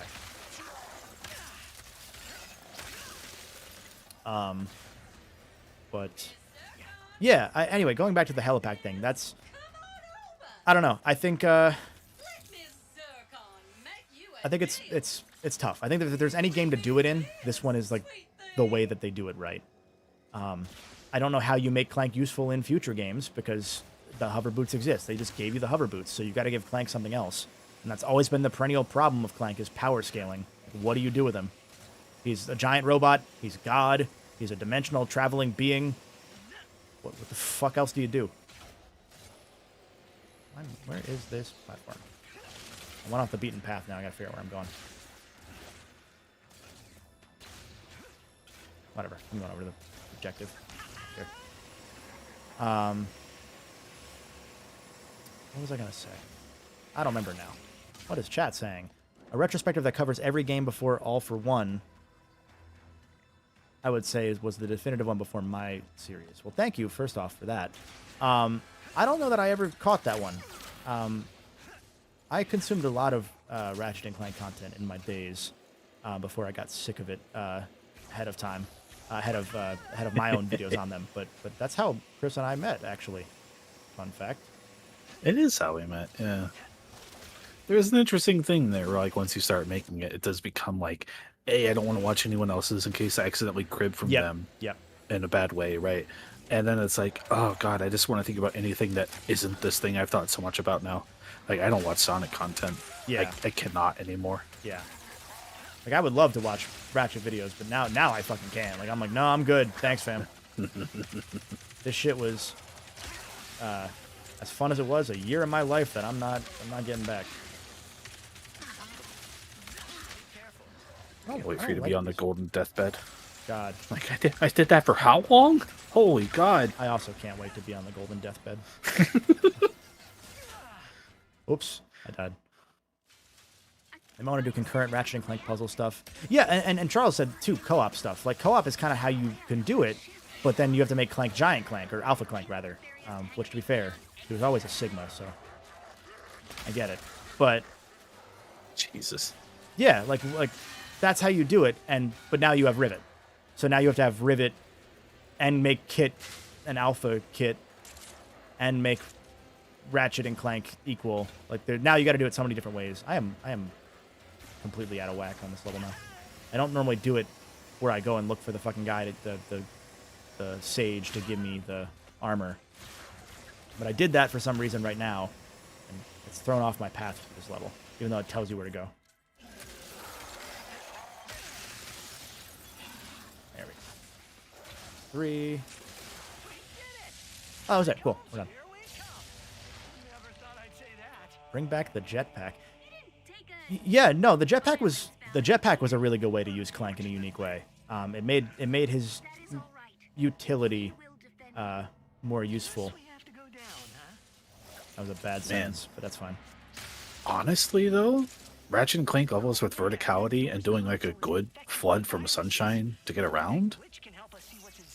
Like, I guess you had that a little bit with like a horizontally with that one Ratchet 16 level and the lava. Yeah. But like good would be kind of a neat direction to take this, actually. Yeah, no, now that you mention it, like Flood's a really good example. Like, because you could do something with Ratchet, because like Ratchet doesn't have underwater swimming in this game, but they brought back Ratchet swimming for the first time since I don't remember how long. It wasn't Crack in Time, I don't think. It was I want to say Tools or Quest for Booty. Sorry, Quest for Booty, and also PS4, obviously, because yeah, but. As far as new games go, like, he hadn't been swimming for a while. And so you could do something like straight up actually Flood, honestly, and maybe that would work. Or, like, someone said earlier, the ability to give him, like, fusing weapons, like Tears of the Kingdom, maybe. Like, I could see shit like that work. Like, if you just go off the wall with it, that's probably how you do it. But to do so further makes Clank power scaled the fuck, you know? Like, then there's the struggle of, like, okay, if you do that, are you going to use it next game? Or do you need to make a new gimmick for him next game? The answer is yes, you do.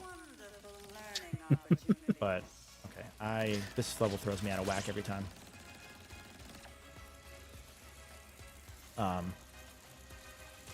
And, like Get Out There, Yo says, like, one of the things is, like, Spider-Man 22 is great. Miles was great. Like, they're still making great games either way. So they know what they're doing. It's just that at a certain point, when you have a series that's 21 years old, what do you do? How do you keep innovating? And eventually the answer is, maybe you don't. Maybe you just make more of the same. Which is kind of what Rift Apart sort of is. Like someone said earlier, it's like a jack-of-all-trades kind of game. And it is. Like, this is absolutely a jack-of-all-trades game. But that's what we needed at this moment. Because before this, Tools was a jack-of-all-trades game. And, like, the weird comparison I've always made is I always considered Tools and Twilight Princess the same sort of game for their respective series.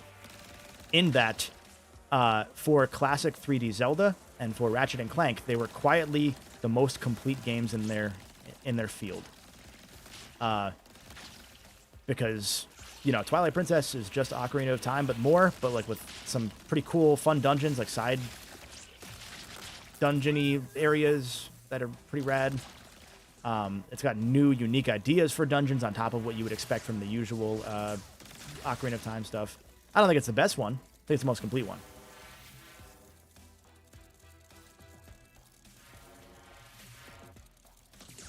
And then as time has gone on, you know, like there's the issue that you run into with a series like this, where like with the Future Saga, my opinion on tools kind of sours a little bit over time because oh wait, I can't do this yet. Because, you know, they stuck the landing, but I didn't love the second game. And then there's also the level of like, you know, I separate whatever I can of development from the games themselves, but sometimes you can't. Like sometimes it's hard to, you know. Like knowing how in a case like a Sonic Heroes, knowing how Sonic Heroes was fucking behind the scenes, knowing how much of a disaster that game was. Oh, I died. Knowing how much of that a disaster that Sonic Heroes was behind the scenes, I don't like the game more, but I appreciate what it went through. You know, Chris, I'm sure you remember this, but the thing that you told me about Sonic Adventure 2, when I finished the Sonic Adventure video. I'm stuck. There we go. The vastly reduced staff size. Yeah, like we had just finished the Sonic Adventure video, and then Chris just said like, "Oh yeah, now here's the fun thing. The team that made Sonic Adventure 2 is like 1/5 or like 1/8 of the team that made Sonic Adventure 1." And immediately I was like, that explains everything about that game. And I'm suddenly more interested in covering it or like playing it again because I'm like, now I want to see. Now I really want to see like what I missed from that perspective. Especially with Heroes, right? Yeah. Like, it doesn't excuse the quality of anything, whatever, but when I'm going through, like, the third copy and pasted segment of one of the last levels, I'm like, oh, that's right. The man who did this lost, like, 20 pounds working on this, and the other level designer got sick. So, like, yeah, I would probably paste the same fucking thing 3 times here, too, actually. Yeah. And by 20 pounds, like, for the record, this is something I remember we had probably should have clarified. Like 10 kilos, not like 20 pounds like dollars. Oh, yeah, no. So I like that idea too, though. It's like, man, I've lost a fucking $20 bill working on this shit. Bread.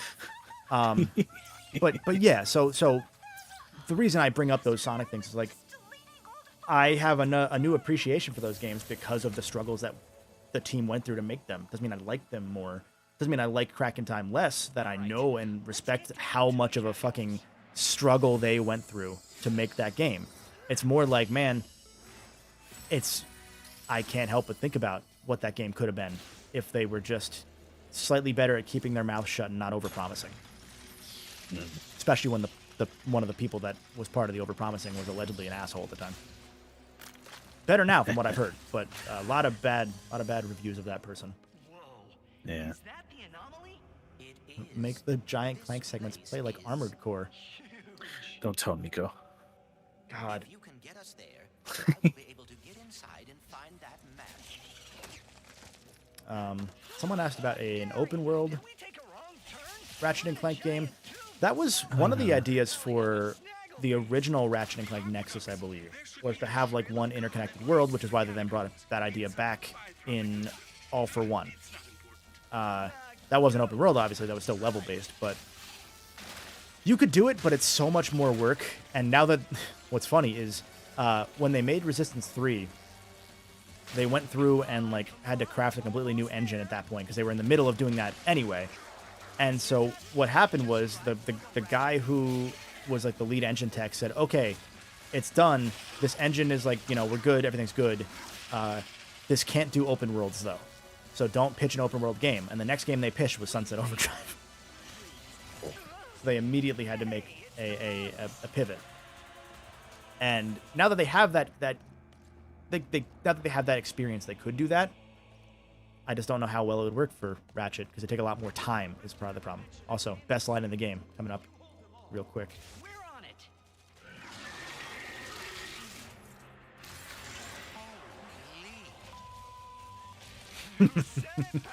Oh, it's so good.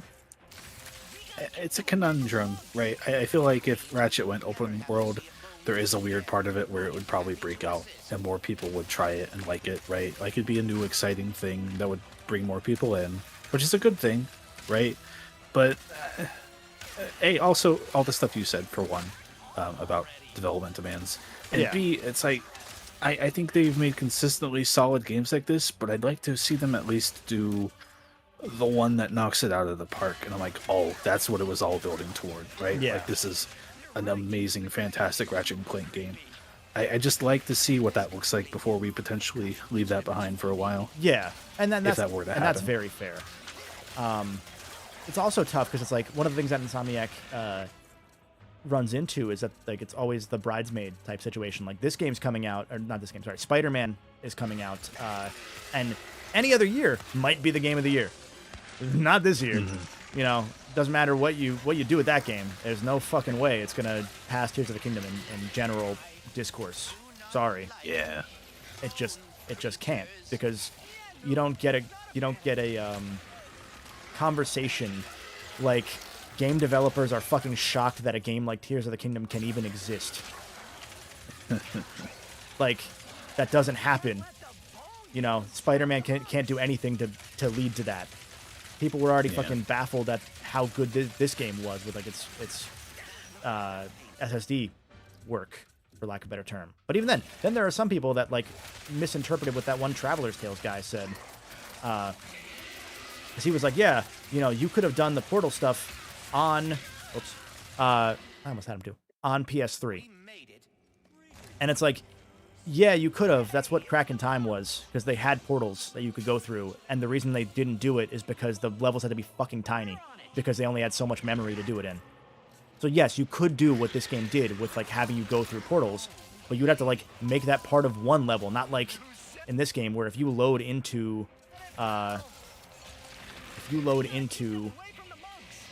like in the first fight, when you're fighting the the first major boss fight, when you go teleporting between levels, the one they showed in the demos, where it's like, hey, you're suddenly on Savali, you can check your map at that point, and you're on Savali. It's not fake. Like, it's part of the actual world of Savali. You can go there.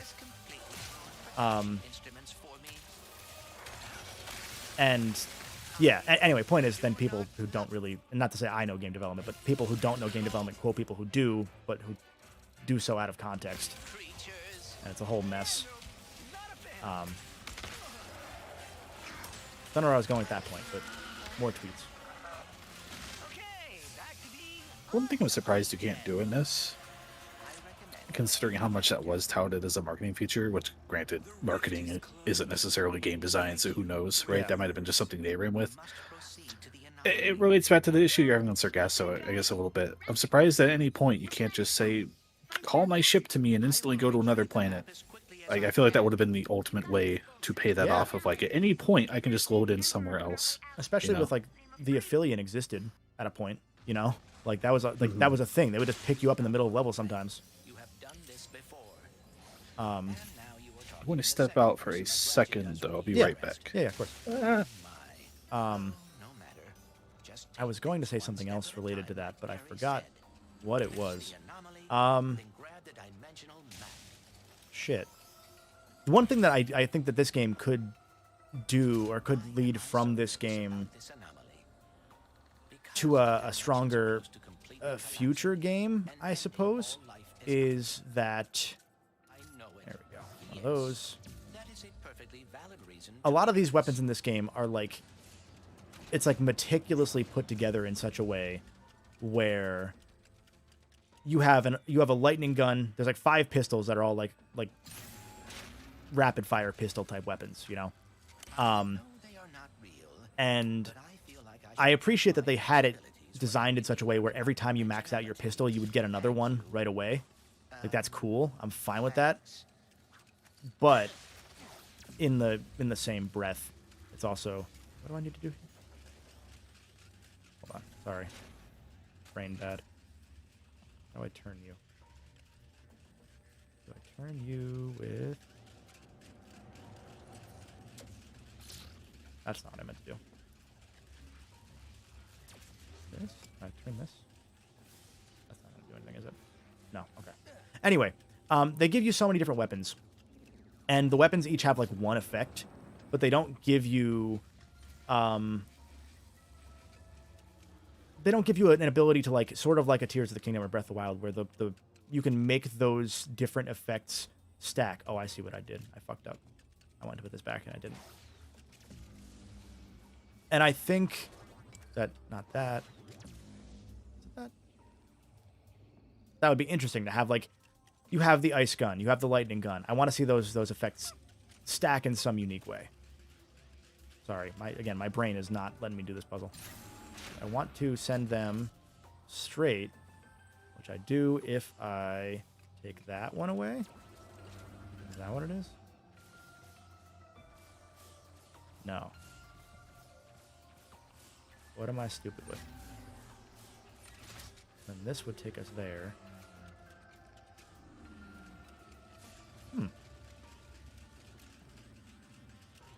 Don't tell me, chat. I'm just drawing a blank here. What do I think is the worst weapon in Rift Apart? The Bombardier. That thing sucks. That doesn't do anything. That takes me to... Oh, that button. Duh. Fuck. Idiot. I'm good at my job. Yeah, the Bombardier sucks. I don't like that gun at all. Otherwise, I can't use it. I'm Clank right now, so I can't check.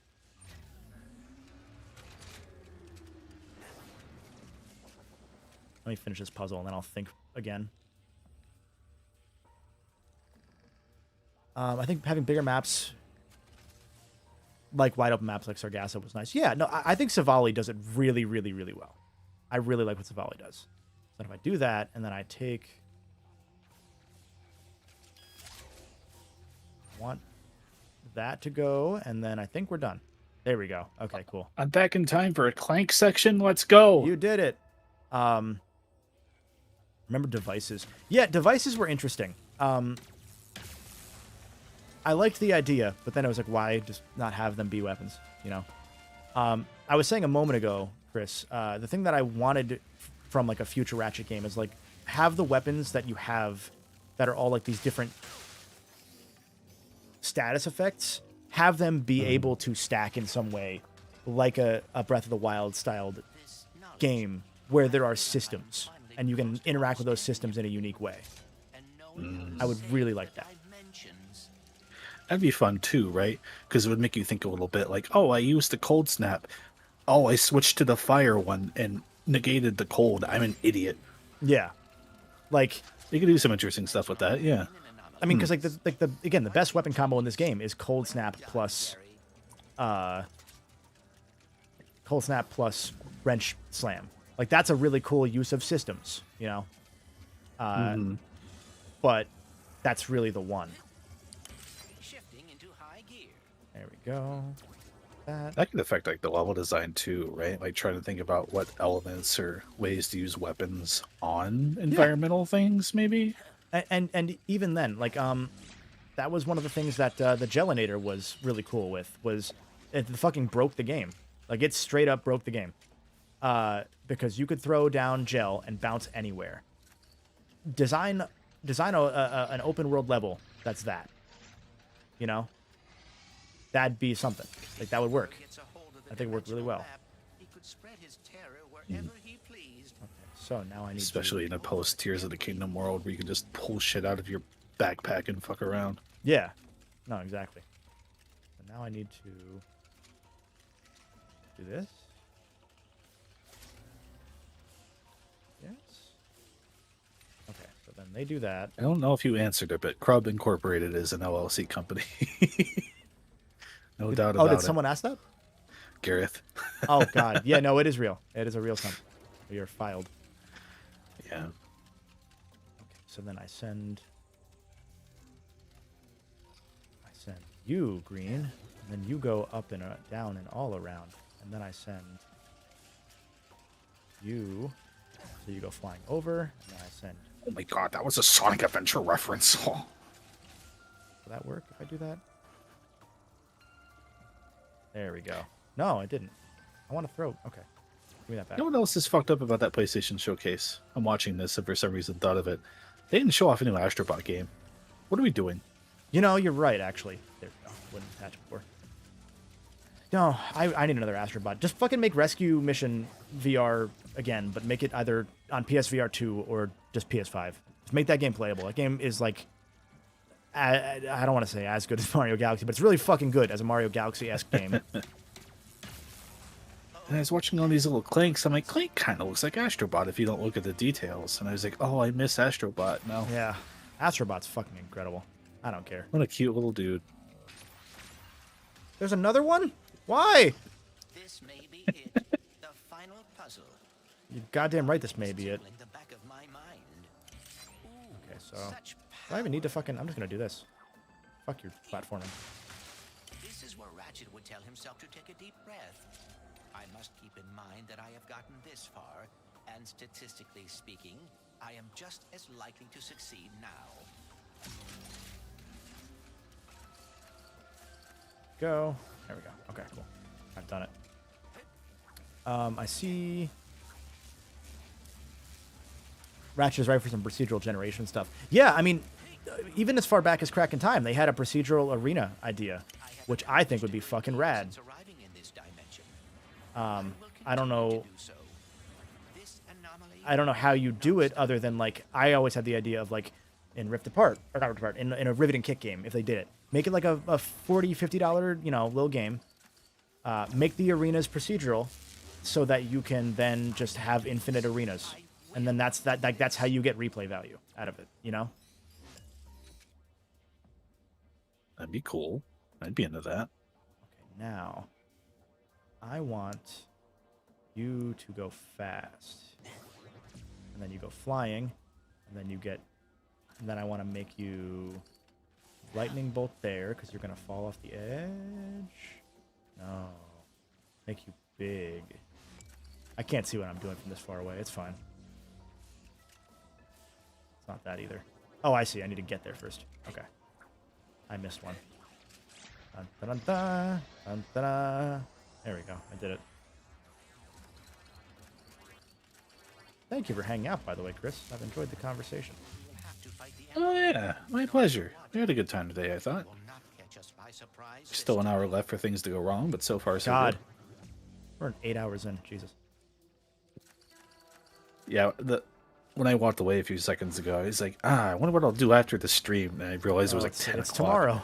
Yeah. I know what I'll do. Apex Legends. Oh, no. I'll play more video games. Sometimes it's just a gaming weekend, am I right, gamers? I mean, shit, what do I do after a 9-hour stream? It's either this or sleep. Well, now that work's over, it's time to kick back and unwind with a game. Now, if I wasn't doing this, I'd be doing the stupid farming crap in Ishin, so whatever. Because I was making good progress through that game. The story was finally getting its hooks in me. And then they're like, yo, by the way, there's a farm you can just fuck off to and raise crops. And I was like, oh, right. no. So, thankfully, it's not too over... It's not too deep. Overstretched. If it was... Yeah. If it was more dense, there was an actual risk I could just forget about the main game. But thankfully, it's pretty light. For those that may be concerned, by the way, that is not soda. I have been alternating between soda and sparkling water from my local brand. Very good. Ooh, local brand. But yeah, show it on camera. We can find you. Ishin is... I really like Ishin up until the final 5 minutes. It's I like the farming. I like the stupid dungeons. I like all of it. I want to go back to it and probably get the platinum. I don't think it's a new game plus platinum. But a lot of the later stuff, like, it's a grind by the end. Justin will be home soon. Oh, I didn't ask. That's a threat. A Ratchet and Clank a little game. bit on the grind. Yeah, please continue. No, the grind's bad. But we'll jump back to that in a sec. Get Out There, said, a Ratchet and Clank game focused on piloting a starship, building on what Ratchet and Clank 2 did is an obvious direction. That's what I wanted Starlink to be. Because having a Ratchet and Clank game where you have the ability to, like, No Man's Sky it and just fucking fly wherever you want to go, that is the next step, but it's so much fucking work, and it would have to be procedural at a point. You know? Yeah. Like, unfortunately, you're almost wanting something that isn't even a series anymore at a point. Yeah, exactly. And as you typed in chat, Big Kit immediately gets cucked by Nefarious. But that's even like that. There's still a merit to that moment there, because it's Big Kit. Obviously, Rivet's pissed off, or like horrified. She has that PTSD, which is, you know, not cool, but it's a good touch. Yeah. There's an element of Kit would have beaten Emperor Nefarious just there if not for there being a second Nefarious. So you need all two Ratchets and all two Clanks to beat both Nefarii, which I think is great. What do I think about the idea of an online RNC game with character creation? You will never forget Hoobastank, even on your deathbed. That is true. Like, you can try, but you'll remember. It's tough. That sounds like a different game at a point, and honestly, I personally think it'd be cool to have some Ratchet and Clank spin-offs that just say, fuck it, we're doing a different thing at this point, right? Yeah, I don't know. Like, I'd like to make a little Wombax or some weird little thing and do some Ratchet and Clank stuff with people online. Right? That might be something there. Even like a fucking, if they brought back another multiplayer Ratchet game that's like either co-op or it had like a, I don't know about a deathmatch, because Ratchet with deathmatch could be doable now, but when they tried it the first couple times, it was a little maybe early for what they wanted. But what's funny that I'm realizing now is we're talking about like, oh, what do you want with like all these Ratchet and Clank spin-offs? Ratchet and Clank, like the reputation cratered for a while because they had so many little fucking spin-offs. So it's like, it's funny. Like, it's funny seeing how things have flipped, because it's like, we want more of this, but like, what else do you fucking do? You've made the most complete one. What do you do to make a more complete one after this? Yeah.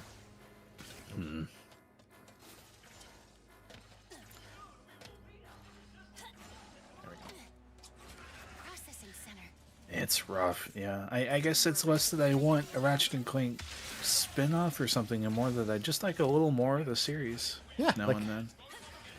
It's seeing how spoiled we are as Yakuza fans. Makes you think, like, man, I mean, even if they did do a fucking, like, a remaster collection, which I kind of get, you're just spinning in circles. I get why they're maybe hesitant to now, because they have PlayStation Now. Like, what's the point of putting millions of dollars in to a remaster when you can just say, hey, play the games, even if they are streamed? You know, PS Now streaming's not great, but I'm fortunately in a region where it didn't cause me too much flack. Didn't cause me too much trouble when I played the PS3 games on there. Yeah. Because I played Crack in Time, I want to say in full on PS Now, and I played some Nexus on PS Now, on top of the 2 playthroughs I fucking did for each on hardware, you know? Like, it's doable. It's not ideal, but at the same time, do you really want more remasters in the world? For Ratchet, maybe, but I kind of agree with the principle of maybe not doing that with every game. Because at what point, they're just ports, you know? They're not going to be remasters. Yeah.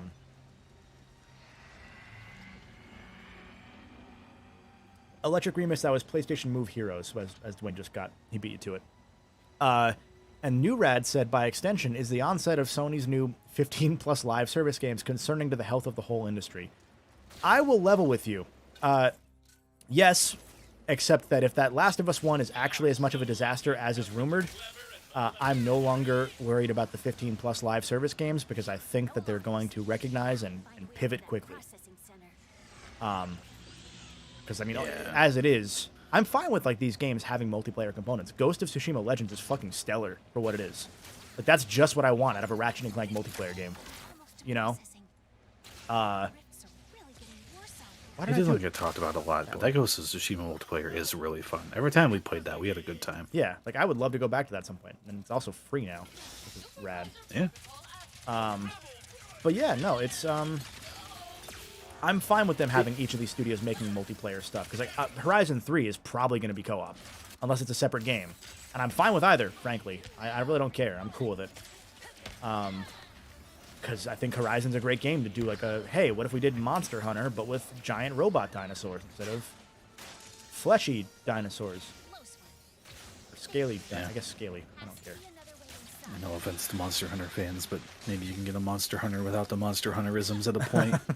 Maybe that's okay too, you know? I mean, shit, remember how many people were fucking hated Monster Hunter World in the Monster Hunter fan base because it was too accessible? I try not to remember the dark times. But yeah, like, to me, it's more like it's an unfortunate symptom of the bigger problem with those live service games, right? Because the whole attitude is like, well, this one will hit, and if it doesn't, oh well. And I'm like, man, that is so sucky. I hate that. Especially, like, how much money goes into that. Like, there's so much that goes into that shit. Which guy am I going first? I just feel like you know, if I was to put myself in that situation, I can't speak for anyone who works on these games, right? I would just be like, it fucking sucks to work on this thing, not knowing if it'll even be accessible in like 4 months, right? Yeah, I mean, shit. Like, how much can I care about what I'm doing if it won't even like stick around for a year? I don't want to throw a dig out, but like, man, Crash Team Rumble is gonna be dead in a year. Like, by design, you know. I'll be amazed. Yeah. If it does, good for them. But man, I am not counting on that lasting. Yeah. I hope that the demo that the beta that you were showing off, because I got a code too. I just didn't. I was like, no, I'm not fucking downloading that shit. Yeah. As much as it sucks to say, because I think we have a friend who's working on it. I don't know if it was. We do. I wasn't sure if it was out there or not. It's in his. He tweeted that he's working on it. We have a friend working on the game, which is how you know we're being very honest about our opinions. Yeah, like I hate that I have to say, man, I feel for that. I feel for the team making that game, because that game is not really gonna it's not gonna make waves. The Crash fans were already coping hard. Like, oh yeah, this will be the one that gets into a wider audience. Like, no. Yeah. They're charging you for a fucking MOBA. That's how it goes sometimes, though, right? Like, I have friends at Sega, and sometimes I'm like, man, this game sucks. Yeah. Sonic Forces was... Oh. But sometimes, you know, these things just happen. It's no one's fault. Tanner popped in and said, glad I could pop in to say that I really appreciate your deep dives in the series that was my childhood. Oh, God! Thank you, first off. Bad timing to read that. I didn't remember that there was a fight at that point in the game. Oops. Tanner killed the Colted Bull. And then also I wanted to say that Charles has a very, very great point that I do agree with, which is that, you know, we don't all know what upscalers are. We're not super touched into that sort of stuff. It would be nice to have them more accessible, which is why I like the PS1 on PS5 library as much as it might be kind of shitty sometimes. Because having that stuff is good. I like that stuff is there, especially from, you know, PlayStation, where they were the ones that made backwards compatibility the thing. You know, like obviously Sega had the Master System converter thing. I forget what it's called. But like before, like it was other than that, it was Atari with the 7200 and 7800, sorry, and it was Sony with the PS2. You know. So it's nice having them bring back backwards compatibility and having these consoles and games more accessible, even if they're not doing it from the best perspective sometimes. You know, I don't disagree with the numbers that Jim Ryan quotes when he's like, oh, I think that we should make a fucking Wii U, but also we shouldn't make no one cares about backwards compatibility. Play on your fucking Wii U.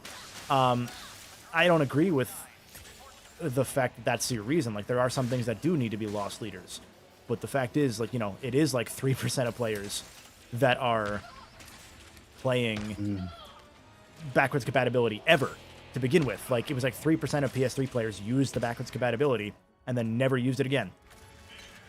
So, like, Ryan is a very funny man to me, because people hate him a lot, and he makes a lot of money for PlayStation, so clearly I'm in the wrong. But so much of what he says, I'm like, man, I hate you. I hate what you're saying. Like, you're an asshole, but then sometimes he's kind of right. And then he makes a fucking Wii U. Power-based converter. Thank you, Chungo. That was Chungo and Charles both said it. Thank you. He's a funny boy. New Rad said, insert copium with me and Destiny / Bungie. I mean, hey, Bungie's the one helping out with all these live service things as a consultant or whatever, so, you know. Yeah. Dwayne Wood asks if we played Multiverses before it faded. You and Justin were more into it. I also played some of it, but you guys were like really playing Multiverses. We played it for like a week, to be fair, and we only played it for like a week because we played it for a little bit before, but then LeBron came out. I was just telling the story then yesterday. The mods. LeBron came out, and immediately someone modded LeBron to be Perfect Cell because of the fucking NBA 2K meme where Perfect Cell's dunking and as Fetty Wap is playing in the background, and that is just the best thing of all time. So we then sat in a Discord call for multiple hours some days, playing Bit Crunched 679 on YouTube in the fucking Discord bot for hours in the background while just dunking on people as dual LeBron. And I mean dunking literally. You really had to be there for that. And now that game is inaccessible, so you can't be there for that. I don't know that it'll ever leave beta. I think it's done. I hope I'm wrong. Yeah. I mean, it'd be cool to have that game again, but I'm not going to play it anyway, so what do I care? It was cool while it was there, though. I like the idea of a 2v2 Smash game. I think that's a good way of going about it. It's weird how much mindshare that game had just for it to go away, shoot itself in the foot, and try to limp back, and whenever the hell that game's coming out again. Oh, shit, I died. Yeah. Rip. Charles said it's weird that we live in a world where Sony owns Bungie and Microsoft might own Crash and Spyro. Yeah, it's weird to think about. I have said very adamantly, we were lamenting about Halo earlier, and it's funny how nobody won the Bungie-Microsoft split. Like,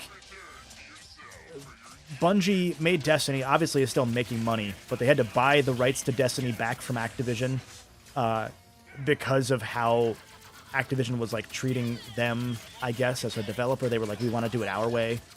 So Destiny became free-to-play. It's still probably doing well. I don't know. I didn't fucking play it. But then Microsoft's like, I mean, Halo is what it is at this point, you know. It's no one won that. I wish Microsoft would maybe have just consulted Bungie more with Halo Wars so that Bungie wouldn't have left, because then we'd still have good Halo. And I want to live in the world where we had good Halo, because, man, infinite multiplayer is not bad, but fuck, that game's not even close to done, and it's 2 years after release. I think some people have been enjoying Season 4, right? But yeah, 4 now? Jesus. I think so. I stopped counting at a point because I was like, oh, they're on their 4th director. You know, a new one every season. Keeps things fresh. Get Out There Yo asks, doesn't Sony own Crash and Spyro? They never did, actually. No, it's a weird thing. So they're heavily associated with them, but they don't. So what happened was Mark Cerny, Dana Carvey himself, was given a blank fucking check at Universal. Oh, I fucking thought he died. I just died again. Was given a blank goddamn check from Universal to just pick up any fucking studio for a game license deal. Because at this point, this is back when like major media companies like Universal and Fox were trying to get into gaming because it was the hip new fad, and not just an ingrained part of culture as it is now, you know. And so Crash and Spyro were Universal, which then sold off to Vivendi at some point, and then Vivendi was merged with Activision at a later point. And I saw Tanner said that they wish Insomniac would return to Resistance. You might need to pray. I don't think wishing's going to do much on that one. I'll level with you. From what I have heard, they were happy to be done with it. Well, now I can't speak for the whole studio, but from what I've heard, generally they were happy to be done with it, because as much as it was cool as a tech showcase, I'll also say there was a reason that, for me, that I worked in... What the fuck? That I worked in Resistance into the Ratchet retrospectives as like a side character in the PS3 era. And even as early as the PS2 era, because it's weird that as early as fucking Going Commando, they're working on an FPS for PS3. But that's what was happening. But I worked in Resistance as part of the Ratchet retrospectives because I don't know that I'll ever really have a lot to say about them. You know, unless I get, like, fuck you levels of viewers down the road where I know I'm like, okay, no matter what, 400,000 people are going to watch this. If that happens, sure, I'll do Resistance. But it's hard to justify doing a video on Resistance because even the top channels that have, like, videos, you know, insert game X years later, Resistance bombs even for them. Even when Killzone would do well. It's not, doesn't have a lot of mind space for players. And also, there's no way to really memorialize the multiplayer. Like, that's just gone. I know that Killzone's multiplayer got revived recently. Like last year or 2 years ago, one of the multiplayers got brought back, which was really cool. I think it was 2 and 3. And that's cool. But, like, Insomniac's was all, like, proprietary, so that shit's gone. Because no one had ever saved any of that data. Same with, like, the Uncharted 3 co-op thing, or 2's co-op thing, or the co-op campaign from Resistance, which was separate from the campaign and the multiplayer. Like, there's a lot of cool shit that you just can't talk about with that game anymore, and it was too early that not a lot of footage exists of it. Yeah. So it's just lost.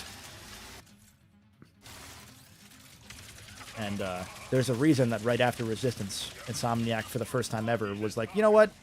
Let's maybe make some multi-platform games. Let's make an Xbox game. Because I don't think Sony really treated them really super well during that era, as we saw by, oh, what do you mean Tools of Destruction doesn't have multiplayer? Make us another game.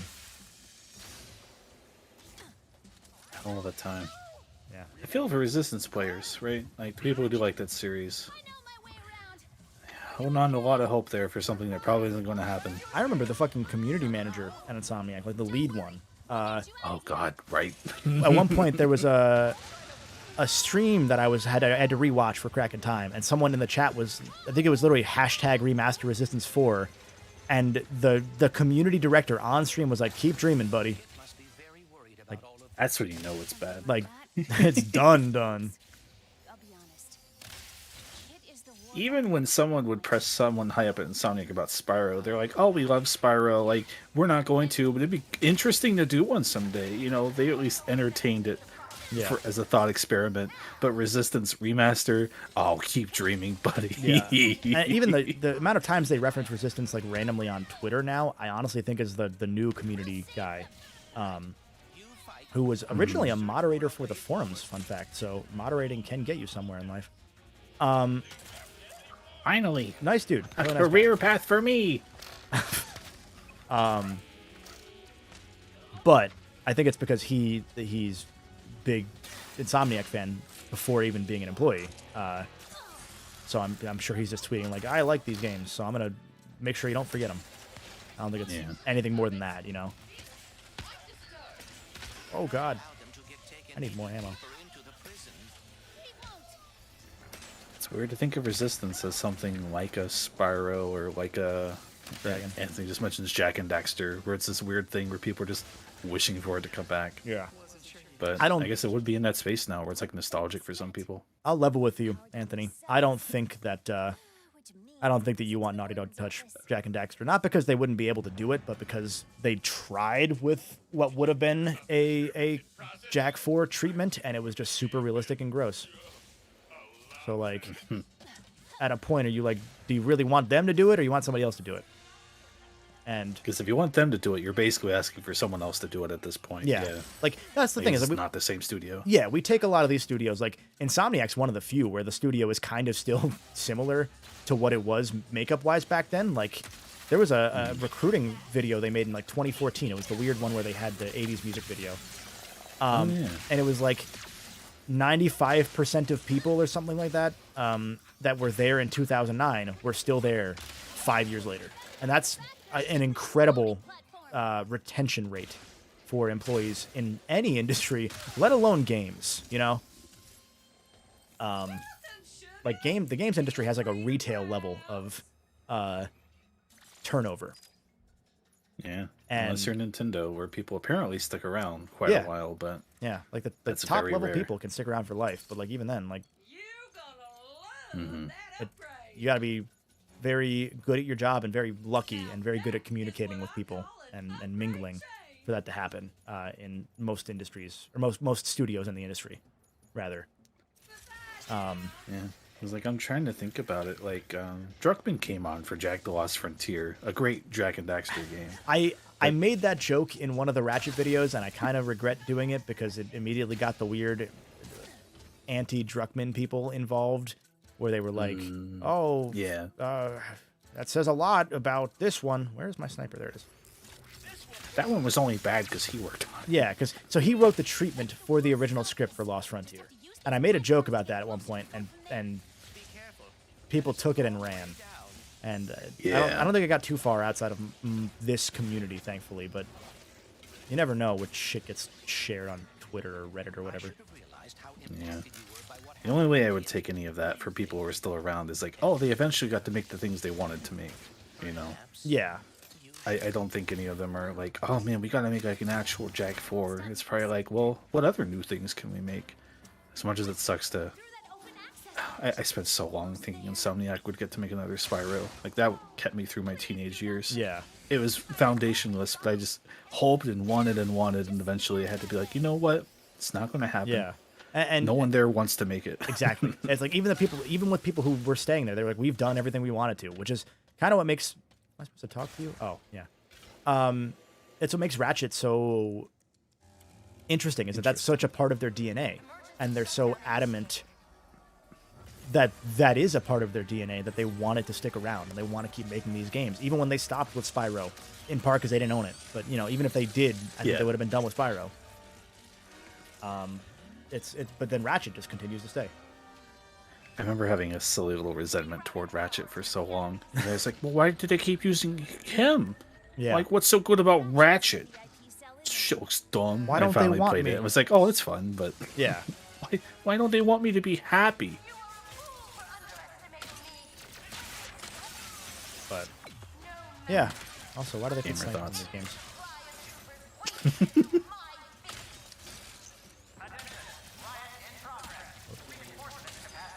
There were, of course, there were Resistance books. I was reading Tanner's message. I was like, there are Resistance books? Oh, of course there were. No, I believe that. Why wouldn't there be? One of the coolest things was that I believe I'm going to get this wrong, but the Resistance PSP game, you could link up your PSP to your PS3, and I think play that game on your PS3 screen using a DualShock. I think. I might have part of that wrong, but it was like something really fucking cool like that like no one else ever did, because there was that PS3 PSP link that existed that no one used. Yeah, that's like a weird little Switch-esque experience then, huh? Yeah, right? Or the new Wii U PlayStation fucking thing they're making. Why are they making that? Can I get them to send me one? Because I don't want to pay for one, but I would take one for free and then never use it. I'm trying to figure out that thing, because it has to be Wi-Fi only. I think it is Wi-Fi only, yeah. I mean, I would hope that you could, like, connect to, like, Remote Play or, like, PlayStation Now, because then it's just, like, any phone with a DualShock attached to it, you know? I'm going to die at some point. Because, the ideal, I guess, scenario would be like, oh, I'm in hotel on vacation, but I left my PlayStation on at home. Like, shit, we were in here. When we were at Crubcella, we were fucking playing Legend of Dragoon on my laptop remotely from several states away. Don't recommend it. A timing-based game. Yeah, don't recommend it for that, but you can get away with it back, at that point. Back when it launched and had lag glitchy as part of it also, which didn't help. Not to mention that game always had a weird delay no matter what. Like, it was never synced right, even when you had it right. Moriarty donated $2 and said, hey, what's this Crub thing about? If you go, dear viewer, to youtube.com/@CrubOfficial, it's in the pinned comment at the top of this chat right now. If you go there, I'm going to fucking go full screen for this, because you paid me money, coworker of mine. If you go to youtube.com/@CrubOfficial, you'll get our podcast featuring me, Chris Mykonos fan, who's here in the call with me, Moriarty, who just gave me money to plug this fucking thing. Chris, again, posted in chat as Crub just there. Click that fucking thing. Click it and subscribe. I don't even care if you watch. Just subscribe. I'll level with you. We just need the numbers. We just need all we need. We need the numbers so that we can start making the money back of founding a business. That's just honesty. He's not even lying at this point. Yeah. We're sad. But genuinely, we put a lot of time into like making Crub a really fun, good time. It's a good podcast, I think. And I think you would enjoy it too if you like any of what's been going on here today, right now. So check it out. Yeah. Or don't, and just subscribe anyway. And if you're gonna subscribe and not watch, turn off the notification bell. I'll fuck it. I don't care. I'll give you the worst call to actions possible.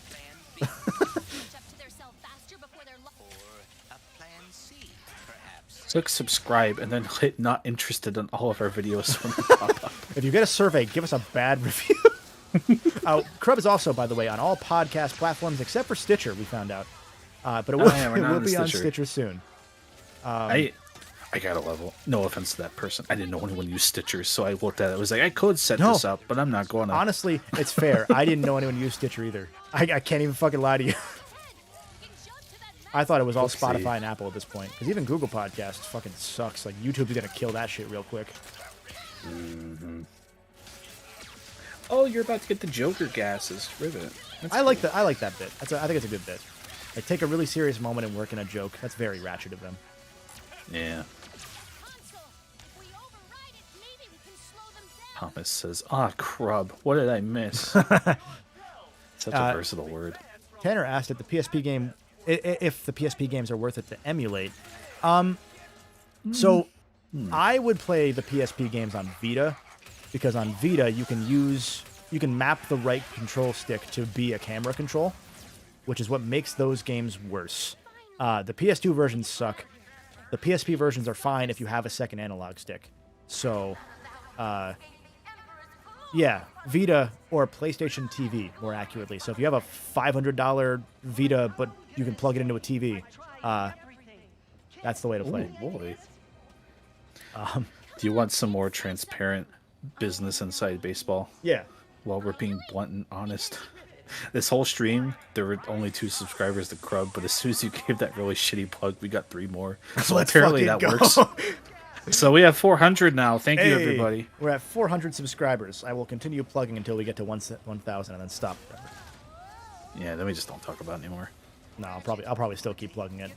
I was talking to Chris yesterday about this. Here's some more behind the fucking scenes here.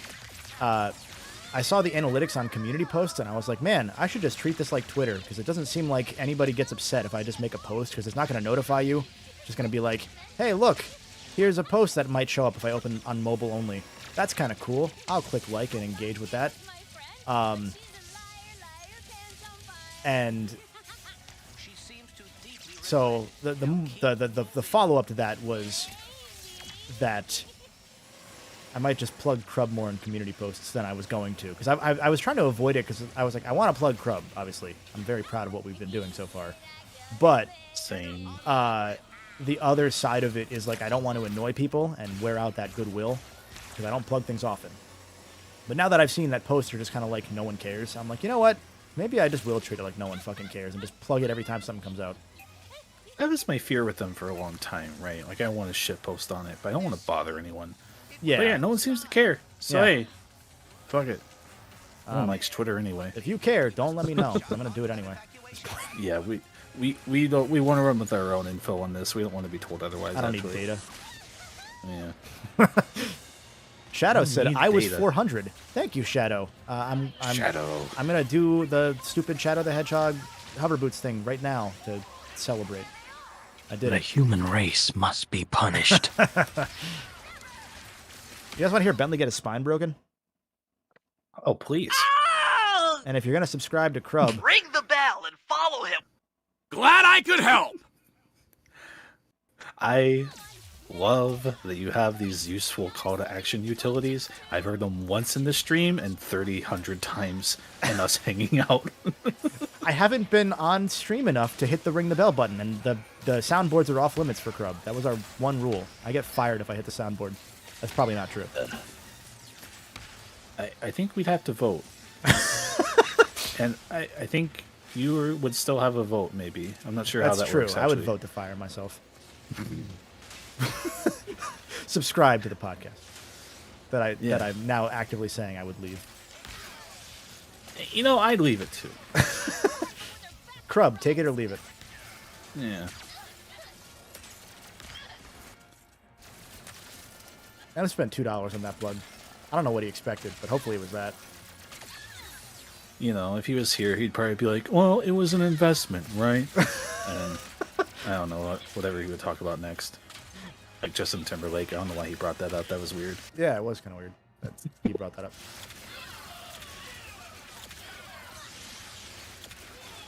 There was a weird thing about the ending of this game, that people were upset that, like, Ratchet got captured. That was the whole thing. And it's like, why? Like, he's out of practice. He's old. At some point, I think he lands and he's like, ow, my knees. Like, straight up. Like, what do you expect? Like, they play Rivet like she's younger. I don't know that she actually... We don't really know Rivet's age compared to Ratchet, but it feels like she's younger. You know, it feels like this is earlier in the Rivet timeline than it would have been for Ratchet's.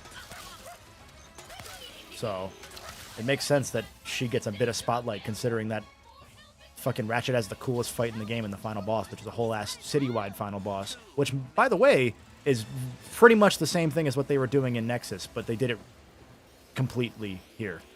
So again, this game is the game that Nexus wanted to be. That's always a cool thing about Ratchet, is that nothing goes unused. Like, it will eventually all get used. Which is why I think a procedurally generated arena will happen at some point. Because what the fuck's stopping them? That's the thing they had the idea for, and you know that procedural generation's a fun buzzword.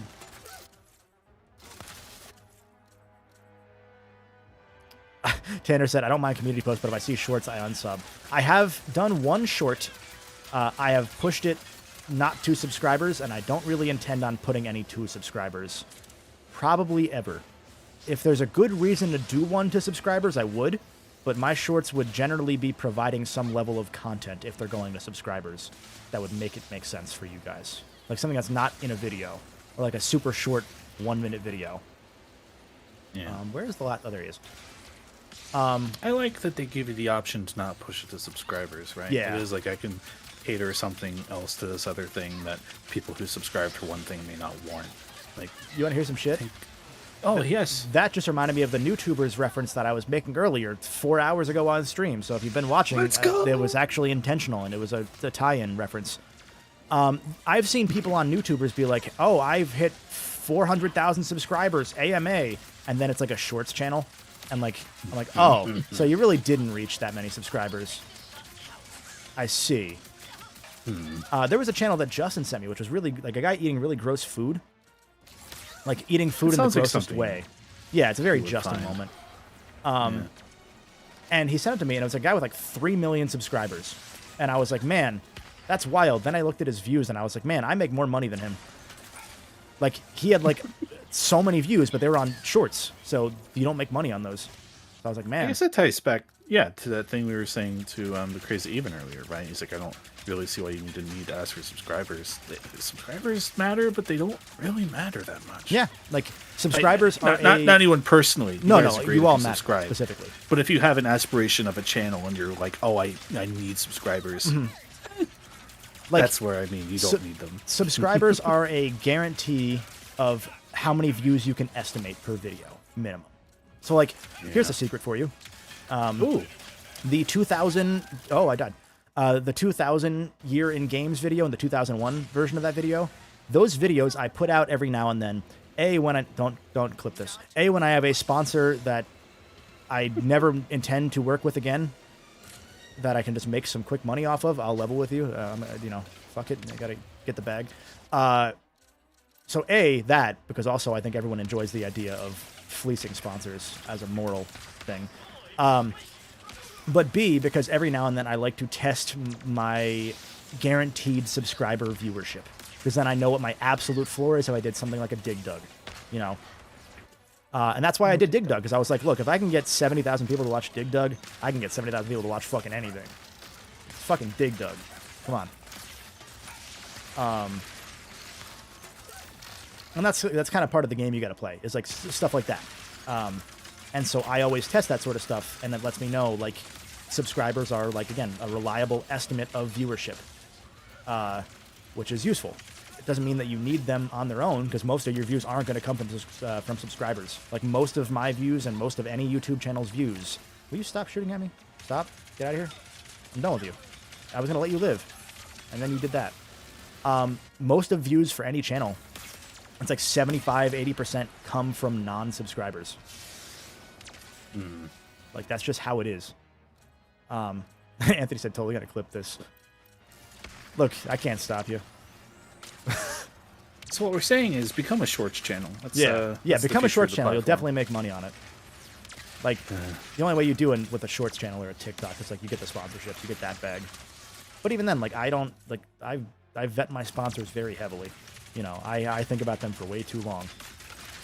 Because I know that you guys are all, and this isn't the buttering you up, I know you guys are all smart, because, like, you're consuming a channel that tries to go deep into games. So, like, you think about stuff in a deeper level than the general YouTube viewer for gaming stuff, So I try to think about... I know that you would all vet a sponsor for yourself if I put it in a video, and you know that it's not an endorsement. But I also think about the general viewer, the impressionable viewer.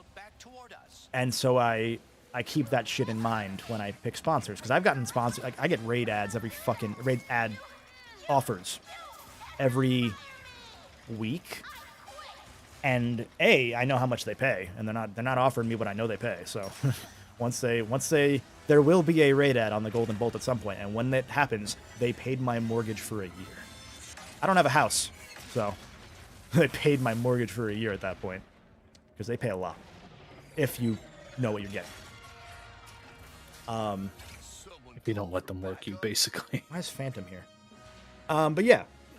So, anyway. Why is Phantom here? Give us a minute. I think that closed out both those loops, the subscriber thing and the earlier YouTubers thing. But thanks for hanging out, basically. Yeah, thanks for being here for these long conversations. Again, this is what Crub is. I never should have. Wait, you're just gonna hide again? Now? I wish there'd been more Phantom in this game. Truly, I am sorry. You know what? I want a Phantom game. Okay, I can't even say that. I'm already listening. Yeah. Oh, I missed a couple comments here.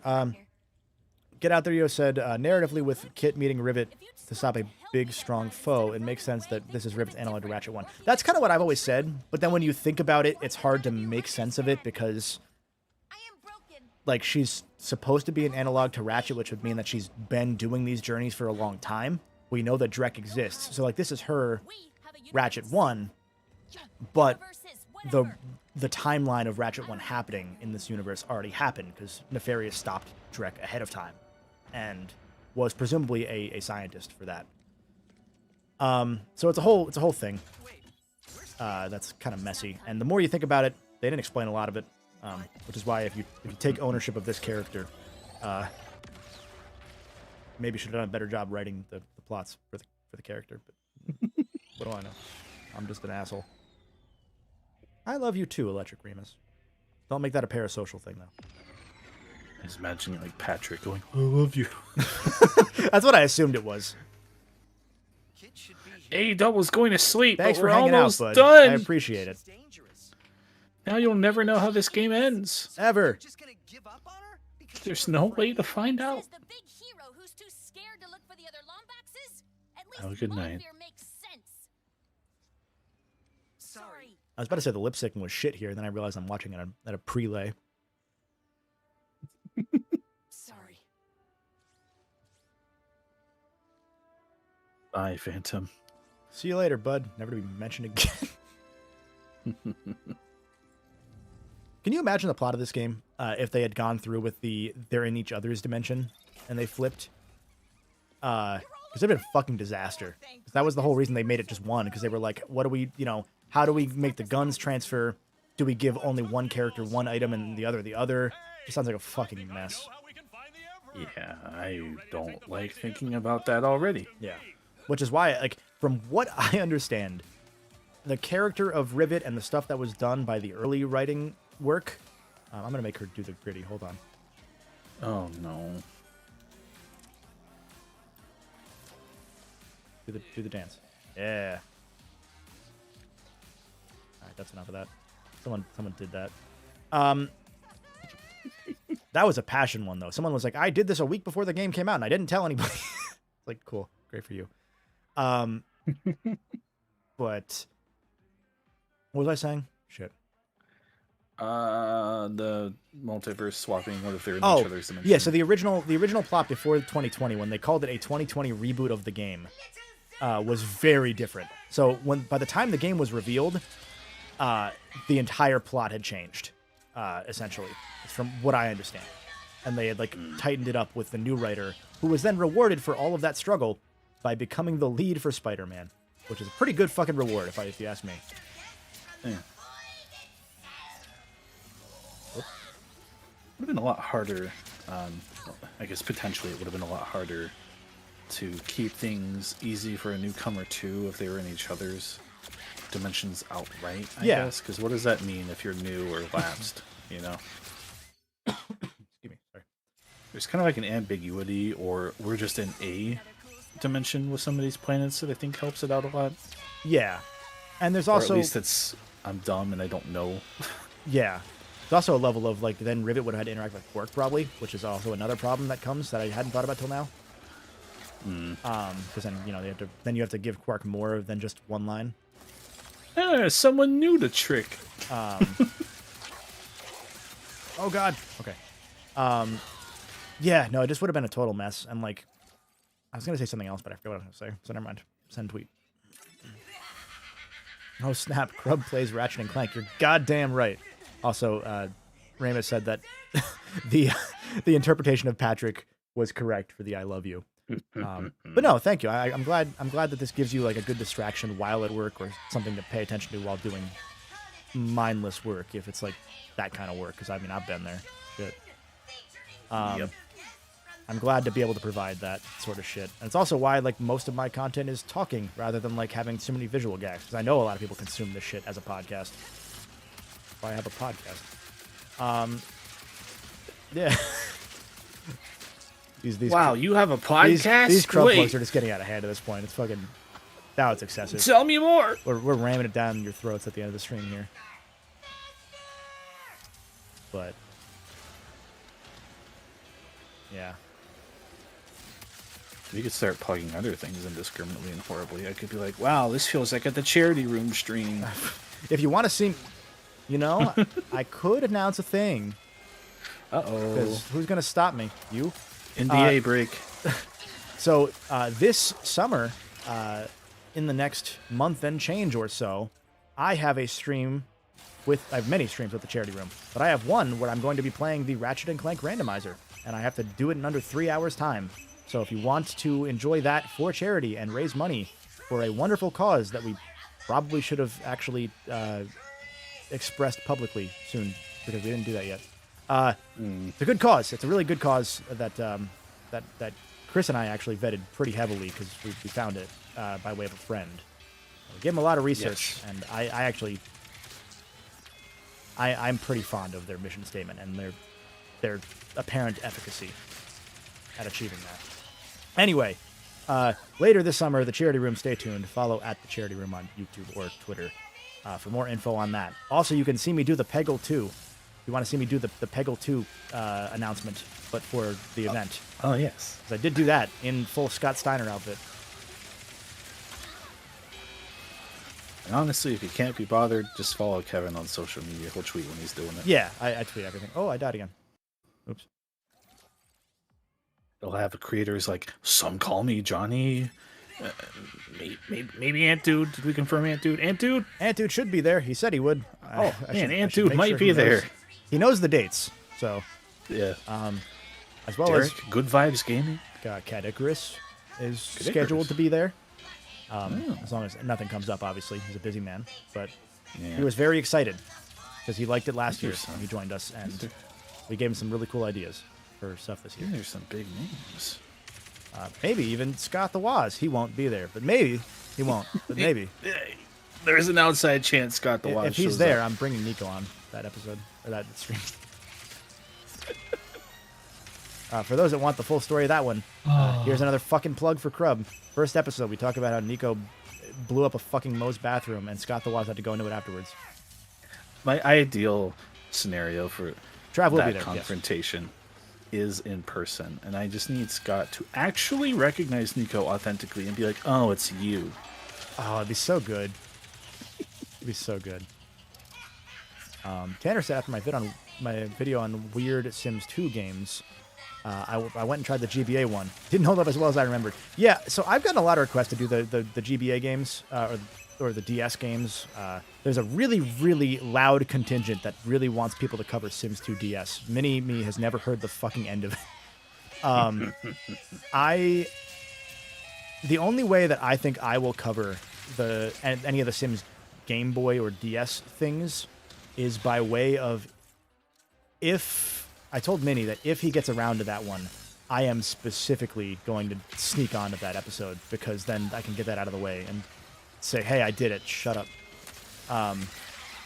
Because his video is better than mine would be on the Sims Game Boy games and stuff. So I don't want to touch that shit. My Sims was enough for me. I'm good. Thanks. I wish Minnie wasn't Australian. Yeah. Someone could hang out with him. Yeah. I mean, he was supposed to come to the U.S. in 2020, and then 2020 happened. Man, it's such a shame. Yeah. Hopefully he gets over soon. He'll make it over here that soon. Dude's like. I saw him stream recently, and he's changed his style, let's say, and I was like, holy shit, it's you? Yeah, no, he's evolved. He's rocking like an 80s movie stash or something. I'm like, Burt Reynolds? What are you doing? The Australia porn stash is a real phenomenon. It is fascinating. Is there a fifth wave? I don't want there to be a fifth wave. Stop. It's like ska, man. It's coming back. Gareth asks, still behind, so it's a company. Did you guys all buy a Crub house and all move in together? Not yet. We'll get there. I don't want there to be a Crub house. I'll level with you. One of us really wants it. And I feel like at some point this all converges to like, well, we need to be in the same place at least sometimes. We might have a Crub timeshare. Like, that's what I'm willing to. I'm willing to do it. I'm willing to have like a Crub beach house that we put on the company money and then don't use, like limited run. Oh. Ellie said, so you mean he isn't bald and has weird Photoshop eyes? Yeah. After so many of his thumbnails, it was weird to perceive him as a human being again. I'm not going to lie. Like, oh, you're not Lightning McQueen. I think got it. I forget which video I did that I put him in. I snuck him into it. Oh, it was the 2000 games one, because I put Tony Hawk in the thumbnail. And I just put his face over Tony Hawk. And not a single person noticed, and I was very happy with that. I didn't notice. Really? Yeah. You go and look. Oh my god. Wait, hold on.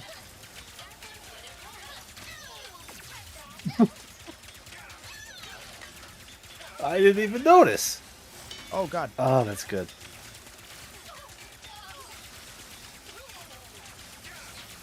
Please die. I'm shooting Brandon you a lot. wants to see a Crub Creator house. Like, I'm just saying, the audience is asking for it. Even got Garrett being like, you're going to do it? Like, if Garrett's asking, you going to say no to Garrett? God. Man lives in Ohio. You got to give him something. My goal in life is to never have roommates again when I move. Outside of, like, you know, family, settling down. I guess kids count as roommates, maybe. In this economy, I think that's a very understandable goal to have, especially. Yeah. I've seen how others live. And shit. Fucking... This is not related to how others live, but this is a fun story related to us all being in one place. When we were at Crubchella, there were a continual supply of glazed donuts that were on sale at the local store. Mr. Travis Guy went through, I want to say, 3 dozen by himself. We could have stopped him. We didn't. That's not that much of an exaggeration is the worst part. I think we went through 6 dozen sets of glazed donuts in that week. It was fucking disgusting. I had like the Crub 3 house. donuts. Thank God. Yeah, no, I had more than I should have. TBH. I'm thinking about Crub House, and I'm like, man, even by the end of that week, I was like, I gotta get out of here. Yeah. I gotta be on my own for a bit, man. Holy shit. That's the thing. That's the whole thing. Is like, you know, love the boys, but I'm like, nah, I'm good. I don't need to live with them. Never goes well. Travis Coachella. Now that said, the Crub-de-sac, if you will. Yeah. The cul-de-sac. That was Nico's Maybe there's something there. high school plan in life was the Crub-de-sac. But not with Crub, with our other friend group. Yeah. That's a weird thing too, though, right? Because, like, at my first job, someone opted to live in a house on the hill up to the location. Which is weird because it was the only home there. But I'm like, you can't fake call in to work at that point. They can just drive down and look through your window and see you. Yeah. So the idea of any of us being there, it's like, oh, no, man, I can't today. And then it'd be like, well, why can't you? Yeah. Your car's still there. I'm looking right at it. It's like, oh. I'm working on a video. Yeah, where is it? Yeah, where's the video? That's why I'd be scared to, like, live in the Mr. Beast neighborhood, right? He'd be like, hey, what's up, everybody? Why aren't you at your house? And I'd be like, hey, Mr. Beast, please. I have a family, no. It's my twice-removed niece's birthday today. I can't go to work. Don't worry, son. Uncle Trav didn't mean anything by it when he threw a trash bag at you. An entire full trash bag. We don't know why he did that, but he didn't mean anything bad. No, Ronald. See, only we can throw whoppers at Justin. So I saw Justin yesterday at the party for Nico's. He said he has an MBA. His graduation. Nico All Hail Buckets got an MBA, and also dropped it out, which is pretty cool. Power move. But I saw Justin, and I messaged him in Bernie Sanders' voice. because I was like, someone in Bernie Sanders' voice. I messaged him in Bernie Sanders' voice because I was like, hello, JTOT9, I just need you to know, I died. Hello, JTOT9, I just need you to know that I thought about getting you a Whopper, but it's very out of the way, and I'm not going to do that, but pretend I did. Thank you. And that was it. And then he didn't respond, and that was all. He didn't answer my messages yesterday either, so I understand. And then I walked in, he was watching soccer. What's wrong with him? That sounds like Justin. Did you guys ever go to Chester's Chicken? We did. We went to the Chester's Chicken that apparently existed in a gas station by our house for years that we didn't know. Nico and I went there the one day because Nico was back in town. And we went there and we discovered that the Chester's Chicken was in fact just a hot plate that was empty because that whole gas station was being torn up at the time because they were renovating, I guess. So we did go. I haven't gone back to look at it since because also if I'm going to get Chester's Chicken, as much as Chester's Chicken is the king of our shit posts. It's a hell of a meme. As much as that might be the case, there's a Taco Bell and a Wendy's across the street and a Burger King right nearby. So I want really shitty food that's going to hurt me. I have better options, you know? Yeah.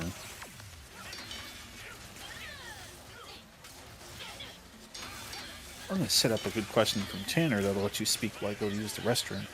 Tanner asks, how did a Sly Cooper video end up as the first on your channel and Mega Man before you did a Ratchet and Clank video? So, be right back. Yeah. So I mentioned that in the... I think I mentioned it in the first Sly video. Don't watch that one. But I mentioned it in that video that I wanted to pick a game that I had an attachment to, but I knew I could be fair on, so that I could show hypothetical viewers that would watch from the beginning for some reason and give them a reason to subscribe by showing this, which is that I would be fair with my criticisms and that like you could trust that I wasn't going to pull punches where it mattered. And I knew that if I opened with Ratchet, that was be a fucking mistake. Mega Man was second for the same reason, because that was a game, I knew Mega Man 1 was a game that I would tear a new asshole in some capacity for some of its flaws. And so I could say, look, here's me being critical of a game I love, here's me being fair but critical to a game that I don't necessarily love, and then Ratchet and Clank. And then that would also be reps to get in, so that I kind of had it, hopefully, not down to a science, obviously, by that point, but improved in quality already by that point. 3 videos up. Branovan says, fun fact, one of Marlon Brando's ex-girlfriends broke up with him because he told her he was dieting, but his friend would bike up to Brando's window at night and throw a bag of Whoppers at him. Okay. I'm down with that. Well, that was the thing, Charles. So a lot of viewers now don't do that. They watch the current videos and then they watch when they come out, and maybe if they're in a mood, they binge. But like I always was like, I watched these videos and then I'm gonna go through the list because I want to see what else is there. This is not a good challenge to do, and I know this gun leveled up. Nope. Ah. There we go. But it's just not how it is anymore, which is why like I remade the Sly video, because I wanted it to hold up to my standard. It's why I've thought about just re-releasing videos. I'm going to level with you, because I know that I have videos that are still to a similar level of quality to my current stuff. You know, obviously the voiceover is not even necessarily polished, but it's more work went into it, because like I still tried more on voiceover back then, which you can hear, because I had a voiceover voice that I still have, but most of my voiceover is now closer to me talking like this, you know? Except not after 9 hours of talking and my voice being kind of hoarse. But anyway, I have videos that I've thought about just going in and being like, hey, I'm just going to re-release this because I think that would, I think that people would like it, and I know that most viewers will never go back and watch it. And as Tanner says, you can't even sort by oldest anymore, so now if I did it, you wouldn't even fucking know unless you were there. That was a weird thing I saw on my dashboard this week. Hi, I'm back. They're like, we're bringing back the oldest to newest sort. I said, why'd you get rid of it? Oh, they are? Good. Yeah. They learned. Yeah, they got rid of it for no fucking reason. That was one of the ones, like, I am not one of the people that bitches about all of the YouTube changes that happen. That was a fucking stupid one. Like, most of them I get. Yeah. Learning to love Burger King. Not a bad idea. Yeah. Justin could be the host. He said he'd be home soon. He lied. It's soon. He did kind of work us on that, didn't he? I've done it. And I leveled up the gun at the same time.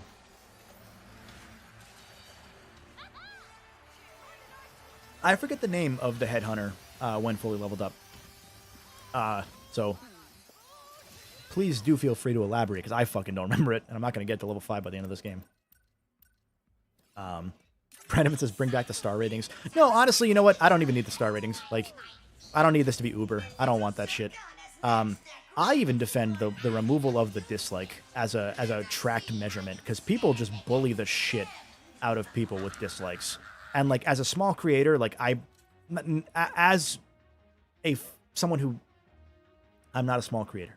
As someone who was a small creator in recent years, and as someone who, by way of YouTubers, works with small creators, not as frequently anymore, because I'm usually busier now, and so this takes more of my priorities, sadly, as much as I'd like to still work out there as much as I want to.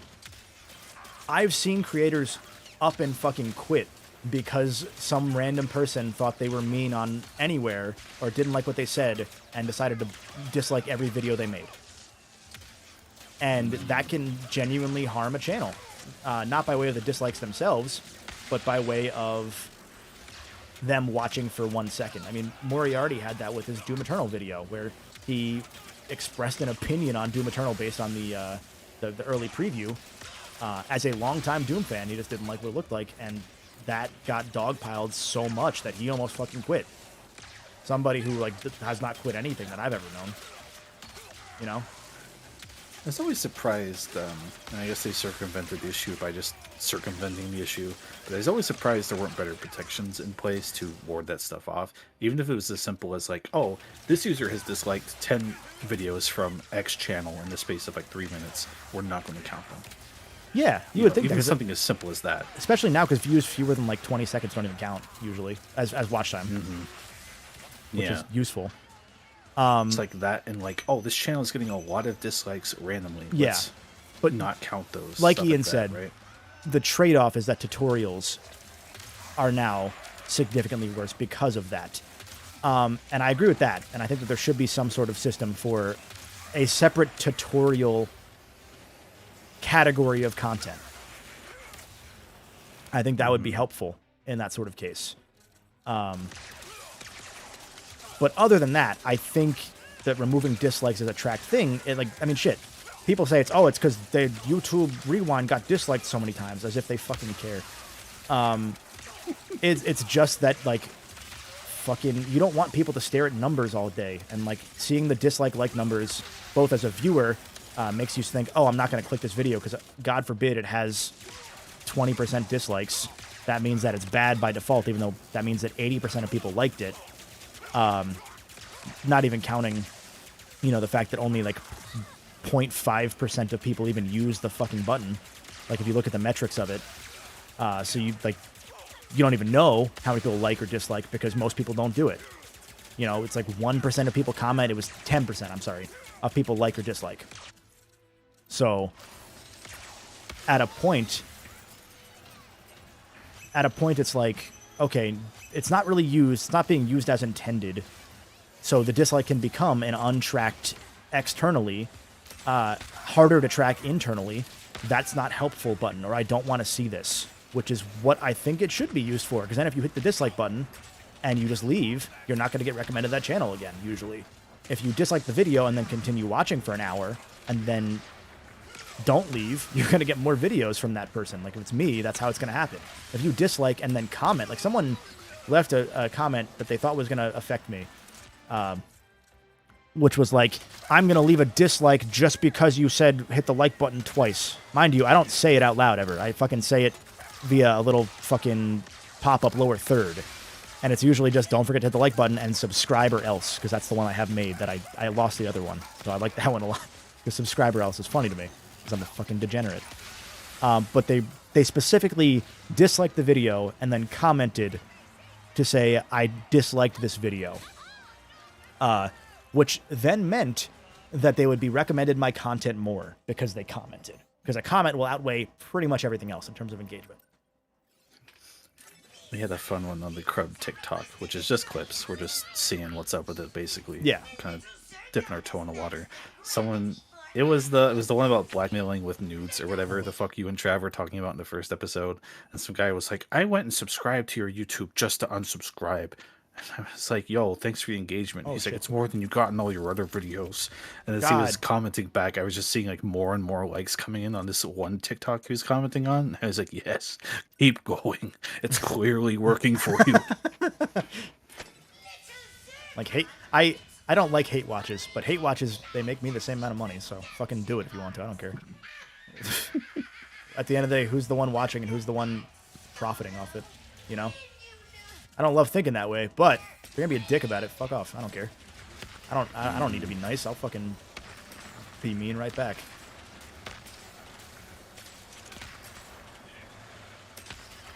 You killed Emperor Nefarious yet?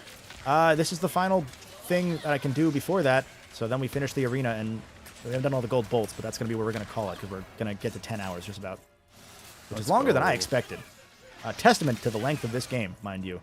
That I can play it without paying attention, not doing everything, and it still take longer than I thought.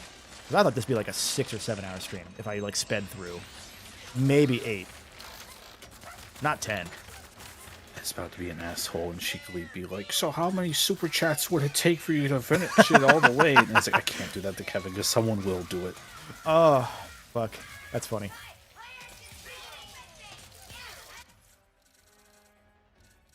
So comments are the best way to help smaller channels, says Tanner. Genuinely. Yeah. Scratched my face and almost got hit. How dare I? Yeah, no, genuinely, that's comments, or the truest one, and this is genuine here. If you ever see a survey pop up on your YouTube feed where it's like, what do you think about this video? If it's a video from a creator you like, go in and give it a good rating, because those are the #1 metric that YouTube counts nowadays. So that is more helpful than you could ever fucking imagine to any YouTube creator. If it's one you dislike, but you don't want to actively hurt them, maybe just don't engage with it at all. Yeah. And if someone you hate, I mean, I guess you could do it, but hate surveying, I think, is another tier of deranged. That's a weird way to spend your time.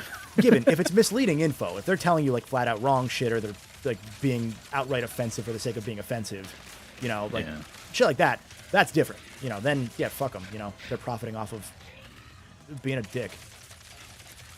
Even ignoring algorithm stuff, like, it's so encouraging just to have someone listen to something you said in a video and engage with you and talk about it, right? Like, that's pretty much the whole reason you start doing this stuff, is to put your opinion out there and talk to people about it, right? So, yeah, no. If nothing else, just take a few minutes to be like, hey, I liked what you said. I like this thing at this thing. Yeah. You know?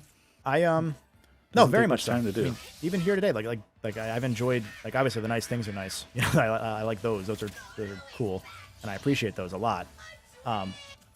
But like you said, in the same breath, like for videos, you know, it's hard to comment on everything now, but I do intend for them to be a conversation rather than me just talking at people. You know, with stuff like GTA, it's harder to have a full conversation about it because who talks deeply about fucking GTA? But, you know, like Croc, I want people to make the stupid fucking Croc jokes. I don't want them to get annoying to everyone else yet, but eventually I do. No. But yeah, just like seeing those comments is always cool. Like, I like being able to see someone in the comments and be like, oh, you know, I know you. That's the shit we do this for. I have a big beam too, Skolo. You can do fucking kill me? Try me. Justin said he is home. Let's get this bread, gamers. That's a threat. That is a threat. I feel threatened by that. I don't remember if Justin ever beat this game. Is he going to see the ending of this game for the first time on stream? I don't think he played Rift Apart ever, yeah. Shit. He didn't finish his Tools of Destruction stream, so how would he have ever played Rift Apart? What a monster. I don't like any of what's going on. Oh, got turned into a bush. Cool. I'll say it. I never quite understood the functionality of the topiary sprinkler compared to the way they intended it to be. Like, it always fucks me up because it freezes things, but then they get unfrozen very quickly. And so the ice is better, and ice is nice. Ice is nice. Knack Grub co-op stream. Kill myself. I've made kill myself jokes a lot. Don't worry, I'm very happy. That's just I have a bad habit of making those jokes, and I apologize if that's causes bad vibes or memories to anyone. Actually, like genuinely. That's not my intent. That's just I'm just a degenerate. We have a pretty dark sense of humor. Yeah. Especially because you said, I don't want to kill myself. I'm actually very happy. And in my brain, I was like, that's really funny.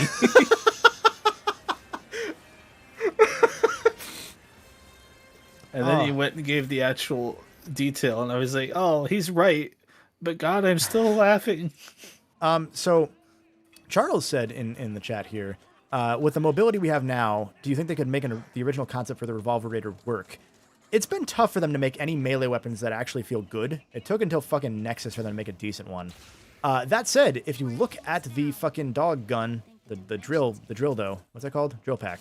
This one. This is just the Revolver Raider. So kind of, not the same utility of that gun, but kind of. Yo, I got the worst gun. Let's go. Was the last gun left. Weapons showed up on the store vendor things, right? As like a background detail. Am I crazy? Yes. No, those are actually real guns. There might have been one somewhere that was scrapped. But initially, the dog gun, I saw that in the background and in the trailer game explain that I did. Right. Analysis, that's the word. I don't like that I go to game explain first. That feels weird. But yeah, no, I saw the Revolver Raider, or what I thought was that, thinking that was just a reference and not just an actual gun. But it is, in fact, an actual gun. That's probably what I'm thinking of then. Yeah. Because when that stream happened, when they announced that, we were on Discord watching it. And then as soon as that happened, I was like, all right, I'll see you guys later. I got to go make a video on that. Because I knew that there was a chance, and I was pretty confident it was coming. I didn't have any info that it was, but I was pretty sure. But yeah, no. The game explain.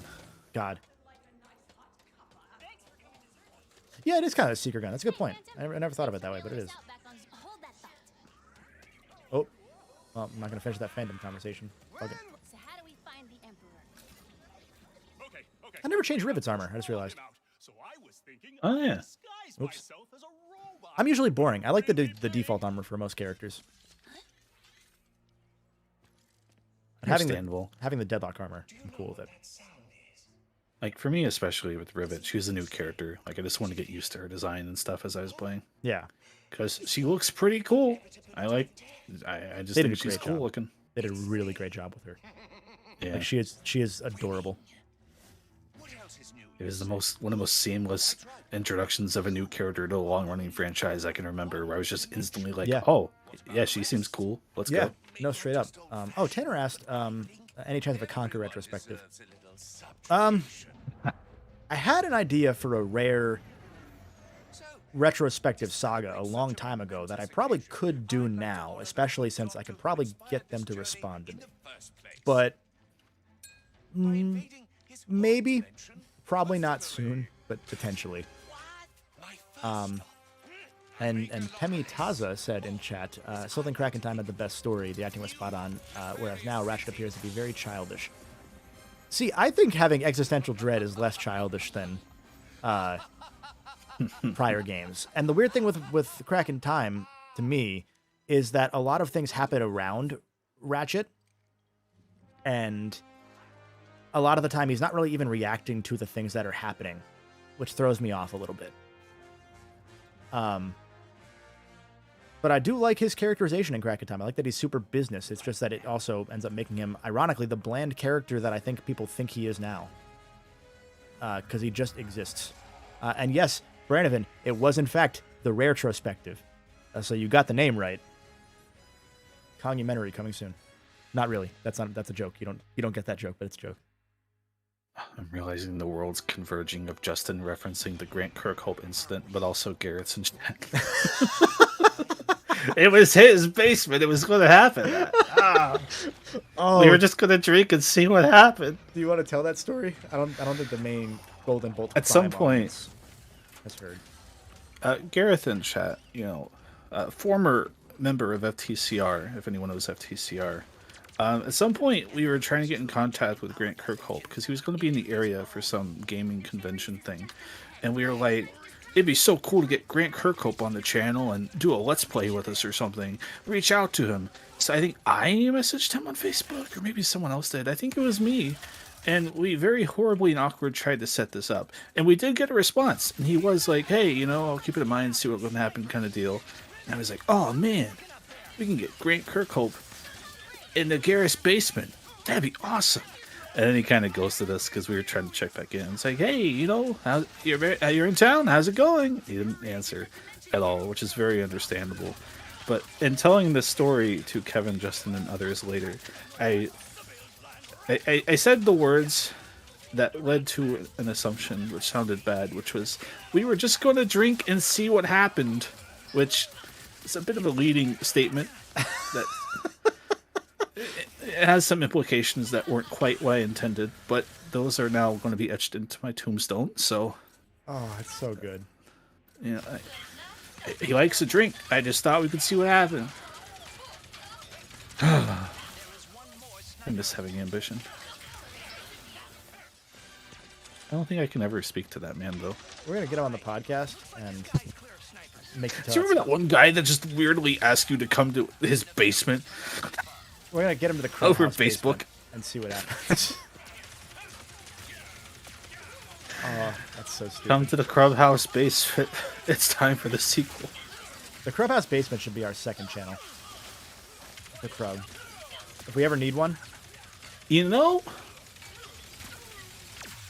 Hey, Clubhouse.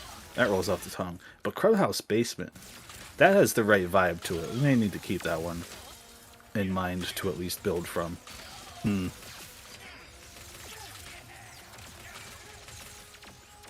Okay, Gareth remembers now. It was so long ago. That must have been like 2014 or something. Like, we're talking like early days of me knowing Gareth, I think. That's so funny. Oh, I wish I had social skills. Interesting thing about a rare retrospective, even if you're just focusing on like a little bit of them, right? Like, there is such a huge juggernaut in gaming, like almost incomprehensibly massive to a point, but it's hard to talk about them in a general sense because people who like Rare care about a thing from Rare, and they don't care that much about Rare in general. Not the 40 football games they made. Yeah, like they'll lament them generally and under the guise of wanting another Banjo or something, right? But you can't get people to care about their overall history that much. Yeah. Which, speaking of someone who bought Rare Replay, touched most of their early games, and went, I don't care. I get it. It's fascinating because, like, I was talking to somebody about this for one of their projects, and I was like, yeah, if you want to look at one of the most important runs in history, like we all think about the console war or the console crash, excuse me, as a thing that was what does Rare do now? Sea of Thieves, sadly. But in '83, it's the video game crash in the U.S. Meanwhile, the Famicom has just come out in Japan. In Europe, mainly the UK in particular, you still have Sega going strong, and you still have all the little PCs, like the ZX Spectrum, the Commodore, the Amiga, etc., etc. And Rare comes out with fucking Jetpack, which is one of the fastest selling games they ever fucking have, and that the Spectrum ever has. It puts them on the map immediately, back when they were still known as Ultimate Play the Game. They then make like fucking 5 games per year, if not more. Like, there was a run where they made like 30 games in 4 years. If you wonder why they fell apart, there's your answer. But one of the things about that era of Rare that's interesting is they had a game called Night Lore, which was one of the first and most important isometric games, most influential isometric games. And they actually sat on it because it was an isometric adventure game. And so no game had really done isometric design besides like Hubert and like a few others. But like nothing in the same way that this game was doing it. And so they had this game finished and they were like, we have to sit on this because this game is so game changing that if we release it before our other games will bomb. Because this changes the entirety of like the landscape of British gaming essentially. And it's fucking wild. And you would never know that anymore because it's not something that's like, you know, the era of the early YouTuber was very like, I'm a Nintendo fan and I was, you know, I'm in my 20s now and I grew up on Nintendo. The era now is people that grew up with whatever, and like that's why you see things like Ratchet tubers existing. Not me, but like ones that cover just those things. Or people like lamenting about Jack so often. It's like, yeah, like that's stuff from the era. And the thing was that when YouTube really popped for the first time in terms of the YouTuber era, the people that would have played those games are already like 35 or 40. And so they had missed the boat. And so we don't know about that part of gaming history to the same degree because YouTube is so heavily America-leaning to begin with in terms of creators. At least in terms of like the English-speaking, you know, YouTube space. And because of the age of the consumer and the creator compared to the age of the industry. So, wild.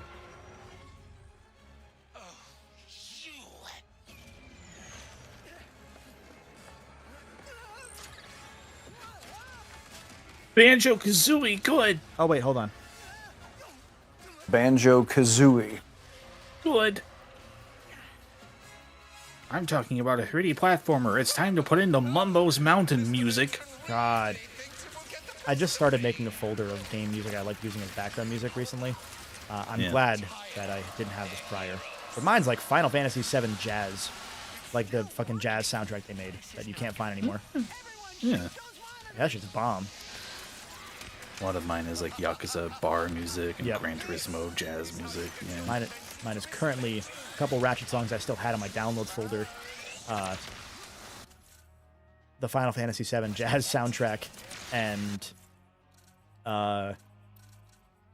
Jubilife from Arceus.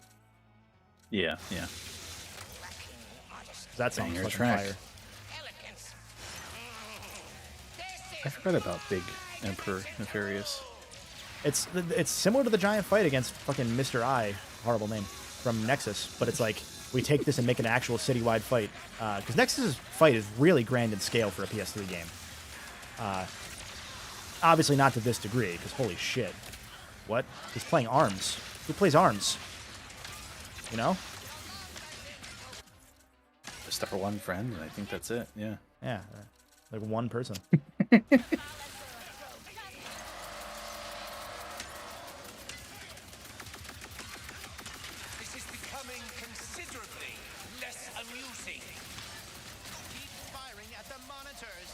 enjoy the idea of this part, but it always kind of makes me laugh that he's just standing a bit back there, portaling through to you. Yeah. And that's kind of it. Yeah.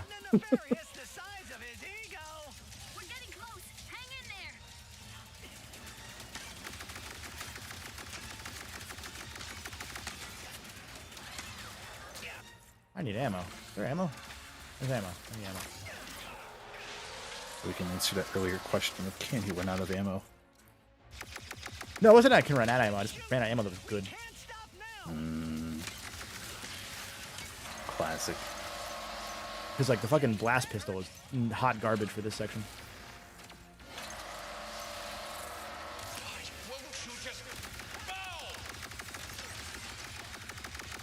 I think it's one of these gets 25 is when it splits off, I want to say. And then you do the inside fight where you break his heart. Oh yeah, that part. Which gives me like fucking Clockwork Sly Cooper vibes. Like it's very similar to like a couple levels from Sly. Not like specifically Clockwork, but yeah, the heart thing, you know. I forgot about a fair bit of this fight, really. Not that it's bad or anything, just... Yeah, it's not the most thrilling fight, don't get me wrong. But the spectacle of it, that's all I need. Like, it's similar to a recent Nintendo game. where the spectacle of the final fight is probably better than the fight itself. Quality Ah, yes, Yes. I know which one you're talking Yeah. about.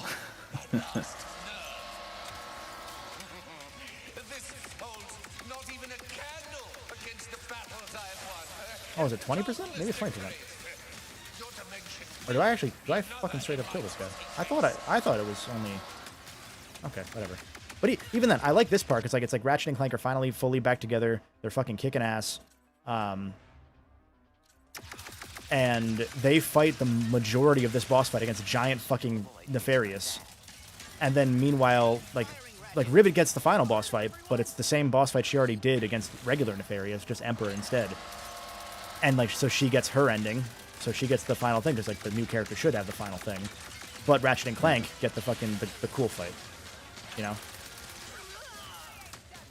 What did I die from? Weird. That was kind of sus. Alright. Well, I'm gonna do this from reverse now. Justin Mon in chat. Also, I agree. Hey, A clubhouse should be bombed. What'd he say? Yes, I agree that a clubhouse should be bombed. Oh, Reading from Gareth in chat. That's correct. I'm going to turn this down a little bit. So, chat, let me know that you can hear things still in game. But I realized that the game was getting so loud now that I could not hear you that well. That's better. All right, now that you did that, I'm going to start talking. God. Jungle says there's stuff on the ground. I guess something on the ground killed Oh, me. does he leave a mine sort of thing on the ground? I didn't realize that. I don't think I've ever gotten that far in where he does those moves. I usually just win. Fair. Game's still good, says 10 Elements. Right? Good game's good. Also, like that this fight is a lot of like, as Ratchet and Clank, you don't need to do the Phantom Dash as much. Like you can, but like you can just win with usual circle strafe stuff, which I always find cool. Oh, I fucking all right. Well, now you're plant. Eat that, dick.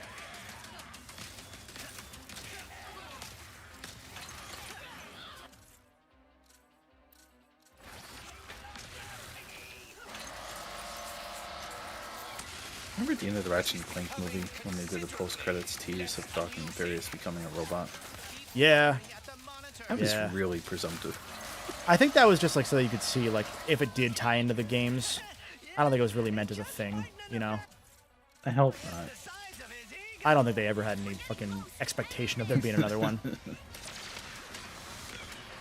It would be a little delusional. I think, It was just sort of like that way you can kind of like soft say that the plot of the game, that the movie is the plot of the first game. Like you don't need to really like elaborate too much. You can just kind of say, yeah, it is. It's not the same, but it's close enough.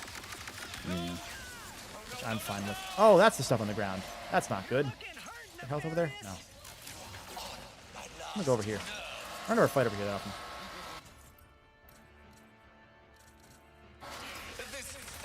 You want a completely unrelated game statistic that just got shared today? Yeah. The Elder Scrolls V Skyrim has sold over 60 million copies, according to Todd Howard. Jesus. Which makes sense, but man, 60 million. That's insane. I feel like a lot of those are like Elder Scrolls for years. Yeah, like a lot of those are like people upgrading to the special edition though. I feel like they're juicing that number pretty heavy. And Switch numbers. Not even to Switch. I'm thinking like when the Steam version upgraded. Oh, that'd be a lot of people. Yeah. What can I use here? Headhunter.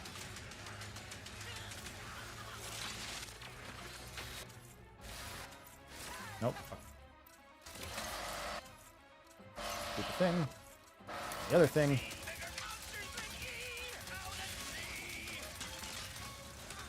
Okay.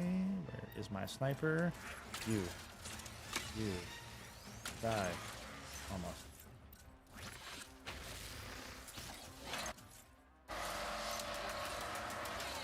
Oh, he's too fucking tall. Fuck you. I almost had him. I had the perfect plan.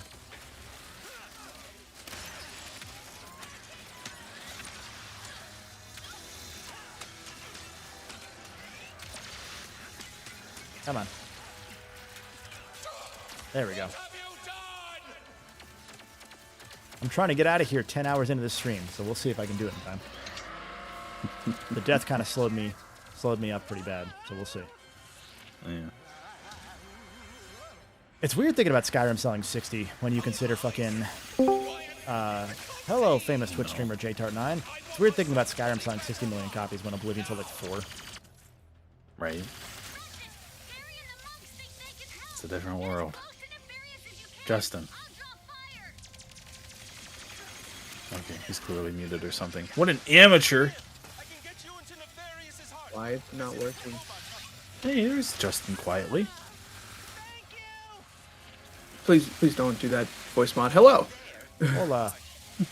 Justin, you were in the outside world today. What's it like? Oh, the smoke is gone. Oh, right. I meant to double back on that and see how that went. So all the Canadian smoke is gone? We're good? Pretty much. The air quality index was at 300 for those couple days. And for frame of reference, the normal air quality number is 30. Oh.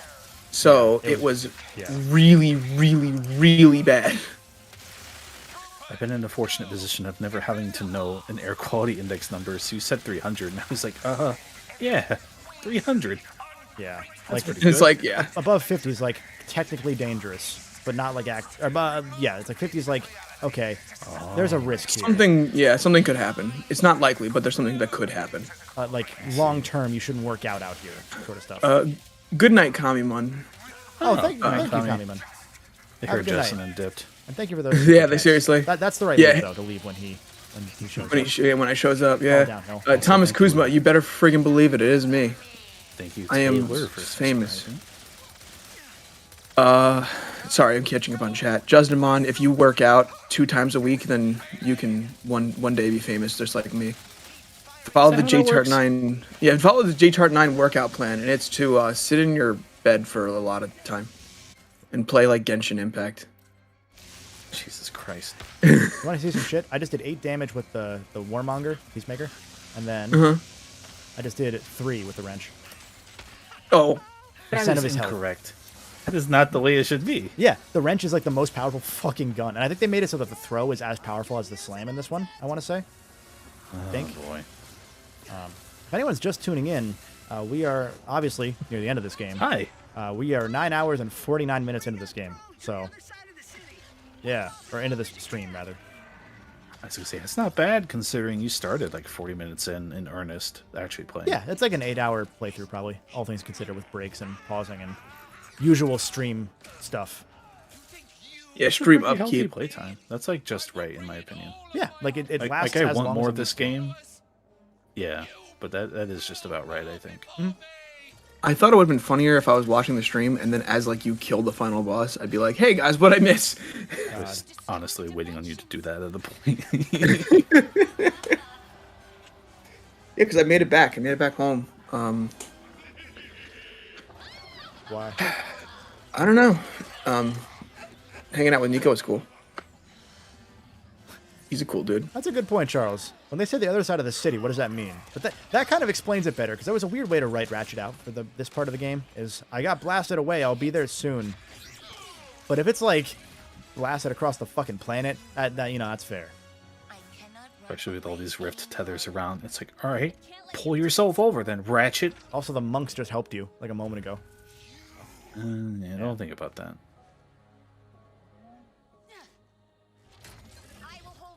I don't know how I like. Sorry, I don't know how I like Justinmon dabbing on us. Yeah. Yeah. There's a dab emote? Oh my god. That's what I was saying. I was like, there's a dab emote, right? My brain didn't even process that.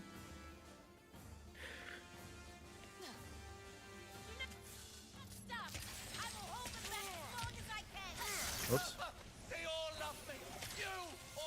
I suppose I could mention the other random thing that happened this weekend. The new Pokemon TCG set came out this Friday. Oh, right. And you invested in some Pokemon card stock, I heard. I did. So the local card shop where Nico is, they had a deal And where where is that for reference? it's at 7562. I'm not giving you the address avenue. I will. That's an eccentric name. I will take that story and I will raise you. I just did several damage to this boss by freezing him and slamming him. Listen, if you're not like calling Sly Cooper in to fight him, I'm not interested. Watch this. Ready? 65 health, 58 health, 52 health. Jeez. This man's getting stun locked. Wrench only. I mean, not wrench only, but wrench with ice. That is actively not wrench only. You're using a gun. It's wrench only to me, damn it. You have no fucking proof. What are you doing? You are Pokemon streaming it. cards? You have no proof. It's true. But the end of that story was they had a deal where if you spent a certain amount of money, they gave you an entire Elite Trainer box, like on top of all the cards you bought. So I was like, well, why would I not get the free box so that way I can get it back home? Instead of just having cards like shoved into a suitcase. Yeah. So that was pretty cool. I didn't get the card I wanted, but I got some good ones. I felt got like Walter White screaming from the car, if you know that hip, cool meme reference. When I saw that you bought the Pokemon Go packs, I was like, Justin, no, those are the ones that aren't worth as much. Justin, no, buy other ones. No, don't worry about it. Those were the ones they gave me for free. Oh, okay. So I actively didn't buy those. I bought the ones I wanted, and they were like, have some free Pokemon Go packs. Okay, that's better then. Yeah, no, I wouldn't pay for those. They don't seem as cool. They do have one cool trick. There are Ditto cards that have other cards on top of them, and you peel the card off and reveal a Ditto. Oh shoot! I should check the cards I got, because if I got one of those, that'd be sick. Yeah, that's like the one cool trick they have. Charles said that wrench on the rocks, and I like that a lot. That's a I actually really like that. That's really good. We were talking about that PlayStation restaurant the other day. There's one. Oh, I don't know why we were talking PlayStation about restaurant? Yeah, I had the idea for a shitty PlayStation themed '90s restaurant, but like not from the '90s like today. And Oh, there was like Uncharted Cakes Fortune. Oh, I like that. There was so bad. Oh, what was it? We had a lot of good ones. So the thing is, that would go over gangbusters in Japan. Like, that would be like a branded cafe that'd be like, Yeah. it's super exclusive. You gotta, like, win the gacha to get onto the waiting list to even show up at the restaurant. Yeah. We had a And, lot like, of it would be, like, really bad food. we did Ravioli and Clank to force that one in there. Like that. Oh, fuck. What were the other ones? Shit. Chat, trust us. It Yeah, was genius. They it were was- all hilarious. It was really good. We're so funny. We were laughing at the jokes, like, a lot. And then we all stood up and clapped. And then Kevin took a standing ovation. Everyone in the Jersey Mike's clapped. Everyone in the Jersey Mike's was so impressed. The Jersey Mike's ain't clapping. When you're leaving, you're doing it wrong. And then they said, number 16, please come get your sub. And then I took my sub and left. Time. And they were all asking for my autograph as I was leaving. 9:55.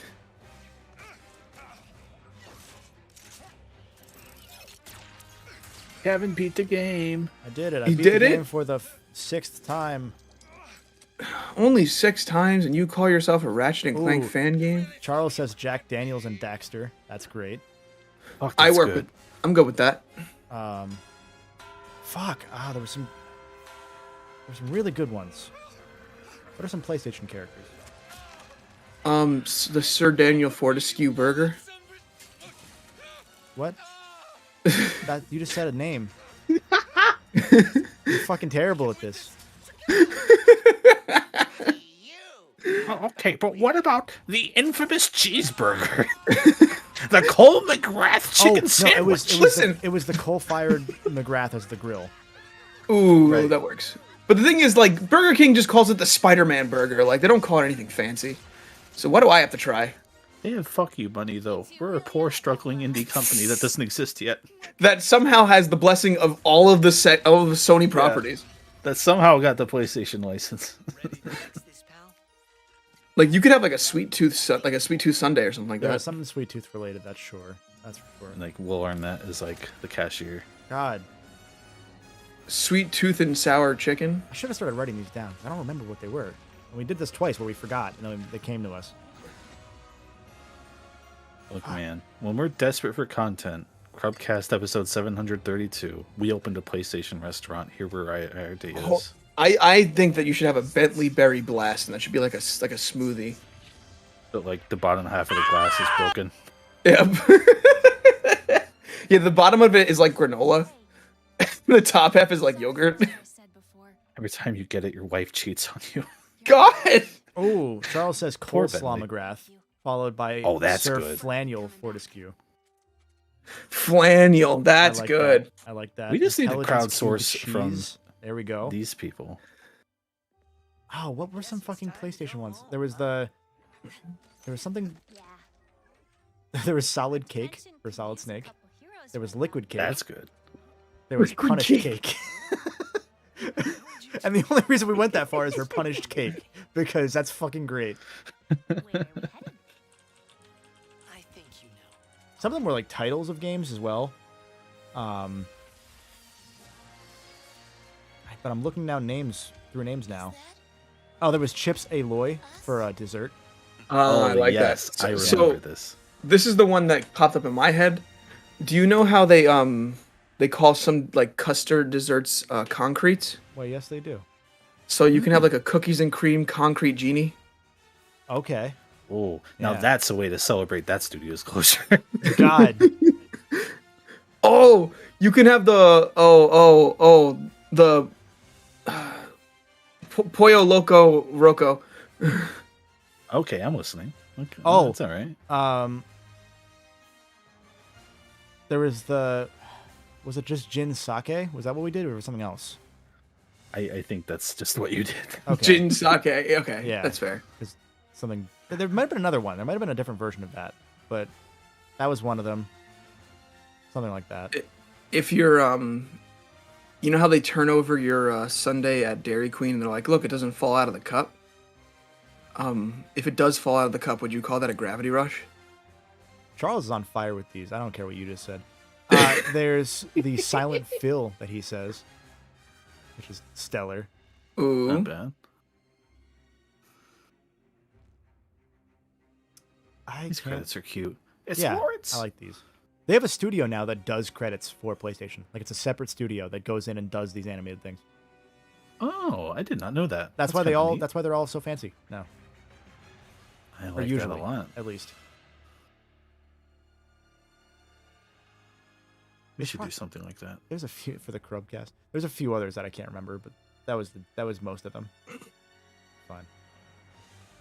Oh no, there's another ad that's gonna run. I could end the stream right now, but I'm not going to. Once the credits hit, we'll call it.